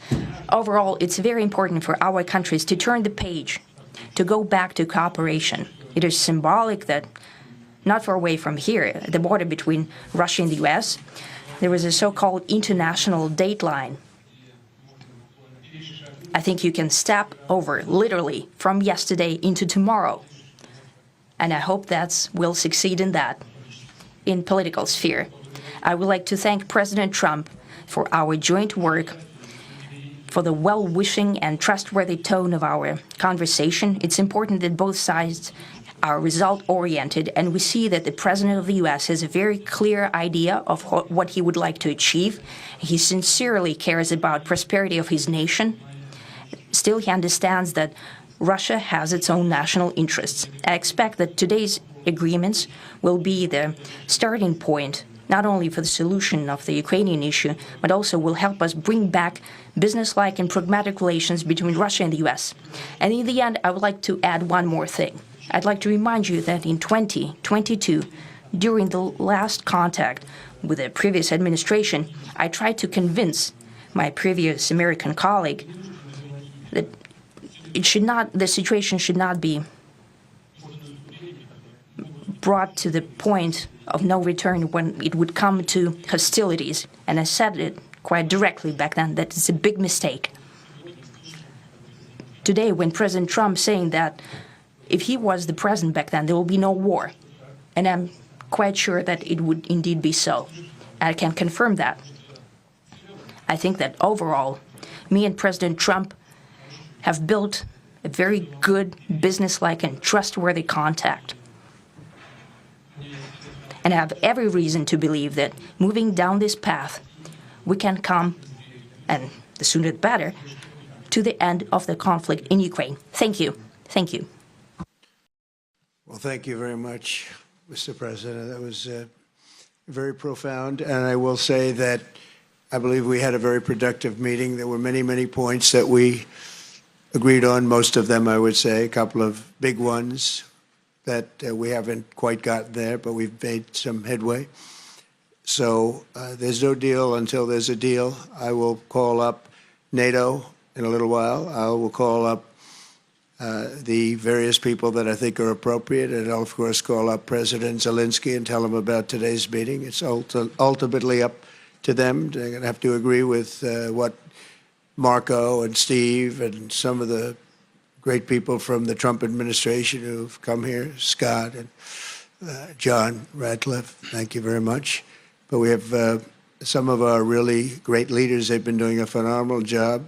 We also have some tremendous Russian business representatives here, and I think, you know, everybody wants to deal with us. We've become the hottest country anywhere in the world in a very short period of time, and we look forward to that. We look forward to dealing. We're going to try and get this over with. We really made some great progress today. I've always had a fantastic relationship with President Putin, with Vladimir. We had many tough meetings, good meetings. We were interfered with by the Russia hoax. It made it a little bit tougher to deal with, but he understood it. I think he's probably seen things like that during the course of his career. He's seen it all. But we had to put up with the Russia hoax. He knew it was a hoax, and I knew it was a hoax. But what was done was very criminal. But it made it harder for us to deal as a country in terms of the business and all of the things that we'd like to have dealt with. But we'll have a good chance when this is over. So just to put it very quickly, I'm going to start making a few phone calls and tell them what happened. But we had an extremely productive meeting, and many points were agreed to. There are just a very few that are left. Some are not that significant. One is probably the most significant, but we have a very good chance of getting there. We didn't get there, but we have a very good chance of getting there. I would like to thank President Putin and his entire team, who I know in many cases, other than that, whose faces I get to see all the time in the newspapers. You're almost as famous as the boss, but especially this one right over here. But we had some good meetings over the years, right? Good, productive meetings over the years, and we hope to have that in the future. But let's do the most productive one right now. We're going to stop really 5, 6, 7,000, thousands of people a week from being killed, and President Putin wants to see that as much as I do. So, again, Mr. President, I'd like to thank you very much, and we'll speak to you very soon and probably see you again very soon. Thank you very much, Vladimir. Next time in Moscow. Oh, that's an interesting one. I don't know. I'll get a little heat on that one, but I could see it possibly happening. Thank you very much, Vladimir. And thank you all. Thank you. So that's the full press conference between Donald Trump and Vladimir Putin. Some of the big headlines being that Putin says that there is a lot of ground that has been covered. He wants to turn the page, and he's told Trump, and he made a very significant comment that the Ukraine war wouldn't have started if Trump were the president, reiterating that he reached out to the Biden administration, asking them not to escalate to a point where there would be no point of return. And some more headlines. Donald Trump, in fact, the big takeaway so far, Shravan and Abhishek in the studios as we continue non-stop live broadcast on the Alaska summit. There is no word on the ceasefire. There is no word on what happens next vis-a-vis the Ukraine war. On the Ukraine war, I think the specific comment that was made by Donald Trump, he said big gains have been made, but I will have to call European leaders, call NATO, because some issues are pending. Perhaps a hint of the sticking points on the gains that Russia has made in Ukraine. Abhishek, your takeaways so far? Well, my biggest takeaway, Niranjan, and I'll stick my neck out and say this is the biggest takeaway so far as India is concerned, which is that Putin said bilateral trade between the United States and Russia is up 20%. Yeah. What's this tariff business about then? Is Donald Trump really bluffing his way through because he has cut a private corrupt deal with General Asim Munir? And that's why he is punishing India for very private family reasons. It's really unfortunate that he's wrecking India-United States relationship just because he has cut a very private, personal, corrupt deal with General Asim Munir. Because if the trade between United States and Russia in the same time is up 20%, then with what face is he saying that India cannot buy Russian oil? I think so far as India is concerned, since there is no ceasefire whatsoever, of course, a lot of talks and conversation and movement forward insofar as the Ukraine war is concerned. My important takeaway is that for some very unfair reason, Donald Trump has been sacrificing India-United States relationship, and the onus is on the American president now to explain. Yeah, Shravan, most important, I think, statement, he started with that. He said there is no deal until there is a deal. So there is no deal so far. There is no deal, absolutely. There is no deal. There is no deal. Of course, some movement forward, breaking of ice. Yeah. Some talks have happened. There would be a lot of to and fro. Zelensky has really set the tone already by saying that there is no question of whatsoever of any land swap. Yeah. And the Europeans would dig their heels, remember, because they are not on the table. They are feeling sidelined. They are feeling slighted. So obviously, they have no stakes in this. Trump has really, put himself in a situation where he might end up, for all practical purposes, giving Putin's talking points to the Europeans and then come back and say, okay, fine, I couldn't do beyond this. Because already, if you look at it, go back to those pictures, Niranjan. If you can play those pictures, not of the press conference, but when the initial photo op happened, you can see Trump is a little jittery.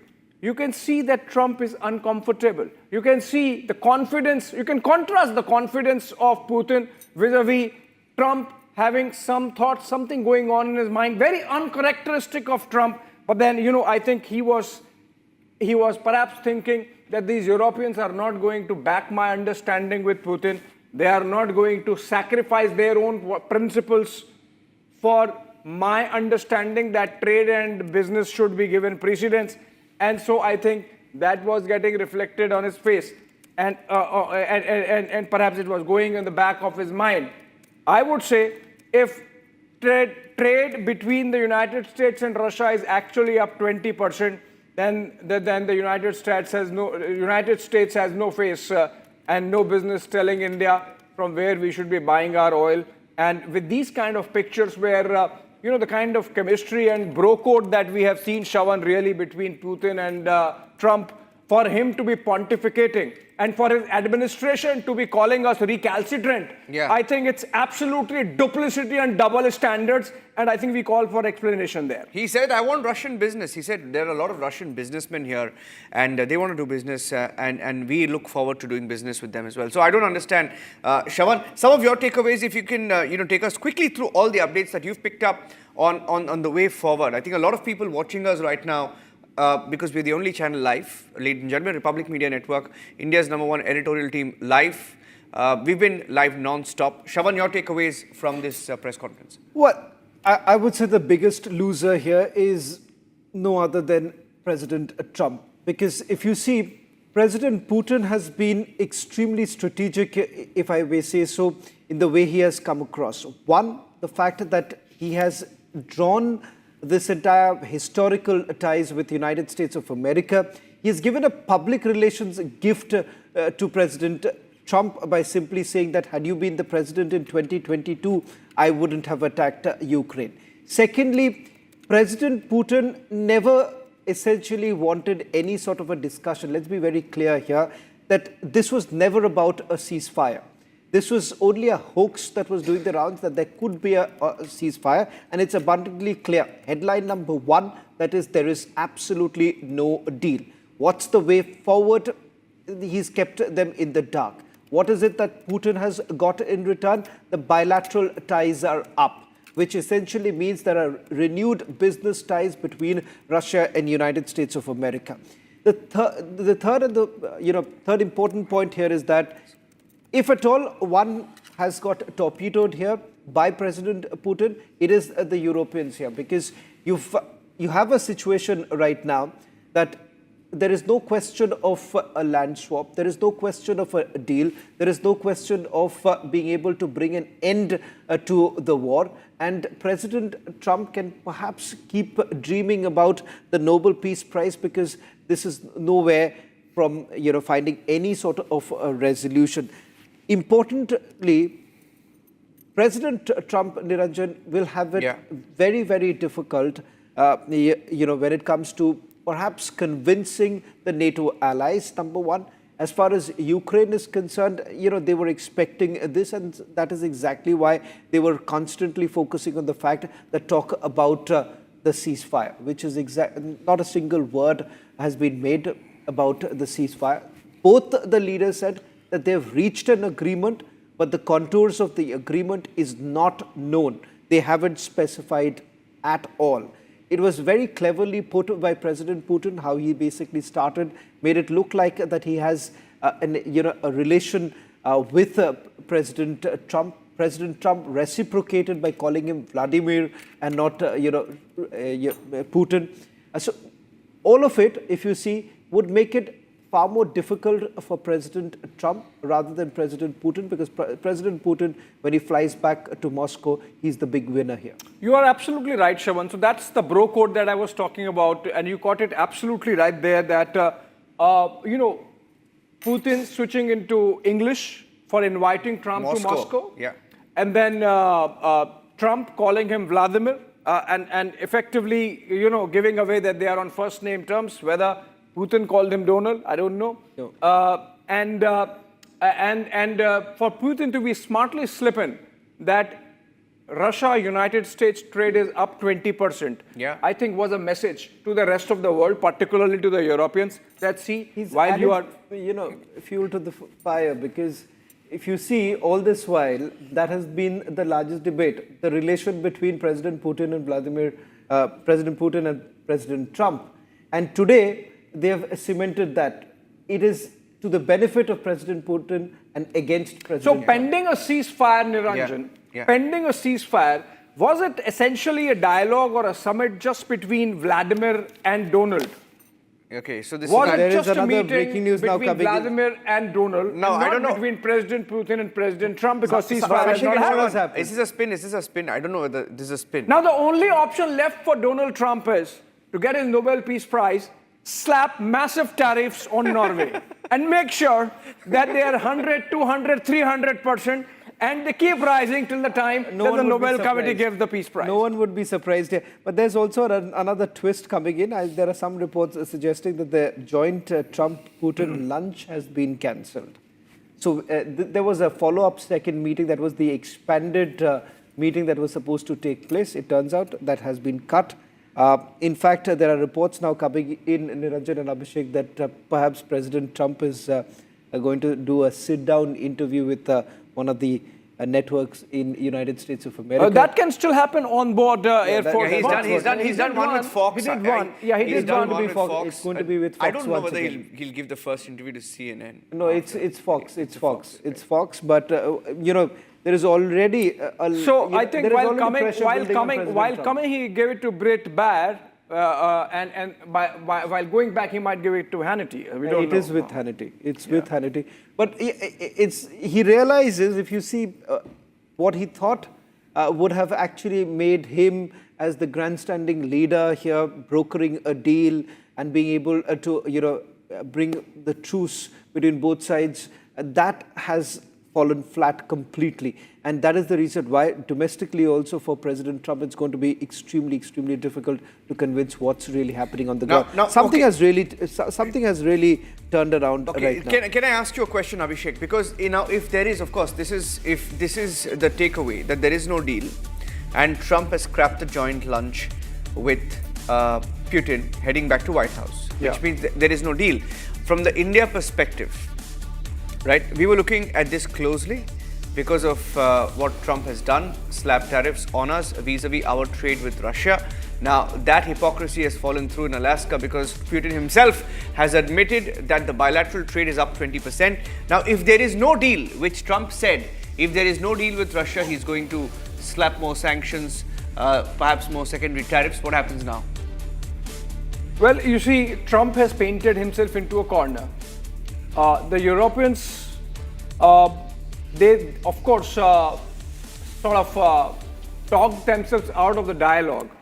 But in the present circumstance, with Putin obviously succeeding in stalling any movement on ceasefire till his basic conditions are met. Now, Trump can, of course, get away by saying that these conditions have to be met by Ukraine. These conditions have to be met by the Europeans. And so perhaps he would have a dialogue.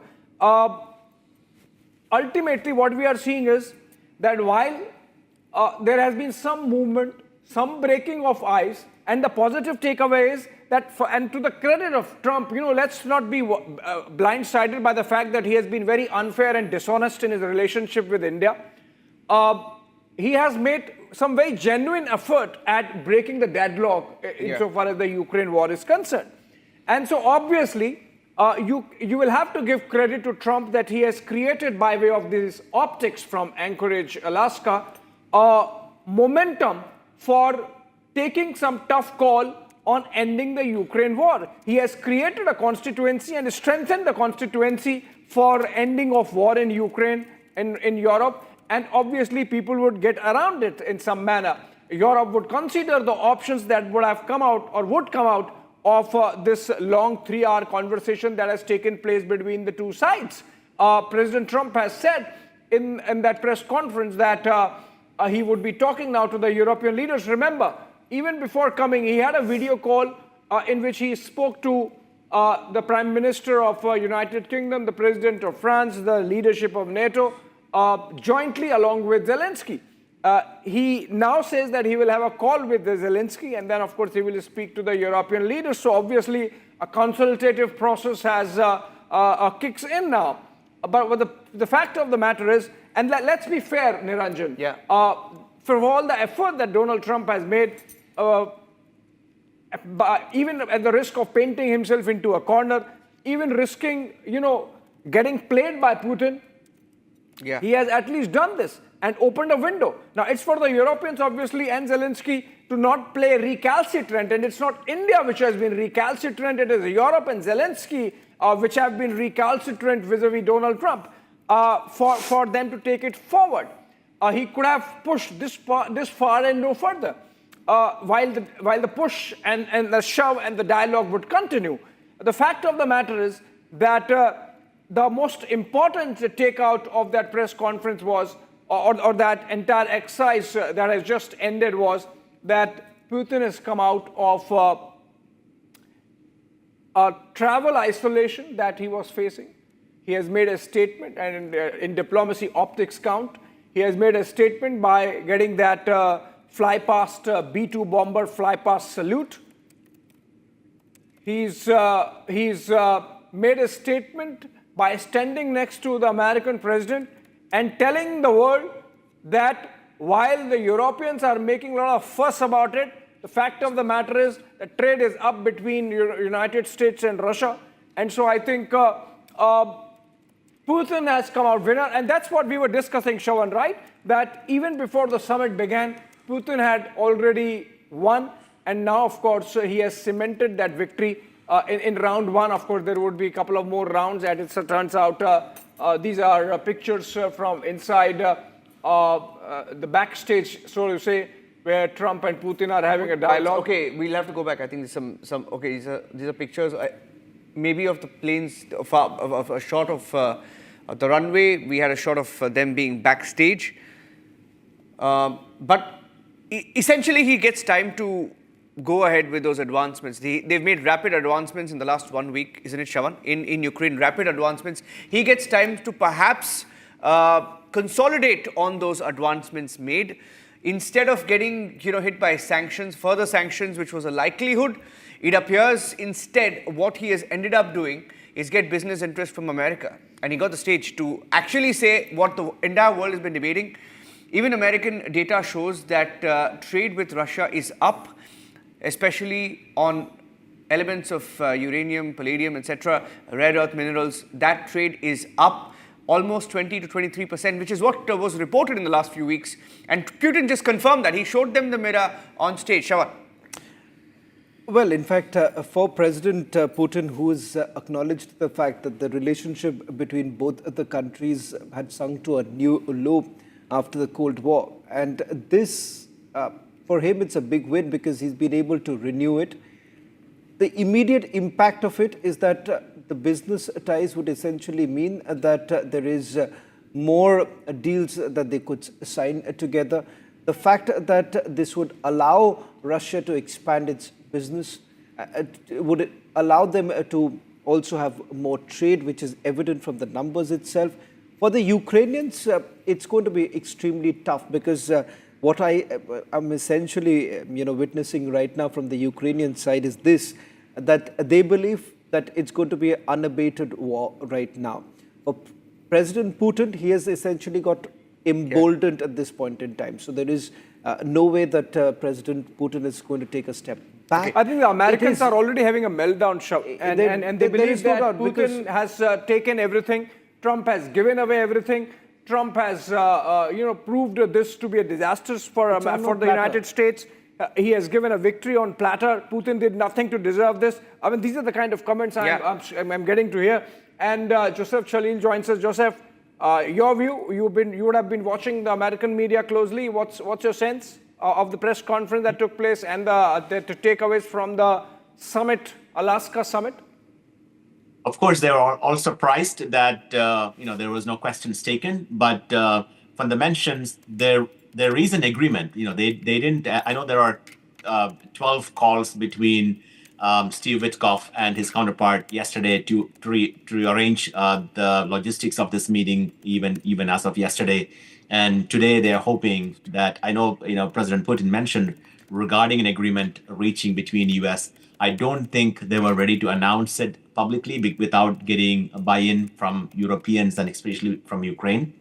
So that could have been if they announce some let's say freezing of the current line of control and a ceasefire, and if the Ukraine didn't agree to it, the Trump would have looked bad in front of the world.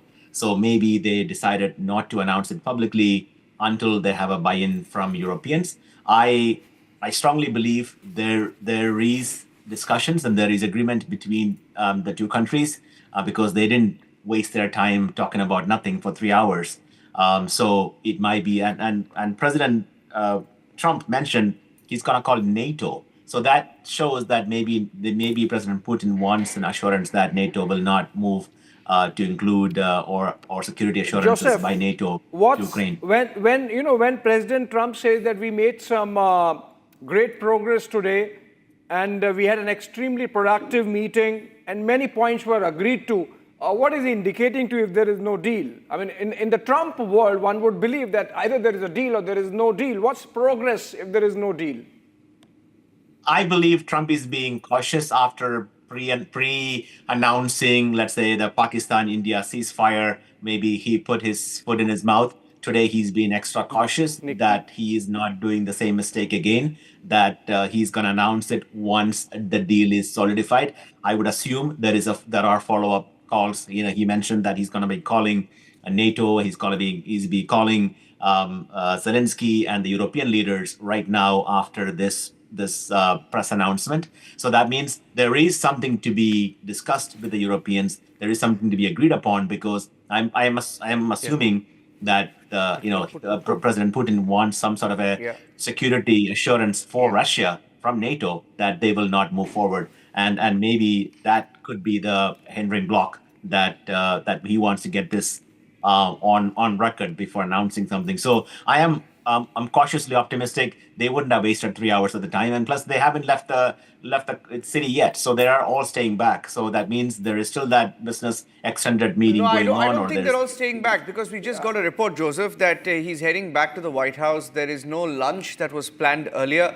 But look at the messaging, and Shawan and Abhishek are right, because there are a large section of Americans, and you may be an exception, a large section of Americans are feeling that this is humiliating for your NATO, for Ukraine, for Zelensky, and for the war. Nick is live with us. Nick is live with us from Alaska. Let's get in a word from him.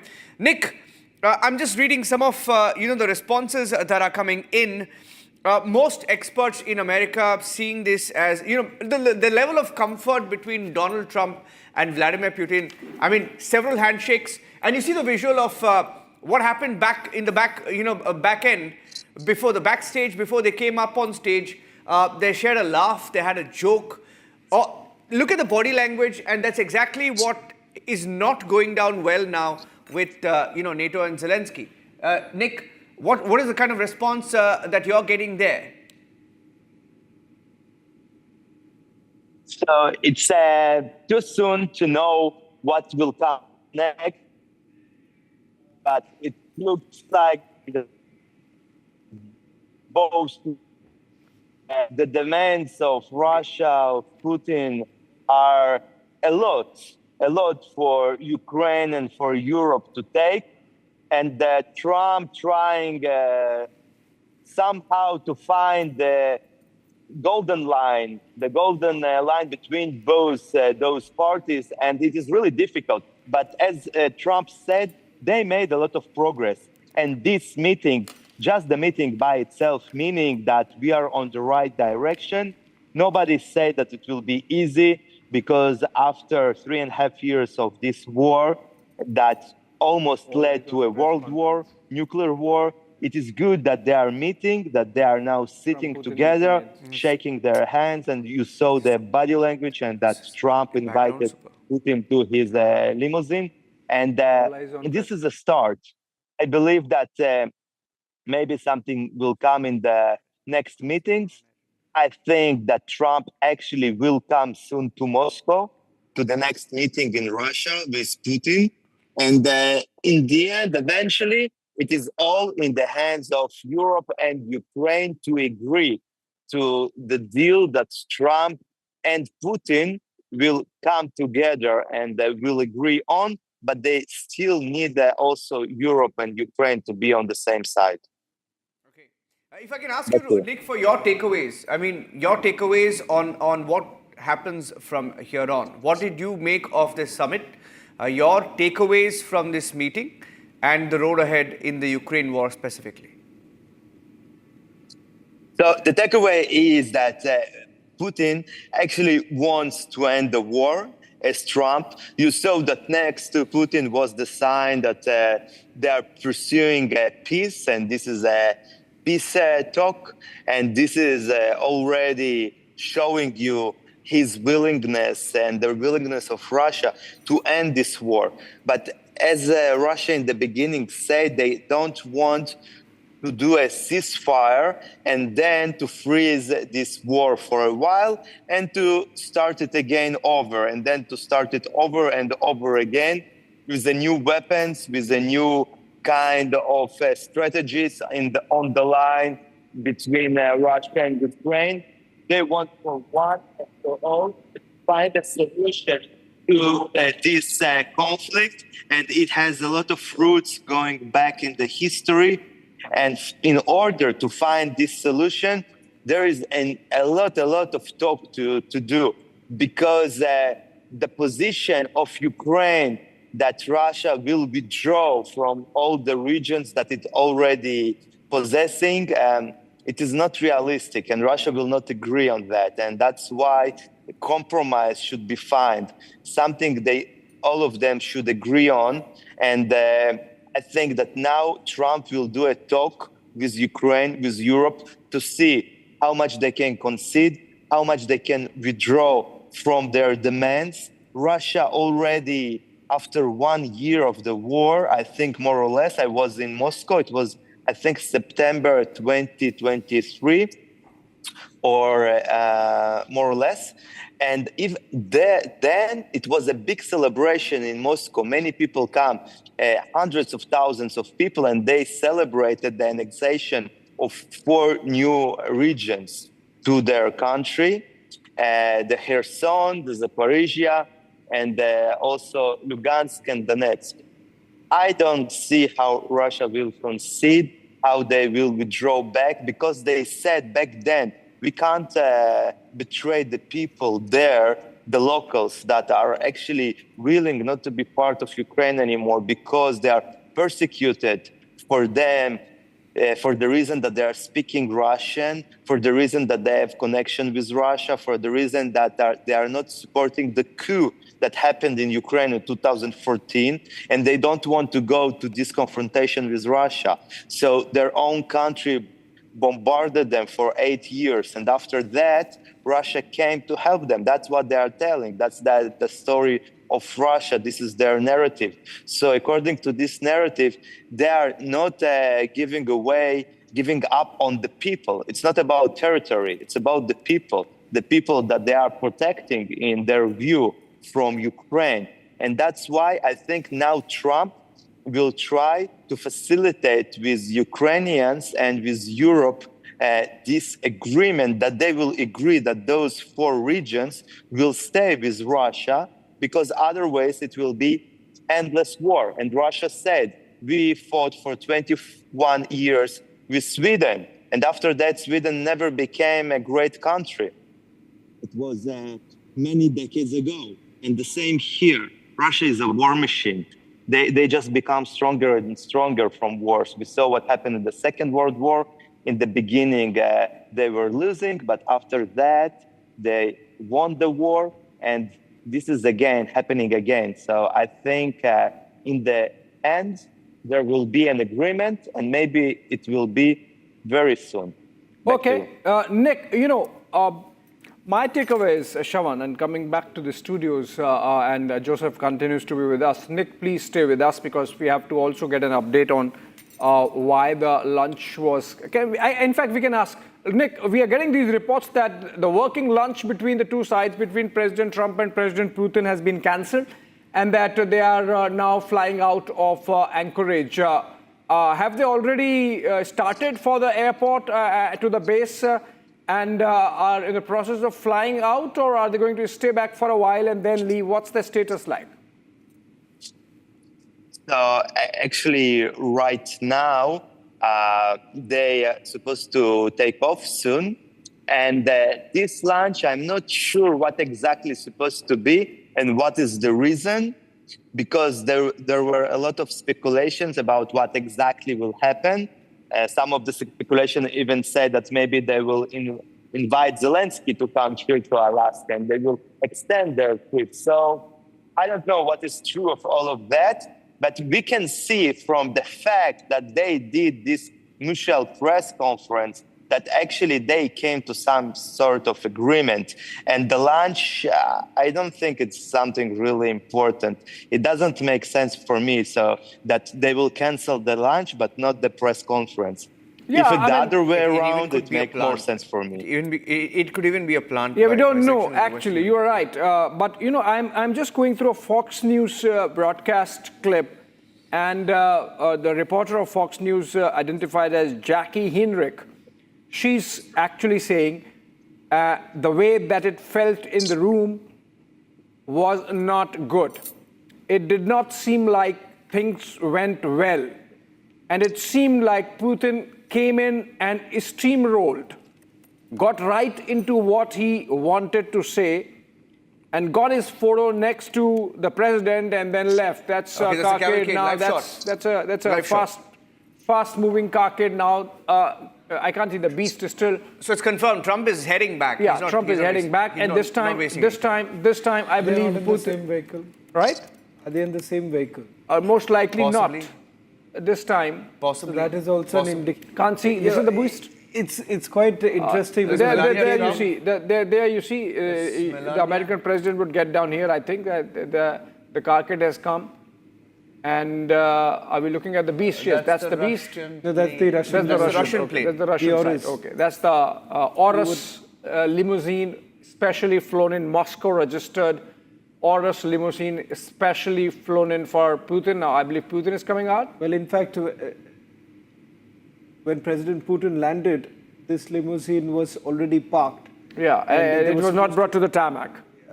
And wasn't used by the president. He chose to go along with President Trump. Yeah. So very, the way it has been designed, all of it, making it much more beneficial. So Melania Trump then seeing off Vladimir Putin? No, Melania is not there. You sure? Yeah, 100%.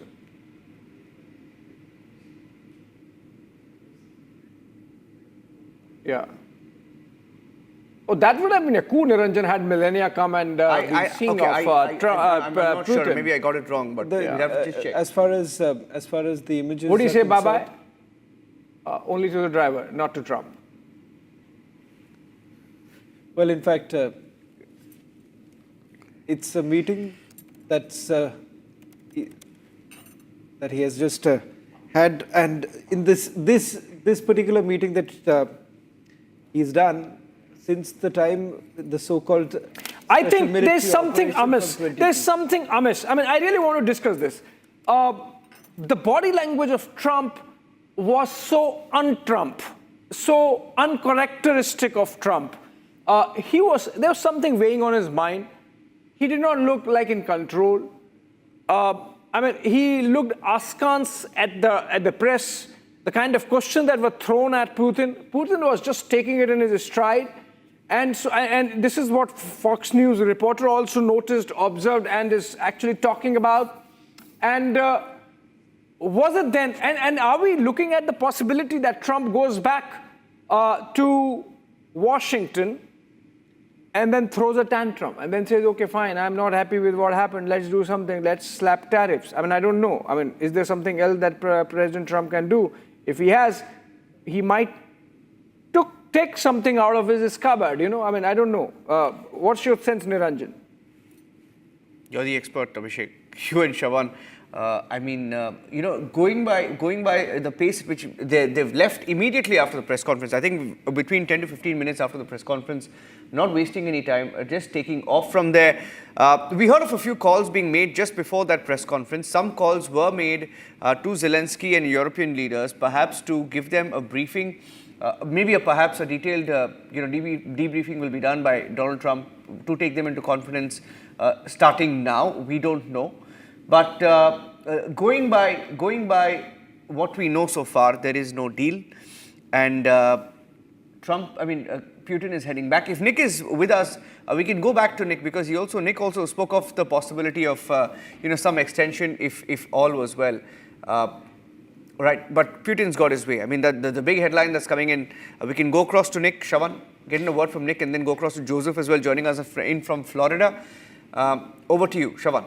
Well, Nick, just give us a sense of what was scheduled, what is not happening anymore, because as far as the White House schedule is concerned, it did certainly make a mention of the fact that there would be a second meeting, that would be both the delegations coming together, and it would have largely, focused around the business ties. But it appears right now from the reports that have come in, and of course with the president flying off right now, has the delegation meeting also been called off, or can that also happen in the absence of the president?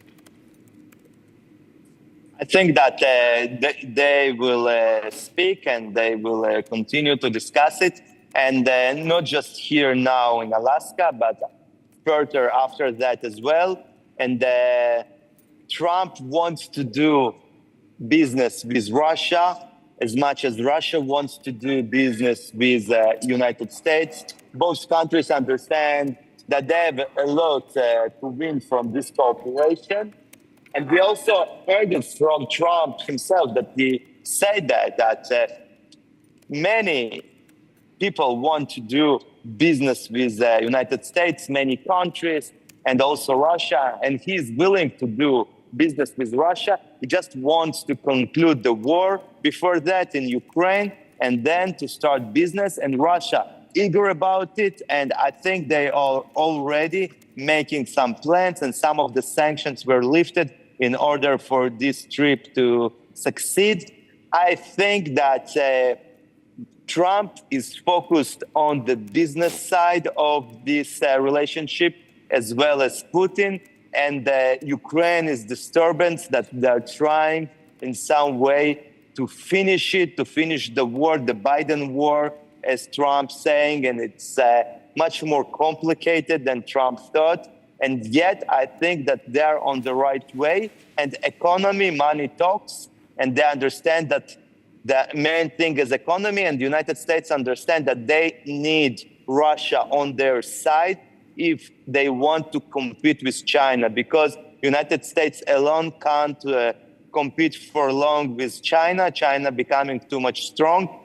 And if China will continue to cooperate with Russia as it happened after the start of the war with Ukraine, United States will have no other possibility to compete for a long run. That's why Russia is now the country that both China and the United States will try to lure to their side. And I think that historically, Russia always preferred the United States, and Russia already betrayed in the past China. China still remembers that, and probably it will happen again. I think that if Putin will need to choose, or Russia, they will choose definitely Trump, they will choose United States, and not Xi Jinping and China. And that's why I think this is the main issue for the United States, and Putin understands that. Okay, so Niranjan, I think we have seen only Act 1 of the play. The Act 2 would play out once President Trump reaches Washington D.C. And for some strange reason, I was watching. He said, if this is going to work out, I'll go back to the United States. For God's sake, he was in the United States. For some strange reason, it just forgot that does not register in his mind. Yeah. And he says, and I go back to the United States. So I think when he goes back to Washington, D.C., perhaps he will do a rethink and he will realize what has hit him, because it's not adding up, Joseph, right? 8 minutes of Putin's statement versus 3 minutes of Trump. And Trump saying there is no deal yet. And if there is no deal, there is no deal. End of the story. What's the Trump takeaway, so to say, out of this? You see the American media, you will see most of the mainstream media are anti-Trump. Like you will see, if you listen to CNN, you will see. No, I'm talking about Fox. Fox News is saying it was bad. It was bad. Fox News is saying it was bad. Even Fox is not very pro-Trump nowadays. There are news because people have seen through Trump and things like that. But again, on Fox, right now it's 8 p.m. Eastern time here. At 9 p.m. in 1 hour, Trump is scheduled to go live on Fox News with Hannity. So I'm hoping that we will have this was pre-scheduled anyway, either from the Air Force One. So when he is scheduled to fly back as planned, so he was scheduled to go live on TV. So I'm pretty sure he will open his mind and say something about what the discussions have been, or hopefully he'll open up saying something. So I would say stay tuned for 1 more hour, before we know more about what's happening. I am confident that there have been some sort of an agreement, again, agreement in the sense framework of an agreement. And because President Putin said there are two things. One is that security guarantee for Russia. So this wasn't brought up before. So security guarantee for Russia might be why President Trump said, I need to get confirmation from NATO. Maybe he wants something, in some solid. So before they announce something. So I am cautiously optimistic that this would be some sort of a guarantee from NATO that they won't, take Ukraine as a member, and that might be what Russia wants in solid terms. And I am very hopeful that in 1 hour we will know more. Okay, I think we also have Arun Bhaskar. Mr. Bhaskar is joining us live from Mumbai.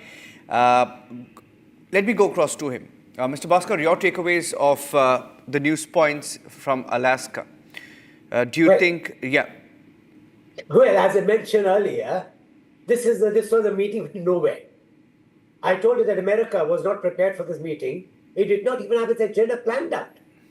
Every ground facility might have been choreographed, but the points that are normally discussed when two heads of state meet, there were not enough meetings between all the people who are responsible for policy making. Point one. Point two, Russia had made its short-term demands quite clear months ago, and its stand has not wavered. It wanted very clearly that Ukraine cannot be part of NATO, that it would have to be demilitarized, and that it would keep the territories that it had occupied. Yeah. In a way, remember Putin had mentioned after the 1922 meeting, which Boris Johnson tore up, and he told Ukraine, every time we have a meeting and you walk away, remember you'll become smaller and smaller. And Trump has lived up, And Putin has lived up to his words. Just waiting to see if there's any comment at all from Europe. There's absolutely nothing. There's complete silence from NATO, complete silence from Ukraine. No comment. Have you been able to pick up something, Abhishek? Any comment at all following the press conference, following the summit from either NATO countries or Zelensky, Ukraine? Not yet. I think in the joint statement, Trump himself said that he's going to speak to NATO leaders and to Zelensky. Obviously, that call would happen if it has not already happened, and then we will hear what the statement is about, what they have been told. So nothing as yet, but I think as of now, going by American media reports, they are in a state of shock as to what have they got. I mean, was it Alaska or is it Alas or Atlas? Alaska. I fail to understand, and I'm really angry. You know, I can tell you, Niranjan, by afternoon, the debate in India would be, what was this tariff business about? If trade between the United States and Russia is up 20%. Yeah. I think, was it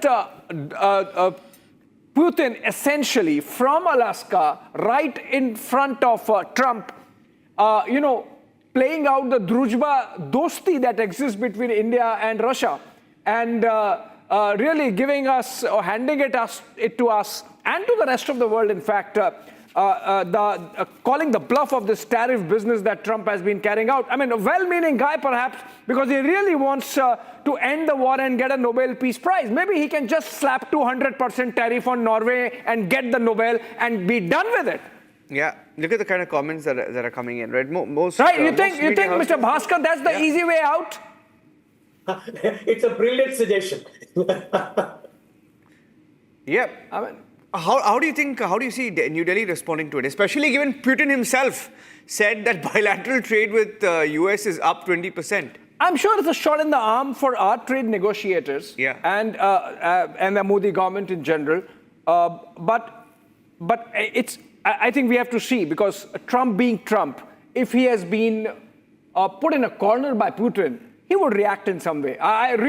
You think, Joseph, that the interview with Hannity could be the earliest that you could see a Trump reaction on this? Or he would still hold his horses and see how it's panning out? Because he can still, put the onus entirely on the Europeans. It is your mess to handle. Please, this is what I could do and I have done. I'm more cautious than what you are proposing, because if Trump were to be angry with Putin, if nothing was happened, it was completely disappointing, Trump would have canceled the press conference and would have walked out of the meeting and would have left, for knowing him very well. He wouldn't have stayed back. He wouldn't have he wanted Putin to speak. It was, Yeah, but Joseph, why don't you... Okay, Joseph, let me do one thing. While you answer Abhishek's question, let me add this point, right? As an American, you're an Indian American sitting in Florida, right? And Donald Trump has slapped 50% tariff on India.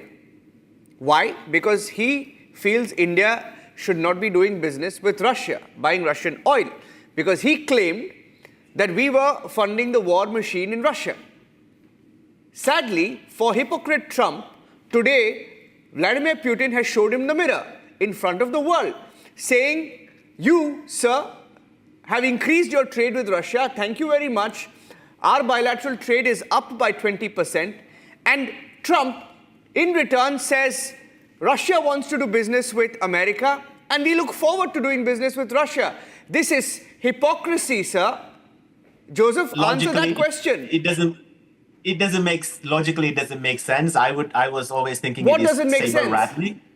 It is saber rattling. I don't think he has any intention of doing this. And this was, there was just buying time for 3 months. India was an easier scapegoat because if you tried to beat China up, they would get angry and they would stop all export of, You're confirming that Trump's a bully. It's okay. You can call him a bully. It's okay. He's your president. He's a bully. Yeah, it is. I mean, and we are just thinking. I think he has every intention to cancel these extra tariffs before the ships which left after August 8th or 7th left India port, so that nobody will be affected. It's just a talk. So the 25% which we have, that might be a different object to negotiate with. the base tariff, not the penalty tariff, because it's unfair that why are just India being singled out? Why not China? Why not other countries? So it doesn't make sense. So I am hoping that there will be some sort of an understanding will be made. I don't think it is fully baked yet. Give them maybe a few more days, and they come up with a way to wiggle out of his tariff. I don't think he wants it. He wants a base tariff on every country, the 10%. Now, if India is given a 10 to 15%, we think it's a lottery. That's achievement of Trump. Before we would have fought if we had put in 10%. Right now, if our tariff got reduced from 50 to 25, India is happy. So maybe that's the way Trump is thinking. That now even UK is happy to pay 10% or 15%. So it seems like entire world is paying, and Trump is being happy to pay off the loan. So unfortunately, we became a victim. I don't know about that, because the entire world is laughing at you. I can tell you that much, because right now I'm looking at some of the comments, from different journalists and different media houses saying Putin knows Trump isn't going to do anything. I'm reading out some of the comments for you. Another comment here saying just a continuation of Putin blackmailing Trump to buy time. What a farce this was from the outset.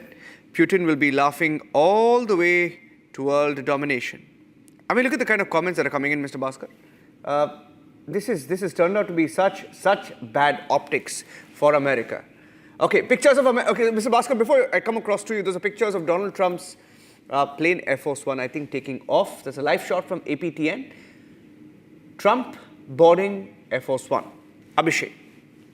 Right. So it's clear that the American president is on his way back to the United States, from the United States. Mm-hmm. And he's...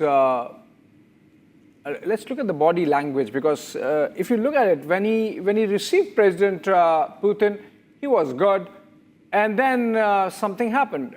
Did it happen when the two were together in the Beast, and Putin said something which really took the color off Trump's confidence? Well, he seemed completely okay even during the news conference. He seemed okay, but the body language was sort of not very Trump. I mean, I thought the swagger was missing. Let's see how it pans out here. Can we see him? They've carefully parked the cars in a way that you can't really get covered a clear him. shot. Yeah, that's absolutely understandable. But he will still climb the stairs, yes, and we will see when he says the bye.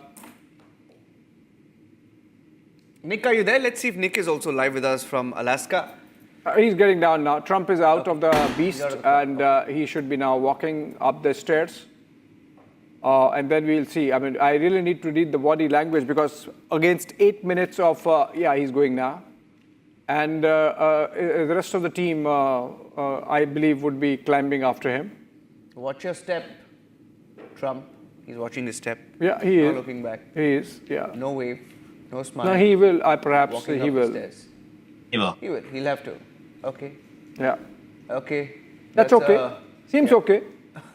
And that fist? Not very. A little stiff fist. A little tired, perhaps. Tired, stiff. And it's understandable, because see, he's 79, and to travel 8 hours, then do 8 hours of summit, and then travel back 8 hours. So obviously, it takes a toll. And he's looking tired. You're right. He's looking tired. I think he's tired.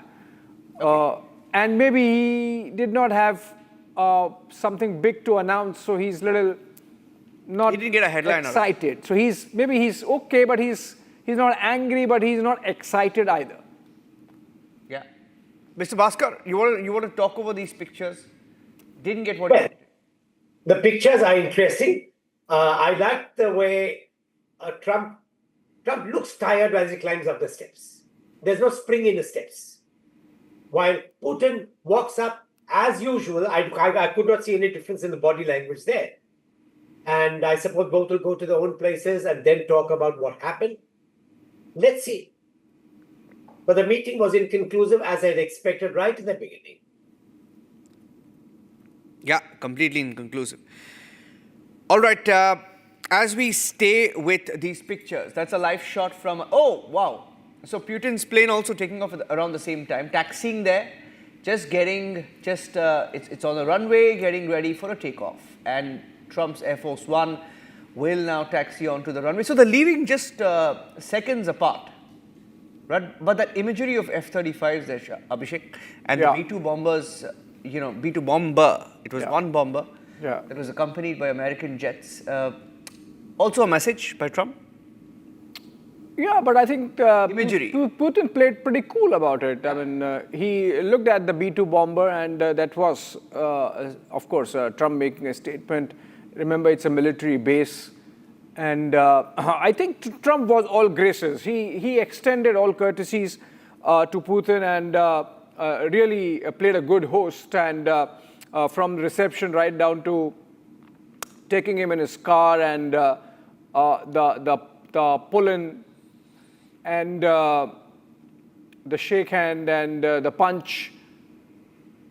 I think everything added up to being a good host. But obviously, if you look at the statements in retrospect, Niranjan, with Trump's apprehensions that maybe we will have a deal, maybe not. There would be consequences. We will slap more tariffs. We will see. I think I'm still seeing this as only Act 1 of the play. Act 2 is going to play out over the next couple of hours as Trump reaches back to DC. Yeah.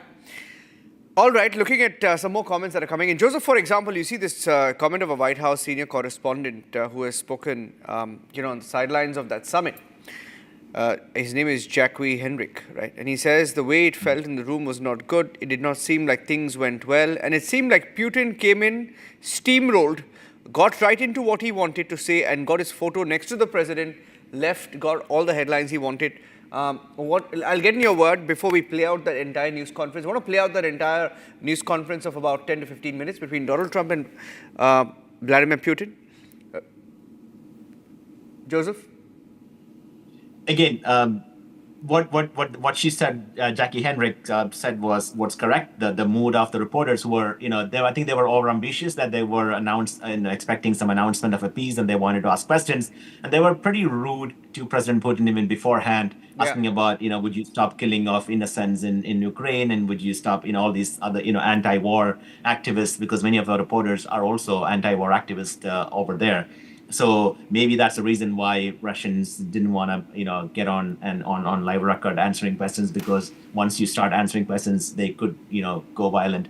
So maybe that's the reason why it was agreed upon that no questions will be answered. Initially, the discussion was that they will answer 4 questions, and it seems like that got cancelled. And and it seems like I saw the note President Putin was reading from. It seems like it is handwritten. So he had comments on it. It wasn't typed up and ready. So it seems like he wrote things, and he was talking about praising President Trump and blaming President Biden for the war. He's glad that President Trump is alive, talking to his assassination attempts and calling him a friend. So I think Putin got what he wanted.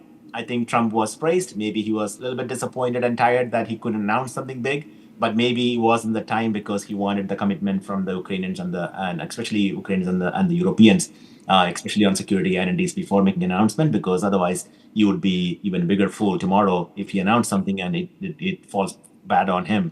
So I am still optimistic that something, they talked about agreement, they talked about, reaching agreements on nuclear and Arctic collaborations and other areas.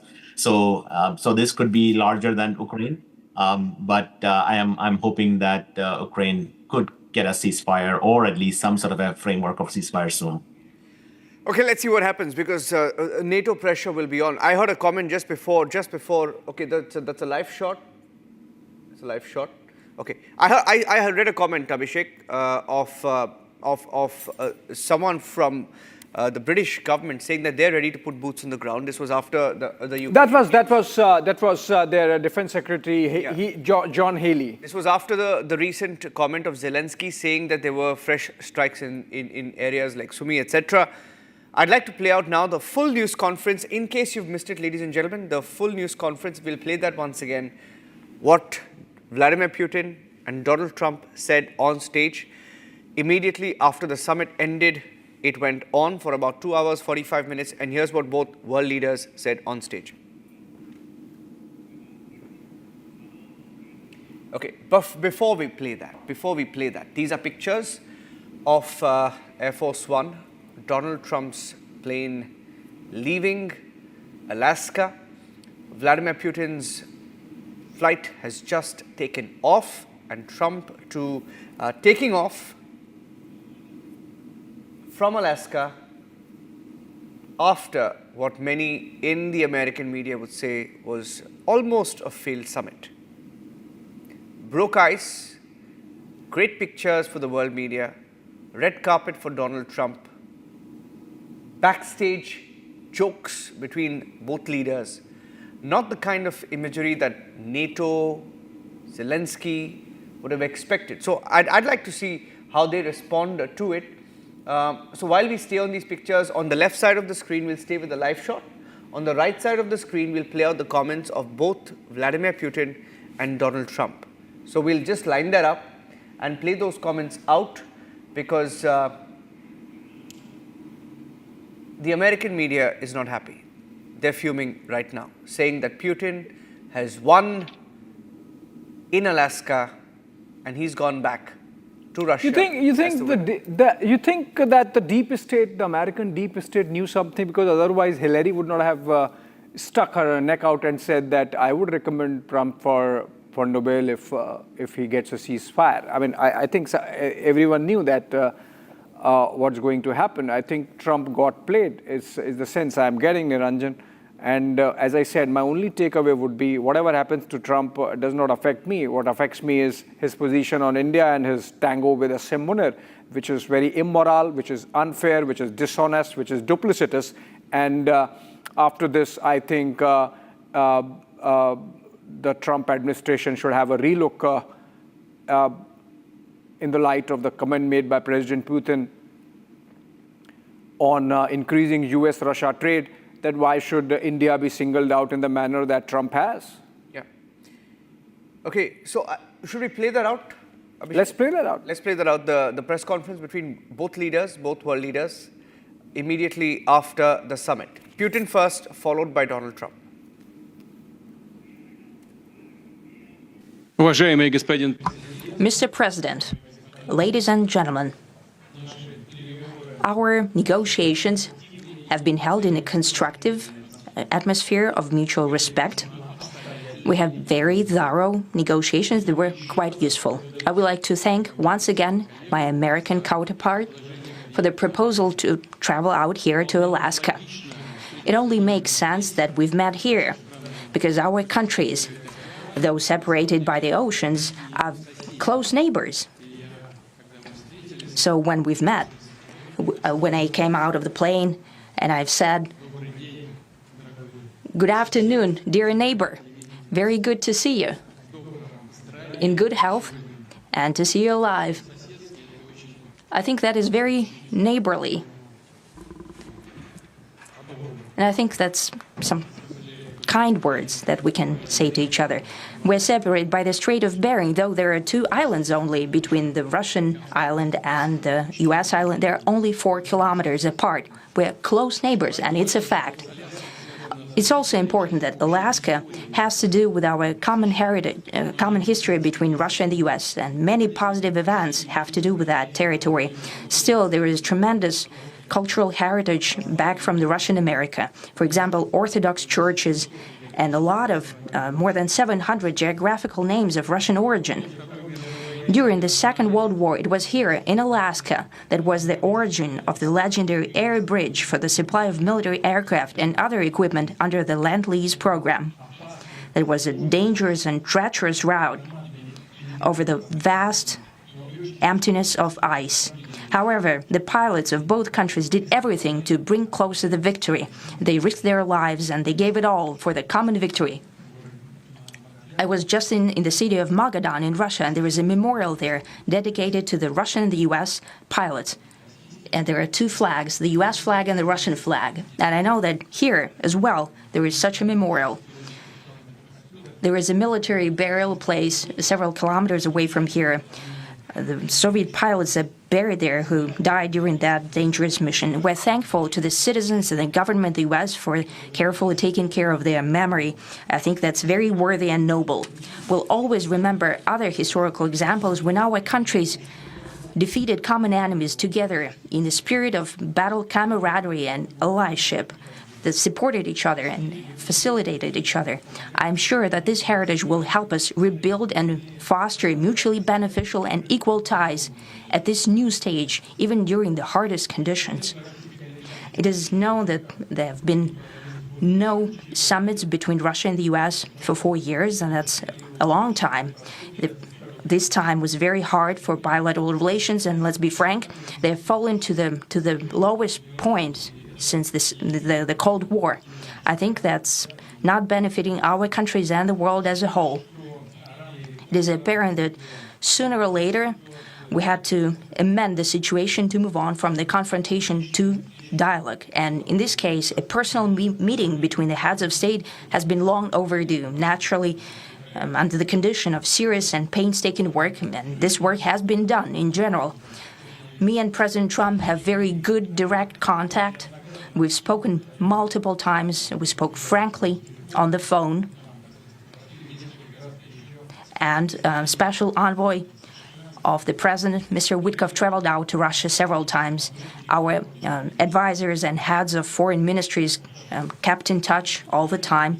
And you know fully well that one of the central issues was the situation around Ukraine. We see the strive of the administration and President Trump personally to help facilitate the resolution of the Ukrainian conflict. And his strive to get to the crux of the matter, to understand this history, is precious. As I've said, the situation in Ukraine has to do with fundamental threats to our security. Moreover, we've always considered the Ukrainian nation, and I've said it multiple times, a brotherly nation, however strange it may sound in these conditions. We have the same roots, and everything that's happening is a tragedy for us and terrible wound. Therefore, the country is sincerely interested in putting an end to it. At the same time, we're convinced that in order to make the settlement lasting and long-term, we need to eliminate all the primary roots, the primary causes of that conflict. And we've said it multiple times, to consider all legitimate concerns of Russia and to reinstate a just balance of security in Europe and in the world on the whole. And I agree with President Trump, as he has said today, that naturally the security of Ukraine should be ensured as well. Naturally, we are prepared to work on that. I would like to hope that the agreement that we've reached together will help us bring closer that goal and will pave the path towards peace in Ukraine. We expect that Kiev and European capitals will perceive that constructively and that they won't throw a wrench in the works. They will not make any attempts to use some backroom dealings to conduct provocations to torpedo the nascent progress. Incidentally, when the new administration came to power, bilateral trade started to grow. It's still very symbolic. Still, we have a growth of 20%. As I've said, we have a lot of dimensions for joint work. It is clear that the U.S. and Russian investment and business cooperation has tremendous potential. Russia and the U.S. can offer each other so much in trade, digital, high-tech, and in space exploration. We see that Arctic cooperation is also very possible, and our international context, for example, between the Far East of Russia and the West Coast of the U.S. Overall, it's very important for our countries to turn the page, to go back to cooperation. It is symbolic that not far away from here, at the border between Russia and the U.S., there was a so-called international date line. I think you can step over, literally, from yesterday into tomorrow. And I hope we'll succeed in that, in political sphere. I would like to thank President Trump for our joint work, for the well-wishing and trustworthy tone of our conversation. It's important that both sides are result-oriented, and we see that the President of the U.S. has a very clear idea of what he would like to achieve. He sincerely cares about prosperity of his nation. Still, he understands that Russia has its own national interests. I expect that today's agreements will be the starting point, not only for the solution of the Ukrainian issue, but also will help us bring back business-like and pragmatic relations between Russia and the US. And in the end, I would like to add one more thing. I'd like to remind you that in 2022, during the last contact with the previous administration, I tried to convince my previous American colleague that the situation should not be brought to the point of no return when it would come to hostilities. And I said it quite directly back then, that it's a big mistake. Today, when President Trump saying that if he was the president back then, there will be no war. And I'm quite sure that it would indeed be so. I can confirm that. I think that overall, me and President Trump have built a very good business-like and trustworthy contact. And I have every reason to believe that moving down this path, we can come, and the sooner the better, to the end of the conflict in Ukraine. Thank you. Thank you. Well, thank you very much, Mr. President. That was very profound. And I will say that I believe we had a very productive meeting. There were many, many points that we agreed on, most of them, I would say, a couple of big ones that we haven't quite gotten there, but we've made some headway. So there's no deal until there's a deal. I will call up NATO in a little while. I will call up the various people that I think are appropriate, and I'll, of course, call up President Zelensky and tell him about today's meeting. It's ultimately up to them. They're going to have to agree with what Marco and Steve and some of the great people from the Trump administration who've come here, Scott and John Ratcliffe, thank you very much. But we have some of our really great leaders. They've been doing a phenomenal job. We also have some tremendous Russian business representatives here, and I think, you know, everybody wants to deal with us. We've become the hottest country anywhere in the world in a very short period of time, and we look forward to that. We look forward to dealing. We're going to try and get this over with. We really made some great progress today. I've always had a fantastic relationship with President Putin, with Vladimir. We had many tough meetings, good meetings. We were interfered with by the Russia hoax. That made it a little bit tougher to deal with, but he understood it. I think he's probably seen things like that during the course of his career. He's seen it all, but we had to put up with the Russia hoax. He knew it was a hoax, and I knew it was a hoax, but what was done was very criminal. But it made it harder for us to deal as a country in terms of the business and all of the things that we'd like to have dealt with. But we'll have a good chance when this is over. So just to put it very quickly, I'm going to start making a few phone calls and tell them what happened. But we had an extremely productive meeting, and many points were agreed to. There are just a very few that are left. Some are not that significant. One is probably the most significant, but we have a very good chance of getting there. We didn't get there, but we have a very good chance of getting there. I would like to thank President Putin and his entire team, whose faces, who I know in many cases, other than that, whose faces I get to see all the time in the newspapers. You're almost as famous as the boss, but especially this one right over here. But we had some good meetings over the years, right? Good, productive meetings over the years, and we hope to have that in the future. But let's do the most productive one right now. We're going to stop really 5,000, 6,000, 7,000, thousands of people a week from being killed, and President Putin wants to see that as much as I do. So, again, Mr. President, I'd like to thank you very much, and we'll speak to you very soon and probably see you again very soon. Thank you very much, Vladimir. Next time in Moscow. Oh, that's an interesting one. I don't know. I'll get a little heat on that one, but I could see it possibly happening. Thank you very much, Vladimir. And thank you all. Thank you. Alaska is getting ready for the most important meeting that probably ever happened at this state. There is a lot of anticipation. Many media from around the world came here. It will happen.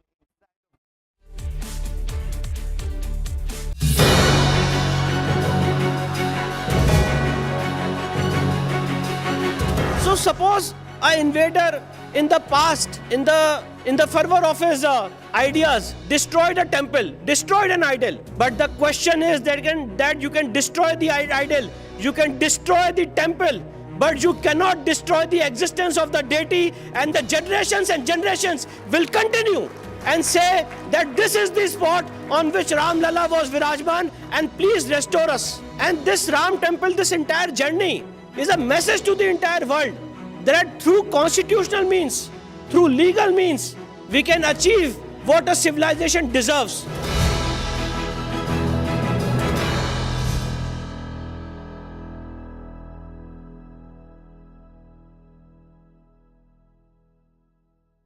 Co-powered by Gallant TMT Rebars and Cement, Nirman ka real hero. JK Tyre, Desh ka Tyre.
From Asia's largest news headquarters, setting the agenda for Bharat.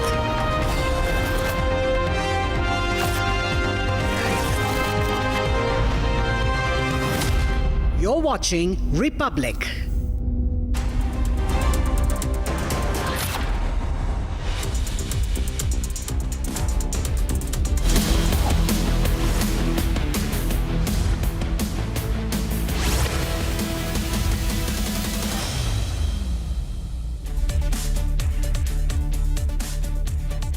Good morning and thank you for joining us. We've been live through the night on the Alaska summit where Donald Trump and Vladimir Putin have just met.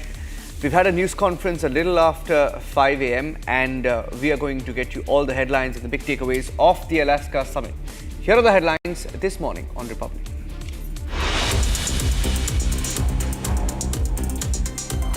Historic Putin and Trump meeting ends in Alaska. No conclusion or a deal or a breakthrough, but just breaking of ice in Alaska.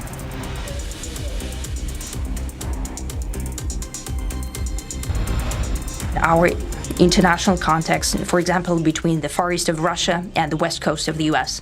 Overall, it's very important for our countries to turn the page. Putin tells Trump during the joint press conference to turn the page and start a new chapter between America and Russia. Our negotiations have been held in a constructive atmosphere of mutual respect. We have very thorough negotiations that were quite useful. Russian President Putin says talks with the United States president have been constructive in Alaska. Today, when President Trump saying that if he was the president back then, there will be no war. And I'm quite sure that it would indeed be so. I can confirm that.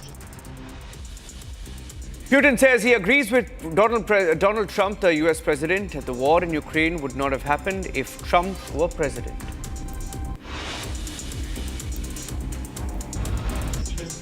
Incidentally, when the new administration came to power, bilateral trade started to grow.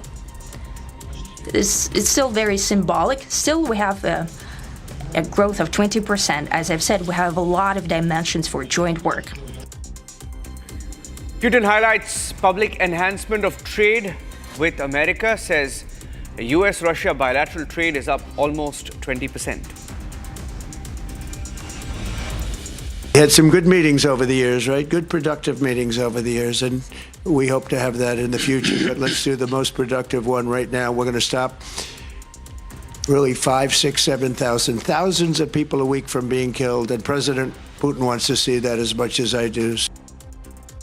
Trump says great progress made in Alaska in the meeting between him and Putin, but confirms there is no deal until he consults his allies in NATO and Zelensky. We'll have some tremendous Russian business representatives here, and I think, you know, everybody wants to deal with us. We've become the hottest country anywhere in the world in a very short period of time. And Donald Trump says U.S. looks forward to doing business with Russia, acknowledges Russian businessmen in Alaska.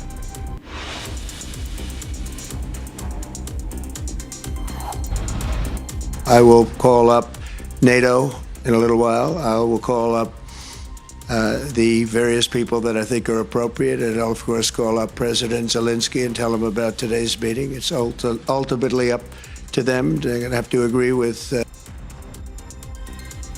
U.S. President says he will speak to NATO and European leaders after the Alaska meet to take them into confidence and give them a lowdown of what was discussed between him and Putin. Speak to you very soon and probably see you again very soon. Thank you very much, Vladimir. Next time in Moscow. Oh, that's an interesting one. I don't know. I'll get a little heat on that one, but I could see it possibly happening. After talks remain inconclusive, Putin announces that the next meeting will be held in Moscow. He gives an invite to Donald Trump to come to Moscow next. Most of them, I would say, a couple of big ones that we haven't quite gotten there, but we've made some headway. So there's no deal until there's a deal. There is a deal. Donald Trump, after nearly 3 hours of meeting, confirms that nothing concrete came out of the summit in Alaska.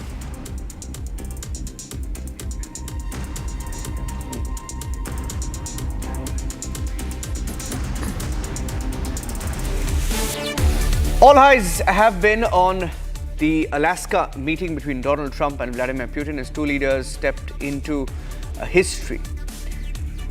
A closely watched closed-door meeting that lasted over 3 hours. And not a single word on ceasefire, and not a single mention of any deals that were inked. Here is what both leaders said during their joint address after the Alaska summit. Mr. President, ladies and gentlemen, our negotiations have been held in a constructive atmosphere of mutual respect. We have very thorough negotiations that were quite useful. I would like to thank once again my American counterpart for the proposal to travel out here to Alaska. It only makes sense that we've met here because our countries, though separated by the oceans, are close neighbors. So when we've met, when I came out of the plane and I've said, "Good afternoon, dear neighbor. Very good to see you. In good health and to see you alive." I think that is very neighborly. And I think that's some kind words that we can say to each other. We're separated by the Strait of Bering, though there are 2 islands only between the Russian island and the U.S. island. They're only 4 kilometers apart. We're close neighbors, and it's a fact.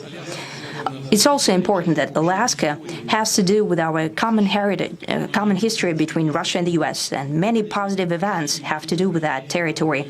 Still, there is tremendous cultural heritage back from the Russian America. For example, Orthodox churches and a lot of more than 700 geographical names of Russian origin.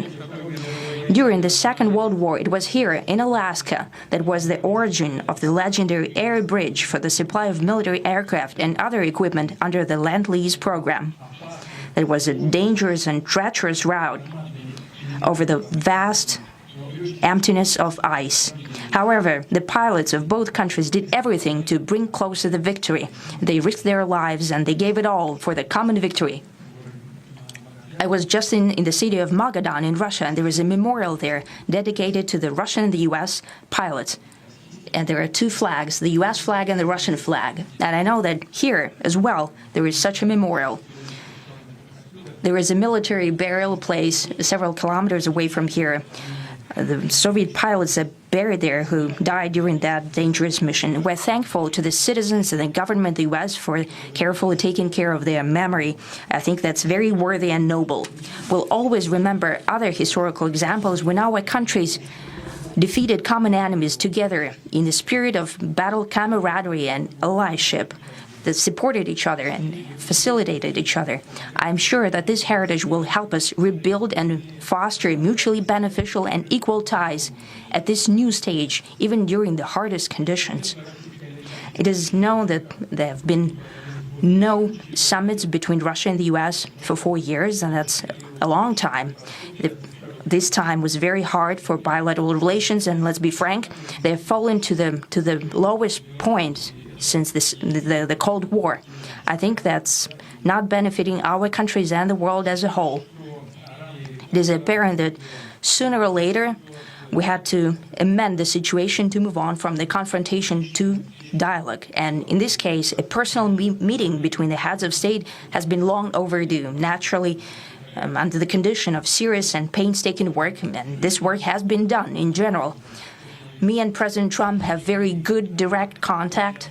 We've spoken multiple times. We spoke frankly on the phone. And Special Envoy of the President, Mr. Witkoff, traveled out to Russia several times. Our advisors and heads of foreign ministries kept in touch all the time.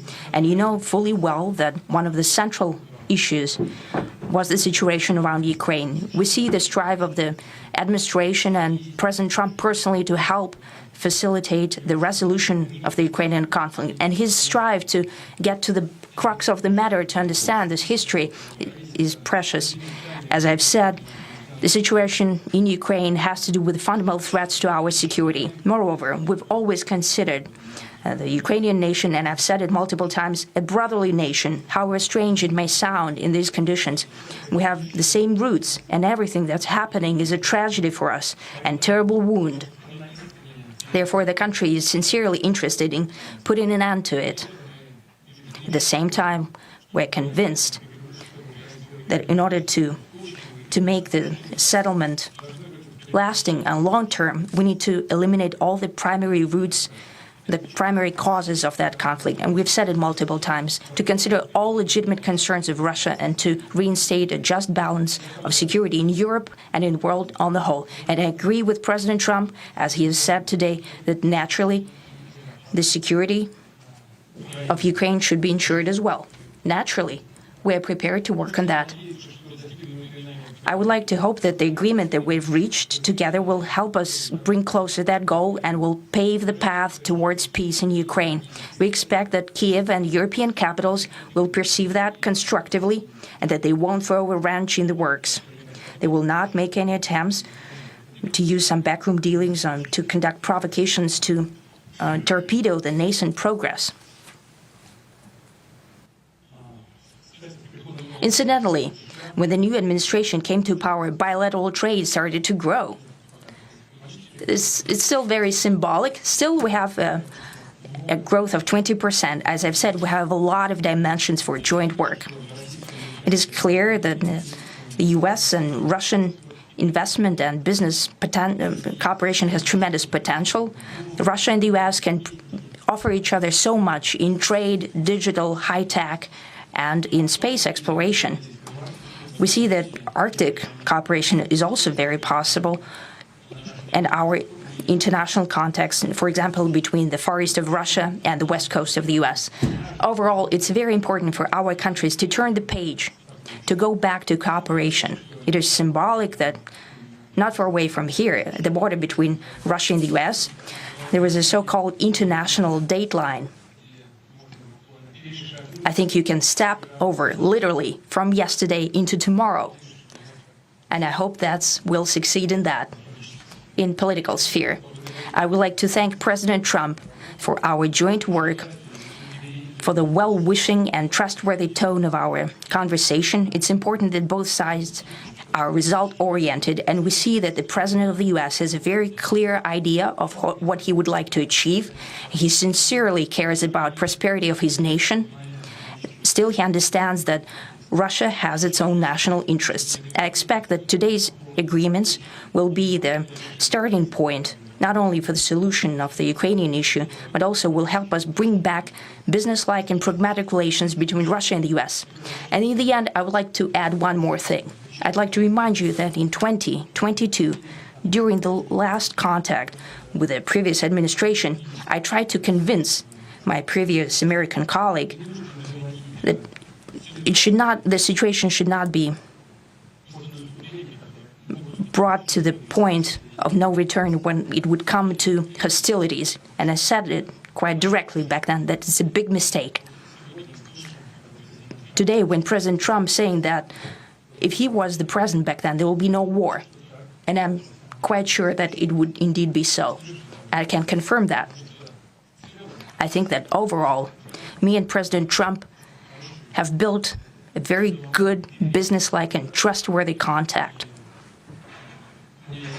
And I have every reason to believe that moving down this path, we can come, and the sooner the better, to the end of the conflict in Ukraine. Thank you. Thank you. Well, thank you very much, Mr. President. That was very profound. And I will say that I believe we had a very productive meeting. There were many, many points that we agreed on, most of them, I would say, a couple of big ones that we haven't quite gotten there, but we've made some headway.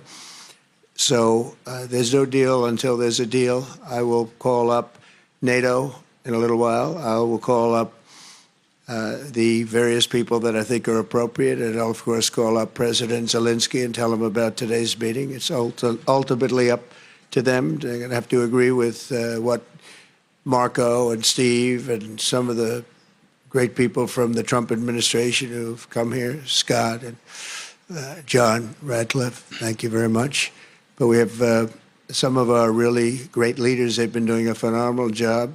We also have some tremendous Russian business representatives here, and I think, you know, everybody wants to deal with us. We've become the hottest country anywhere in the world in a very short period of time, and we look forward to that. We look forward to dealing. We're going to try and get this over with. We really made some great progress today. I've always had a fantastic relationship with President Putin, with Vladimir. We had many tough meetings, good meetings. We were interfered with by the Russia hoax. That made it a little bit tougher to deal with, but he understood it. I think he's probably seen things like that during the course of his career. He's seen it all, but we had to put up with the Russia hoax. He knew it was a hoax, and I knew it was a hoax, but what was done was very criminal. But it made it harder for us to deal as a country in terms of the business and all of the things that we'd like to have dealt with. But we'll have a good chance when this is over. So just to put it very quickly, I'm going to start making a few phone calls and tell them what happened. But we had an extremely productive meeting, and many points were agreed to. There are just a very few that are left. Some are not that significant. One is probably the most significant, but we have a very good chance of getting there. We didn't get there, but we have a very good chance of getting there. I would like to thank President Putin and his entire team, whose faces, who I know in many cases, otherwise, other than that, whose faces I get to see all the time in the newspapers. You're almost as famous as the boss, but especially this one right over here. But we had some good meetings over the years, right? Good, productive meetings over the years, and we hope to have that in the future. But let's do the most productive one right now. We're going to stop really 5, 6, 7,000, thousands of people a week from being killed, and President Putin wants to see that as much as I do. So, again, Mr. President, I'd like to thank you very much, and we'll speak to you very soon and probably see you again very soon. Thank you very much, Vladimir. Next time in Moscow. Oh, that's an interesting one. I don't know. I'll get a little heat on that one, but I could see it possibly happening. Thank you very much, Vladimir. And thank you all. Thank you.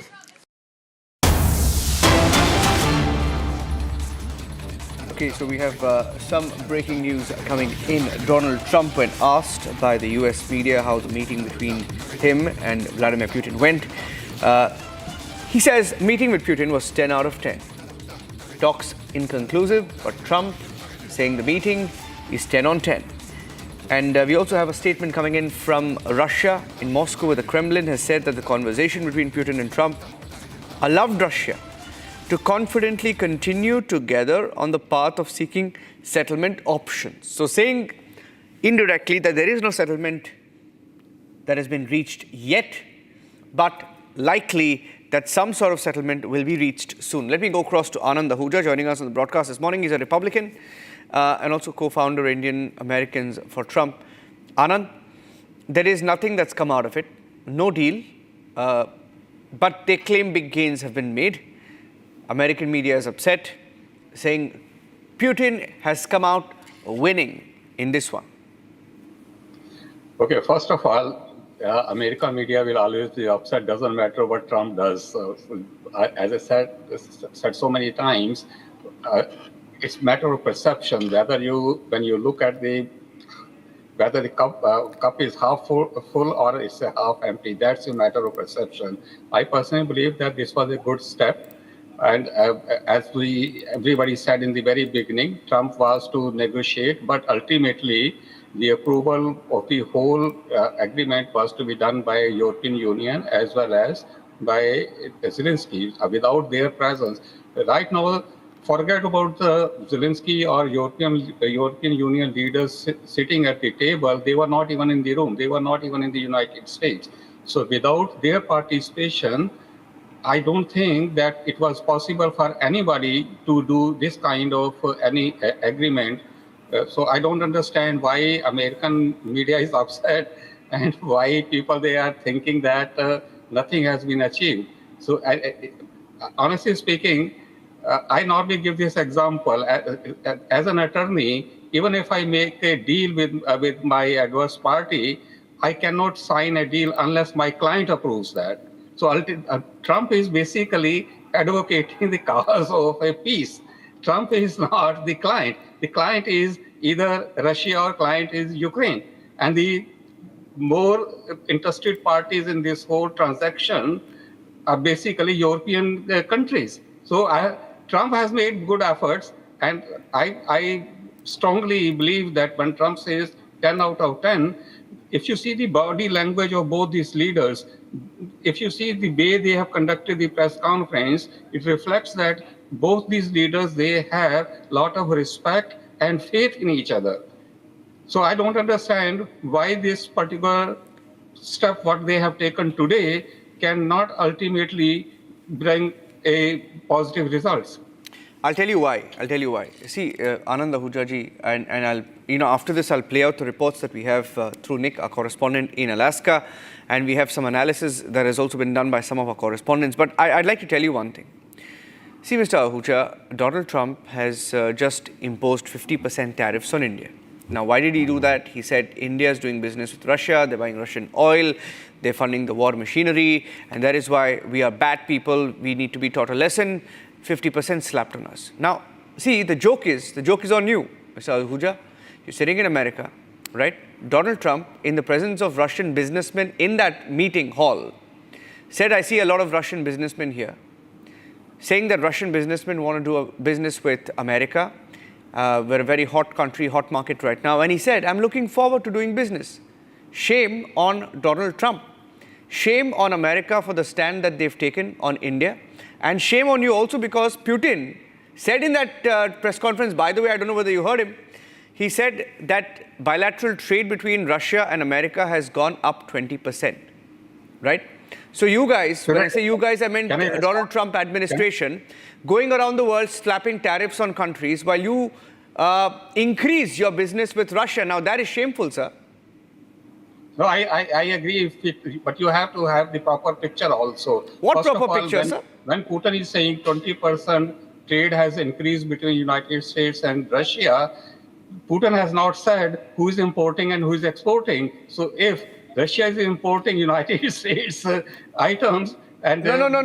I think, sir, you should. Sir, let me tell you one thing. Secondly, you said 50% tariff. 50% tariff on India is 25%. You may not be aware, sir. Let me tell you. And additional 25% is only with respect to India's relationship with Russia. So please, it didn't seem like it didn't. Don't give misinformation. No. 1 minute, sir. I think you're giving misinformation. You're giving misinformation because I will direct you to your viewers. I will direct you. I will direct you, Mr. Ahuja. Mr. Ahuja, I will direct you. Sir, I don't mean to argue with you early in the morning, but I will direct you to your website where you're sitting in your country, which is America. There is a website called USITC. I suggest you go to that website called USITC and check the options that lead you to the page that shows the statistics between trade between America and Russia. America has increased its trade by 23%, importing more rare earth minerals, uranium, palladium. So why don't you, sir, just do a little bit of homework before you question me? Because see, my job is to question you, because it's our job as journalists to call out the hypocrisy, tell people the truth. You see the handshake, you said you're funding the war machinery, you're doing business with Russia. Excuse me, sir, whether you're importing or exporting, business is still happening between Russia and America. So I don't think we should get caught in the semantics there. But the point is, he's calling it a 10-on-10 meeting, right? And he wants to do business with Russia. And he says there are going to be follow-up meetings. Now, in India, we are watching this closely because we wanted to understand what happens next. We are happy to know that you've come out in the open and admitted to saying that you will do business with Russia. I'd like to now also play out the reports. Okay, Mr. Ahuja, if you want to respond to that, I'll give you your full chance, and then I'll play out the reports from Alaska coming in. Mr. Ahuja. Saurabh Shukla is also sending us a report. I'd like to play that out. Saurabh Shukla. From US the US President Donald Trump and Russia's President Vladimir Putin in Alaska, a lot was expected. But what really came out was the expression of an intent. Both came out after almost a 3-hour long meeting that was like a delegation level talk, so to say. There were 3 people from US side, 3 people from the Russian side, and they said that the progress has been made, but obviously they want to speak with the respective European interlocutors. That's what President Trump said. He's going to do that. Why was the summit important? The summit was very important because the war in Ukraine is leading to countless lives. And that's the reason why the initiative taken by President Donald Trump was praiseworthy. He took that initiative, wanted to make sure that there's an immediate ceasefire, which wasn't announced and which was unlike any of the Trump, media gaggle. I've covered several in the White House, outside as well. He usually likes to take questions. This time, Vladimir Putin spoke first. He spoke about Russian history, the connection with the US, and then passed it on to President Trump, who made remarks, and they did not take any questions. That's very, very unlike President Trump. He's one of the most transparent US president, if I have to dub it, because he has been taking, every time there's an opportunity, he takes questions from the media. In this case, he did not do it. So what really happened behind the scenes? Sources telling me that yes, there has been some progress in the sense that there is a formula of sorts which have been proposed about how to end this war. But certainly, Vladimir Putin is trying to dig his heels as well. He obviously has expressed some desire for a territory swap of the territory that Russia is holding. Almost 20% of Ukraine is in Russia's control, and that includes a lot of areas which are rich in critical minerals. Certainly, Vladimir Putin would like to make sure that he gets those. President Trump and his team now has an onerous task of selling it to European leaders and also to President Zelensky of Ukraine. Once he agrees, then only a final deal can be announced. That's the reason why, even ahead of the summit, President Trump had said that he'll be very happy with the ceasefire.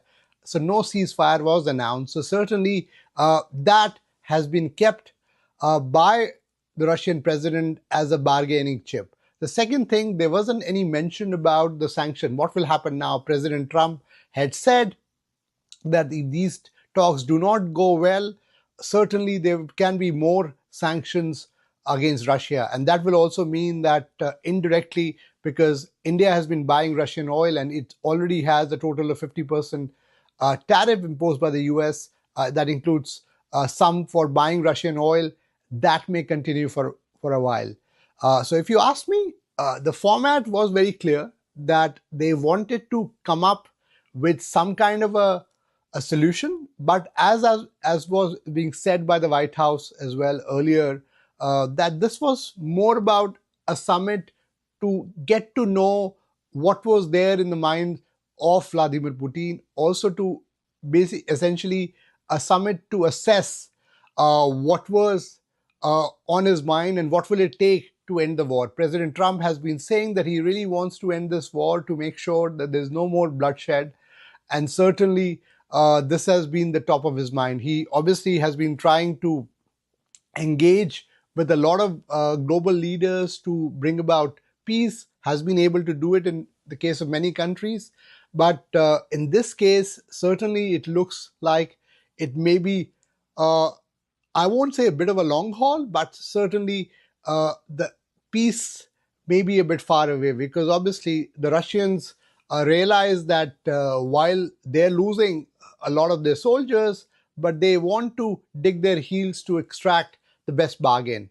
President Trump himself, being a businessman, is an astute deal maker. He prefers, whenever he gets into any negotiation, to strike a deal, close the deal as soon as possible. On the contrary, Vladimir Putin is a former intelligence operative. He plays the long game. He wants to make sure that he does not agree to any terms immediately, and that was visible when they came out in that press conference. Also, Vladimir Putin also said the next time they should meet in Moscow.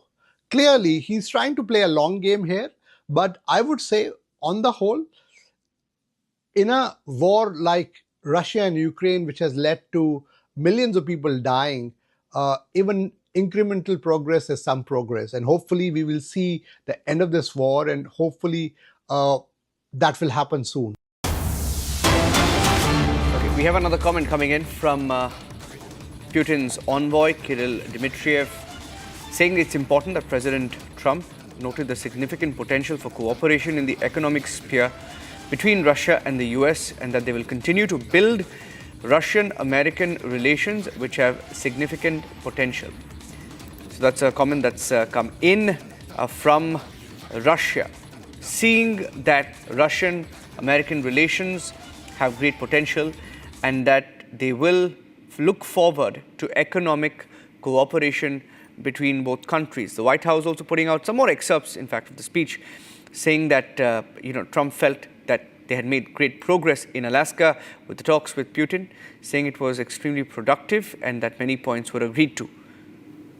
Let's now go across to the report that Nick, our correspondent in Alaska, sent us. We'd like to play out a little bit of that, and then we'll get you the other excerpts, the big takeaways from Alaska. Your takeaways on what happens from here on. What did you make of this summit? Your takeaways from this meeting and the road ahead in the Ukraine war specifically. So the takeaway is that Putin actually wants to end the war as Trump. You saw that next to Putin was the sign that they are pursuing peace, and this is a peace talk, and this is already showing you his willingness and the willingness of Russia to end this war.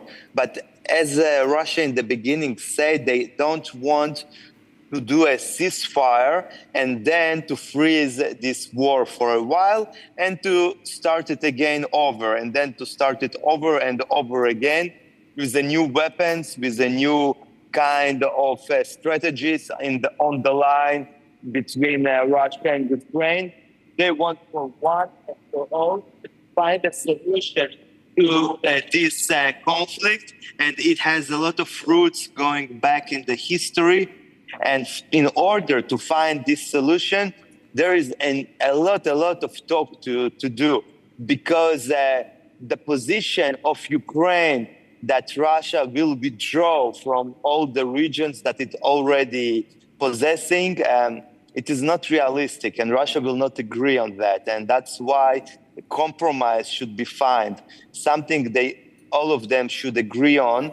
And I think that now Trump will do a talk with Ukraine, with Europe, to see how much they can concede, how much they can withdraw from their demands. Russia already, after 1 year of the war, I think more or less, I was in Moscow, it was, I think, September 2023, or more or less. And then it was a big celebration in Moscow. Many people come, hundreds of thousands of people, and they celebrated the annexation of 4 new regions to their country, the Kherson, the Zaporizhia, and also Lugansk and Donetsk.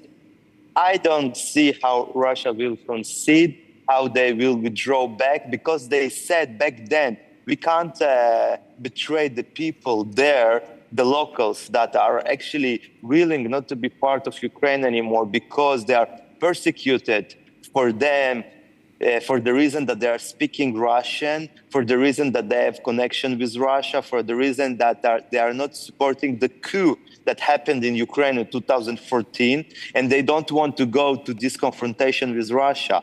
So their own country bombarded them for 8 years, and after that, Russia came to help them. That's what they are telling. That's the story of Russia. This is their narrative. So according to this narrative, they are not giving up on the people. It's not about territory. It's about the people that they are protecting in their view from Ukraine.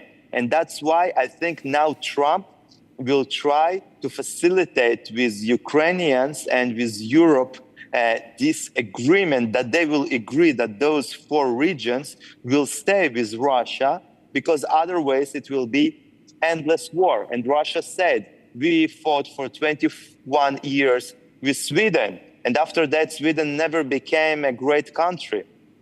It was many decades ago. And the same here. Russia is a war machine. They just become stronger and stronger from wars. We saw what happened in the Second World War.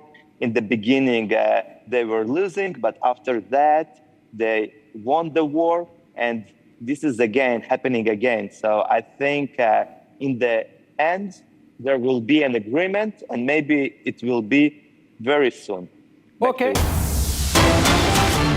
So viewers, after US President Donald Trump and Russian counterpart Vladimir Putin held a very productive high-stakes summit in Alaska, now the White House has also issued a statement. The White House said, and I quote, "We made some great progress today. We had an extremely productive meeting and many points were agreed to." That is US President Donald Trump's statement. White House issuing a statement after that meeting between US President Donald Trump and his Russian counterpart, Vladimir Putin. This meeting coming in as the two world leaders sought to wait really to bring the Ukraine conflict to a close. And Donald Trump made it clear that there's no deal until there is a he deal, but also issuing a statement, White House saying that we made some great progress today. We had an extremely productive meeting and many points were agreed to. So this was a meeting that the entire world was looking at, and the two leaders made some remarks after the meeting during their joint press conference, and these talks went on for 3 hours, and this was regarding the Ukraine war, and the two leaders indicating that they had a very, very productive meeting.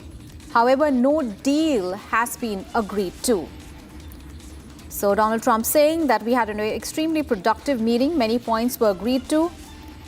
There were just very few, and that are left. We didn't get there, pointing to a deal, but we had a very good chance of getting there. So the White House statement coming in after the meeting between the two leaders.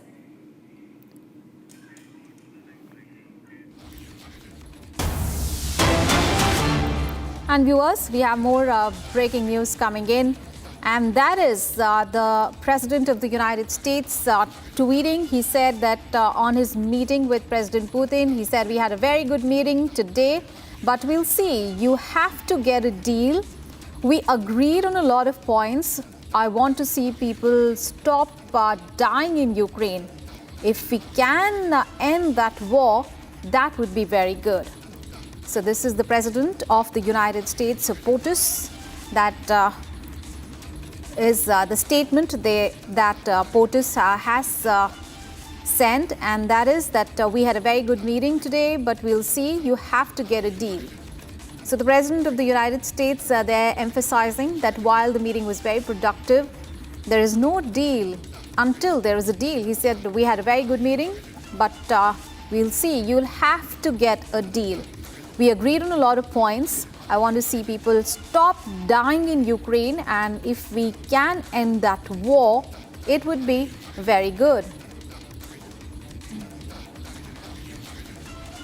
So viewers, history was rewritten in the far north today in a dramatic display of military might and diplomatic theater. US President Donald Trump welcomed Russian President Vladimir Putin to Anchorage, from a powerful handshake that captured the world's attention to a thunderous flyover by B-2 bombers and a dramatic F-22 Raptor display at the airbase.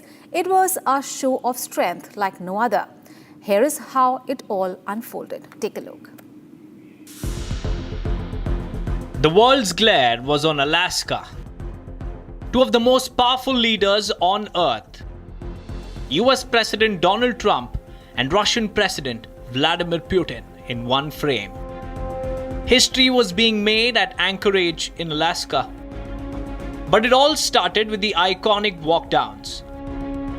Trump from Air Force One, and Putin from the flying Kremlin. And traditionally, it was Trump who had to welcome Putin, and this is how he played host. Flanked by F-22 Raptors at the tarmac, Trump welcomed Putin with claps. And then came the historic handshake, one that the world was eagerly waiting for with bated breath. And Trump, being Trump, had a surprise flyby planned for his Russian counterpart. And guess what he used for it? The same bombers that allegedly wiped out Iran's nuclear program, the one and only B-2 stealth bombers. Russian president didn't see this one coming. As he looked up to the skies, this is how the moment unfolded. And then came the casual exchange of pleasantries between Trump and Putin. Leading up to the beast, US presidents and the world's most safest limousine. Trump and Putin at the back seat of the armored vehicle headed to the Pursuing Peace Summit.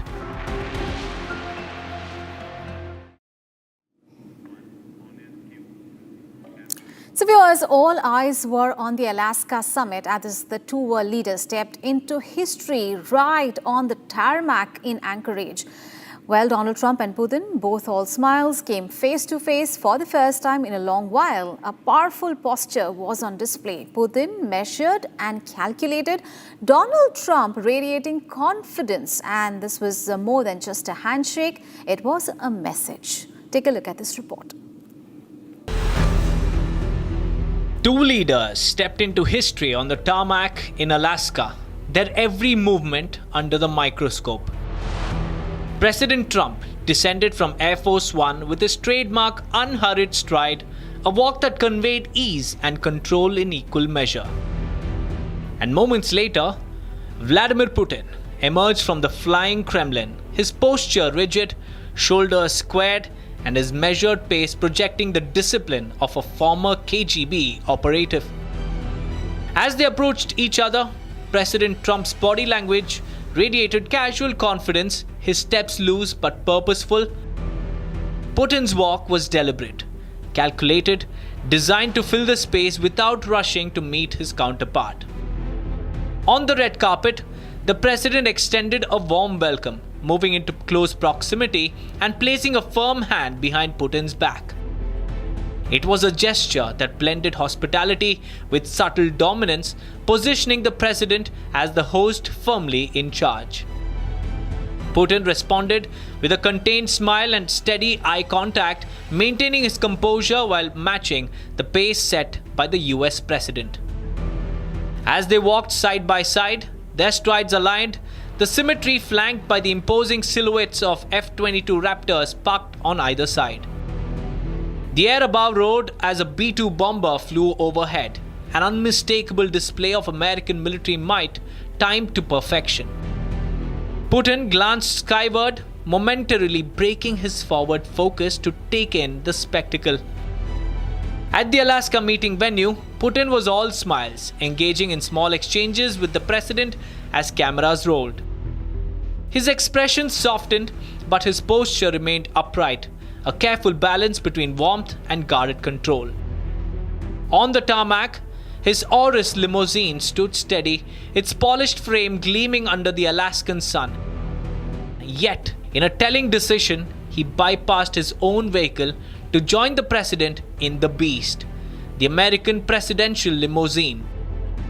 It was a rare image, two leaders, shoulder to shoulder, sharing a stride and the optics of unity before the high-stakes meeting.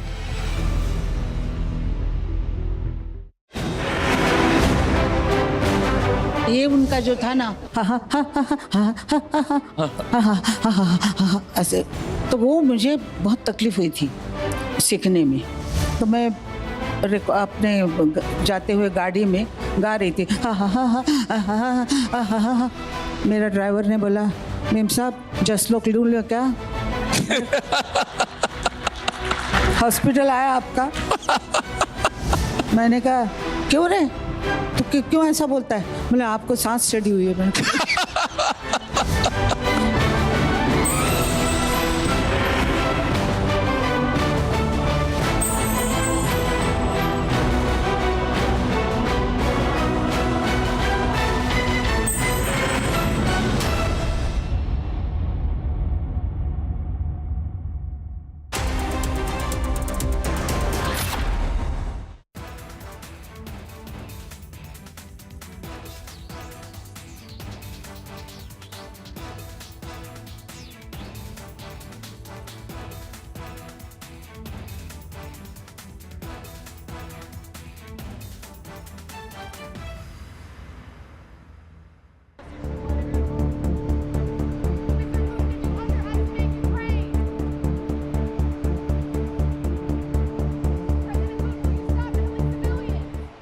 Will you agree to a ceasefire?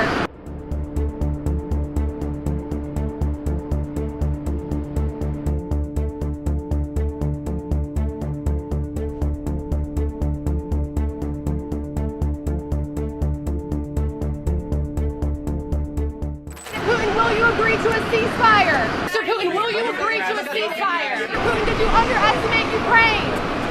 Will you stop killing civilians? What's the message to Vladimir Putin?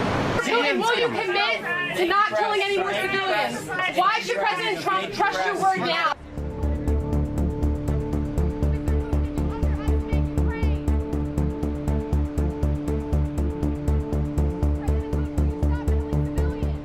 Putin, will you agree to a ceasefire?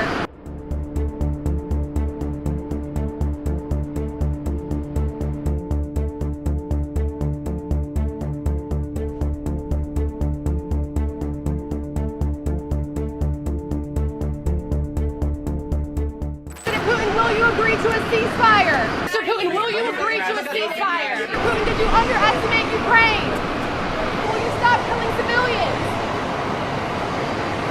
What's the message to Vladimir Putin? Putin, will you commit?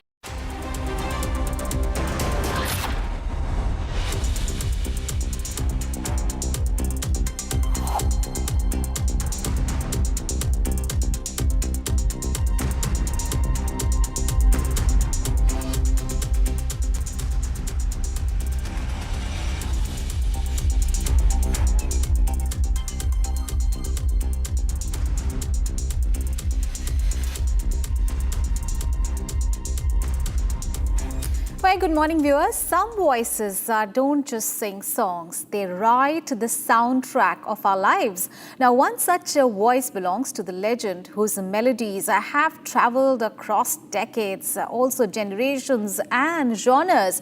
This time on Legends, we celebrate the timeless magic of Asha Bhosle, the voice that continues to inspire, enchant and unite music lovers around the world. Her journey is more than music, it is history, it is a heart and heritage in every note. Legends or Asha Bhosle, only on Republic Media Network.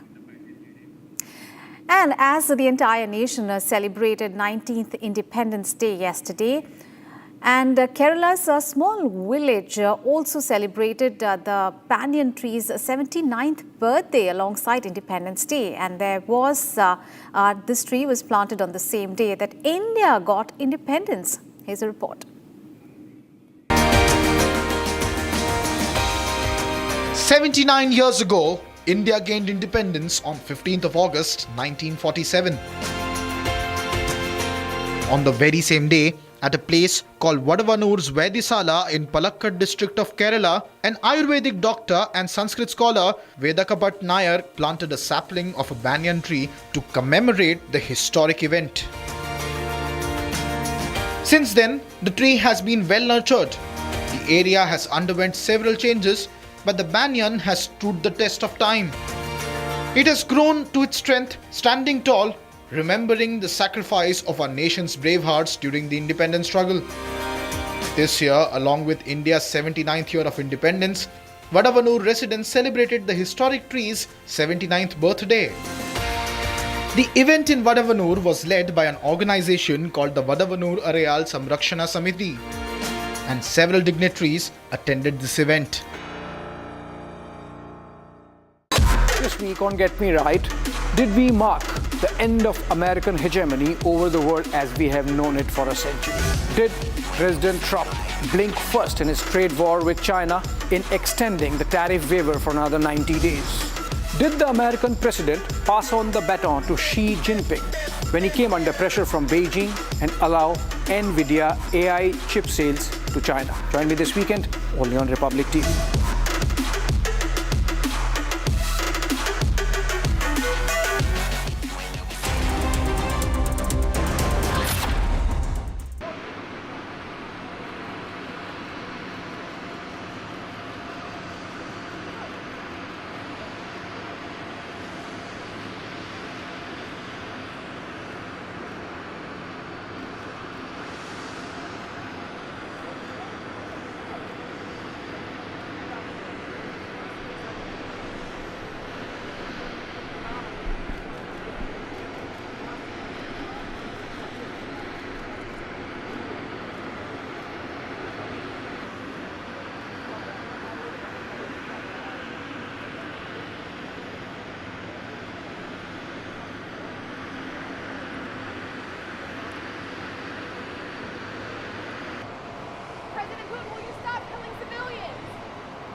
Mr. Putin, will you commit to not killing any more civilians?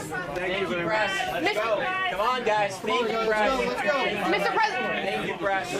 President Putin, why should President Trump trust your word now? Mr. Putin, will you agree to a ceasefire? Thank you, press. Thank you, press. Mr. Thank Putin, you, will press. you Let's go. commit to not killing any more Thank you, press. civilians? Thank you, press. Let's go. Come on, guys. Thank you, press. Let's go. Thank you, press.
agree to a ceasefire?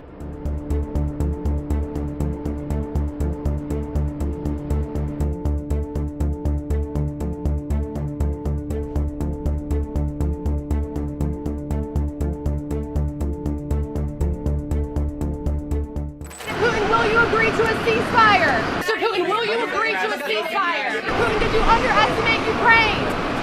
Will you stop killing civilians? What's the message to Vladimir Putin?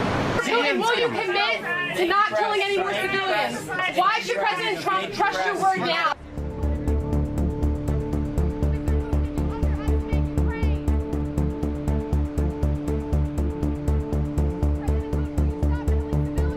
Putin, will you agree to a ceasefire?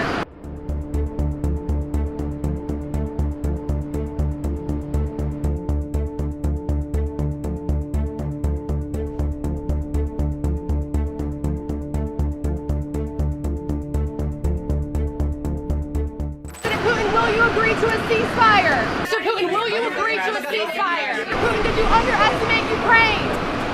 Will you stop killing civilians? What's the message to Vladimir Putin? Putin, will you commit to not killing any more civilians?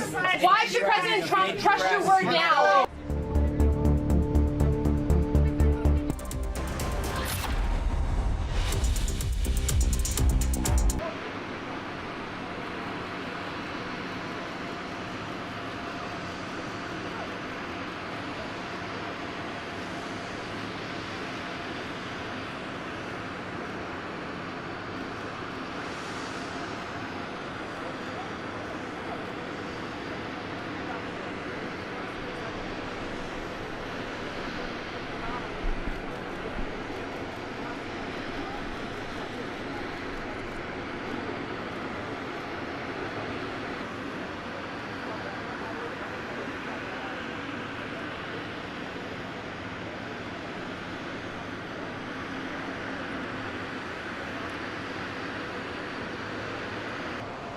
President Putin, will you stop killing civilians?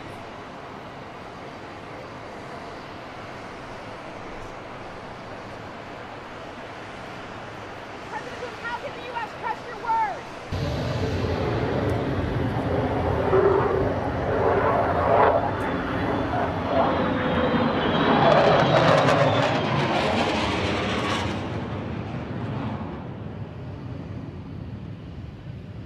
Mr. Putin, will you commit to not killing any more civilians? Thank you very much. Let's go. Come on, guys. Thank you, press. Mr. President. Thank you, press. President Putin, why should President Trump trust your word now? Mr. Putin, will you agree to a Thank you, press. Thank you, press. Thank you, press. Let's go. Thank you, press. Thank you, press.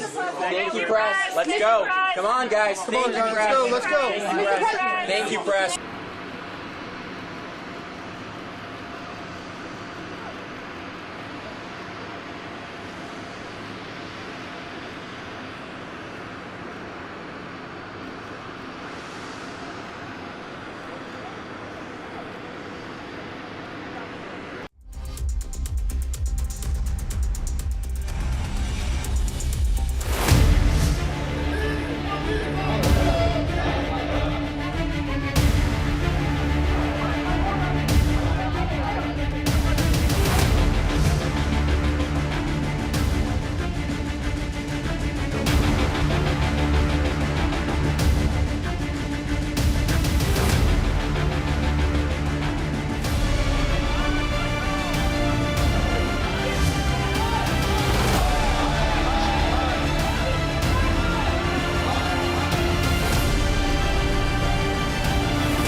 From Asia's largest news headquarters,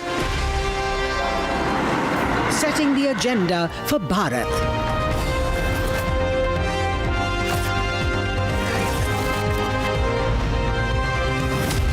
You're watching Republic.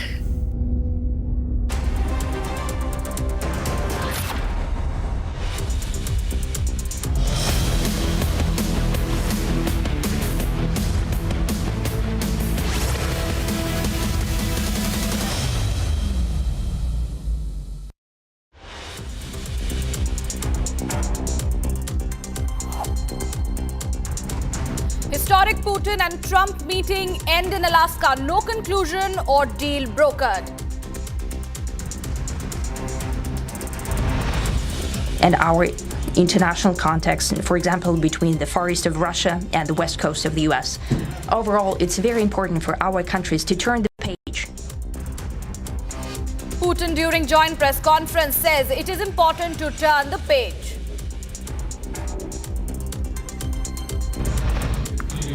Our negotiations have been held in a constructive atmosphere of mutual respect. We have very thorough negotiations that were quite useful. Russian president says talks with United States president have been constructive. Today, when President Trump saying that if he was the president back then, there will be no war. And I'm quite sure that it would indeed be so. I can confirm that. Putin says he agrees with President Donald Trump that the war in Ukraine would not have happened if Trump were president in 2022.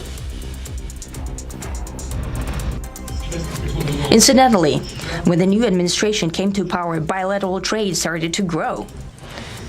It's still very symbolic. Still, we have a growth of 20%. As I've said, we have a lot of dimensions for joint work. Putin highlights publicly enhancement of trade with America, says Russia-US trade up by 20%.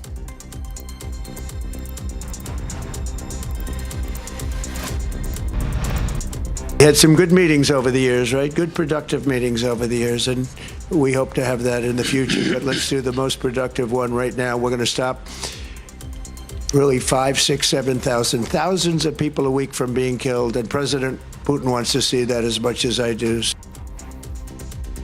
Trump says a great progress made in meeting with Putin, but confirms no deal.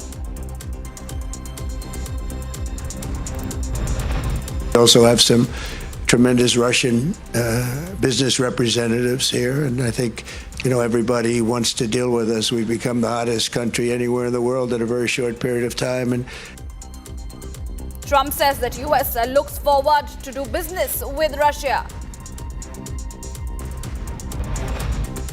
I will call up NATO in a little while. I will call up the various people that I think are appropriate, and I'll, of course, call up President Zelensky and tell him about today's meeting. It's ultimately up to them. They're going to have to agree with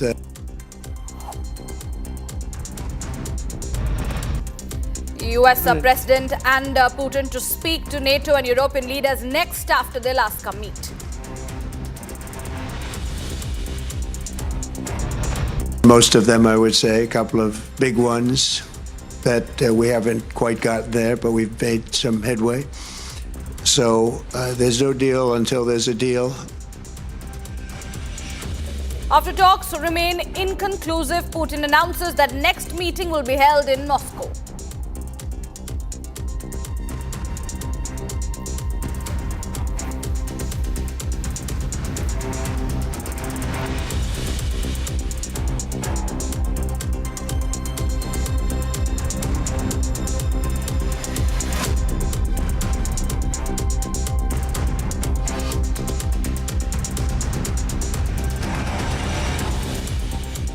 Viewers, all eyes were on the Alaska summit as two leaders stepped into history after a closely watched closed-door meeting in Alaska that lasted over 30 hours. Not a single word on ceasefire, not a single mention of any deals. Listen in to what both the leaders said during the joint address. Mr. President, ladies and gentlemen, our negotiations have been held in a constructive atmosphere of mutual respect. We have very thorough negotiations that were quite useful. I would like to thank once again my American counterpart for the proposal to travel out here to Alaska. It only makes sense that we've met here because our countries, though separated by the oceans, are close neighbors. So when we've met, when I came out of the plane, and I've said, "Good afternoon, dear neighbor. Very good to see you. In good health and to see you alive.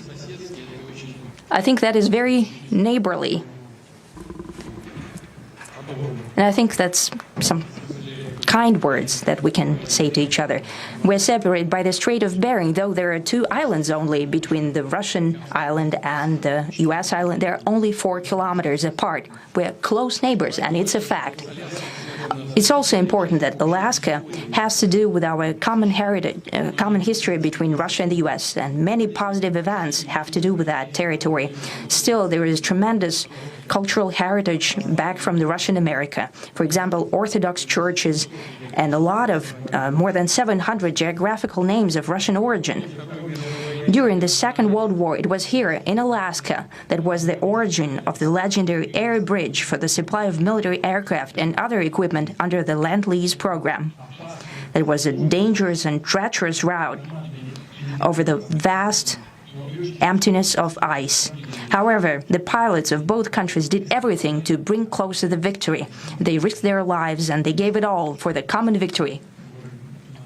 I was just in the city of Magadan in Russia, and there is a memorial there dedicated to the Russian and the US pilots. And there are 2 flags, the US flag and the Russian flag. And I know that here as well, there is such a memorial. There is a military burial place several kilometers away from here. The Soviet pilots are buried there who died during that dangerous mission. We're thankful to the citizens and the government of the U.S. for carefully taking care of their memory. I think that's very worthy and noble.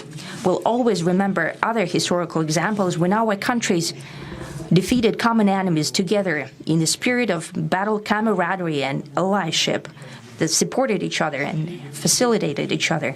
I'm sure that this heritage will help us rebuild and foster mutually beneficial and equal ties at this new stage, even during the hardest conditions.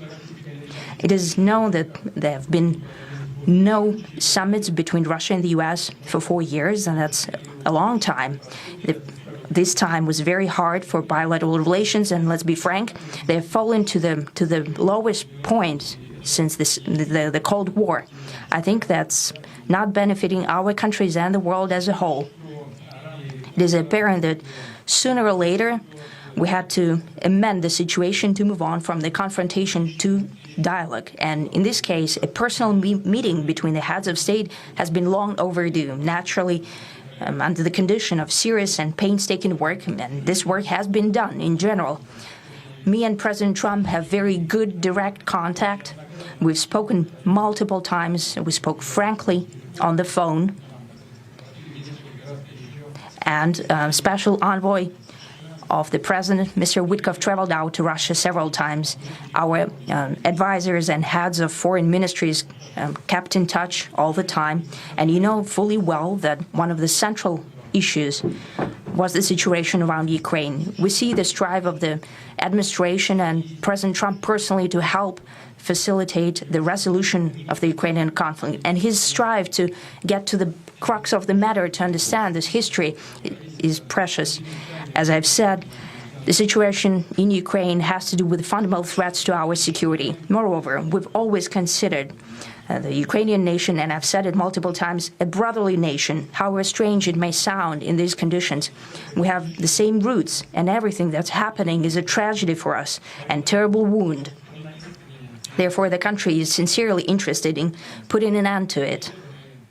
At the same time, we're convinced that in order to make the settlement lasting and long-term, we need to eliminate all the primary roots, the primary causes of that conflict. And we've said it multiple times, to consider all legitimate concerns of Russia and to reinstate a just balance of security in Europe and in the world on the whole. And I agree with President Trump, as he has said today, that naturally the security of Ukraine should be ensured as well. Naturally, we are prepared to work on that. I would like to hope that the agreement that we've reached together will help us bring closer that goal and will pave the path towards peace in Ukraine. We expect that Kiev and European capitals will perceive that constructively and that they won't throw a wrench in the works. They will not make any attempts to use some backroom dealings to conduct provocations to torpedo the nascent progress.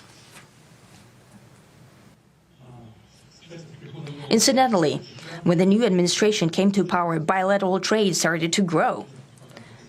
It's still very symbolic. Still, we have a growth of 20%. As I've said, we have a lot of dimensions for joint work.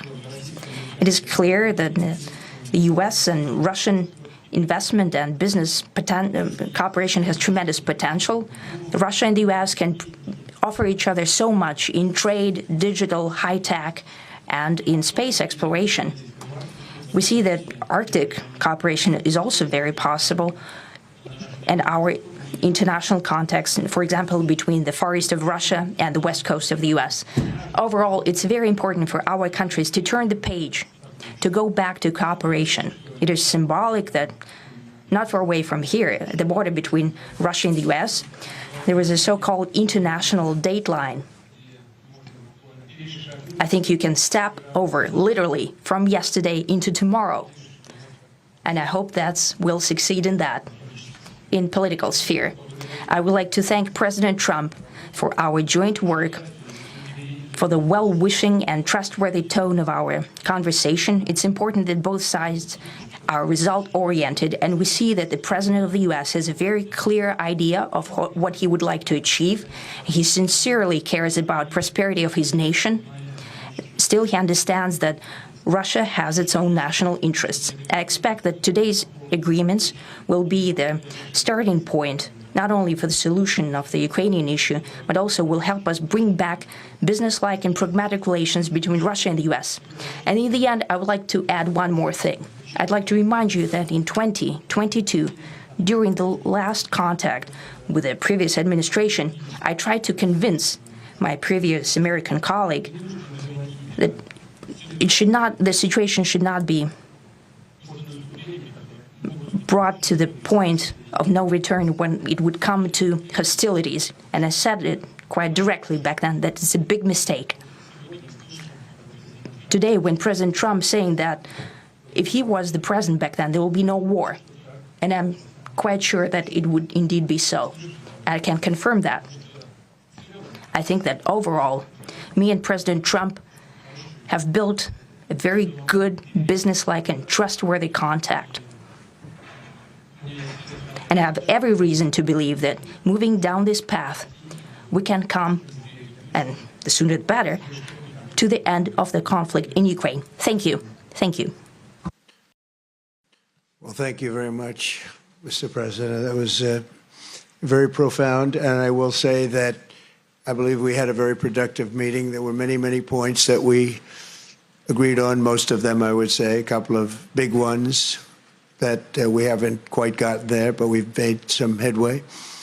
So there's no deal until there's a deal. I will call up NATO in a little while. I will call up the various people that I think are appropriate, and I'll, of course, call up President Zelensky and tell him about today's meeting. It's ultimately up to them. They're going to have to agree with what Marco and Steve and some of the great people from the Trump administration who've come here, Scott and John Radcliffe, thank you very much.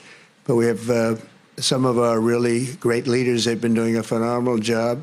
We also have some tremendous Russian business representatives here, and I think, you know, everybody wants to deal with us. We've become the hottest country anywhere in the world in a very short period of time, and we look forward to that. We look forward to dealing. We're going to try and get this over with. We really made some great progress today. I've always had a fantastic relationship with President Putin, with Vladimir.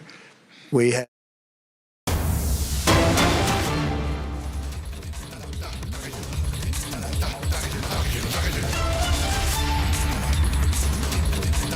big breaking news coming in. It is huge. Donald Trump climbed down on Russian oil, and Putin has ensured that Trump may rethink on the tariff of Russian oil buyers, and Trump has admitted that reconsideration is in position. Putin had highlighted U.S. enhancement of trade with Russia. Donald Trump's first statement on tariff coming in after the Alaska meet, and Trump has said that he will think about the tariff on Russian oil buyers in 3 weeks. So that is the big breaking news. It's huge development coming in when it comes to Donald Trump imposing sanctions and, of course, tariff, 50% tariff on India and other countries as well.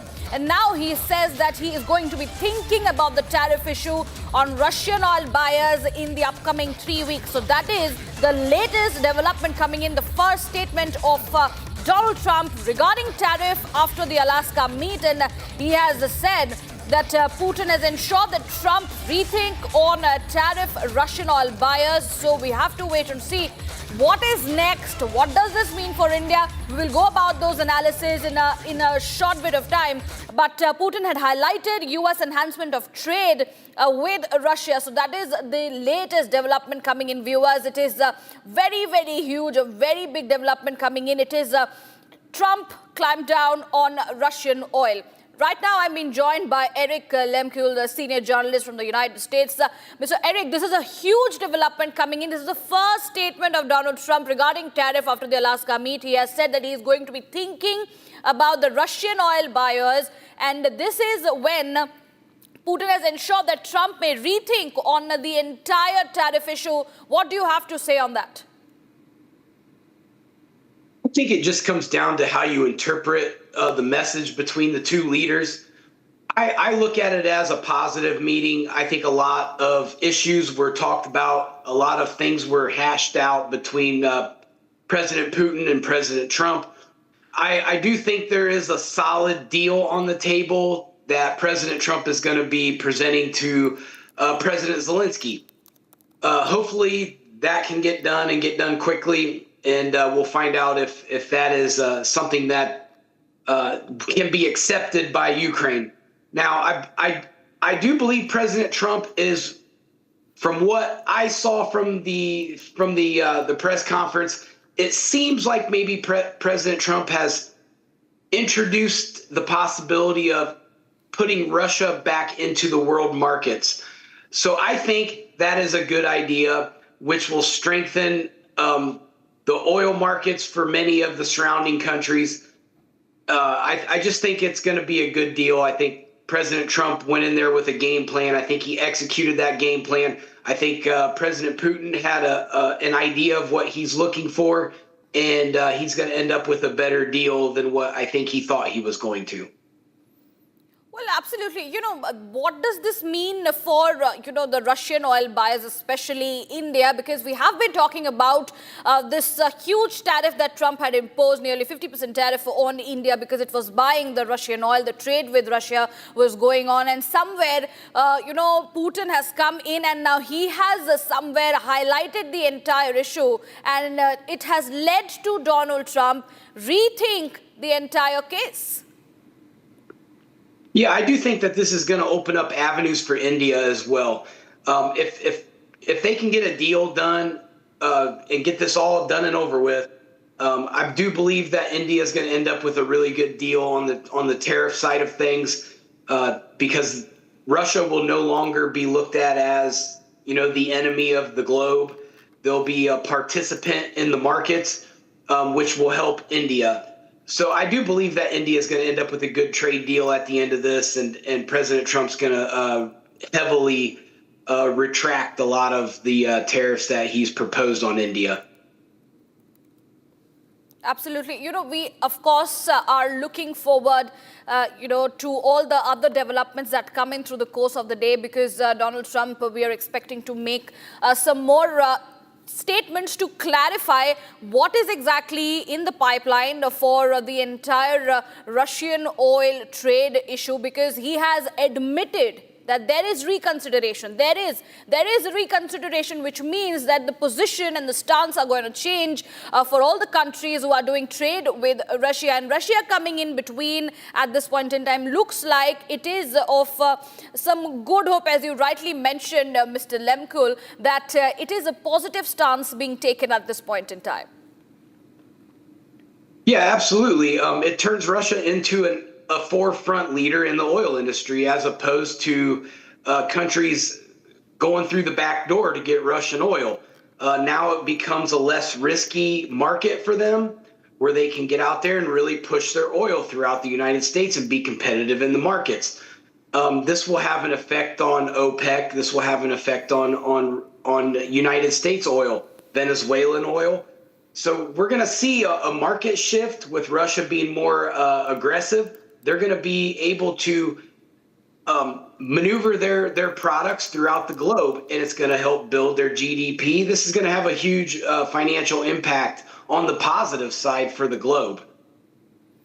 So that also means that the sanctions that Donald Trump was rather talking about, that is also going to be on a hold or rather postponed. Yeah, correct. That I do see the sanctioning being lifted. I think as President Putin, if he sticks to the deal that he's made with President Trump, I think President Trump will reward him and lift sanctions, help India out, and lift the added tariffs.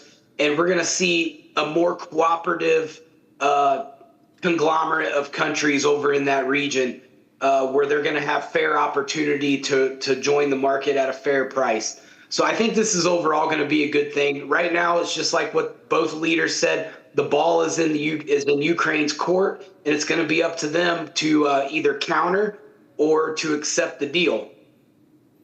Absolutely. Eric, stay on with us. We will be coming back to you. But viewers, shifting into a short commercial break, but we are going to be tracking the historic Putin and Trump meeting that has ended in Alaska, but there has been no conclusion or a concrete deal that has been brokered.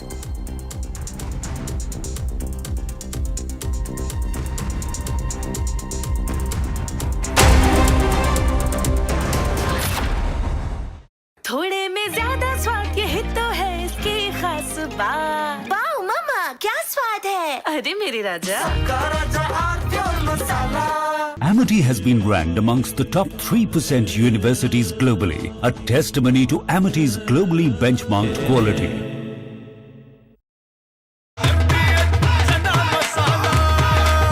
अब छोलिया हो या लोबिया, सफेद चने या काले चने, सब कुछ मजेदार बने।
Mr. Putin, will you commit to not killing any more civilians?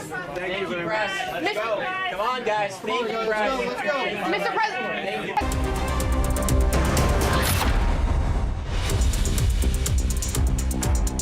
आधे बाउल दही में 4 चम्मच MDH चटनी पुदीना मसाला डाला, स्टर करो, पुदीना चटनी तैयार। MDH चटनी पुदीना मसाला। MDH आर प्योर शाही paneer masala, delicious, healthy everyday.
Mr. Putin, will you commit to not killing any more civilians? Thank you very much. Let's go. Come on, guys. Thank you, press. Mr. President. Thank you, press. President Putin, why should President Trump trust your word now? Mr. Putin, will you agree to a Thank you, press. Thank you, press. Thank you, press. Let's go. Thank you, press. Thank you, press. Thank you, press. Let's go. Come on, guys. Thank you, press. Let's go. Thank you, press.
Welcome to the show live this morning.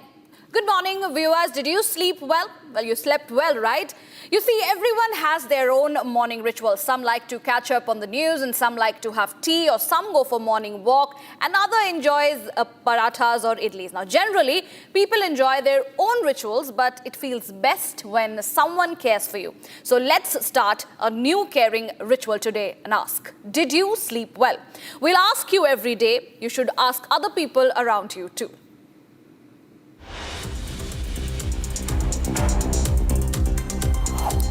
Trump signals a major climb down on Russian oil after his Alaska summit with Putin. The US president admits he is now reconsidering his earlier tough stance on tariff for nations buying Russian oil. Historic Putin and Trump meeting ends in Alaska. No conclusion or deal brokered.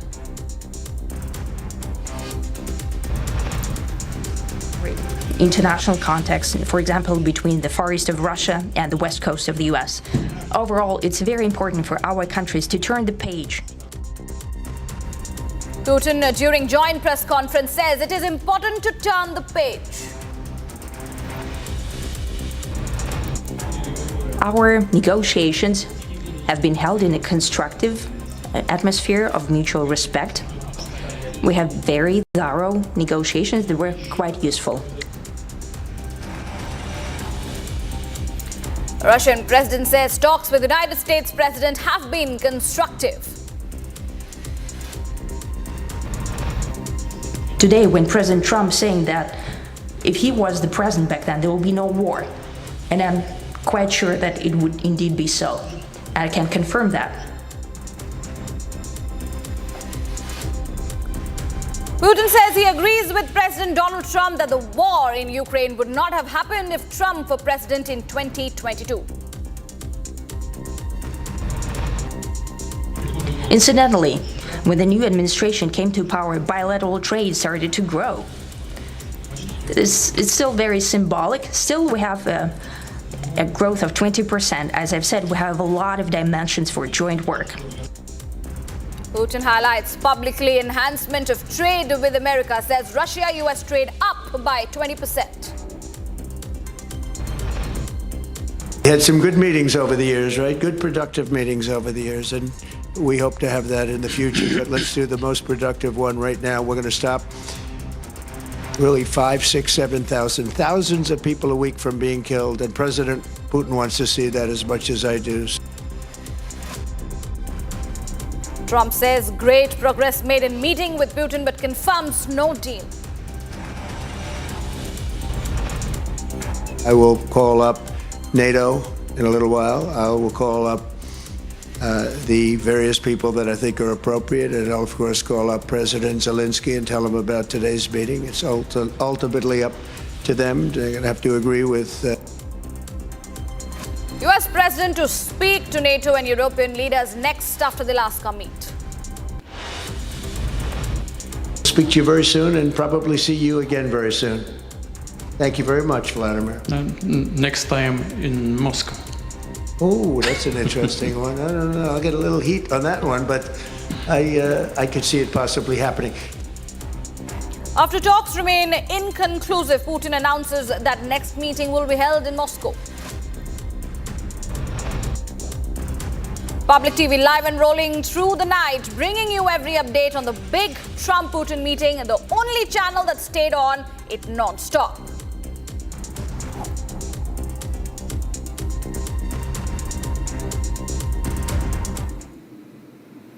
Viewers, at this point in time, our focus continues to remain at this huge breaking news that is coming in with Trump's climb down on Russian oil. Putin says he has ensured that Trump to rethink on tariff and Russian oil buyers, and Trump has admitted reconsideration at this point in time. So that is the big breaking news.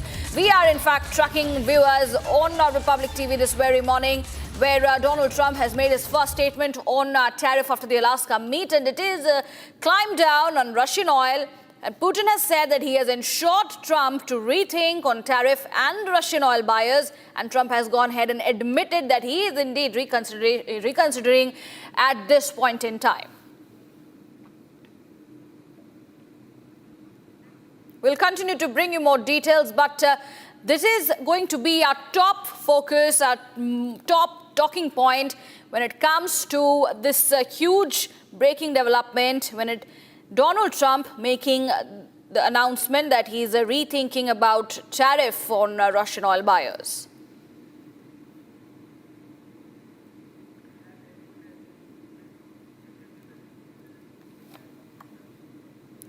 Right now, I've been joined by Mr. Eric Lemkul. I was speaking to him previously as well. Mr. Lemkul, we have indeed spoken regarding what this means for India, but, help us understand what this means for the United States, given Donald Trump has been ensured by Putin that he is going to be rethinking the entire tariffs that has been imposed on Russian oil buyers.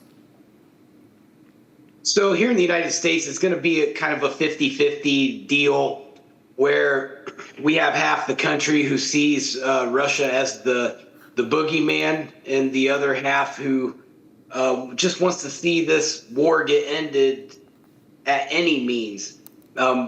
We're tired of war here, so we would really like to see a lot of peace happen here. So I think that's something that everybody can kind of come together and agree upon. Now, when it comes to the energy sector of things, I know President Trump is very, very big on using our own energy, being energy independent. So I don't think using the Russian oil for our usage here is going to be that big of a deal. We will bring some oil in from outside of the United States, as everybody knows, but it's not going to be a significant amount to where it's going to affect our gas prices too much here. But, just having that door open to where President Putin and Russia can have the ability to openly sell their oil is going to be a big deal for them. And it's going to, hopefully, most countries will be welcoming to that. As I know, overall, the United States will be. We are already doing business with Russia. So seeing those sanctions get lifted is going to be a good thing for the world. Having Russia financially tied in business deals is going to keep them from, doing the things that Europe and some Americans believe that he's trying to do. So I think having a business relationship with Russia is going to be a security blanket for the world, to where we can use those business agreements to kind of keep President Putin kind of in line. Well, initially Donald Trump had rather threatened that if the talks between US and Russia fail, then there will be, additional tariffs on India. So how do we look in terms of, what Donald Trump says, and then Putin comes in and he has ensured that there is going to be a change, and Trump going ahead and also reconsidering the fact that he said he will not have to rethink of retaliatory tariffs on countries buying Russian oil right now, but may have to think about them in 2 to 3 weeks. So right now he's not thinking about it, but he's given a timeline. Maybe in 2 to 3 weeks he might give it a thought.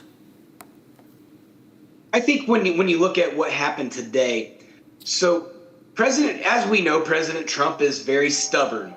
So if he felt that President Putin wasn't going to put any real effort into the negotiations of ending the Ukraine war, President Trump would not have stayed in there and talked with President Putin for over 3 hours. So just seeing how that all played out, where President Trump and President Putin seemed to be talking for quite some time, mapping out, kind of the game plan. I think it's going to be a good thing. I think it's going to positively affect India. I think just showing that President Putin is willing to come to the table is an effort that President Trump was waiting to see. Now, just as what President Trump also stated was, it's not a deal until it's a deal. So he's still keeping in the back of his mind that there is still a deal that needs to be finalized. Now, President Putin, I feel like President Putin did his part. President Trump did his part to mediate. Now it's going to be up to Zelensky to come to the table with some kind of counter deal or with a conclusion to the war. So I'm hoping that is going to give President Trump kind of a faith effort towards India, that President Putin did come to the table. He tried to make a deal, so let's kind of lift the sanctioning on India, which I think is very possible. I know President Trump doesn't want to keep sanctions or extra tariffs, secondary tariffs on India. We're depending upon India to be a solid trade partner. So right now, the extra tariff is not doing either side any good right now. Well, let's also, as you rightly mentioned about the trade between US and India, let's dive a bit deep into it and try and understand for our viewers, how is this anyway going to change the relationships in terms of trade between US and India, given Donald Trump's stance may change in the near future? So as of right now, nothing's changed. As we knew going into before the extra sanctions were proposed, the United States, President Trump and Prime Minister Modi had an excellent relationship. They seemed genuinely happy to see each other. It just seemed like a lot of really good positive energy surrounding the two when they were together. So I think that their relationship is genuine and it's positive.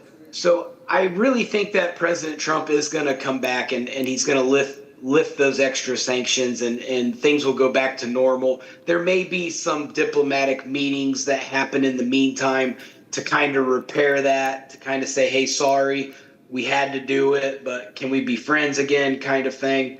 So I think this is going to have, a happy ending at the end of the day. Right, Mr. Lemkul, stay on with us. Mr. Jayant Krishna is a Senior Fellow, Center for Strategic and International Studies, Washington, D.C. He is also joining us at this point in time. Mr. Jayant Krishna, appreciate you giving your time. We are talking about this huge development that has come in, given the fact that Donald Trump may reconsider that his stance may change regarding those buying oil from Russia. And how do you see this development and what does this mean for India? See, first of all, I don't think there were any huge expectations and overinflated expectations, it never had to be a breakthrough, but only some gradual progress. The good thing is there was lack of dialogue. It started and US President Trump took the initiative. While they have not shared that with the media, but if the two leaders spoke for good 3 hours, it's surely that some kind of a broad roadmap to end the war must have been discussed, and Trump, as you know, will talk to Zelensky now and other NATO leaders and so on and so forth. And what has not come out very clearly, President Trump being a transactional president that he is, I'm sure he has offered vis-a-vis sanctions that Russia currently faces from US, European Union and many other countries. There were some commercial deals and some economic incentives must have been discussed, but obviously these things can't be shared with the media at this point of time, So I think, and also in no uncertain terms, what got discussed was Ukraine's security. So I think, these are important things. And as far as India is concerned, I think while India would have loved to, for a ceasefire to be announced, but that was not to happen in any case because Ukraine is not a part of this discussion at all. It was more of a bilateral than a trilateral talk, So I think as and when that happens, India would stand to gain because as we know, our tariff of 25% becomes another 25% and total of 50%, which will kick off from 27th of August, And if there is a ceasefire that happens, then this very issue of US linking India buying crude oil to the extent of 30 to 40% of its total requirement from Russia would disappear. If that war ends. So India tends to gain from multiple ways, and India and Russia have been good friends. And this kind of a crisis, if it fizzles, if it there's a ceasefire and the war ends, I think it's going to be good. But let me also tell you that what has not come out very clearly, I'm sure. As we know that, Crimea was a large area in Ukraine, which Russia had annexed in the war that it started not in 2022, but in 2014, So I think, what kind of a land swap got discussed in terms of Ukraine not being a net loser in terms of land, Ukraine's NATO's membership, and on a date, what, President Putin has talked about the next meeting happening in Moscow. Right. I somehow feel it will be difficult if it has to be a trilateral because Zelensky will never feel comfortable to go to Moscow. It has to be a neutral location. And without him, the next round would also not be conclusive because both parties to the war have to be there on the negotiation table. I think that's very important, Right. Mr. Krishna, thank you so much for joining us here on Republic TV. And viewers, we need to move on right now. History was rewritten in the far north today in a dramatic display of military might and diplomatic theater. President Donald Trump welcomed Russian President Vladimir Putin to Anchorage, and from a powerful handshake that captured the world's attention to a thunderous flyover by the B-2 bombers and a dramatic F-22 Raptor display at the base, this was a show of strength like no other. And here is how it all unfolded. The world's glare was on Alaska. Two of the most powerful leaders on Earth, US President Donald Trump and Russian President Vladimir Putin, in one frame. History was being made at Anchorage in Alaska. But it all started with the iconic walkdowns. Trump from Air Force One and Putin from the Flying Kremlin. And traditionally, it was Trump who had to welcome Putin, and this is how he played host. Flanked by F-22 Raptors at the tarmac, Trump welcomed Putin with claps. And then came the historic handshake, one that the world was eagerly waiting for with bated breath. And Trump being Trump had a surprise flyby planned for his Russian counterpart. And guess what he used for it? The same bombers that allegedly wiped out Iran nuclear program, the one and only B-2 stealth bombers.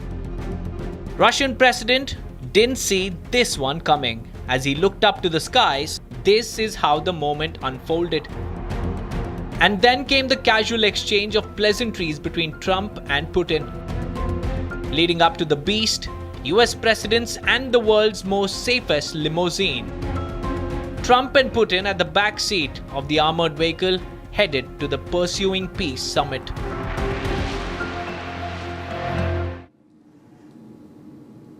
All right, let's move on in the bulletin now as the entire nation celebrated the 79th Independence Day yesterday. A small village in Kerala called also celebrated the banyan tree's 79th birthday alongside Independence Day. Now, there was this tree that was planted on the same day that India got independence. Here's a report. 79 years ago, India gained independence on 15th of August 1947. On the very same day, at a place called Vadavanur's Vaidisala in Palakkad district of Kerala, an Ayurvedic doctor and Sanskrit scholar, Vedakapat Nair, planted a sapling of a banyan tree to commemorate the historic event. Since then, the tree has been well nurtured. The area has underwent several changes, but the banyan has stood the test of time. It has grown to its strength, standing tall, remembering the sacrifice of our nation's brave hearts during the independence struggle. This year, along with India's 79th year of independence, Vadavanur residents celebrated the historic tree's 79th birthday. The event in Vadavanur was led by an organization called the Vadavanur Arayal Samrakshana Samiti, and several dignitaries attended this event.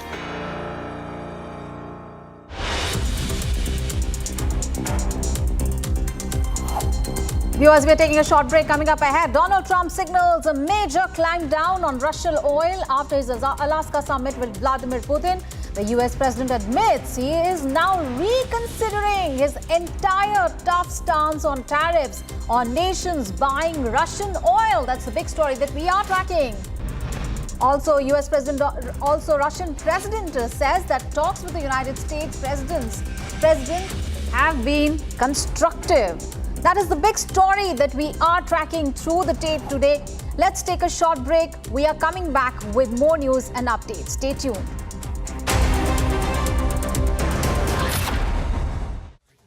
दादी के हाथों का जादू और खुशबू से महकता घर, माँ की मुस्कुराहट और खाने की सुगंध। MDH गरम मसाला, क्योंकि हर रिश्ता है स्वाद से जुड़ा। Amity has been ranked amongst the top 3% universities globally, a testimony to Amity's globally benchmarked quality.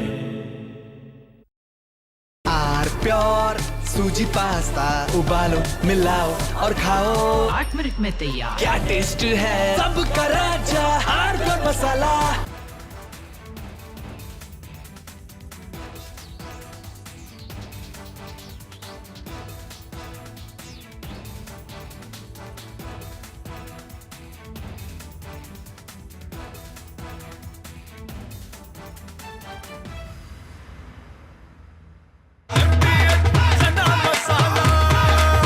अब छोलिया हो या लोबिया, सफेद चने या काले चने, सब कुछ मजेदार बने।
Two leaders stepped into history on the tarmac in Alaska, their every movement under the microscope.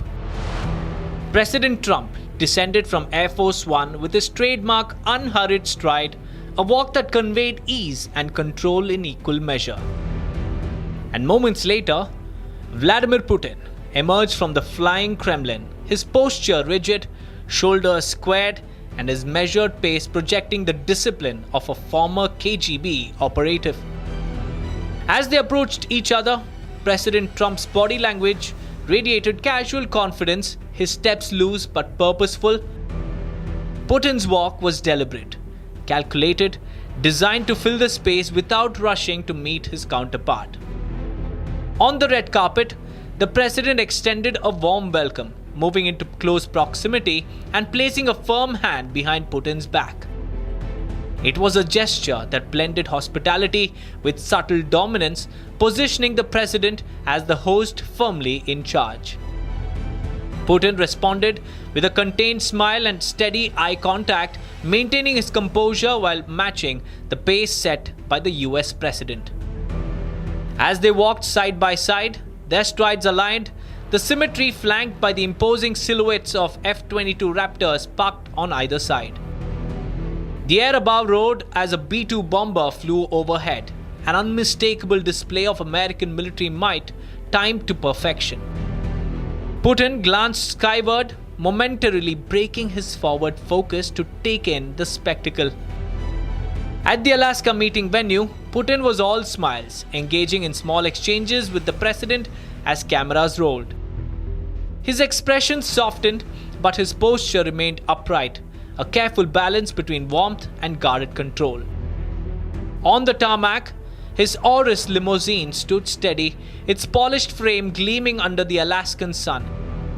Yet, in a telling decision, he bypassed his own vehicle to join the president in the Beast, the American presidential limousine. It was a rare image, two leaders, shoulder to shoulder, sharing a stride and the optics of unity before the high-stakes meeting.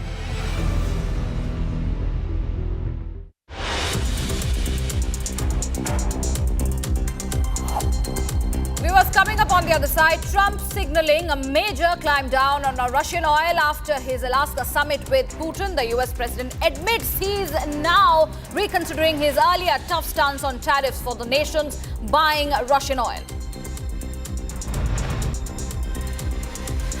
We will also bring you other details regarding a Russian president saying that talks with the United States president have been constructive.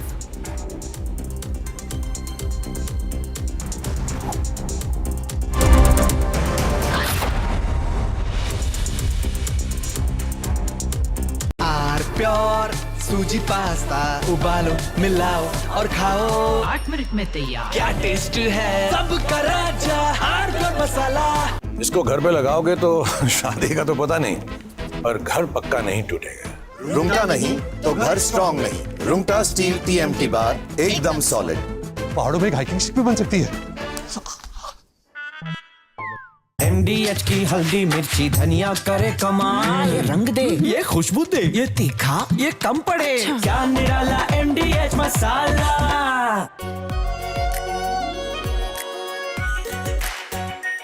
Are pure शाही paneer masala delicious healthy everyday